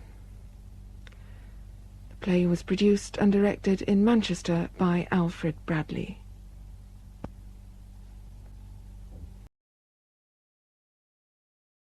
This is the BBC Home Service and the British Forces Broadcasting Service.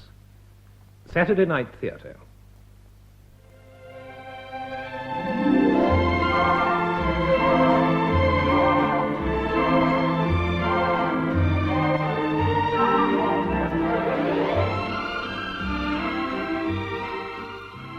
We present Jane Wenham as Lynn Harker, Frank Duncan as Jason Flowerdew, John Pullen as Tom Swain, and Marjorie Westbury as Lady Mathry in Deal with Murder, a play for radio by Peter Cornish. Deal with Murder.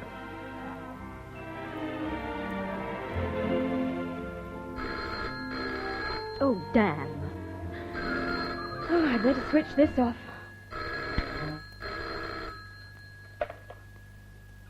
Cavendish, 1592. Miss Harker?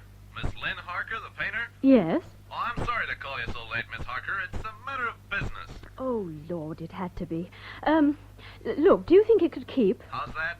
I was just going to have a bath. I have a theatre date in half an hour. Oh, I see. Well, I guess we could put the deal on ice. Oh, bless you. Ring me tomorrow, would you? Oh, but not before 8 in the evening. I shall be out all day. Say 10 o'clock? Yes, fine. Oh, by the way, this deal, is it a portrait? Well, no, Miss Harker. It's, well, it's really to do with life and death. With what? Well, I'm hoping the two of us can preserve a human life from danger. Danger? I don't understand. No, of course you don't, Miss Harker, but I'll explain everything at 10 tomorrow. But didn't you just say somebody's life was in danger? That's right. Well, then who? Didn't you guess, Miss Harker? Like the song says, it's you, no one but you.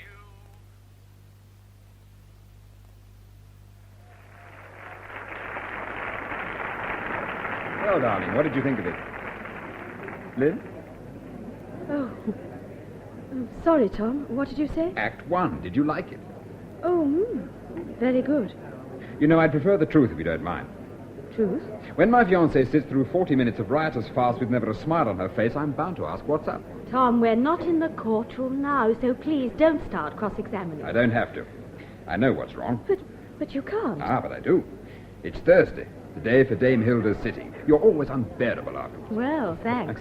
Look, why don't you chuck the Terps at her next time, or crown her with a canvas or something? Dame Hilda's an influential woman. I'm just a struggling artist. Struggling? I'm hardly Rembrandt. I wouldn't marry Rembrandt. Oh, Tom.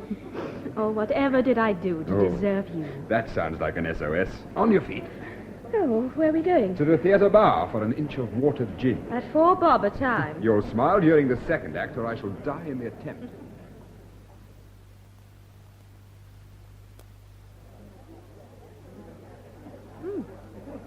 Drink's quite good. Still, you should save your money. How long does it take to save £5,000? That's rather a cryptic remark for learned counsel to make. No, not really. I had a chat with Peter Grimston at the assizes today. Who? He's the senior partner of Grimston and Lucy, top legal firm. And he offered to take me in. Oh, Tom! Be nice, eh? But it takes 5,000 quid for premium. Oh, darling. Not to worry. Tough, we barristers.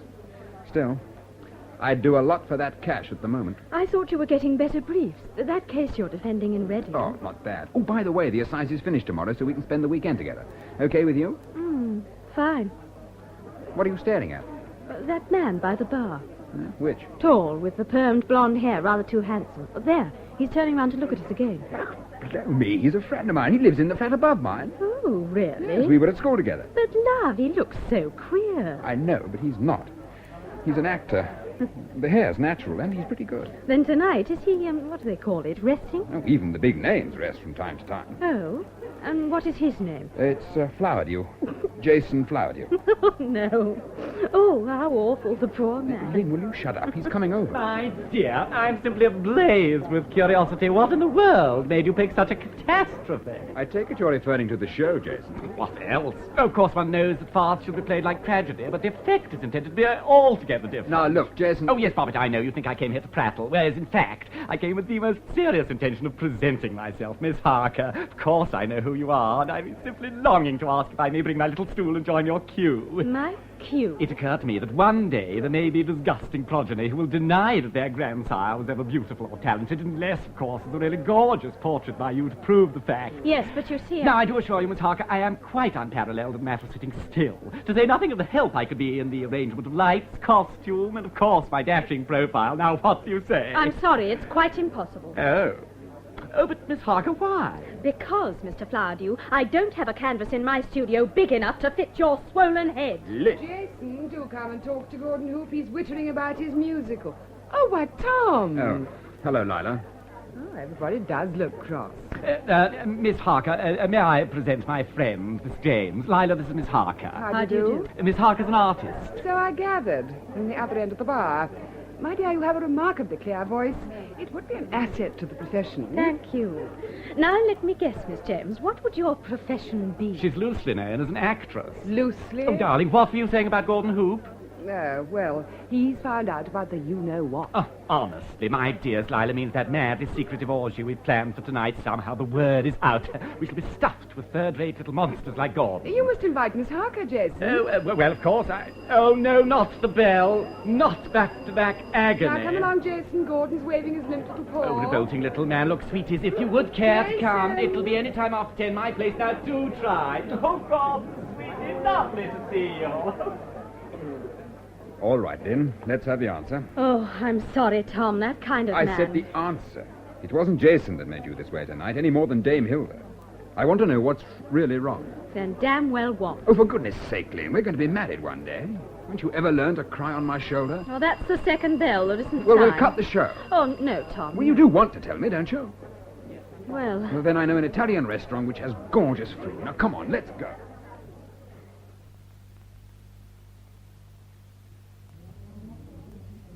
but Tom, a phone call like that is not made by a harmless crank. Look, if he's some kind of crook extorting money with menaces, wouldn't he check on your resources first? And wouldn't he discover you hadn't the cash? He might think I could find it. Where? My family. Oh, come off it, Lynn. I distinctly remember you said your only living relative was some tatty old aunt who reared you down in Sussex. Aunt Nina, yes. Well, if she died 5 years ago, like you said... Yes, but she didn't. What? Tom, I lied to you. Aunt Nina's not dead, and no one could call her poor. Oh, that's nice. Tom, did you ever hear of the Seton shipping line? I should hope I did. Yes, well, Aunt Nina holds 2/3 of the stock.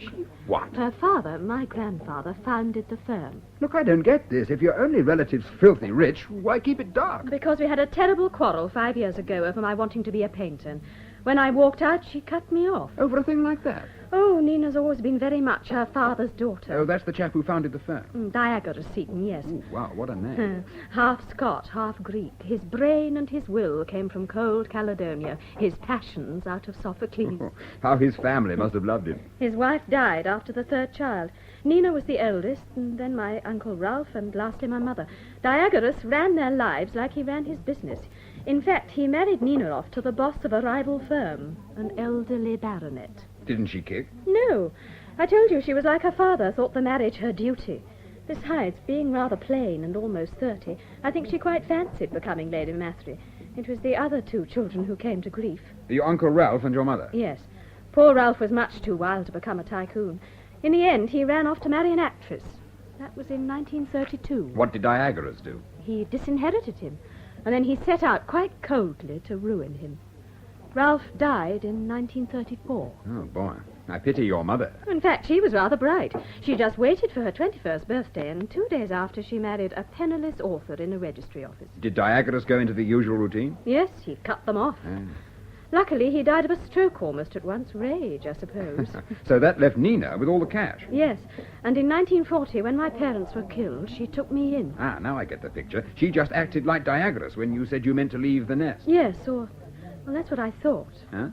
I've had a letter from her inviting me down to Frimley tomorrow. No, not a reconciliation. I don't know. Look, it's in my bag. You'd better read it. Here. Typewritten. She always uses a typewriter. Arthritis in her hands. I see. Now, my dear Lynette, I cannot suppose this letter will be welcome. Believe me, it is no pleasure to write. However, since certain business matters have arisen which must urgently be discussed, it is vital you should be at Frimley tomorrow. The 3 o'clock train from Waterloo arrives in Fulham by 4. Billy will meet you. I have nothing to say until we do meet, so do not phone the house. You may confirm this arrangement through Mr. Thrale, your affectionate Aunt Nina. Well, Tom? I don't know. Who's Billy, for a start? The chauffeur handyman, been with Aunt Nina since he was a stable boy. Yeah. And Thrale? The family solicitor. Well, when you confirmed with him, did he tell you anything? No, he was carefully vague. Urgent business matters could mean anything. Lynn, there's only one way to find out, and that's to go. So you don't think that call I had was a clue? I mean, that someone's found out that I may be patching it up with Nina? Oh, it's wildly unlikely. And what's more, if that joker really means to ring you tomorrow at 10, you could have the police listening in to trace the call. I never thought of that. The trouble with you is you let yourself get morbid. Now, I have a cure for this.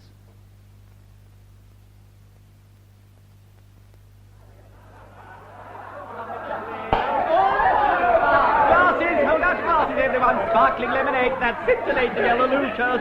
Jason, can it be Lila needs you? She's jumping up and down. Oh, my dear, I'll think she does. Gordon, take the bottle, darling. Passport to popularity. Excuse me. Oh, sorry, Poppy. Don't get up, sweetie. I'll get over you. I love you, Lila, but is it important? We need one of gin, one of whiskey, and a vermouth for the cup, and I dare not leave the bar. Right. Talk to Gordon while I get it, will you? Oh, no.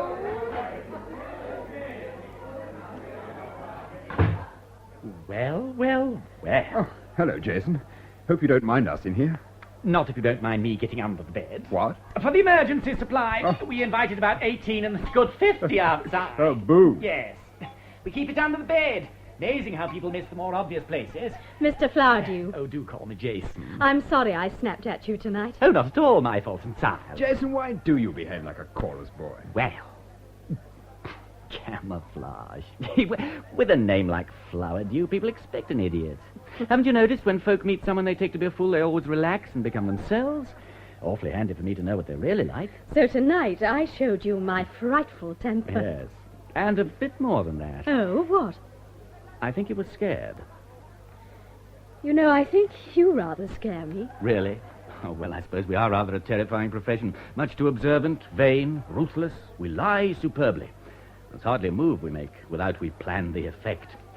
Yes, I'd hate to think of a really good actor planning a crime. Would he do so well? He knows people. He could use them like a director planning a production. See all the moves in advance. The props, the disguises. Disguises? Well, a disguised voice, perhaps. Say, the sinister Mr. X on the telephone. Of course, my hypothetical actor would also make a splendid detective, for just the same reason. Thank you, Jason. If we ever need one, we'll come to you. But how will you know I'm on the side of good? Tom, I really think we should be going. Oh, surely not. Well, I'm sorry, Jason. You see, Lynn has to meet these people tomorrow.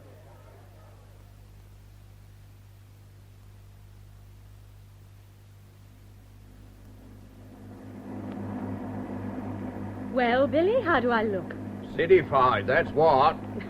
Still, bar else, I reckon you're about the same. Bless you, Billy. So are you. Even this terrible car. Billy, tell me, how is Aunt Nina? Not so bobbish, if you want the truth. Is the arthritis worse? Worse? When she hadn't sat a horse 2 years and her the gun for 3. Why else do you think she shut off all them upstairs rooms? If it wasn't beyond her to get there. Then where does she sleep? Bed's down next library now. Well, if it suits her. It's not a suit her gal. It's a suit Miss Terry. Who? Miss Terry. New housekeeper, companion, dunno what all. Been here ever since Mrs. Young took off 3 years ago. Sounds as if you don't like her. Well, I just reckon she's a bit of a mystery, that's all. In what way? Well, you tell me why Young goes round old-fashioned clothes, rare scrag back in a bun, never looks a man in the face. Could be a looker, should she try. She's young, then. No more than 30. And I sit up in a passion still in them brown eyes hers. Know what I reckon? Crossed in love, she were. She come to Frimley for to lick her wound. Well, that's not a crime, Billy. Well, then you should see the way she rules the roost. Trained nurse, we've told she is. So, the old devil mustn't do that, mustn't do this. The new ideas, you have to have a new telephone. Well, there always was a telephone. Nah, I mean an external one. What? From the library, me in the harness room. Oh? To save me unnecessary journeys, says she. Keep me out of the house, says I. There's no use talking. Your aunt's that fond of her, you'd think she was under a spell. I can hardly wait to meet Miss Terry. Oh, you'll have to, though. It's her afternoon off. Oh, Billy. Nah, don't go jogging me arm. You'll have me off in the road. They've widened it, haven't they? 6 mile now without them loops. Do the run in 15 minutes.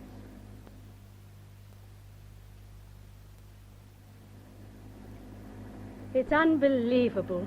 Frimley. And it's just the same. I reckon that's kept the grounds amazing well. Helps hard to find. Then who's that working over there by the lake on the tractor? Well, that's Bob Hazelrig, new home farm tenant. But the tenant shouldn't work in the park. Bob has to. The old girl made it condition of the lease. He do so many hours a week heavy work here. Oh, that's hard. Bob hates the very sight of her, he do. Oh, Billy, look, the house. Oh, the sun reflected in all its windows. Like a welcome. Do you think I'll find one, Billy? Here you are, then. Home again. Billy? Mr. Frail on the steps. Coming for to take you in. Best hurry, not keep him waiting. Yes.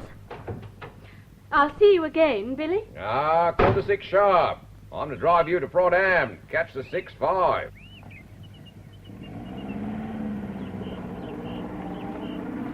Miss Harker, there you are. Come along in. Your aunt is waiting in the library. How are you, Mr. Thrale? Oh, a bit bronchial, you know. Step in, step in. Thank you. In the library, did you say? Miss Harker, wait. Yes? There's something I have to tell you. Well? I scarcely know how to begin. Lynette? Oh, dear. My aunt's waited 5 years to see me, Mr. Thrale. She can surely wait another minute. Mr. Thrale, send that girl in. Yes, Lady Maitre. Please go to her. I'll speak to you later. But aren't you coming? No, I'm to wait here till I'm called. Lynette! Here, Nina. Good luck, my dear. Oh, thanks.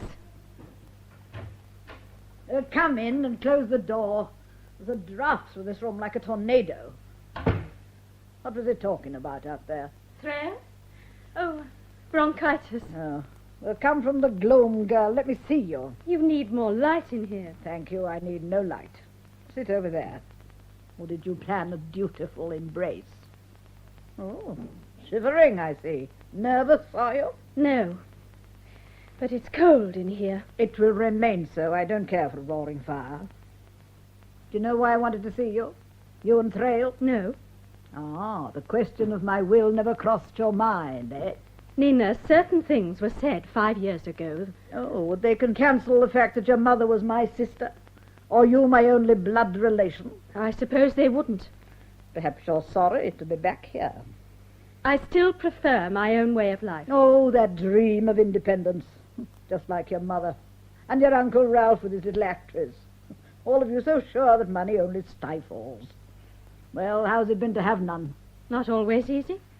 5 years ago you wouldn't have told me that. But then, perhaps I shouldn't have shown you this. What is it? I can't quite see. Oh, take it then. Look at it. Well, go on. It's a revolver. A week ago I intended to use it upon myself. You? Impossible to imagine, isn't it? That I might come bitterly to regret driving you from here. That I actually might want you back again to end my solitude. You never told me so. No, because the very thing that parted us was the family pride, the Seton temper. Don't you see? Its power took me to the point where I was prepared to lay that cold barrel against my temple, rather than admit I was wrong. Oh, Nina. Ridiculous, wasn't it? To be afraid to tell you I was wrong. Sorry that I needed you, even when I longed to hear you say you needed me. Oh, Nina, if you only knew how many times No, don't commit yourself. First, hear my terms. I ask only that you should come here sometimes. Of course. And sometimes, perhaps, let me help you just a little with money. But, Nina... Now, please, let me prove myself. Let me show how generous I can be. Any reasonable sum, it is yours, I promise. What do you say? Then, Nina, there's someone I love. He has a wonderful opportunity if he can only raise £5,000. You know, my niece, you've made me very happy. Now, give me back that gun. And call in Mr. Thrale. I have an amusing plan in mind. No, go on. Call him in. Very well. Will you come in, Mr. Thrale? Yes, of course. Mr. Thrale, I have explained certain facts to my niece. Now it is your turn. Kindly proceed. Lady Maitre, I'm still most uncertain that your course is a wise one. Perhaps you prefer me to find another lawyer. Please go on, Mr. Thrale. Well, Miss Harker, entirely against my advice, your Aunt Lady Maitre feels that the time has come for certain obligations to be... get on with it, man. That her obligations should be focused elsewhere. I don't understand. Don't you? Don't you, my dear niece? What he's telling you is perfectly simple. You are not going to get my money. I am leaving it to Edith Terry, not to you. It's a trick. Oh, a stupid, spiteful trick. Stupid, you think? At least I've seen beneath that proud pose of independence. I know you doubt yourself, that you need my money. I hope it pleases you. One thing pleases me, that the will's drafted and will be signed tomorrow. All my money to Edith. Oh, Nina. Poor Nina. Poor? Not I. I've found someone at last who knows the meaning of unselfish devotion. Unselfish? You really think your Miss Terry hasn't worked to get your money? Get out of my house. That will be a pleasure. Let us hope it is a pleasure to walk to Frodham, for Billy shan't drive you, I tell you that. Good. Miss Harker, I should be happy to offer you a lift. You will remain, Mr. Thrale. We have further business. Don't worry, Mr. Thrale. I'm quite accustomed to making my own way.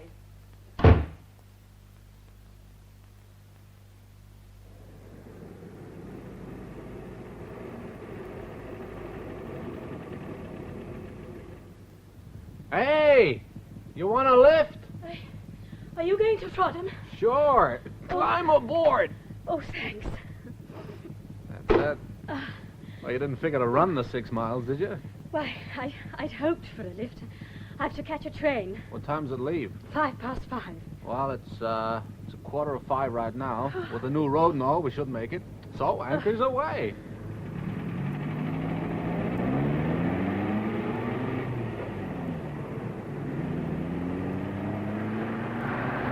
Look out! That bend!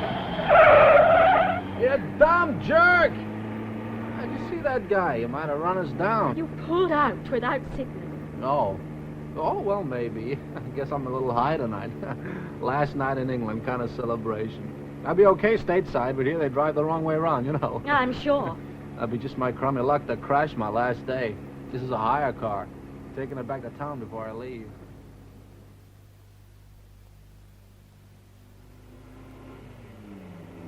You want to know something? I've been looking for an English date for a week, and my last evening she shows. It's my crummy luck. Mind that, Carre. Whoops, okay. You're kind of nervy, ain't you? I'm a real cool boy behind the wheel. That was Station Road. You've passed it. Oh, Station Road. Will you please stop the car? I want to get out. Stop it. We were just getting acquainted. My train. I shall miss it. Oh, yeah. Look, I could drive you all the way. Hey, where are you going?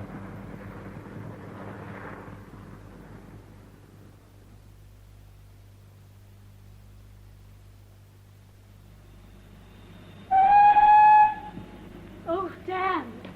Oh, wait, please. In here, be sharp. Oh, thanks. Oh, I thought I'd lost it. So you're running. So open door. They'll never start if there's a door open. Shut that door! There. You all right? Yes, I think so. Then we can say mission accomplished, eh? There, we're off. Non-stop for Waterloo. Yes. Oh, here. I say, I never thought. What? Well, you don't mind, do you? I mean, us being alone like this. 2 strangers in the same compartment.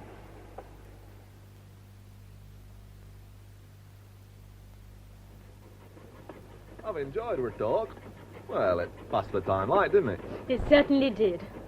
We're almost at Waterloo, Mr. Mike. Call me Mike. I'm Lynn Harker. Well, I will say you look a bit more cheerful now. Oh? Well, when you got in at Frodham, I reckon you'd hadn't had a bit of a barney with boyfriend or something. It was an aunt, to be exact. Oh, relations. Best off we out, I might say. My aunt would agree with you. She's cut me out of her will. Get away. Still, it could be for best. You know, for 23 years, everyone in my mum's family went in fear and trembling my great Auntie Mabel would change her will. And when it come to it, you know what she left? A moth-eaten 3-piece suite, one of them black marble clocks, and £31.10 in a cocoa tin.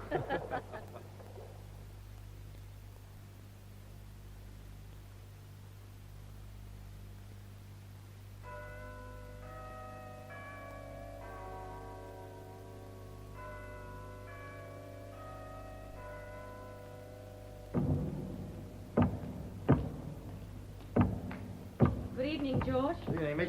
Lift working yet? You're all right now, miss. Oh, by the way, you're Mr. Swain coming at 7:15. Huh? I took the liberty to let him in the studio. I knew you wouldn't be long. Oh, thank you, George. I'm glad you did. Word, it's a bit chilly down here in the fire. Only had this friend with him, you see. A friend? Do you know who? No, miss. Can't say I do. Tom? In here, Lynn. Sorry I'm late, darling. Did you give your friend a drink? Well, did you? Lynn, he's not... I mean, we've only just met. I'm a police officer, Miss Harker. Detective Sergeant Harvey, North Sussex CID.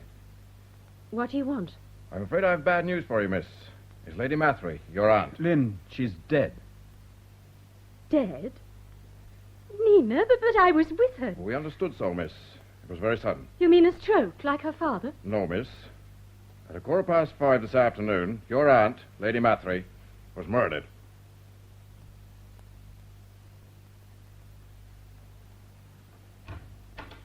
Oh, Miss Harker, Mr. Swain. I'm Inspector Davis. How do you do? Now, Miss Harker, you know everyone but Miss Terry, I understand? Yes, she was out when I was here this afternoon. How do you do, Miss Harker? How do you do? Oh, and this gentleman here is Mr. Hazelrig, the home farm tenant. Pleased to meet you, miss. Good. Then shall we sit down? I've brought you together to make it easier to reconstruct the tragic event of this afternoon. Group questioning is a great time saver. Though, of course, each of you has the right to refuse to be questioned before the others, should he or she so wish. No one? Good. Then the facts are these. Lady Mathery was shot through the back of the head as she sat here by the fire at precisely 5:15 this afternoon. You'll see the reason for my precision as we continue. We've good reason to suppose that the assailant escaped through one of those French doors, which were found open immediately after the crime. Well, how he entered the house, we have no idea. But afterwards, amongst the trees and in this mist, he'd have good cover. I shall want to ask each one of you what your movements were up to and immediately after the killing. Not because anyone is necessarily suspect, but simply to clear the ground. I hope that's understood. Yes. Now, Mr. Thrale, when we spoke informally, I believe you told me you arrived at Frimley Hall somewhere before 4 o'clock. I think about 20 to 4, Inspector. Dead on, sir. I was waiting for you to come so that I could leave to meet Miss Lynette. Well, why should you wait for Mr. Thrale to arrive? Well, sir, I couldn't leave her ladyship on her own. So, as Mr. Thrale arrived at 20 to 4, you left to meet Miss Harker. That I did, sir. Now, the run to Frodham's about a quarter of an hour. If you met Miss Harker at 4, you must have been back here by, say, 4:20? No, I was, sir. Mr. Thrale, that means you were here alone with Lady Mathery for 40 minutes. Yes, until Miss Harker arrived. And during that time, what business was discussed? Lady Mathery told me she wished to change her will. In what respect? Her desire was to revoke the previous will entirely and bequeath all she had to Miss Terry. Oh. Miss Terry, were you aware of this? No. I'm astonished to hear it. Was it news to you, Mr. Thrale? Not altogether. I think I sensed an important decision when Lady Mathery rang me 2 days ago to fix the appointment. In what way? There was a certain mystery. Miss Harker was to come, but she was to confirm the appointment with me, not at the house. Indeed, I was not to ring the house either, and I was to give Miss Harker no information. You were in the dark, then, till this afternoon? Yes. We had begun merely by discussing certain matters of investment. Then, without warning, she produced a typewritten sheet on which she had made a complete redraft of her will. She ordered me to have it drawn up as soon as possible, as she wished it to be witnessed tomorrow. What was her reason for this change of heart? That Miss Terry had proved loyal and deserving, whereas Miss Harker had not. And what did you think of this? I disapproved most strongly. Oh, I had nothing against Miss Terry, but the action, when it concerned so very large a sum of money, seemed to be quite irresponsible. However, there was no time to argue, as just then Billy arrived back. What happened then? Lady Mathery stated she wished to interview her niece alone, so I waited in the hall. For how long? Possibly 10 minutes. And then? Then I was called in, and Lady Mathery told me to repeat the terms of the will to her niece, which understandably made her very angry. I attempted to ameliorate the situation, but without success. I believe you said earlier that Miss Harker was ordered from the house and denied even a car to take her to Frodham. Yes, Lady Mathery also detained me so that I, too, could not assist Miss Harker. What was the time she left? I think roughly 20 to 5. Oh, yes, it must have been, because I arrived at Frodham in time to catch the 5:05 to Waterloo. We'll return to that later. Now, Mr. Thrale, when did you leave Lady Mathery? About 5 to 5. Are you positive of the time? All I know is that I was back in my office by 5:15 to keep an appointment. Well, I knows Mr. Thrale left at 5 to 5, because I seen his tail lamps going off down a drive, and I looks out me harness room window. Ah, it was then, I think you said, Billy, that Lady Mathery rang you on the internal telephone. Ah, she rang me that very minute to say Miss Lynette had already left, and I wouldn't be needed. So then I asked her, does she want me to sit with her, same as always, till Miss Terry get back at 6? But she refused. That she did. Said she on no can't be disturbed. So we know she was alive just before 5 o'clock. Now, I want you to tell me again exactly what happened during the next 20 minutes. Wow, first few minutes Bob and me was brewing up, having a little chat. Friday's Inspector, I comes over to Billy special for here the cereal. What I'm used to call children's I doesn't listen at home, see, because we wife to laugh. Yeah, all right. You came to hear the serial at 5:15. And then? Do you tell him, Billy? Why, sir? I'm just turning on the wireless about a minute to 4, quarter past, when the telephone rings. Well, Bob weren't none too pleased, I'll tell you. Oh, why she had to pick this time? Blowed if I know. Yes, milady? Billy, Yes, milady? get your rifle, Billy. My... Get what? Get your rifle and come over at once. Hurry, man. There's someone outside. Quickly, So you actually heard the shot? I did, sir. Bob and all. And we legs it all to the house. But we was too late. Did you ring the police at once? Bob done that, sir. I goes to get out the killer through them Frenchy doors. Well, what hope had you of seeing anyone in the dark and with a thickening mist? Well, I knows the ground, don't I? Yes, but there are 3 ways at least he could have gone. Down the drive, back round the house, or up the track to the home farm. Aye, sir. But then when I thinks, I reckon he'd make for main road. Especially if he come by car. So you went that way? I did, sir. But there weren't nothing to see. Well, at least we know where you, Mr. Hazelrig, and Mr. Thrale were at 5:15. So, Miss Terry, let's turn to you. Yes. At 5:15, where were you? In the Pantheon Cinema at Frodham. You'd left the hall at 2 o'clock, I believe. Yes. I caught a bus outside the gates. So you'd be in Frodham by about 2:20. I suppose so. I was in good time for the film at 2:30. I thought the cinema opened at 1. It does.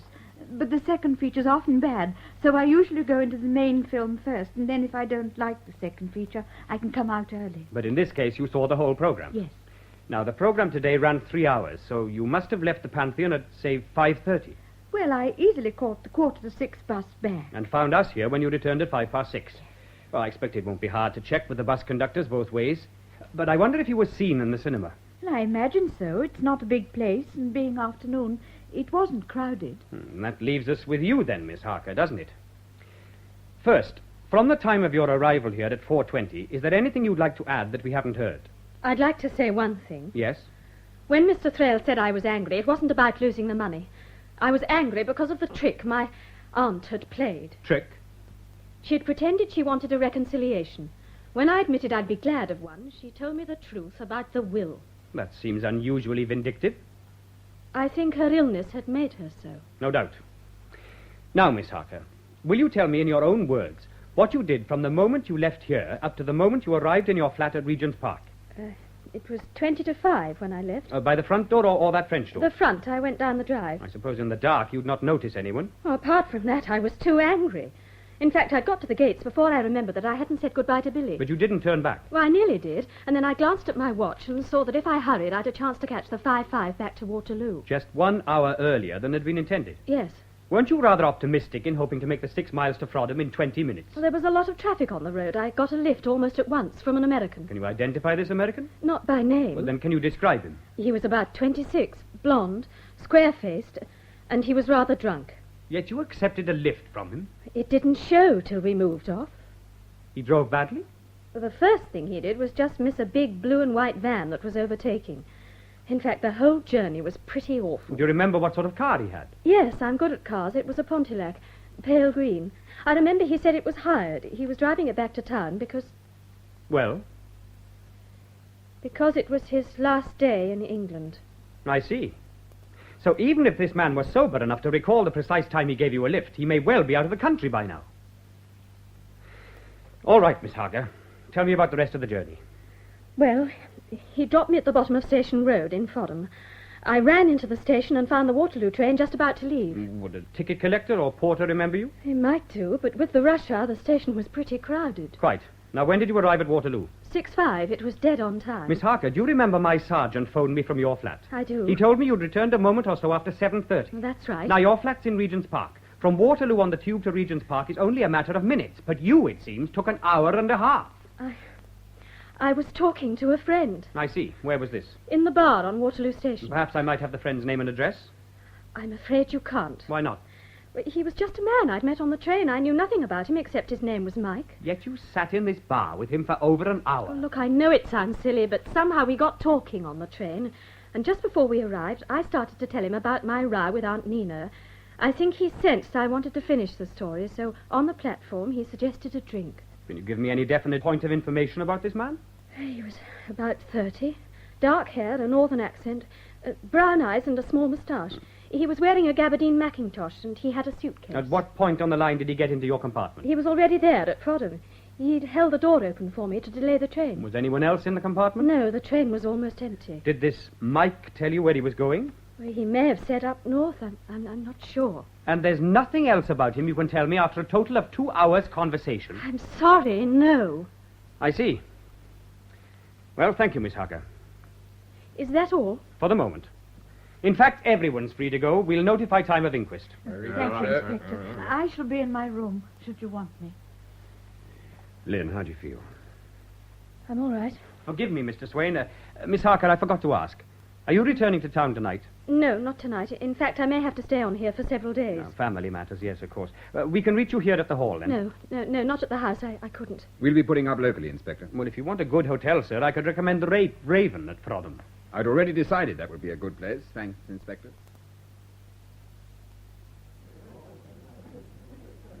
How did you manage, Tom? Oh, charm prevailed. We've 2 single rooms, one with bath, both with box spring. Do you think we'll sleep? Oh, poor darling. It's been a terrible day for you. Oddly enough, it isn't the murder that counts. I haven't yet taken that in. Then what? It's a feeling I have that Inspector Davis didn't believe a word I said. Oh, the famous official manner, my love. Why shouldn't he? But what happens if they don't find that American or the Northerner I met on the train? If they find the real murderer, they may never have to. And if not? You're tired, and we both need a drink. Waiter. Yes, sir? 2 gins and tonic. Right away, sir. Tom, if you were Davis, would you think I was lying? Not for a moment. You weren't smooth enough, for one thing. No, if I were Davis, I'd take a long, hard look at Miss Terry. Oh, but, Tom, she had no motive. Besides, she was miles away. Well, maybe. But what I mean is, she was altogether too self-possessed. Wasn't she supposed to adore your aunt? Well, so Billy said. We don't know. But how would you feel if you were told you'd nearly been left a fortune and then had lost it again? I imagine her kind is born to suffering and endurance. Oh, don't you believe it. Did you notice her eyes? Billy said there was passion still in them. Is that what you saw? No, Lynn. What I saw was hatred. Hatred? But who for? Your drink, sir. Oh, thanks. How much? 5 shillings, sir, if you please. Here you are. Thank you, sir. Well, here's how. Cheers. You know, I'm absolutely starving. Oh, Tom. Oh, you are wonderful. All right. Get some sandwiches. Oh, I can do better than that. Oh, you won't at 10 o'clock at night at Frodham. Have you forgotten the fish and chip shop down the road? Oh, no, Tom, I couldn't walk a step. Oh, that's all right. I'll nip out and smuggle the stuff back in the briefcase. Illicit fish and chips in the bedroom. Sounds wonderful. Well, you stay here and tipple then. Don't get yourself picked up. Miss Harker? Yes? Phone call for you, miss. For me? Box 2, miss. Down the hall by reception. Oh, thanks. Hello? Good evening, Miss Harker. You? Well, you seem surprised. After all, we did arrange for 10 o'clock. How did you know I was here? Oh, now, Miss Harker, from the moment you received your aunt's letter, a certain mechanism was set in motion. It's quite inevitable you should be there, just as it was for me to be in the library at Frimley this afternoon at 5:15. Oh, no, that's too horrible. You are too harsh. I killed with kindness. In the words of that poem of Browning, no pain felt she. The man in that poem was insane. I, on the other hand, have a most definite aim in view. Aim? What aim? That you should take the blame. What are you talking about? The deal I mentioned, Miss Harker. I'm telling you now that unless certain conditions are fulfilled, you will never see those 2 witnesses, the blonde American and the talkative Northerner. What? It is my intention that sooner or later you will pay for those witnesses whom I have, detained. You really think I shan't tell the police about this? You must do as you please. In the meantime, I shall be glad if you'll tell Mr. Swain I propose to call him at his flat tomorrow evening. Well, why should you call Tom? Because, Miss Harker, to put it tactfully, by then you won't be available. Now, let's take it calmly, Miss Harker. About what time was this call? Just after 10 last night. I'd like to lay my hands on him. Lynette was almost hysterical when I got back. But you both left reporting the matter till this morning. Well, I tell you, she was at breaking point. Besides, we knew by then the call couldn't be traced. You say this call was the second you'd received? Yes, the first was at my flat on Thursday. Why didn't you tell me about it at Frimley last night? It seemed to have no connection with the murder then. The call had been threatening but obscure. We decided to ignore it unless it was repeated. And why did this caller threaten you on the first occasion, but claim he'd murdered your aunt on the second? Both times he mentioned a deal. At first, obscurely. It was only last night he told me that the murder had been done to implicate me. How? Unless I paid, he said he would withhold the 2 witnesses who could prove I wasn't at Frimley at 5:15. Withhold? By kidnapping? We both think it's a conspiracy. Ah, so we're to suppose the blonde American was actually waiting for you outside the hall last night. Well, he could have been, Inspector. Yes, and then you think, having driven Miss Harker to Frodham, he, as it were, handed her over to accomplice number 2 on the train, who in his turn later delayed her at Waterloo. Well, he might have done. No, sir, he might not. For the simple reason, Miss Harker was to have left the hall in the car with Billy at 6:15. Now, who could possibly know there would be a quarrel with the result that she left over an hour earlier and on foot? All I know is he had said he had planned to trap me. Very well. How would this caller, call him X, know about your planned visit? Well, that's easier, Inspector. We're certain X, as you call him, was tipped off by one of the 4 people involved. I assume by those you mean either Miss Terry, Mr. Thrale, Billy, or Bob. Yes, no one else could possibly know. Didn't you, for one? Well, that's ridiculous. In any case, I was in It's ready. no more ridiculous than to accuse one of these 4 people, none of whom has a motive. Who says they haven't? Well, take Miss Terry. If Lady Mathry hadn't been killed, the will was to have been changed in her favour. So by the murder, she lost. She said she didn't know about the change. She must have suspected something was up with Thrale and yourself invited, in which case she would have waited. But besides, how could Miss Terry conspire with anyone? She never went outside the hall, bar the odd half-day, and scarcely looked at a man. All right, Inspector. She's unlikely, but what about Thrale? He knew Lynn was coming. Again, no motive. Well, he might have been embezzling the old woman's money. It's happened with lawyers before. Then the moment she died, he'd be exposed when the will was probated. And I assure you, he's no spender. He's a quiet, modestly living bachelor who's lived in the district for years. There's still Bob Hazelrig. Billy told me he hated my aunt. A man who listens to children's hour. Besides, he was with Billy when the shot was fired. Or do you suspect Billy as well? Oh, no, it couldn't be Billy. He adored Nina. So, we've exhausted the 4 suspects, but by no means the questions. Well, apparently Mr. X wants money. But why should he think you can pay him? The will won't be settled for 6 months. Perhaps it was done for spite, not money. Then why mention a deal? Or do you imagine 3 people work together for no payment? The informant, the American, and the Northerner. Well, we'll know soon enough. Mr. X is phoning me tonight. Surely that will convince you. A voice on the end of a line would convince me of nothing, sir. A voice cannot produce a missing witness. If only I knew why you wouldn't believe me. I'll tell you. I think we've agreed that neither Miss Terry, Mr. Thrale, Billy, nor Bob has a motive. It's also certain none of them could have done the murder. Mr. Thrale was in his office at 5:15. Miss Terry was in her cinema. We checked the cinema cashier and the buses both ways. Billy's story tallies with Bob's in every detail. But your story, Miss Harker, is another matter. Well, of course. Not merely because of the missing witnesses, but because no one on the station remembers you running for the 5-5, not even the guard. Nor does anyone recall you in the bar at Waterloo. I told you last night it was crowded. Then let's come to hard facts. Early this morning, we found the revolver that killed your aunt. It was hidden in undergrowth about 50 yards from that French window. 2 shots had been fired from it, and ballistics confirmed that one of them unquestionably killed Lady Mathry. On the weapon was only 1 set of fingerprints. Yours. That's utterly fantastic. Do you deny having seen this revolver before? It's my aunt's. Yesterday, when we were alone together, she handed it to me for a moment. One more fact you didn't mention. I never connected the 2 weapons. Why aren't her fingerprints on it, too? She was wearing cotton gloves. She had arthritis in her hands. She wore no such gloves when her body was found, nor was there any sign of them in either the library or the adjoining bedroom. And there's one more fact.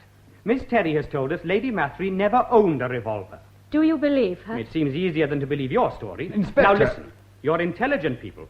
See the facts from my point of view. Miss Harker, you're known to have a bad temper. There was a quarrel. From 5:15 until 7:30, you can't account for your movements. The revolver bears your fingerprints. And what is your defense? An incredible story of a planned extortion which must have involved 3 or possibly 4 people. I ask you, does it seem likely? Of course not. He didn't want it to seem likely. Miss Harker, don't you think it would be easier for us all if you admitted these calls are a fabrication? But they're not. Won't you admit that when you left at 5:15, you hid in the trees until Mr. Thrale had left? No. And then, overhearing Lady Mathry tell Billy she wanted to be alone, you entered the house and killed her? How could I? The house was locked. Had you no key? You'd lived at the hall for many years. I had none. Even if I had, how would I get back to Frodham after the murder? As you said, you got a lift, but at about 5:20, and you banked on the driver not remembering the exact time. No. You arrived at Frodham around 20 to 6, caught the 6:05 back to Waterloo, arrived there at 7:05, and were consequently home in your flat by 7:30. But I didn't. I swear to you it's not true. Why won't you believe me? But my dear old Tom, murder? They can't. It's a prima facie case. She was charged and brought before the magistrate this afternoon. Oh, it's a nightmare, Jess. Oh, but, Tom, they're sure to find the truth soon. Why, Lila? The really important evidence Davis discounts. He practically said Mr. X is a gimmick Lynn devised to get her out of a tight spot. She's been splendidly framed, I will say. Means, motive, and opportunity for Lynn, who didn't do it, and apparently no means, motive, or opportunity for anyone else. No wonder Mr. X is so sure of himself. Jason, it's because of that I've asked you down here. You remember X said he'd ring me tonight? Well, 20 minutes ago he did, and I've recorded the call. Now, Jason, it's a long shot, but you're an actor. I'm asking you to listen and tell me if you can deduce anything from the voice. Lovey, you don't mean you took all that stuff I handed you about an actor making a superb detective series? No, I don't say that, but an actor has a different angle. You might just spot something. Well, let's hear it then. Right. Here goes. Mr. Swain? Speaking. I won't waste your time. The deal is as follows. In return for a certain sum of money, I will provide the witnesses who traveled with Miss Harker on the train and spoke with her at the station bar. How much? Well, my terms in cash are £50,000. Are you out of your mind? I'm aware you think Miss Harker can raise such a sum.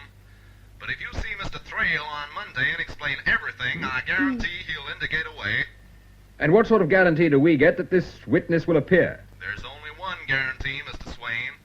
That unless you do as I say, he will not. Hello? Or do you propose to send your future wife to the gallows?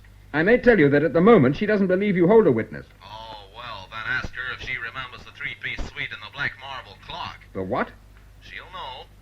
I'll ring again on Monday evening to instruct you how the money is to be handed Yes, they over. did. Good night. Well, Jason.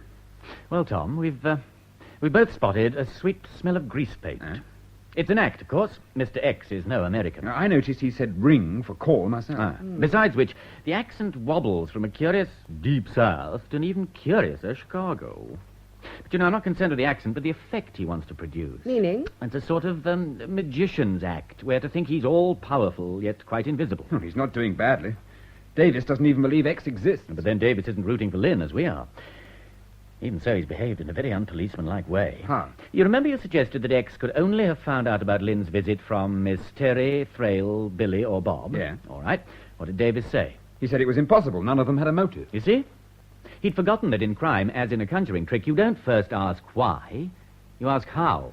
How, for example, since it wasn't a break-in, did the murderer enter Frimley Hall? Answer, with a key. Now, who could give him a key but one of the four? Well, clever old Sherlock. But the real pointer to inside information is when X is so sure Thrale will cooperate in raising the cash. So Thrale might have informed X, given him the key, and let him do the murder. I'll admit he could be the informant, could even have provided a key, or possibly left the front door on the latch when he left, but X is not the murderer. Oh, really, Jason? Listen, there are only two reasons for using a faked voice. To evade future recognition, or because Lynn has already heard his real voice. Well? Well, deep under that bogus accent, I detect North Country vowels, and I remember Mike. But you can't think Mike and X are one and the same. I don't know. But if Mike equals X, he couldn't be the murderer because at 5:15 he was speeding towards Waterloo. Oh, but you can't assume that because of a voice, Jason. Exactly. We'd have to have some definite proof Mike's not a completely innocent witness. If Mike's completely innocent, why is X so sure he'll do what he says? And don't tell me Mike's been kidnapped. Why not? Because, poor fool, an innocent Mike must have been going somewhere, and would by now be missed. Besides, X couldn't kidnap Mike unless he was too... Because, poor fool, an innocent Mike must have been going somewhere, and would by now be missed.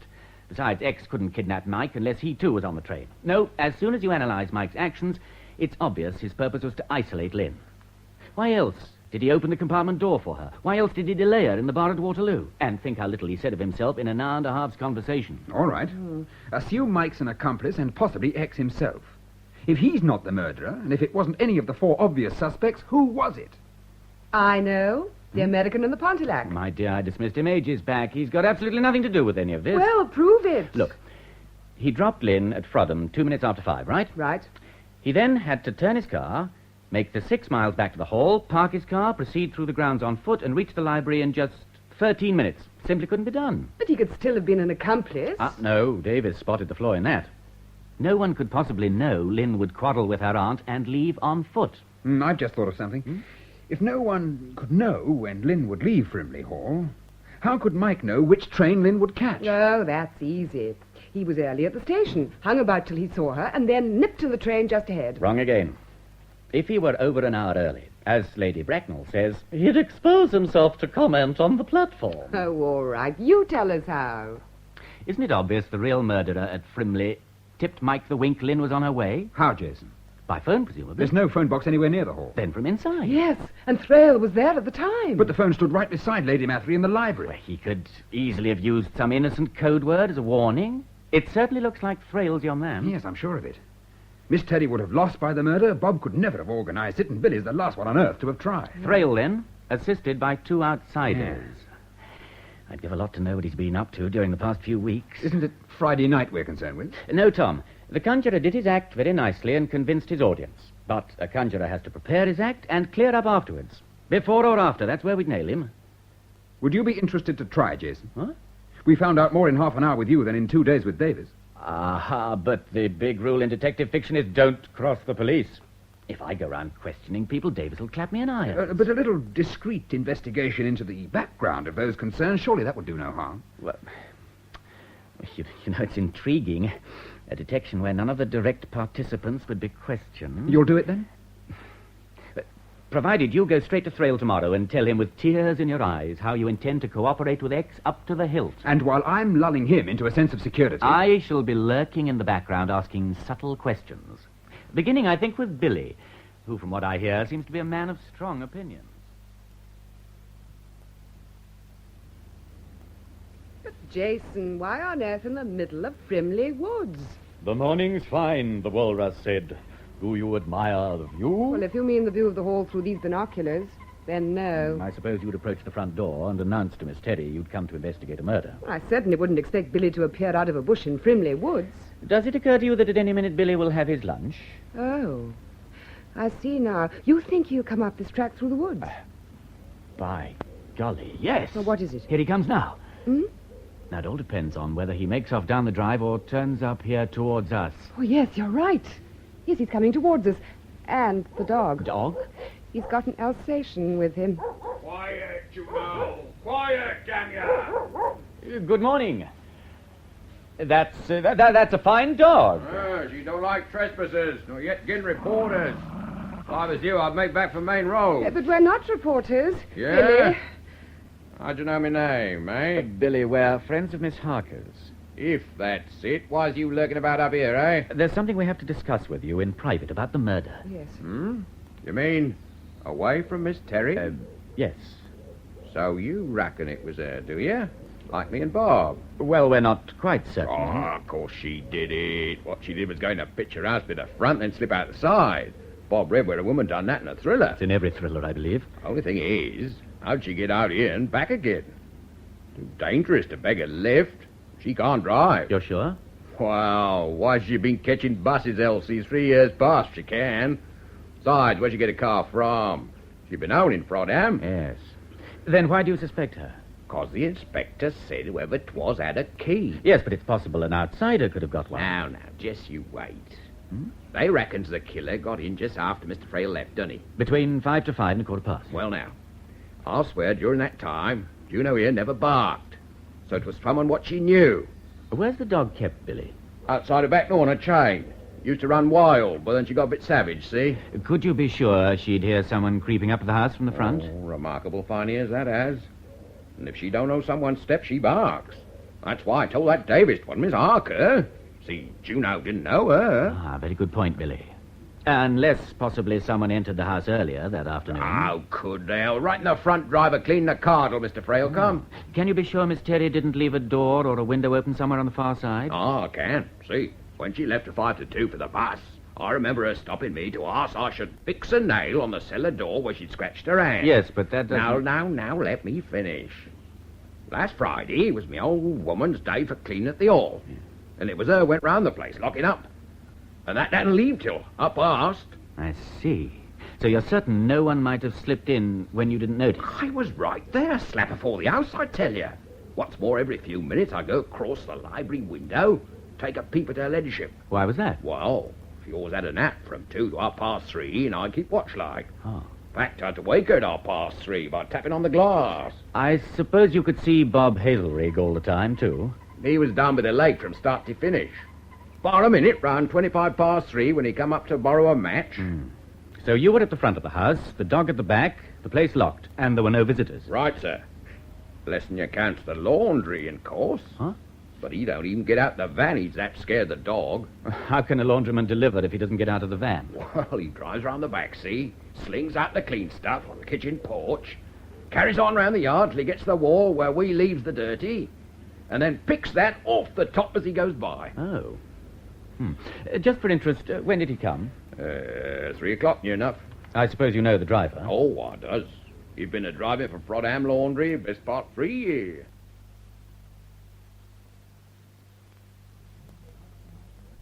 So there it is, Tom. Even more of a tangle. All I can suggest now is that Thrale let somebody into the house while Billy was meeting Lynn. The dog has dished us. Well, there wasn't much hope anyway. You haven't told us yet how Thrale took the story of X and the 50,000. Precisely like a lawyer. Insisted we should go to the police. For a time, that is. Oh, then it could have been an act. How did he end up? After a lot of humming and hawing, he conceded it was an emergency. Nice of him. It seems that Diagoras Seton invested the sum of £20,000 back in 1918 as a kind of emergency fund for any member of the family in need, to be drawn upon at the discretion of the trustees. Now, those originally were Diagoras himself, his daughter Nina, her husband, and Thrale. Of whom now only Thrale remains. Yes, with absolute power to withdraw the sum for Lynn. Oh, some coincidence. Except that it's less than half what Mr. X wants. Oh, no. At compound interest over 40 years, the sum is now just over 50,000. Then we really are getting somewhere. Jason, that's not evidence, and what's more, I don't want it to be. I'm not with you. I want us to give up, Jason. Well, do you remember, X told me to mention a marble clock and a 3-piece suite. Well, that did it. Lynn says that something Mike said to her on the train... So it's even more likely that X is Mike. That you fix it with the police and nab him when the handover is made. No, Jason. I'm going back to town tonight, and I'm going to agree to whatever X says, and I'm going to tell no one what that is. I promised Lynn, and that's what I'm going to do. There's no other way, and it's no use arguing.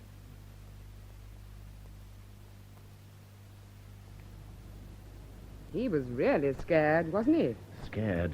And determined. I know that look from school days. It's no use trying to persuade him. So, what do we do now? Well, I don't know about you, but I'm making back for town. Oh, but Jason... Well, let's argue about it when we cross the road, shall we? Oh! Oh, did you see that idiot in the big white van? He missed me by an inch. No, Lila. It wasn't just white, it was blue and white. Well, be damned to the decor. I was nearly butchered. I wonder. A blue and white van with the legend Frodham Laundry. Sometimes I wonder if you're all there. Lila, do you remember Billy said the laundry delivered on Friday afternoon? And what about it? Well, do you remember that it was also on Friday afternoon that a big blue and white van nearly crashed into that Pontiac? So the laundryman might just conceivably remember a girl getting a lift, mightn't he? And he could provide an alibi. Why not? If you were to inquire at the laundry which chap it was... Me? Did you say me? Yes, dear. I feel that here is an A1 chance for you to practice your sultry sirens act.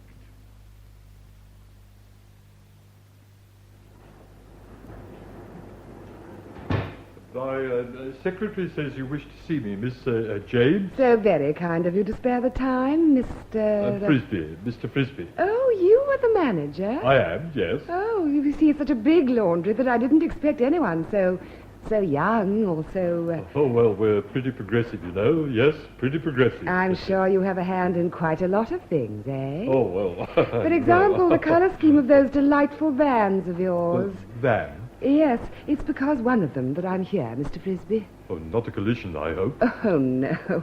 You see, last Friday at about 3 o'clock, I was going along the Frimley Road when I saw one of your vans turn out at Frimley Hall. And as it did, this sort of fell from the back. Fell? What is it? Well, I don't know. Naturally, I wouldn't dream of opening laundry property. Oh, but it's not. It must be the private property of the driver. Oh, then perhaps you could return it to him, if you know who he is, of course. Oh, indeed. There could only have been one van in the Frimley area on Friday. Potter's. Oh, I think it's marvellous how you know. Yes, but you see, Potter left our employment last Friday. Oh, how irritating. It certainly was, in more ways than one.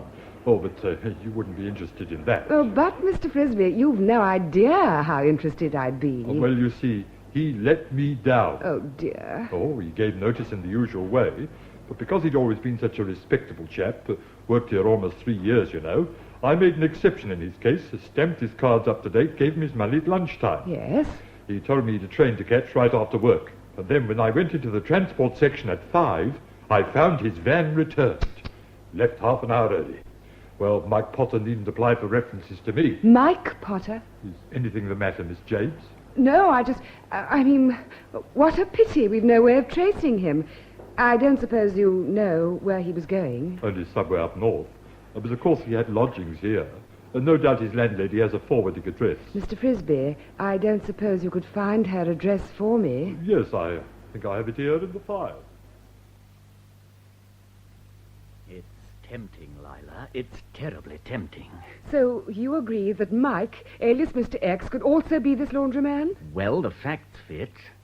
Say Mike was waiting on the lay-by for Lynn to emerge, as he thought, in a car. Yes. And then saw her on foot, getting a lift from the American. He then overtook the Pontiac, hurtled onto his depot, and dashed for the station. So there was no need for any phone call from Thrale. I'm beginning to wonder if Thrale had any connection with this.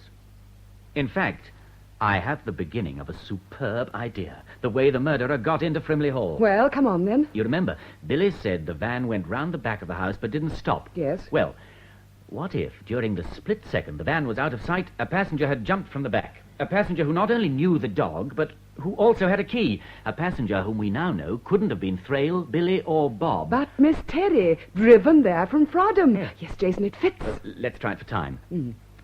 Miss Terry entered the cinema at 2:30. Say she left at 2:45 and met the van in Frodham. She could be at the hall by 3 and inside the place before Thrale arrived. Then she hears Lady Mathery announce, when Thrale is gone, that she wishes to be alone, and nips in to kill her. Dashes out of the French door, chucks away the revolver, and... Oh. What's up?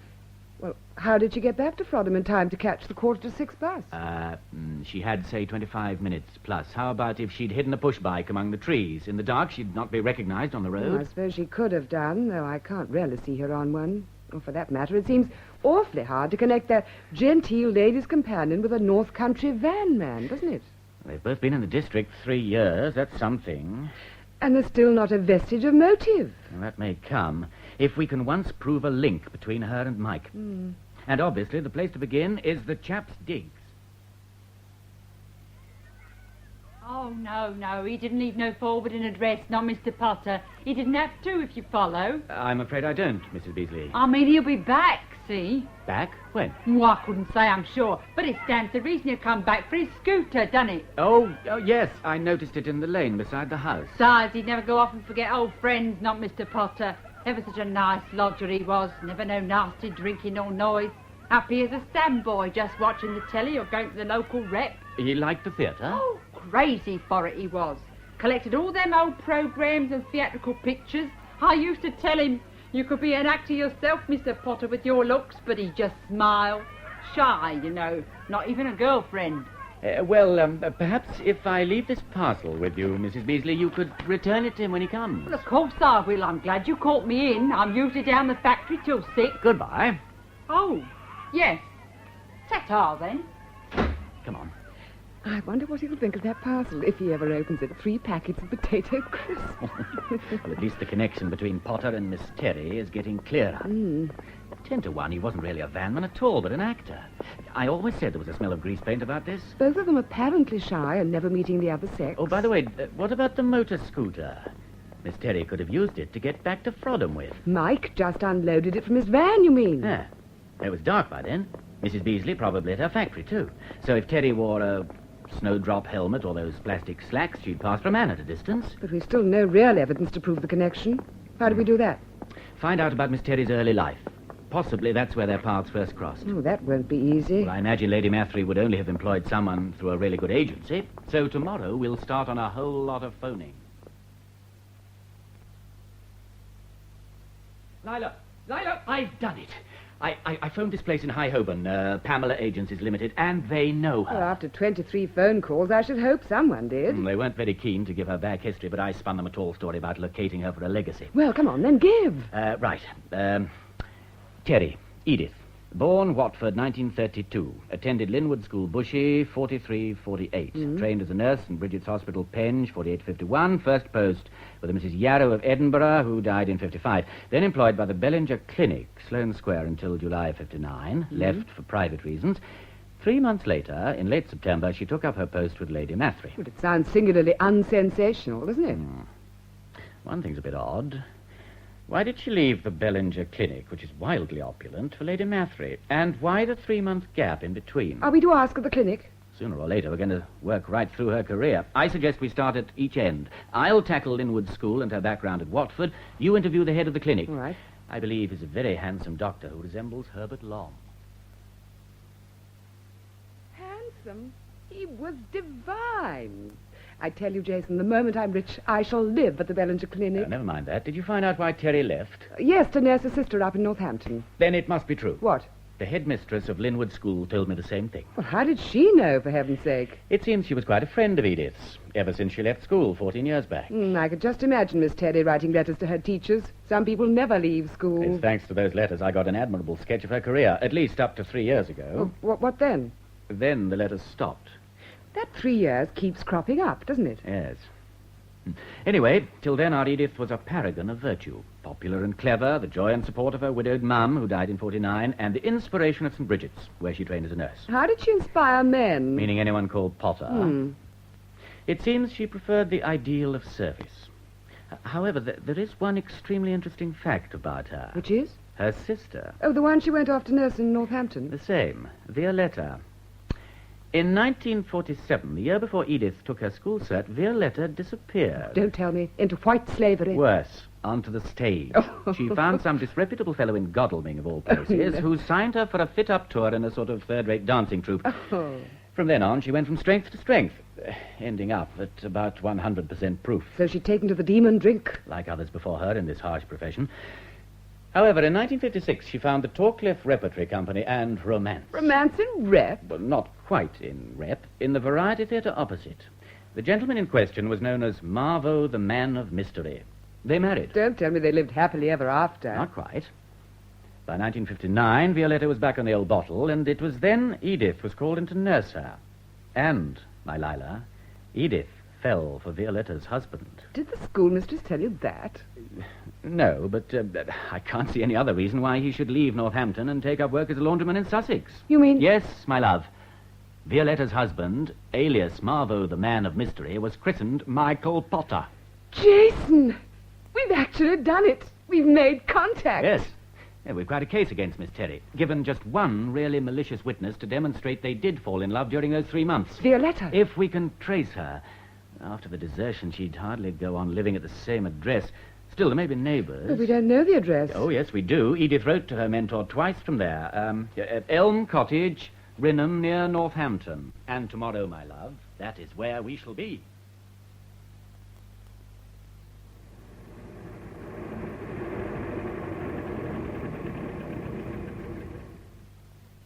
Oh, well, no need to ask if Violetta left. The place is just about a ruin. Don't suppose it was much, even before the roof caved in.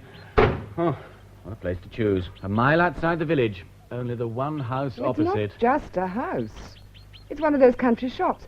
Couldn't we ask them if they knew her? Oh, well, the only thing is, how does one inquire if a passionate love affair took place there 3 years back? I'm not sure yet.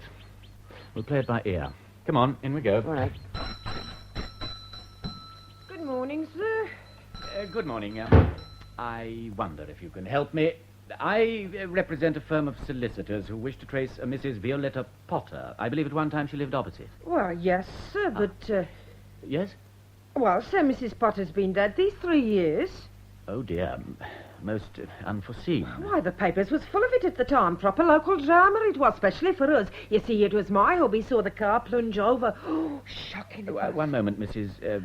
Cooper, sir, Mrs. Cooper. Do I understand the lady died in some kind of car accident? Well, I suppose you could call it an accident, but I always said one of these days the drink would get the better of her. You say your husband witnessed the accident? Oh, more than that. You see... Her sister, her name was Miss Terry. Well, she'd gone into Northampton for the afternoon while Potter stayed with his wife. Couldn't leave her alone, you see. Right. Well, about 7 in the evening, me and hubby hears the most shocking screaming, and when we looks out, there she was, right in the front garden, threatening him with a bottle while he pleaded with her to go back indoors. Well, the next thing, crash! She brings the bottle down on his poor head, that heavy she fell him to the ground. And then away off she went round the house to the garage, and before he could even pick himself up, she was backing the car down the drive like a mad woman. Well, he just got to his feet when she was off up the Wickham Road, the car plunging from side to side. Good Lord. What did you do? Well, of course, hubby and me rushed over to Potter, and I'll tell you, his head was bleeding like a fountain. Sobbing he was. Follow my wife, he says. Well, hubby's van being parked outside, they was off like a flash, and at the top of Wickham Ridge, looking down, they see her taillights, and hubby puts on speed. Yeah, well, that did it. Did it? Yeah, I reckon she saw him and put her foot down, too. Anyway, suddenly, about a mile ahead, they see the lights swerve right across the road, and the car go crashing through the fence above the gravel pit.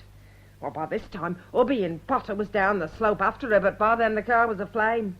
Oh, mind, they pulled her clear. But her neck was broken. I suppose in one way you could call it a happy release. That's just what Miss Terry said when she got back from Northampton. There was no chance, of course, that the car was at fault. Oh, Lord bless you, no, sir. The police checked that. Oh, just one thing. It must have been dark by 7 on a late September evening. How did you manage to see the quarrel so clearly? Well, with the porch light on and light streaming out of the lounge, the garden was lit up like, Like a stage? That's the very word. Thank you, Mrs. Cooper. Now, I wonder if you could give me the name of the local paper in which the crash was reported. Oh, well, if it's any help to you, I've still got the cuttings myself. Pictures of all 3 of them. You're welcome to them if you like. I don't like it, Lila. Not one little bit. Are you thinking what I think? That Edith Terry and Potter decided to do poor Violetta in? Could be. Yet something seems wrong. If they were in love, why live apart for 3 years? Or plot to do Lady Mathry in? It seems so out of character for the saintly Edith. In any case, how could they have murdered Violetta? Edith Terry was in Northampton and Potter himself in someone else's van. Yet I'll swear something in that woman's story seemed wrong. For instance? Well, the lights, for one thing. A porch light on when no one was expected. And on a cold September evening, the lounge curtains still not drawn. I see nothing in that. Then the garage. I mean, look at it. Well, what's left? Can you see there's a door inside there connecting with the house? Of course I can. Then why didn't Violetta use the inside door? Why did she come all round the outside, the long way? She was drunk. Yes. Theatrically drunk in full view of the neighbours in a brightly lit front garden. The melodramatic blow of the bottle, the blood, the furious chase, and the blazing wreck. That damn smell of grease paint again. I suppose it sometimes happens in real life. The victim makes a scene before she pops off and... Lila, that's it. It? The victim. The obliging victim. Here, let me see those photographs again. Yes. Now, look at this one of Violetta. Try to forget the makeup and the peroxide. Who does she remind you of? Well, she's not unlike her sister, except for the hair. Yes, that's obvious. But look again. Doesn't her picture remind you of someone else? Someone we know? No, not a bit. Well, it does me. And if what I think is right, it explains a whole lot of things. It explains a pair of cotton gloves, a rifle... A rifle? What rifle? Billy's, of course. And it shows me a magnificent motive for Lady Mathry's death, as well as why Potter was at Frimley. We've been up the creek, Lila. Lady Mathry wasn't killed by Edith Terry at all. Well, Mr. Flowerdew, you're a lucky man. I've just been on the line to Somerset House, and they confirmed the existence of the certificate you spoke of. So my theory holds water after all? Yes, sir, it does.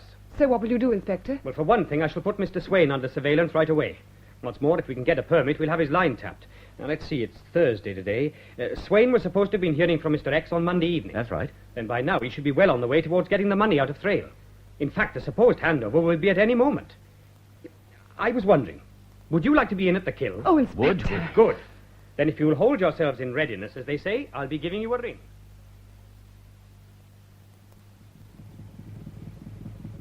Hello, Inspector. Here we are. So you caught your train, all right. Hop in the back, then. Yes. Now, what we can't fathom is why we're meeting at Arundel. Sorry, I couldn't tell you more on the phone. The reason is that the handover is to be at Littlehampton, 3 miles from here. So you know? X rang Mr. Swain with his final instructions this afternoon. There's a 5th of November show at Littlehampton tonight, and that's where we're to meet. Clever idea to choose a time when there'll be crowds, and when in the uncertain light and with all the noise, no one will really notice. Do you know what time the handover is to be, Inspector? No, sir. Mr. Swain was instructed to mingle with the crowd, keeping the package under his arm. Someone will come behind him and take it, but he won't know when or who. If he raises any kind of alarm, the deal is off. Just a moment. How can you carry 50,000 in a package? Well, it seems Mr. Swain was instructed to convert the money into jewellery. After we started tailing him, we found he twice visited a well-known firm in Hatton Garden. They told us he'd require them to supply a number of stones to the value of 50,000. He called for the box this morning. But, Inspector, if there are these crowds and the light's uncertain, how will your men follow Tom? Ah. Well, there, we've used a bit of science. Sid, to be exact. Sid? Switch on, Harvey. There. That's Sid. Sounds like a Sputnik. Well, in a way, it is. Sid is short for Sonic Informatory Device. A very simple transmitting signal. Sorry, I'm no wiser. Now, wait a bit. Once we'd explained to the Hatton Garden firm what was up, They collaborated with us in placing Sid in the lining of the jewel box. It's a tiny transistorized complex, rather like a jam pot cover. From now on, wherever that box goes, it's sending out a short-wave signal, which is being picked up by my patrol cars. So the sound is coming from under Tom's arm at this very moment? Exactly, miss. Of course, Mr. Swain can't hear it. Only we can do that. But the moment the box moves, we shall be able to tell. You mean the signal will change its pitch or something? Yes. So we shall be able to tell whether the box is going north, south, east, or west. And also by the volume, we can estimate the distance. But it won't be a lot of use in a crowd, though, will it? Sooner or later, miss, the person who is collecting will come out of the crowd. And it's 100 to 1 he'll leave Littlehampton. I have a car stationed on each exit route. The moment he passes whichever car it is, we shall follow. It's getting louder. Now, that's because we're just outside the town. At this moment, Mr. Swain is waiting on the green, where the bonfire will be. It seems eerie, somehow. Switch off, Harvey. Now, I must ask you not to leave the car when we come to a halt. We're making for a side turning opposite the green, where we shall wait until the signal announces movement. But what if we see Tom after the handover? Well, it's rather unlikely, but if we do, we shall take him in. He may provide just the information we need.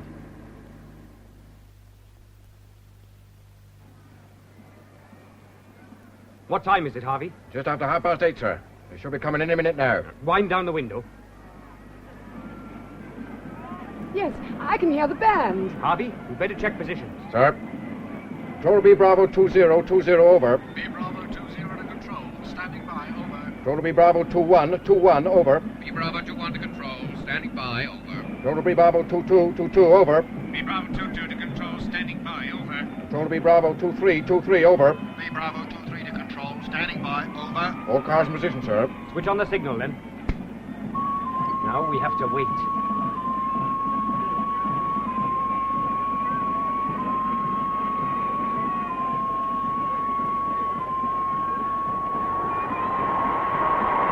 That's the bonfire light. Just look at the flames. High wind tonight.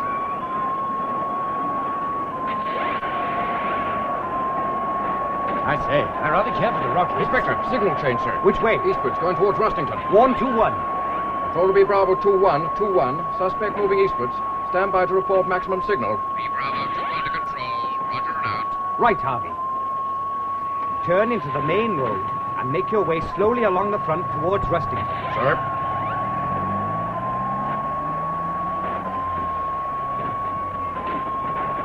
Jason, look, it's Tom.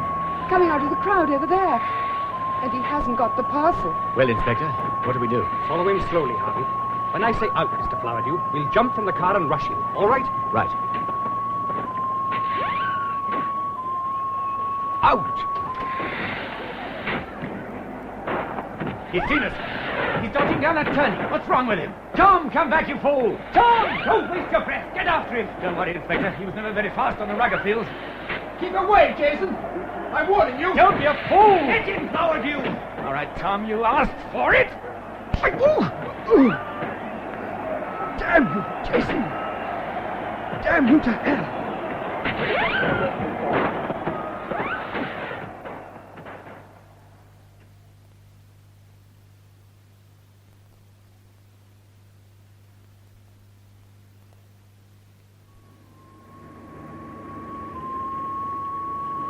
Where are we, Harvey?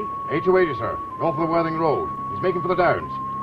B Bravo 22 to control. Suspect passing checkpoint 312. Riding blue scooter, wearing leather jacket, snowdrop helmet. Registration number obscured. All cars to follow.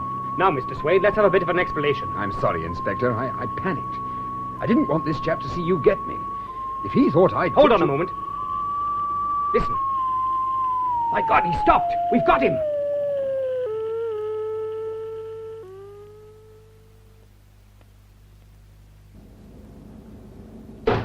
Right, Constable, where is he? I'm sorry, sir. What do you mean, sorry? The signal was at peak pitch. He must have guessed how we were following, sir.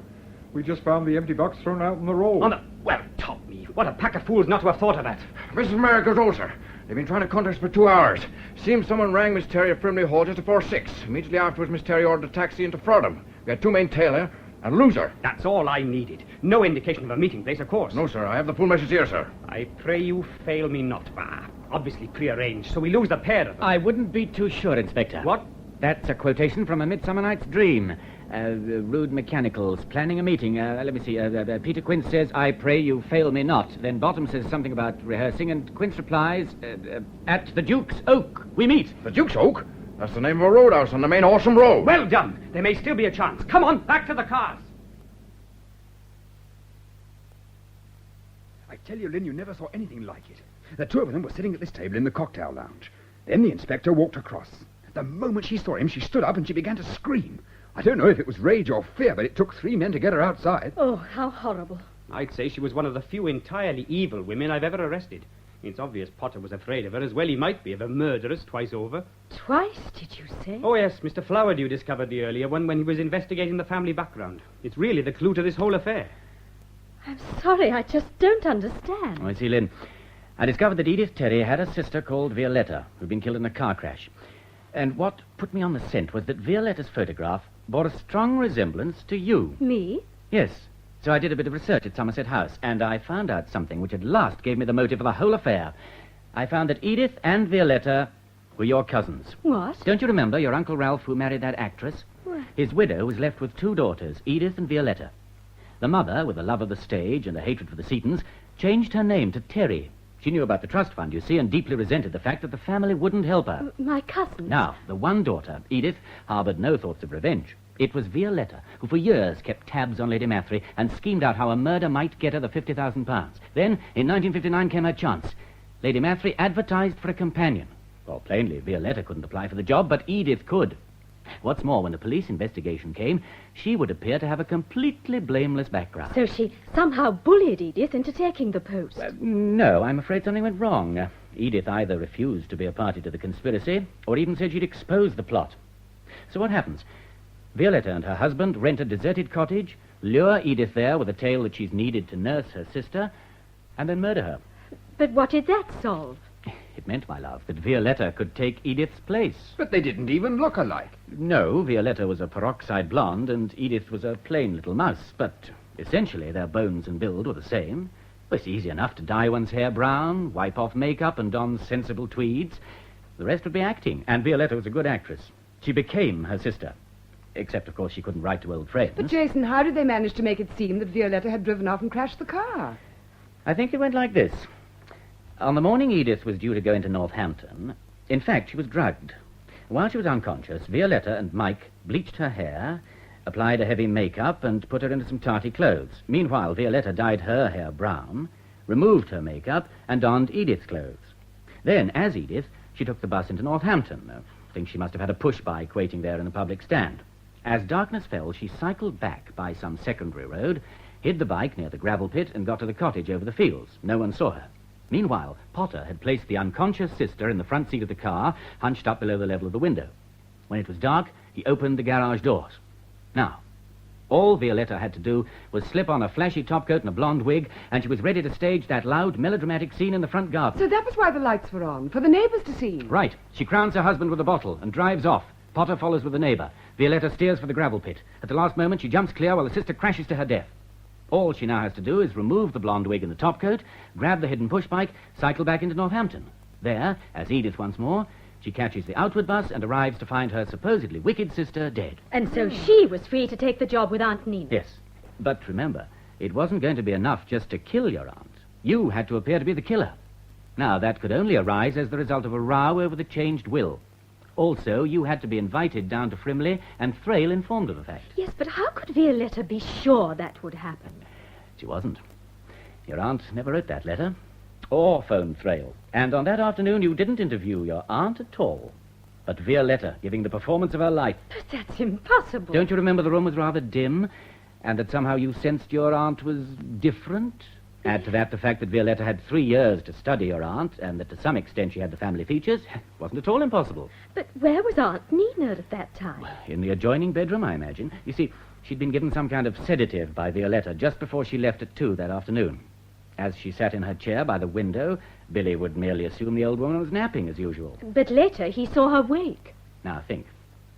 Violetta caught the bus at 2. She entered the cinema at past, left shortly after by a side door, met Potter. They drove back to Frimley together, and she was in the house at 3. She then assumed the makeup and clothes of your aunt. While Billy was chatting to Bob, at 3:25, she lifted the old woman from her chair and placed her on the bed in the room next door. She then took Lady Mathry's place in the chair and was duly woken 5 minutes later. At 4:20, she received Thrale. Next, she staged the quarrel. I suppose you see now why she wore gloves. So that only my fingerprints were on the gun. Also, hands are the one thing you can't really disguise. Violetta's hands were not arthritic. Yes, of course.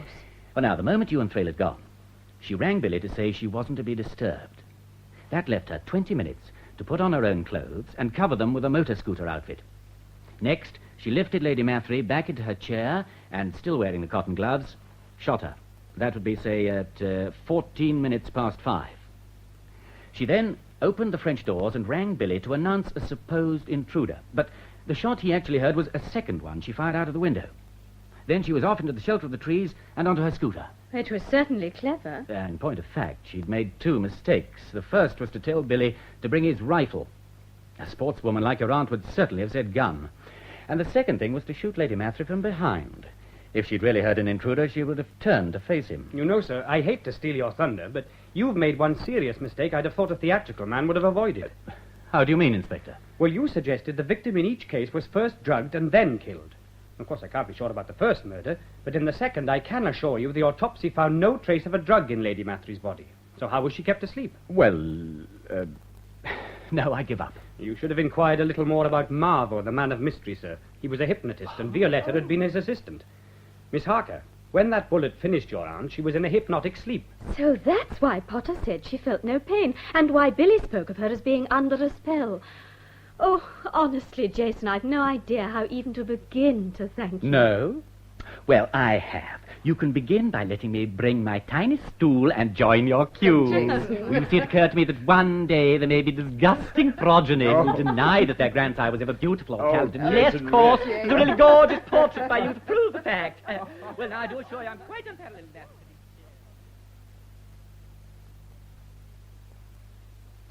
That was Jane Wenham as Lynn Harker, Frank Duncan as Jason Flowerdew, John Pullen as Tom Swain, and Marjorie Westbury as Lady Mathry and Edith Terry in Deal with Murder by Peter Cornish, with Dennis Graham as Inspector Davis, Nicolette Bernard as Lila James, Stephen Thorne as the American telephone caller and the North Country traveller, William Fox as Billy, John Ruddock as Mr. Thrale, Frederick Treves as Detective Sergeant Harvey, Mary Wimbush as Mrs. Cooper, Hamlin Benson as Mr. Frisbee, Eva Stewart as Mrs. Beasley, Geoffrey Matthews as Bob Hazelrig, Gerard Green as George, Andrew Sachs as the American motorist, Peter Bartlett as the waiter at the Raven.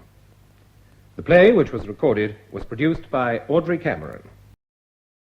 And now at 3:02, it's time for Afternoon Theatre.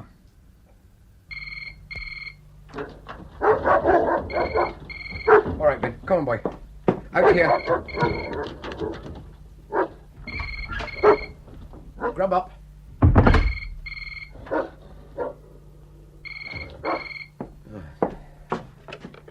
Hello. Harriet. How'd it go?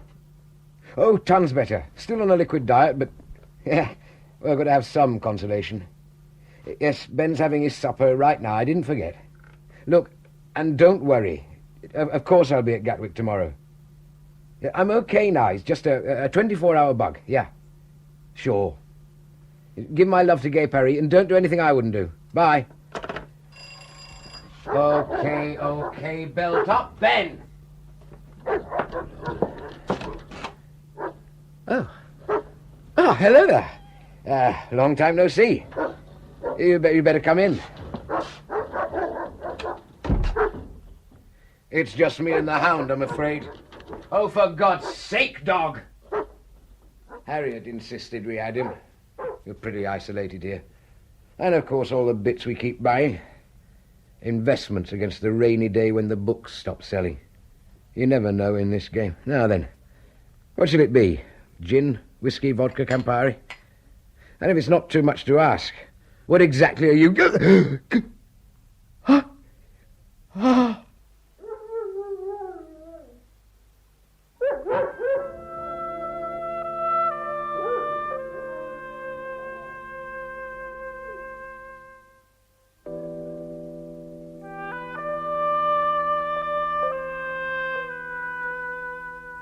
Long Time No See by Joan Sadler, with Michael McStay as Inspector Burgess and Jean Trend as Harriet Bell. Long Time No See.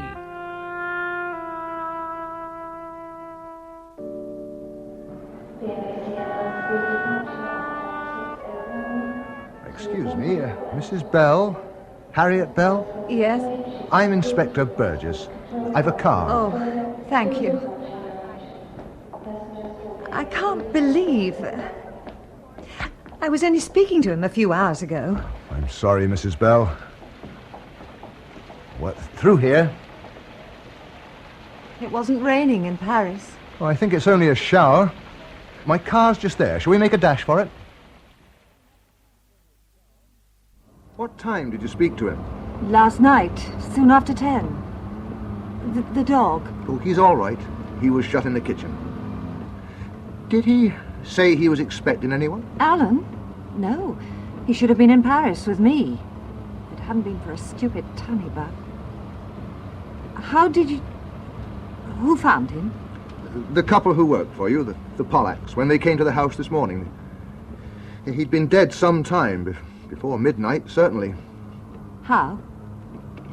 We haven't found the weapon. We're searching. It was a knife. How long have you been living at Longfield? 6 months. We bought the house in March. Oh, it's pretty isolated. Ideal, it seemed, for us. We write thrillers in collaboration. Yes.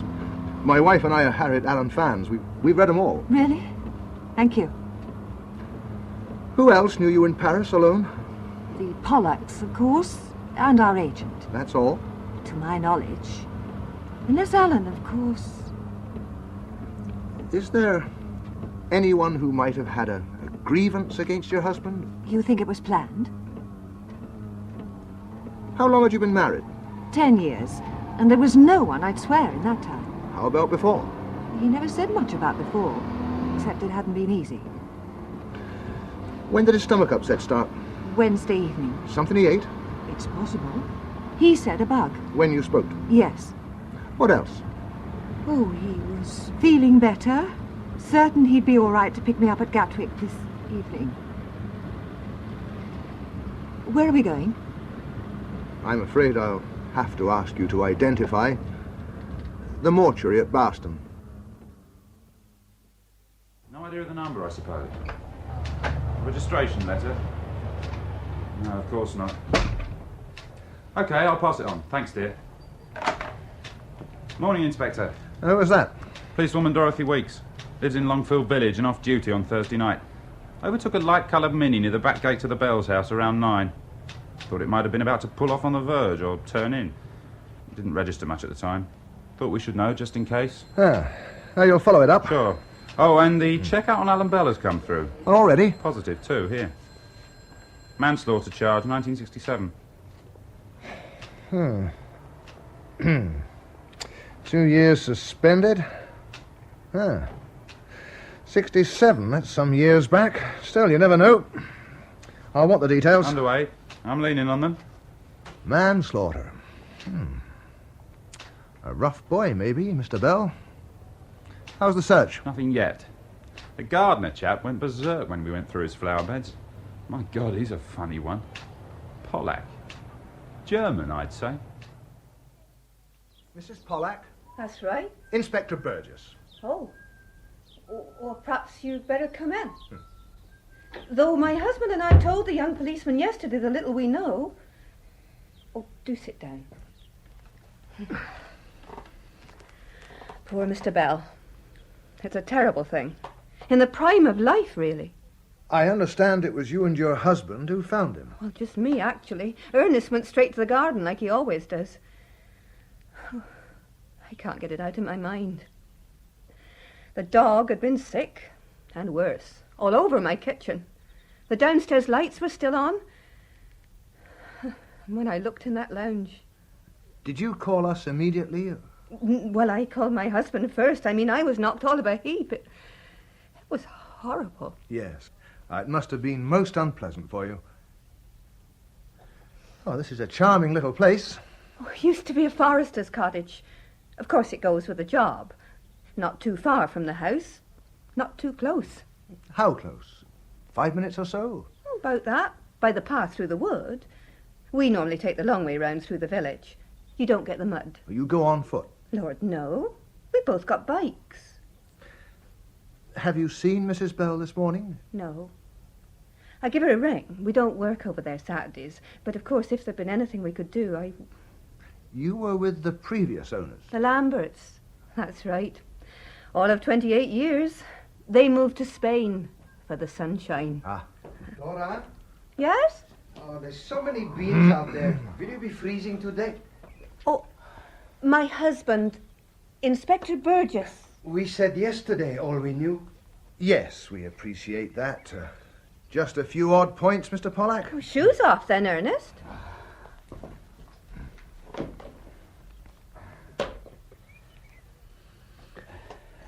How was Mr. Bell when you saw him on Thursday? Well, like we've already said. Complained of stomach pains and didn't want to eat.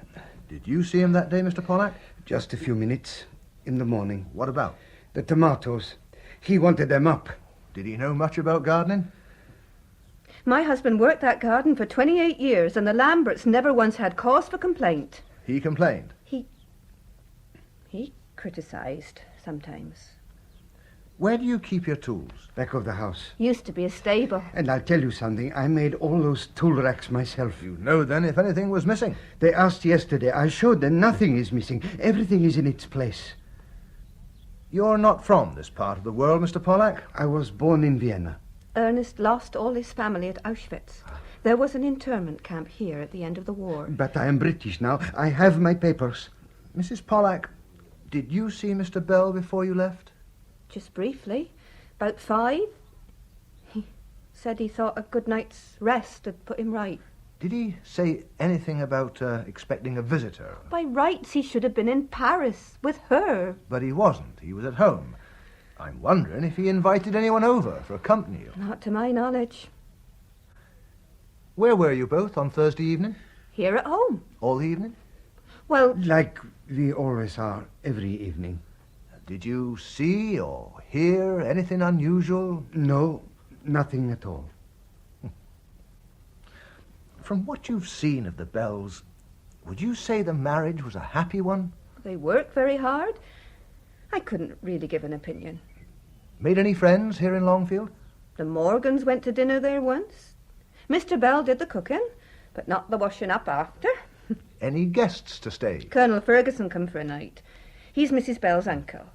At least she calls him uncle.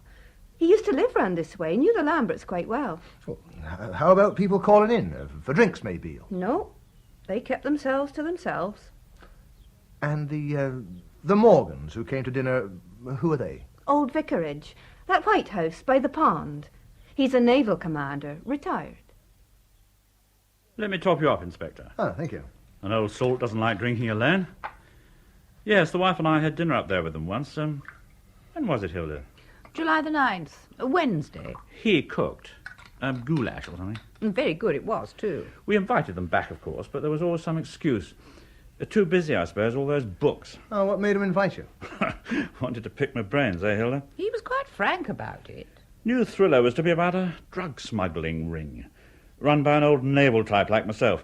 We'll dedicate it to you, he said. Why, are you au fait with drug smuggling? Well, my father could have told him a few tales about the Yangtze run years ago. Opium, of course, those days. Not quite what they were after. How long have you been living here in Longfield? 15 years. Smashing place. Lovely country, not too far from the sea. Well, do you know Colonel Ferguson? The Lamberts used to live round this way, friend of theirs. Charles Ferguson? Oh, of course, splendid chap. DSO. Moved away, when was it, Hilda? 78, dear. Late October. You seen him since? No, alas. Though it was through him, I believe, the Bells bought the house. She's his niece, or something. Serving officer? Retired, like yours truly. Making the most of a pension, what? And where's he living now? No idea. Dare say Harriet could tell you. Don't suppose we'll ever get that dedication, no. Charles Ferguson, 2 S's, was a friend of my mother's. All right, then. I just call him Uncle, perhaps because I've no other relatives. It was through him, in fact, we heard of the house. Has he been down? Just for a night, back in June. He and Alan didn't hit it off very well. Oh, how was that? Oh, Fergie's very much the old soldier. His flat's full of war trophies, guns, medals, and so on. Knives? Possibly. Yes, why? Not your husband's scene. Alan was a pacifist. Quite aggressively so when it came to an argument. Oh, where's he living now? Fergie? Tufnell Park. As a matter of fact, he's coming to stay for a bit, till I get adjusted. How did you meet your husband? Through our agent. We'd both been clients of hers for some time without much success. She suggested collaboration, thought we might spark off something. And you certainly did. Death by Arrangement, our first, really made us. Heaven knows how many reprints. The film. Must be 10 years now. 10 years next March. We were married on publication day. A successful partnership. Yes. In every way? Well, marriage-wise, it was second time for us both. You'd think he'd have learnt the snags, but we'd quarrel, quite violently sometimes. Oh, what about? Oh, petty things. Alan's grammar, his spelling, the fact the books were published under a woman's name, although the plots were mainly all his. Your agent, can I get in touch? Oh, she was off to New York when I spoke to her on Wednesday. Ah. How well do you know the Morgans? Hardly at all. They came here to dinner once. Alan had a hunch the commander knew a thing or two about smuggling. Any reason? Nothing really specific. What does that mean? Alan was a writer. Over-imaginative, exaggerating things, everyone a potential criminal. That's possibly so. Where was he from? Oh, didn't you know? Boston, only 8 miles away, where his brothers and sisters still live. All 5 of them and their offspring. Have you met him? He preferred not, so I didn't insist. I just know there's a sister, Beatty, who lives on the Hillcrest estate. Beatty Fuller, I think. Ever speak about his first wife? He told me her name was Elaine. Did you have set working hours? We worked separate rooms every morning till 1. Often I'd go on in the afternoon, but since we've been living here, Alan's preferred to garden. Well, you certainly got a superb garden here. No credit to him. Ernest even designed it, I'm told. But Alan found it therapeutic to mess about with plants and things. Sometimes talked about doing a gardening book. By Alan Bell? Oh, of course. I'm no gardener. Would you know what this is? Well, I've seen Ernest use one. A pruning knife. We found it in your drinks cupboard here. It's a strange place for a pruning knife. Well, perhaps Alan brought it in from the garden. He could be quite absent-minded. Oh, there's nothing missing from your tool shed. But where else could it come from? I don't know. Would he need it for, protection, perhaps? A knife? Oh, surely not. He had Ben. Had your husband any other interests? He liked to cook, when he was in the mood. He worked in a hotel kitchen at one time. Oh, when was this? Oh, before we met, when we were both writing solo. I'd like to have a look at his room while I'm here. Of course. All right, Ben. Stay there. You've checked, I suppose, to see if anything's missing. Well, nothing, I'm sure. Do you know anyone with a mini, white, or maybe light grey or fawn? Ernest has got a mini. Light grey. Why? He might have popped over here on Thursday evening. I wouldn't have thought so. This is his room. As you see, tidiness wasn't one of his virtues, and I haven't the heart yet. All right, Ben. Excuse me.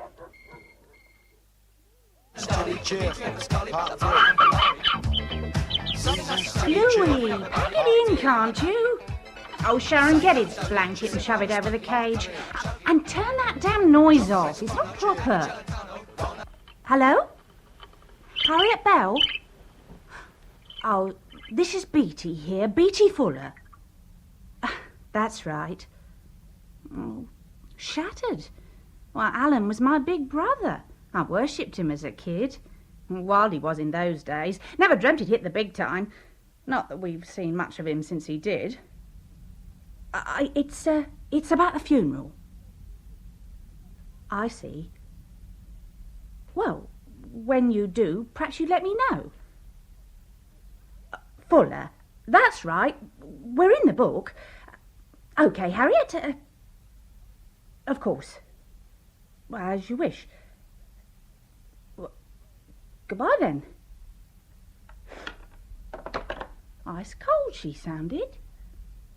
No flowers, he wouldn't have wanted it. What'd she know about him? He used to grow flowers as a boy, buy the packets out of his own pocket money. Alan's the one with green fingers, Dad always said. Pity he turned out such a sod. Mrs. Bell? Ben, all right. I'm off now. If you'd leave everything as it is in his room... Yes, of course. His sister Beatty just rang about the funeral. Oh, we'll let you know as soon as possible. Oh, Donald Stoner. A friend of your husband's? Stoner. Means nothing to me. 23 Harbourview Road, Barston. I found this letter addressed to him on his desk. Not much of a letter. But to the point. Nothing doing A.B. Donald Stoner. Sorry, can't help you at all.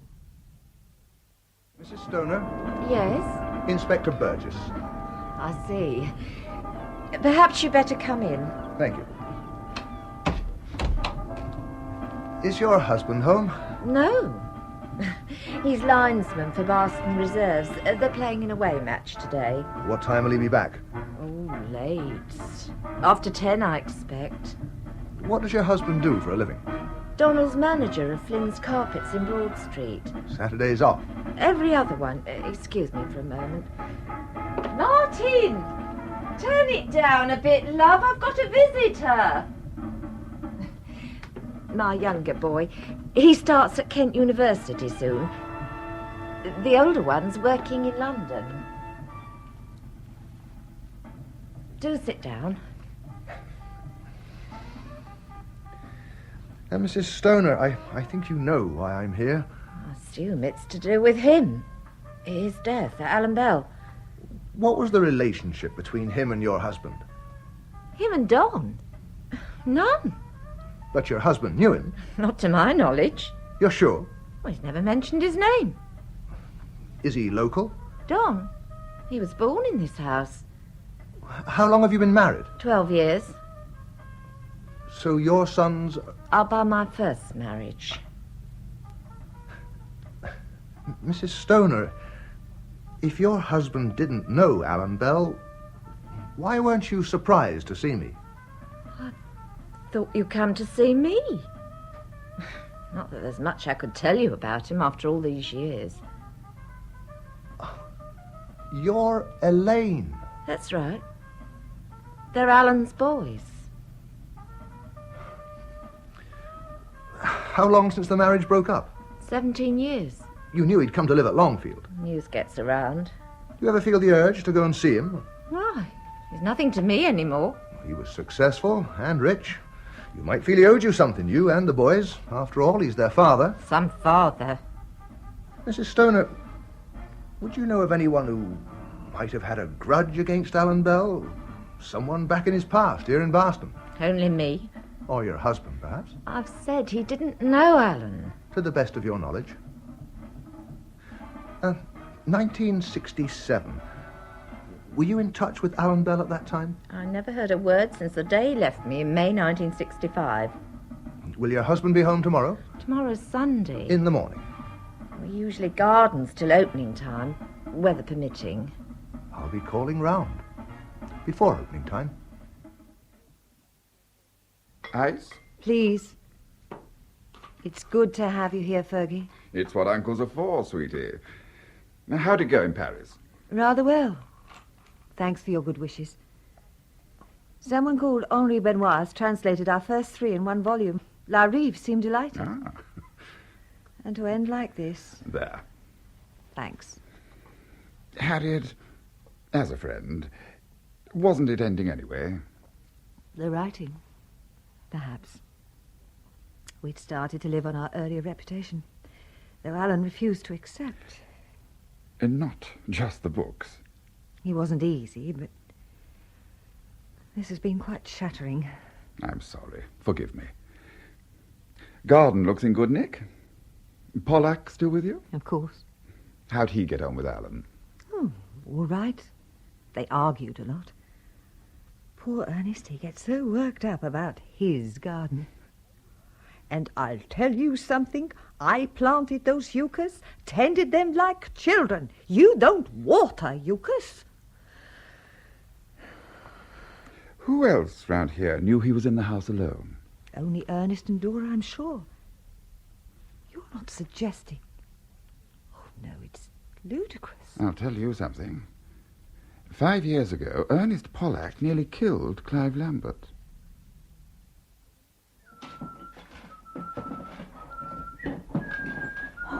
Ernest, can't you get it a rest? Oh, I thought you wanted a shelf put up here. I've been asking 2 years for a shelf put up there, but not now. I'm sorry. I'm not myself. Nor am I myself. Police trampling over my garden, coming here with their cold eyes, their questions. I just wish you hadn't lied. Ernest, where were you that evening? Where did you go?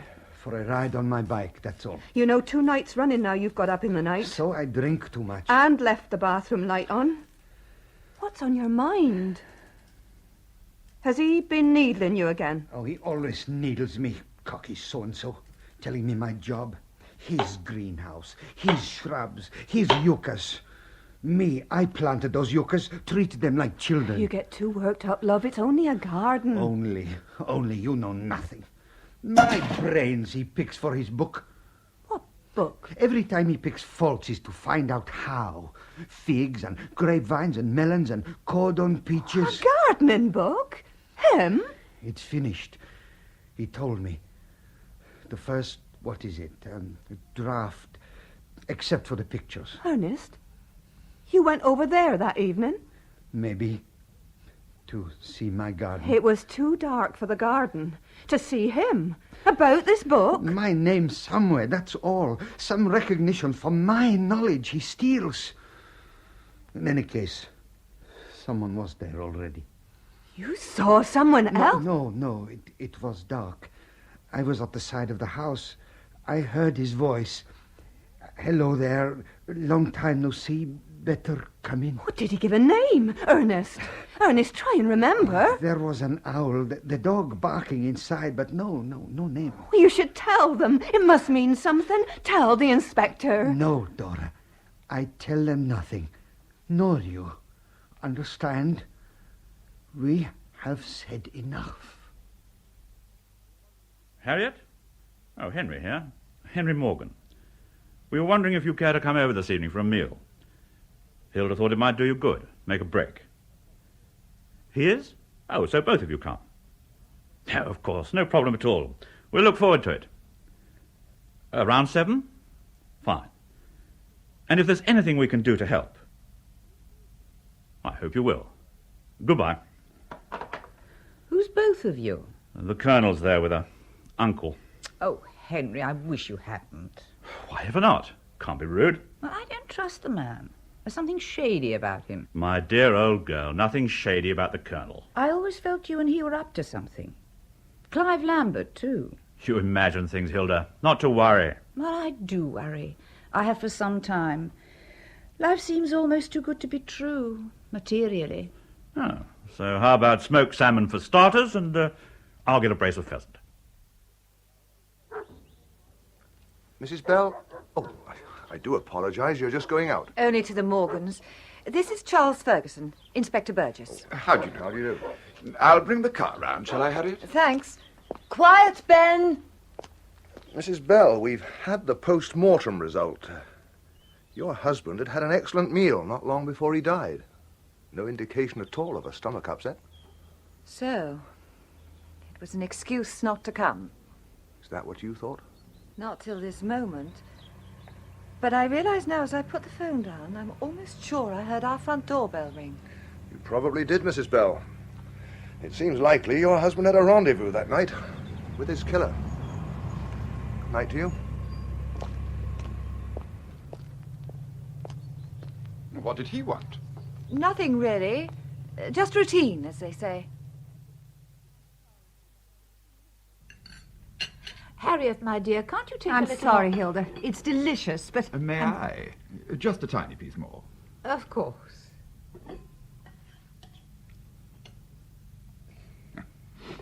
Hasn't been much much of a summer, has it, in spite of the forecasts? Lucky old Lamberts to be where the sun shines. Do you hear from them? Oh, just the odd card. And they are odd, aren't they, Henry? I believe Clive only remembers to write when he's had a glass or two. Solamente nos recuerda después de tomar un vaso de vino. Well, you speak Spanish. Oh, get by, that's all. Oh, don't be modest. Fergie tells me Ernest nearly killed Clive Lambert a few years ago. It was an accident. Everyone agreed. I didn't. A storm in a teacup. What happened? And he slipped. Said he slipped. With the pruning knife. 14 stitches, blood everywhere. What a do. And it's past history now. Harriet's glass, Henry. Oh, I beg your pardon. Still, accident or not, he's a lucky man to be alive for the sunshine. Thank you. I wonder if your inspector friend knows. Might be worth a mention. Been up again tonight, I see. Colonel, you? Never known to say no. I wouldn't have thought you could see our place from here. You can with a telescope, my dear. Henry's toy. 3.5-inch lens. You can see for miles, can't you, Henry? I don't think I'm spying, of course. Bird watching, mainly. Pity you weren't looking out Thursday night. Yeah, it's too dark, I'm afraid. Not even a moon. Besides, we were glued to the box, weren't we, Hilda? I believe we were. Who's for trifle? Well, not for me, but fetch the cigars while you're up. Fergie, not so fast. Sorry. Should have said no to that second cognac. You missed the lane. You'll have to go the long way round. That's okay. I know my Longfield. Well, they were certainly very hospitable. And the whole place surprisingly sumptuous. It makes you wonder. Wonder what? You know, Alan saw Henry once with a Spanish... Watch it! Bloody cyclist this time of night. And no damn lights either. I believe it was Ernest. Pity I missed them. Strange. Cycling at midnight. You were saying? About Henry? Oh, yes. It was back in June. Alan didn't sleep very well. Sometimes took a walk around dawn. And there was this enormous lorry, Transporters Gonzales, in a lay-by on the Felsted bypass. And Henry with the driver. Did they see him? He didn't think so. Too engrossed in each other. This could be how he gets his rum and cigars. If it was Henry. Well, he speaks Spanish. We had them over for a meal soon after. Alan tried hard to pump him about it, but nothing doing. And second cognac or not, here we are.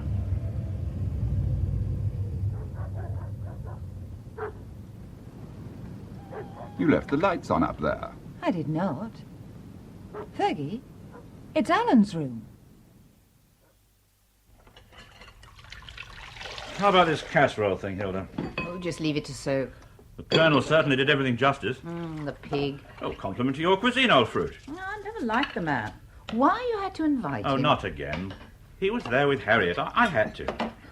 Henry, I've never asked any questions. Best not. Be like the Three Monkeys. You know, but we've got this lovely place, everything and more we could wish for. Like a plot in the graveyard? Oh, look, you're 65.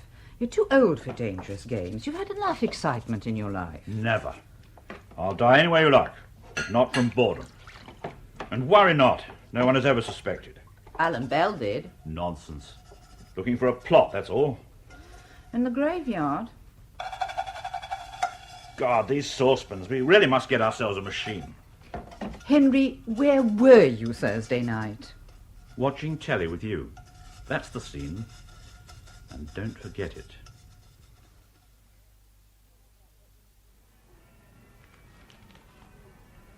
I'll have that bit when you've finished. Dom. Have the lot. There's an article on him inside. On who? Your late husband, of course. The great Alan Bell. I'll have a go at that back edge before he gets on top of me. Aren't you going to shave? Not yet. What's for dinner? Roast pork. Or perhaps you cut a cabbage. Will do. You'll be having a visitor this morning. I will. A police inspector came yesterday. Seemed to think you knew Alan. What made him think that? No idea. I told him you didn't. So why's he coming? Today's Sunday. Maybe he didn't believe me. I think I'll shave. Don, Thursday night, had something happened? How do you mean? After training. When you came in, you looked so strange. Too much wallop, that's all. You haven't ever been over to Longfield. Why the hell should I? He was rich. The boys are his. For money. Wouldn't do me much good if I had. I just read in the article. Mean as blazes he was.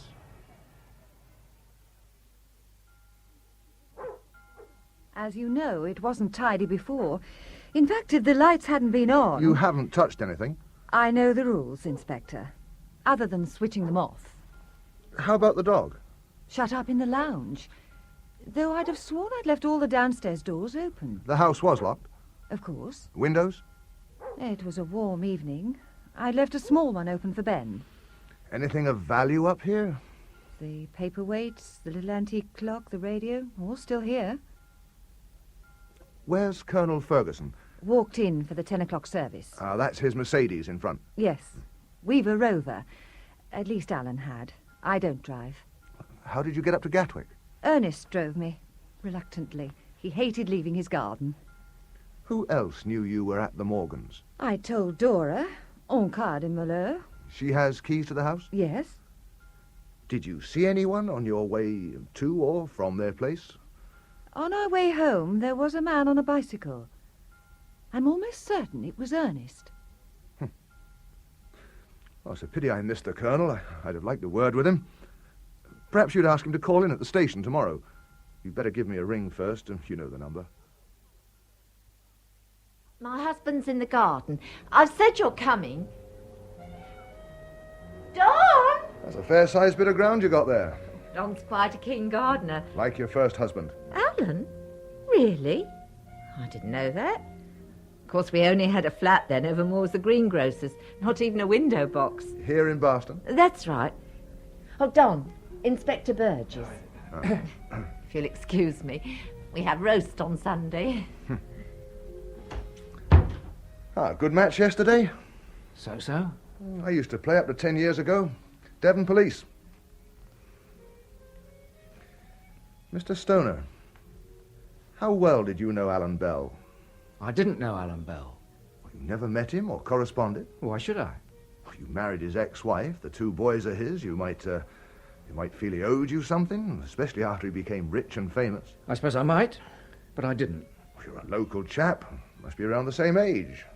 Didn't you know him at school? Play football together? It's not a very big town. Big enough. 15,000, quite a few schools. You're in carpet, your wife says. Always been your line? For the last 14 years. And before? I was trained as a butcher. My father had a shop in Broad Street. You've always lived in Boston? Most always. Where else? Oh, around Leeds, Oxford, Bristol. What made you come back? Dad died in '67. Mother had a spell of depression. There was this carpet job going here. I'd done a bit of laying, so I applied and got it. How did you meet your wife? At a club called The Unattached. I joined when I lost Mother. We married a few months later. When was this? 68. How old were the boys? 4 and 6. 2 growing lads. Quite an undertaking. Not a highly paid job. Not too bad with commission, and the house is mine. We'd managed. That's your car outside, the yellow Ford? Yes. Where were you Thursday evening? Thursday's practice night for the team. You were with them? Of course. Till what time? I got home about 10 or 1:30. We usually have a pint after. Where? In a pub. What pub? The Anchor, usually. I'm asking about Thursday night. The Anchor. And your wife? Where was she? Here at home. Like she always is of a night. Mr. Stoner, in Alan Bell's study there was an envelope addressed to you. A note inside. Nothing doing. What were you after? What did you want from Alan Bell? Nothing. I don't understand. I didn't know him. We'll want a better explanation than that, Mr. Stoner. Think about it. We'll be in touch again. Enjoy your roast. Lovely text that sermon had, about the fields and the grass. As for man, his days are as grass. As a flower of a field he flourishes, for the wind passes over and is gone. Oh, you know it. In the internment camp, I learned all the Psalms. It helped my English and made something to do. Religion can be a comfort. Good congregation tonight. Suppose people hoped she'd be here. Yes, a full church. And we sat in our row alone. I didn't notice. I tell you, when there is trouble, the Fremde ist immer verdächtig. Ernest, you went over there last night, to the house, while they were over the Morgans, didn't you? Just to see no one was hanging around. So why take their keys?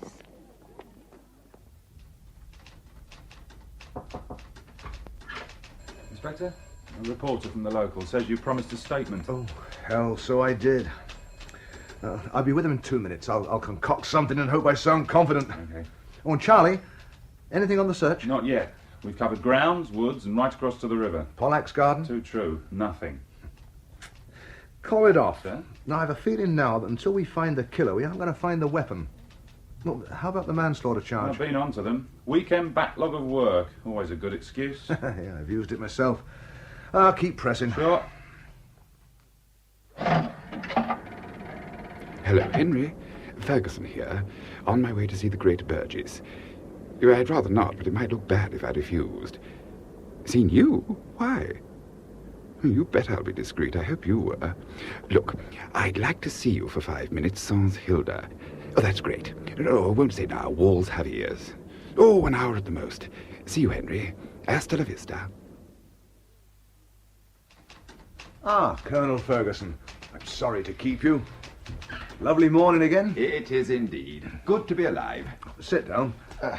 Cigarette? Thanks. Won't say no. Well, it's nice of you to call in. Harriet said you wanted a word. Always pleased to cooperate. How long have you known Mrs. Bell? Heavens, hate to think. I knew her mother. And her first husband, I suppose? Not really. It was a very brief marriage. Oh, divorce? Killed in a car accident. She hasn't said. How long ago? Must be, all of 15 years. Just before I was posted to Cyprus. She was driving. Never driven since. That's why it's useful for her just now to have me around. I'm sure. Though, of course, Ernest drives. Took her up to Gatwick on Thursday. Perhaps, but she's safer with me. Pollack's unstable. Oh? Violent, too, on occasion. Well, can you name one? Well, since you ask, he attacked Clive Lambert with a pruning knife 5 years ago. 14 stitches, nearly severed an artery. For what reason? Over the roses. Clive criticised the way he was pruning them. What, just over roses? Nothing just about that garden to Pollack. Were there charges? Not on your life. People bend over backwards to make allowances for the man, but I know the type. Vicious, paranoiac, murderous. Mrs. Bell mentioned a man on a bicycle Saturday night. That was him, and no lights. Nearly mowed him down. And what do we find 5 minutes later? Alan's room broken into. Colonel, tell me, how was it with the Bells? Oh, so. Marriage of convenience, I always felt. Literary convenience. I understand you were instrumental in them acquiring Longfield House. That's right. Sort of thing Harriet was looking for. Directly I knew the Lamberts were putting it on the market, I let her know. You're in property? I dabble now and then, help a friend. You weren't living in Longfield at the time? No, but I kept in touch. Known Clive years. What was his line? Antiques, mainly. Well, why did he go to Spain? Oh, for the sunshine. As simple as that. And how about the Morgans? Keep in touch with them? No. Always meant to, of course, but... You were close friends when you lived here? Oh, hardly close. Things in common, that's all. Couple of ex-servicemen. Rubbing along on a pension. As best we can. Nice Mercedes you run? A little inheritance. Where were you on Thursday evening? At home. The Tufnell Park? Correct. Alone? I live alone. Grenville Court. Mrs. Bell refers to you as uncle. It's a little thing between us. She's no relatives. A close relationship? I'm fond of her. I like to think it's reciprocated. How did you get on with her husband? Oh, I couldn't stick him. He was opinionated, bumptious, argumentative, sneered at all the old values. Made out he was a pacifist and one of the most aggressive types I've ever encountered. You knew him well? Not very, but I'm a good judge of character. I've met chaps like him. Always land up in trouble. Do you plan to stay long with Mrs. Bell? As long as she needs me. At least until this business is cleared up. And for my money, Pollack's your man. Oh, you think? He's a kraut. Started 2 world wars. Stop at nothing. He's Austrian. All the same, my dear chap, all the same. I've had experience. Been POW and escaped. That was a long time ago. Not for me. Yes, well, thank you, Colonel. Not at all. Glad to help. Goodbye. I'm working, I tell you. I have my schedule. Won't keep you long, Mr. Pollock. You don't leave a garden. My wife will wonder where I am.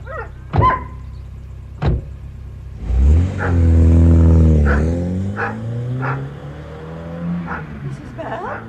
Was that Ernest in the police car? Yes, Dora. He's just gone down to help them. But why? He's done nothing. He was home with me all that evening. I'd swear it. And Saturday? Did he come here on Saturday night? No, of course not. While we were out? At least, maybe to keep an eye, knowing What did he want from my husband's room? I don't know. Tell me. In any case, it's no crime. What isn't, Dora? I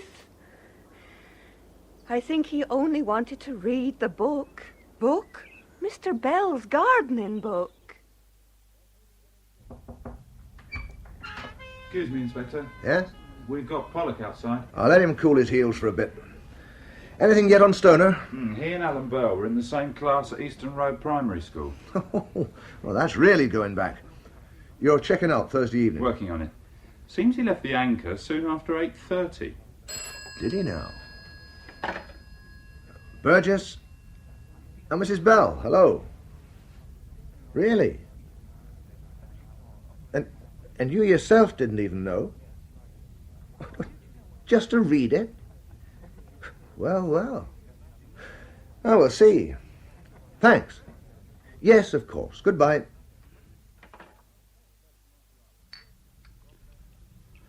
There we are, the best Amontillado. God bless Ramos. What's it all about? Alan Bell spotted the June delivery. Even got the name on the lorry. Out walking at dawn, couldn't sleep. Pure chance. Harriet told me Saturday. Oh, well. Dead men tell no tales. Oh, their wives can. And listen, something else. Clive rang Thursday night in a panic. There's a marked item in the new batch, pinched and possibly traceable. I'm to hold on till he gives the green light. Still, all adds a bit of spice, I suppose. Spice be damned. We're not in this for kicks. We close down then? At least till the boys in blue depart. He's a ferret, that Burgess. Well, carry on. Talk about cooling his heels. All right, send him in now. In here. Ah, Mr. Pollock. Over an hour I have been here with work to do in my garden, and nothing I have done. Just because I am a stranger and don't speak your language too well. Oh, I'd like to speak German as well as you speak English. Sit down. I am not German.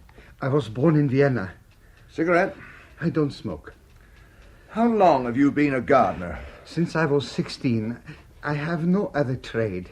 What made the Lamberts go to Spain? For the sunshine, they told us. Antique dealers, I understand. Antiques, jewels, and all that. You had quite a stretch with them. 28 years. No troubles? They left the garden to me. It was mine. Other than pruning the roses?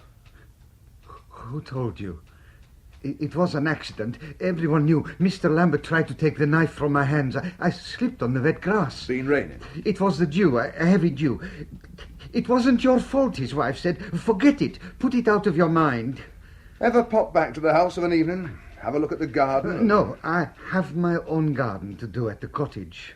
Last Thursday, did you drive across for some reason? Of course not. In any case, I never drive to the house. You use your bicycle? Yes. Is that where you were cycling from Saturday night? No, I was home. Mr. Pollack, you were seen on your bike around midnight. I'm asking, had you been to Longfield House? I have told you, no, I was home. I am always home in the evening. You have the keys to the house. Someone got in. Someone who knew the dog. Left the lights on in Alan Bell's room. Are you forgetful about lights? You had none on your bicycle. I don't know. You speak too fast. Mr. Pollack, someone went to Alan Bell's room on Saturday night. We think it was you. Was it you? Yes or no? No. I was home with my wife. She will tell you. Like I always am, every evening. The gardening book he was writing. Who was writing? Alan Bell. Did he ask your help with it? I don't know about the book. He tells me nothing. Do you recognize this? It's a knife.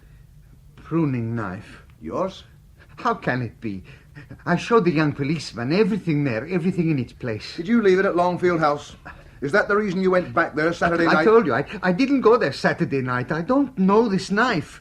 I work as a gardener. I do the work I am paid for. I never go in the house. The house isn't my place. My place is the garden. And this is a gardening knife, Mr. Pollock. It must belong to another person. That is all I can say. Everything is there. I showed the policeman everything in its place. What's your car? A car? Make? Yeah, a Mini. Colour? Light grey. And I have my licence, my MOT, all my papers.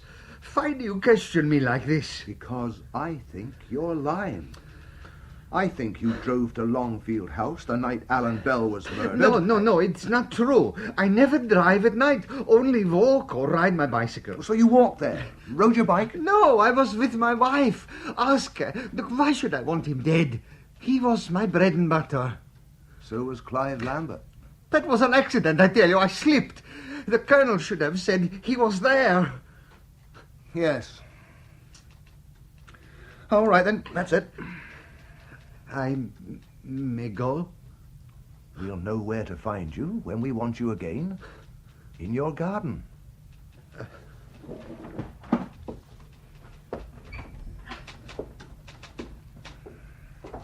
Inspector? Yeah?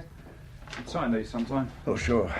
And, Charlie, would you get me the address of a Mrs. B.T. Fuller on the Hillcrest estate? Alan was my big brother, Inspector. I tell you, this has been a terrible blow. Oh, Bluey, pack it in. Well, not that we've seen much of him the last 15 years. Still, he made it, and good luck to him, poor old lad. Mrs. Fuller, how well did he know Donald Stoner? Don? Oh, when they were kids. He used to come to our house every day after school, almost like brothers they were. Then he got the scholarship and, well, you know how it is. Old Mr. Stoner used to have the butcher shop in Broad Street. Bit toffee-nosed they were. When he married Elaine, did he know she'd been Alan's first wife? Sure. I went to the wedding. Elaine and I always kept in touch. Why did her marriage to Alan break up? It's something to do with the writing. He needed to be free, so he said. Have either of them contacted him since he came to live over at Longfield? I wouldn't know. And the sons? Steve's in London. Hardly comes home anymore. Got a lot of Alan in him, Elaine says.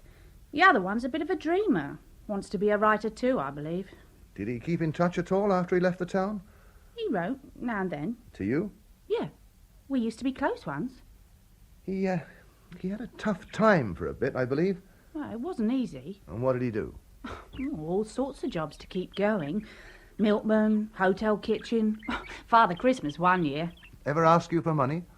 Well, once or twice. I sent what I could. February 1967. He was in bad trouble. Oh, I wondered if you might know. Well, he didn't mean it. It was an accident, a fight, over a gambling debt. How about his letters? Have you kept them? Oh, I believe there's one or two around somewhere. Might help me if I could read them. I'll return them, of course. Oh, I'll see what I can find. Mr. Pollock, hello there. Long time no see. Long time no see. What'll it be, sir? A whiskey, please. Sir. Better make it a double. Certainly, sir. It looks as if they're onto something. Narrowing their investigation, they say. They're pretty confident this Inspector Burgess sounded. My sister works down the police canteen and she says they've got a very good idea who it is. Convinced their man's still in the neighbourhood? Yeah, lights left on in the house on Saturday night. By some mystery visitor. Likely to make an arrest pretty soon. No one thing. Wouldn't want to be in his shoes. Mr. Pollock, one double, sir. Pound and tuppence. Hey, watch it, mister. Oh, it's all down my dress. Oh, I'm blowed. I'll get your cloth, miss. See who it was? The gardener up at Longfield. Pollock. I got the invoice this morning. 15 yards of Brentford cord stair carpet in Bahama Green. Yes, it should be in any day, madam. I will indeed. Goodbye. Sorry, Inspector, you were saying? You told me you had a few drinks with the team after Thursday night practice, Mr. Stoner. That's right. Well, no one remembers seeing you in the Anchor after you bought a round of drinks at 8:30. Someone said once I was the sort of chap no one ever remembers. A pity. How long does it take you to get from the Anchor to Harbourview Road? Depends. 10 minutes? A quarter of an hour? I've never timed it. So between 8:30 and, say, 10:15, when you got home, where were you? In the public bar of the Anchor. How's business? Not wonderful. We've had to cut down on staff. Have to go out laying myself from time to time. What did you want from Alan Bell? I didn't know him, I said. Now, let me nudge your memory. You were in the same class at Eastern Road Primary. That's going back a bit, isn't it? Good friends, more like brothers, I'm told. Perhaps. Lots happened. Indeed. You married his ex-wife, brought up his sons. Where were you between 8:30 and 10:15 the night he died? In the Anchor. I believe you were at Longfield House with Alan Bell. Why the hell should I be? Because he'd said there was nothing doing. Nothing doing about what? Oh, come on, you've had time to think. I told you I didn't know him. Very well. I'd like you to come along with me. Now? Yes, Mr. Stoner, now. I've been patient enough. Perhaps we'll get some truth out of you at the station. Ernest? Oh, I've been worried about you. She let me off early.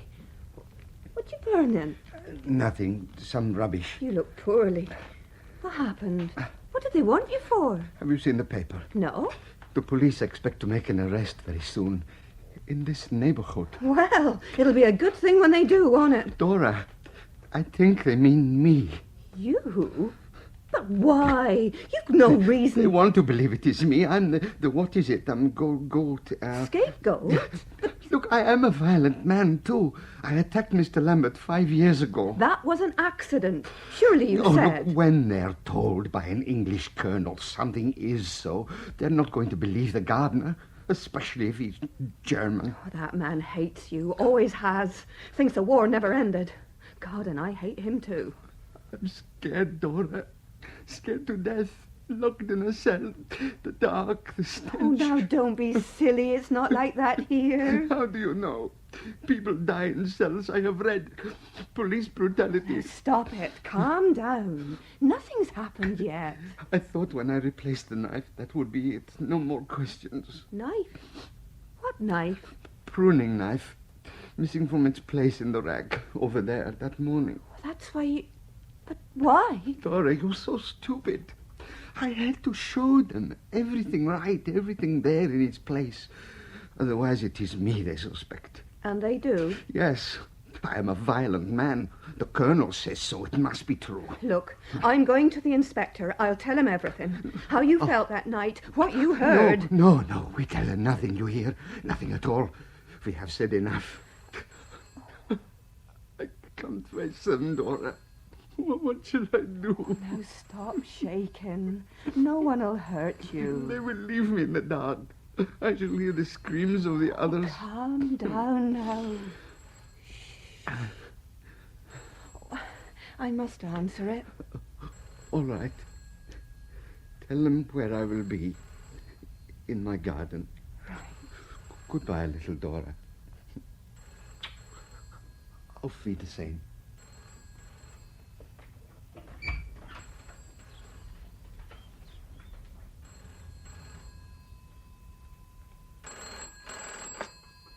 Yes? Oh, Mrs. Bell. Yes. Well, he's very upset. He's on his way now to his garden. He'll feel better, I think, when he's working. And she said, I've just seen the Colonel's car outside your house. It's so nice to have him back in the village. Any biscuits? Tin's by your elbow. Now, what's it all about, Henry? Oh, custard creams. I can't stick 'em. Why was that man here again? Hilda, you do carry on. I thought we agreed that the three monkeys, remember? Oh, my God, I've been so naive. I realise now those odd cards from Clive Lambert aren't so innocent. You're all in it. Well, don't treat me like a child. Tell me. Tell you what? Is it drugs? You think I'm crazy? Alan Bell thought so, I'm sure. What Alan Bell thought's not important. He's dead. I know. That's beginning to worry me too. Hello? Dora? No, I just assumed he was around somewhere. Hold on a moment. Uncle, did you see Ernest this afternoon? Here? Can't say I did. Why? Well, he's not home yet. She's worried. He's a man of habit. Dora? No, neither of us have, but he may have been in the potting shed. Look, if he's not home in another hour, let me know. And don't worry. Yes, but things happen. It's not late. I'm sure he's all right. Strange, though. You know what I think? He's gone on the run. Burgess. Oh, Mrs. Bell. I see. Oh, but he hasn't had quite a routine day, has he? Oh. Well, it's only what? 6:30? Well, he's in the pub, probably. Oh, you have? Well, all right, if he's not home by 8 or so, better give me a ring and we'll look out for him. Pollack. Ernest Pollack, 5'7", slim build, grey receding hair, wearing blue denims, checked shirt, blue wool hat, leather waistcoat. Speaks with a German accent. Watch how you go with him. He might be in a pretty agitated state. He's wanted for further questioning in connection with the murder of Alan Bell. Mr. Stoner, you told me you didn't know Alan Bell, never met him or corresponded. That's so. Read the PS to that letter from Alan Bell to his sister. Who do you think I bumped into? Go on. A while back, Donald Stoner, of all people. A bit of a rolling stoner, pun, like yours truly these days. But he's been a real friend. So, you'd been a real friend to a man you never knew. Oh, come on. I'm going to find out, you know. You might just as well tell me now. I was working in London. I ran into him in Leicester Square one night. And? He was pretty well down. No job. Hungry, even. Been in some sort of trouble. I let him stay with me. Share my room. That's all. How long did he stay? A while, some months, I believe. Used to write all the time. Did he pay or help out at all? I didn't do it for that. And later you married his ex-wife, brought up his sons. Oh, he had quite a debt to repay. I told you I didn't do it for payment. So why the hell not come out with it in the first place? I mean, what's wrong, for God's sake, in befriending your old school pal? He'd been murdered. I didn't want to be involved. Well, you are, Mr. Stoner. Yes?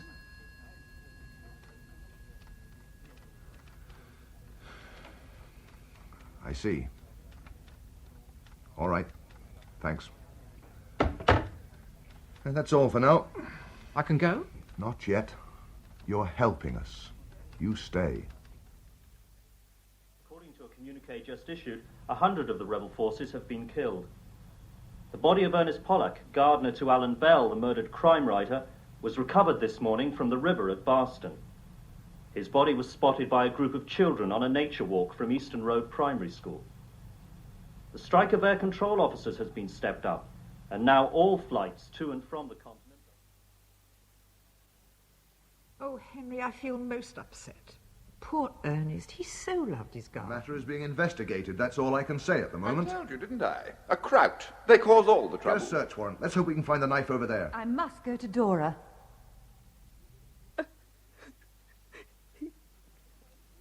He kissed me goodbye. Said Auf Wiedersehen. I didn't even look round as he went out the door. 35 years we've been married. Always together. I don't know what I shall do.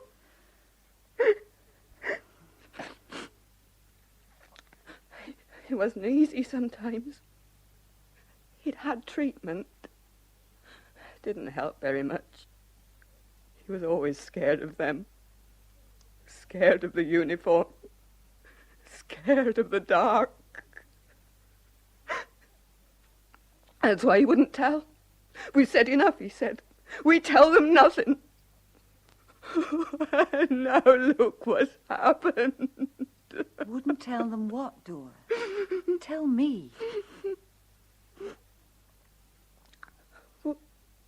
The night Mr. Bell died. He went up there. About the book. He was obsessed by that book.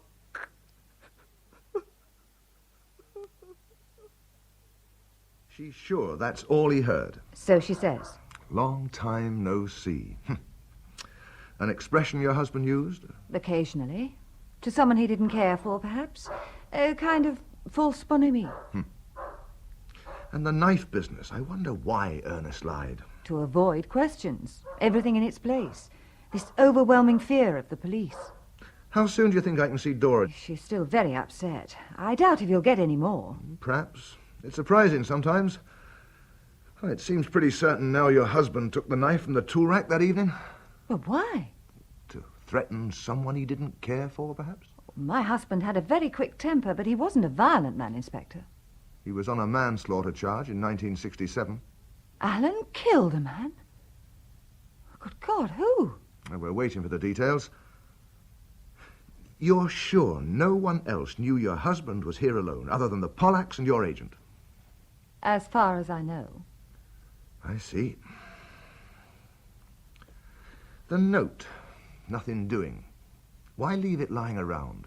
He was appallingly untidy. And if he decided to see the man, Stoner was it, instead? And persuade him to stop pestering? Could be. Or maybe he wanted to put the fear of God into Ernest. Who knows? Everything's conjecture. Certainly we found nothing at the Pollacks' cottage. Other, that is, than the remains of your husband's gardening book in the kitchen boiler. What? Ernest burnt the lot. Here we are. February 26th, 1967. Alan Bell, writer, 35, no fixed address. Charged at Bow Street.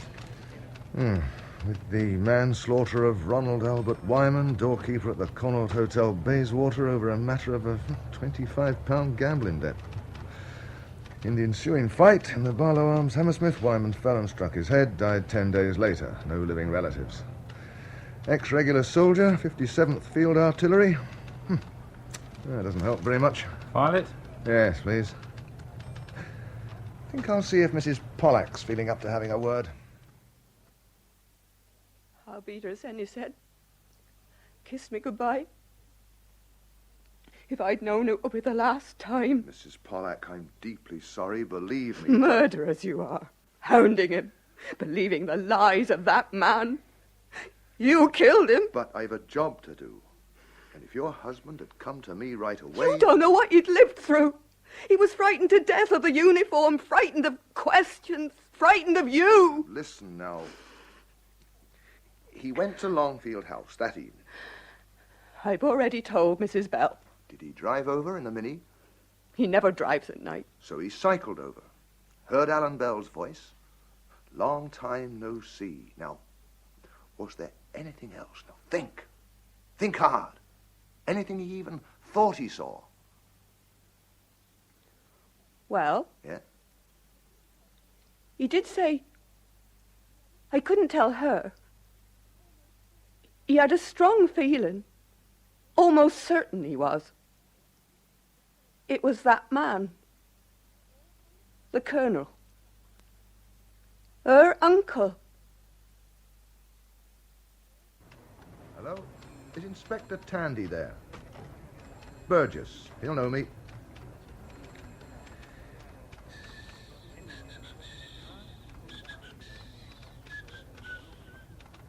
Jim? Long time no see.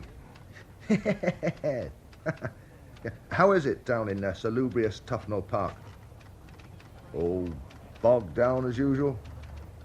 I hope so. Look, there's a Colonel Ferguson, 2 S's, lives up your way, Grenville Court.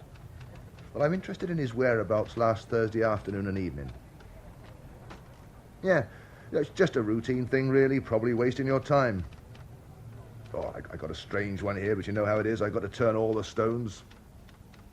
Yeah, perhaps you'd ring me back sometime. Thanks, Jim. Oh, Jean's fine. And Molly? Now, Mr. Stoner, you've got 2 hours to account for after leaving the Anchor that night. I told you I'm I didn't. suggesting you went to Longfield, knowing Alan Bell was in the house on his own, No. and killed him. I'd no reason to kill him. No? Well, you'd sheltered him when he was down and out, married his ex-wife, brought up his sons, worked your guts out in the carpet shop, and suddenly he's 8 miles up the road, rich as creases. So what? So you demand what you think's your right. And because he won't play ball, there's the knife. What knife? The one you killed him with. I didn't. It's not true. He'd put off a trip to Paris, faked a stomach upset to see you because you'd been pestering the life out of him. I hadn't. Long time no see, he said when he came to the door. You're making it up. Come in, have a drink, and when he turned his back... Come on, tell me. Where is it? If I was after him for his money, well, why the hell should I kill him? Because you knew there was nothing doing. You've got it all wrong. Okay. Put me right. You did arrange to meet Alan Bell at his house on Thursday night. But I didn't go. Why? I felt scared. I didn't trust him. I knew he'd killed a man once. Well, why not think about that before? I can't explain. It's just... When I got to the gates, I drove past. Oh, come off it. You're saying you arranged to meet him that night just to drive past his gates? Well, where'd you go? Not back home. Well, I'll tell you. You drove in those gates and you know it to kill him. Oh, I didn't. I drove past. It's the truth. All right, we'll say you drove past. Where to? I don't know. Yes, I do. Towards Felsted. Pulled off in a lay-by at Halifax. And then? Oh, shall I tell you? You thought Alan wouldn't hurt an old pal now, would he? And he's loaded, might never get the chance again, times are hard, and money won, like it always does. You turn back, yes? Yes. And? The lights were all on downstairs. A dog was howling. I rang the bell. I waited. He didn't come, so I walked round the side, the French window. I looked in, he was lying there. Blood. He was obviously dead. What time? I don't know. 9:30, maybe. Before 10? Sure, before 10. Why not ring the police? I knew if you found out I'd had a date with him, I'd be in real trouble. Well, we have found out. And, Mr. Stoner, you're still lying. His wife rang him from Paris just after 10, and he was still very much alive. Sergeant, the usual arrangements for Mr. Stoner. He's our guest for the night. You can't. I've got rights. I've done nothing. You'll probably want to ring your wife. There's a phone out there you can use. Okay, Mr. Stoner? No, it's not okay. You, Inspector. It's a message from Tufton Park. Well. Well, we'd better see Uncle first thing. Inspector, this is nonsense. My car was in its parking space all of Thursday, and I was there in my flat. Yes, the porter said he saw your car, and lights on inside. So there you are. Are you engaged in any business activities with Clive Lambert? Property, antiques, buying or selling? Of course not. Clive's in Spain. Yes. He rang you from Bilbao Thursday evening. Couldn't get a reply. Finally left an urgent message with the porter for you to ring him. Sure, I got it. Something personal. When did you get it? When I picked it up off the mat, after having a snooze. Didn't hear the phone? A bit deaf in my right ear. Guns, you know, I was artillery. Probably sleeping on the other side. With the lights on? Often do, after a drink. When did you last see Alan Bell? Must have been back in late May or June when I came down. How did you know he was alone there Thursday night? I didn't. How could I? It's been suggested that his visitor that night could have been you. Whoever suggested it must be off his head. He was in Paris with Harriet, as far as I knew. And I was home in Grenville Court. Well, certainly your car was there and your lights on. Did you say artillery? I did. What regiment?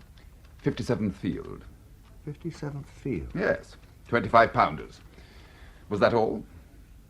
Yeah, thank you, Colonel. For now. Sergeant.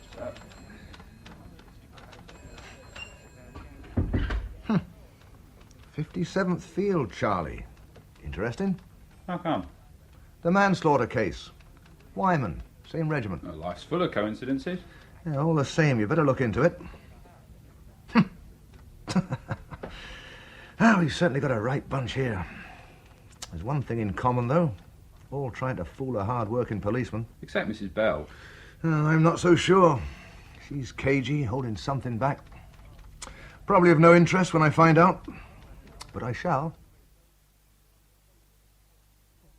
And I thought the damn business was over with Pollack. They're holding someone. It's in the paper. He didn't say. Cagey bastard, no. Fergie, Alan faked that stomach upset. Faked? To be here, to meet someone. Good God. How'd you know? The post-mortem. He had a date? With his killer. That's the theory. Who the hell, I wonder? Someone who didn't like him? Well, I didn't like him. Phony pacifist ideas. And where would they all be if it wasn't for us? The finest men I've ever known. Fergie, stop listening to the bugle. Sorry. The thing is, I had a bit of a shock myself last week. Chap used to be my driver, salt of the earth, killed in a stupid pub brawl some years back. Should never have lost touch. Blame myself, really. Well, let's have a drink. A nice long gin on the terrace. Overlooking the swimming pool and the 3.5 acres and the stable. All beautifully isolated that you chose for us. You know, you really ought to buy some horses. I'd teach you to ride. And Harriet, when you start again, writing, I've had quite a life. We can make an interesting partnership. I'm serious. Think about it. Henry, have you seen? They're holding a man for Alan Bell's murder. Look. No, not Pollack after all, then. Oh, I never thought it was. But I'm so relieved. Why? What was Pollack to you? Relieved it's not you. Why should I want to kill Alan Bell? Well, he knew too much. He could have stopped your activities. Well, he won't now. So let's go on enjoying the good life and leave it at that.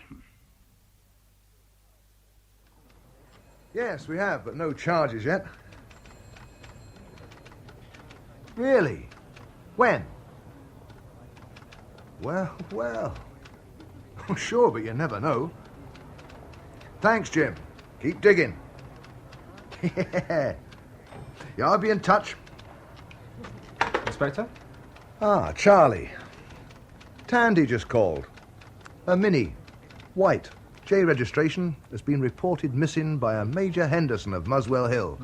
Last used it Wednesday night. How about this?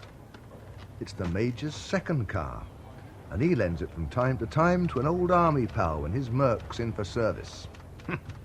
Colonel Ferguson. More coincidence? As I said, the world's full of it.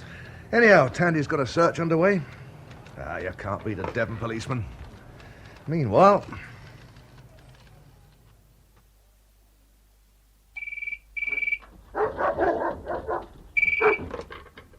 Hello? Speaking. Yes, of course, Inspector. I looked at my watch. It was just after 10. Oh, yes, quite sure. Oh, just a minute. Oh, what a fool I am. It was French time. They're an hour ahead of us. That's right. 9 o'clock over here. Not at all. Mr. Stoner, you said you drove past the gates of Longfield House towards Felsted, pulled off the road and had a fag. Any other cars in the lay-by? Lovers? Someone doing a peel? I can't remember. I've things on my mind. Just a minute, though. There was a lorry along the end, a big one. No lights. Any idea what sort? English? Foreign? Off the boat? Could have been French. Could have been French. Or... no, Spanish. And, hold on, there were headlights. That's right.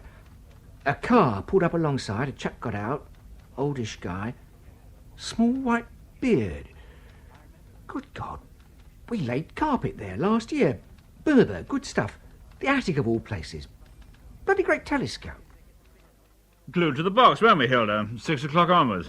Commander, we're holding a suspect. Yes, so we read. We don't, as a rule, disclose identity until a charge has been made, but, his name's Stoner. Donald Stoner, Flynn's Carpets. Stoner?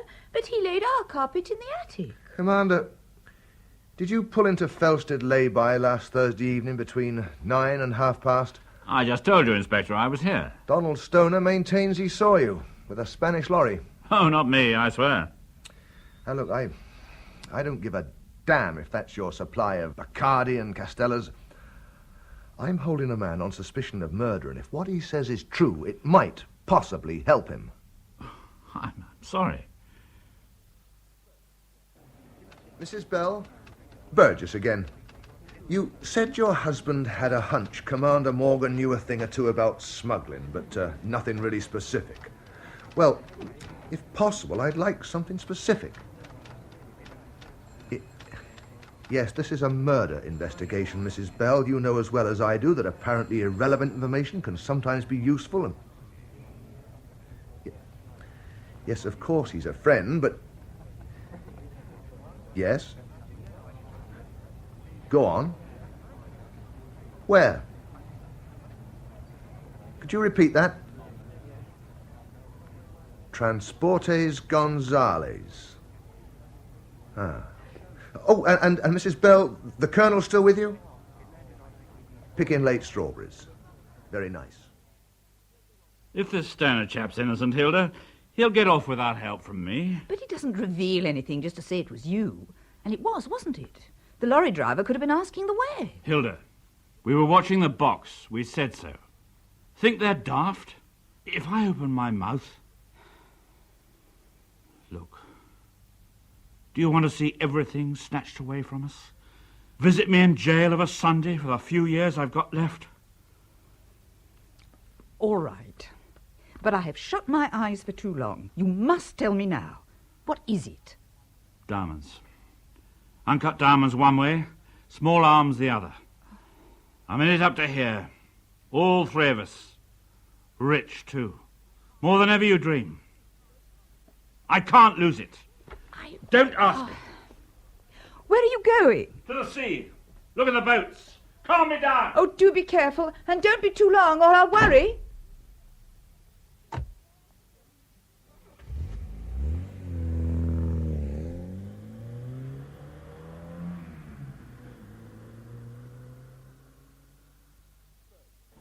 Harbour Police? Burgess. That's right. Look, I'm interested in a Spanish freight lorry. Transport is Gonzales. Arrived at the port, I believe, last Thursday evening. Any idea when it's leaving? Or if it has already? Yeah, oh, hang on. What's on your mind, Charlie? I'm just wondering if we aren't getting sidetracked with all this. After all, it doesn't really give Stoner an alibi. That's true, but I can't let it go. Could be a tie-up between this and the urgent message from Lambert, the night Alan Bell was murdered, remember? Yeah, that's so. And Alan Bell had seen the commander with the Spanish lorry. In any case, customs will sort it out. Yes? Leaves tonight. Look, there's a possibility it may be carrying illegal cargo. Might be worth your while to investigate. Perhaps you'll let me know any results.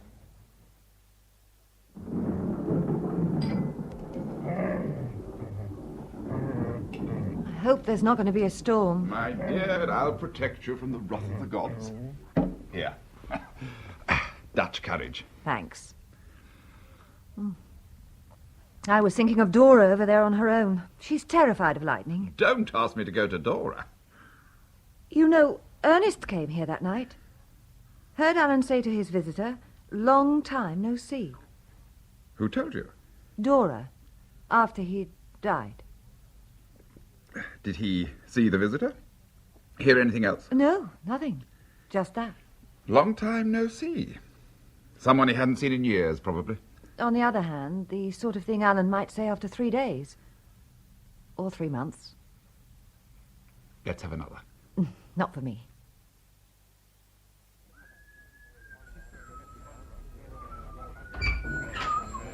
I'm sorry, Inspector. I thought you were gone ages ago. Oh, come in. Brooding, that's all. You know, I've never seen them together, Harriet and Uncle. I think it might just be worth our while. It's interesting about the Wyman affair. I think she knows it was her husband killed him. No. All the same, I've a hunch she's hiding something. There's a question I'd like to ask her again with the Colonel there. Is he after her, do you think? No doubt at all he aims to be husband number 3. How come he wasn't husband number 2 when they were both 15 years younger? My friend, she wasn't rich then. Someone's late for bingo. Reported 4-car pile-up at the Filstead roundabout. Better bring them both in. Be chaos at this hour. Oh, and Harry, you'll need lifting gear, the lot. Burgess. Jim, hello. No kid. Incredible. We'll get forensic onto it first thing. Nice work, Jim. Thanks a lot. Bye. Major Henderson's Mini. Found in a back street in Brixton. Not intact. Enough, I hope, for our purposes. Now, let's pop over to Longfield. I'll give Harriet a call first.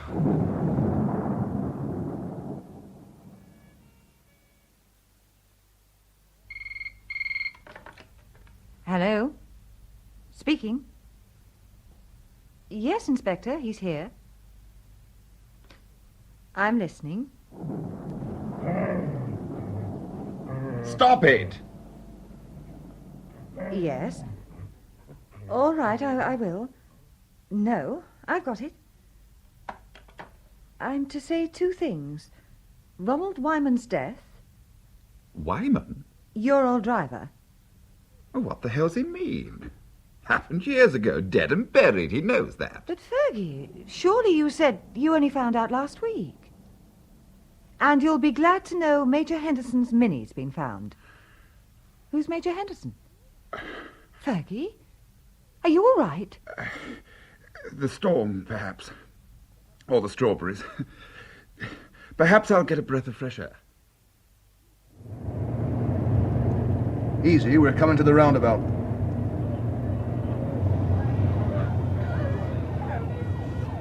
What a mess. Why are car drivers such lunatics? Hey, look. The remains of a jag. That's right.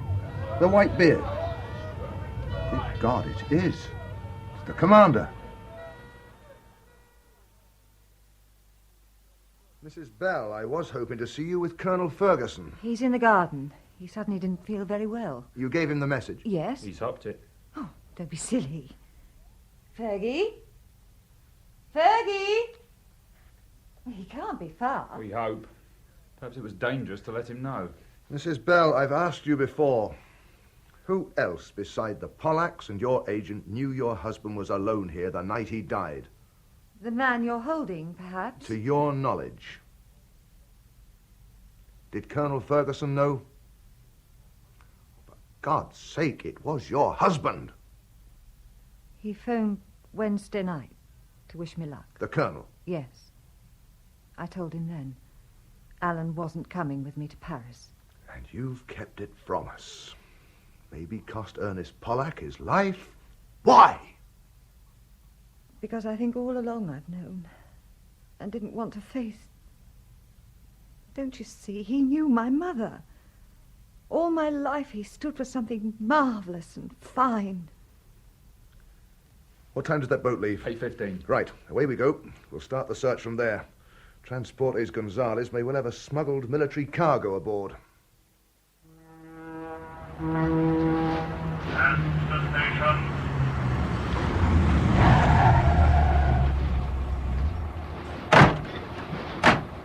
Too late. Just about to leave. Blast! I wonder if the lorry got on. It was just a hunch. Hey, look over there, under the lights. Sorry, mate. Instruction. Open up. Well, Lonnie, you have. Come on now. Out you get. Why you cannot do this? I am missing my mom. There'll be another. I am hurt, dear Tony. Keep your eyes on the back of the lorry. There he is. There's our boy. Ferguson! Colonel Ferguson! I'll get him. Well, watch it, Charlie. Go right. But watch it. Oh, good God, the man's crazy. He's heading for... No! Christ! He'll be in the screws. Stop engine! Stop engine! Oh, my God.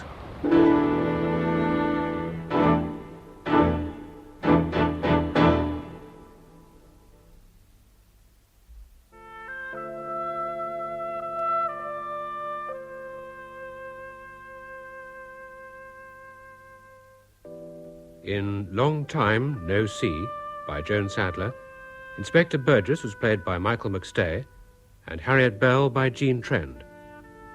Alan Bell, Steve Hodson, Dora Pollack, Sheila Reed, Ernest Pollack and Ramos, Ronald Herdman, and Fergie by Philip Voss.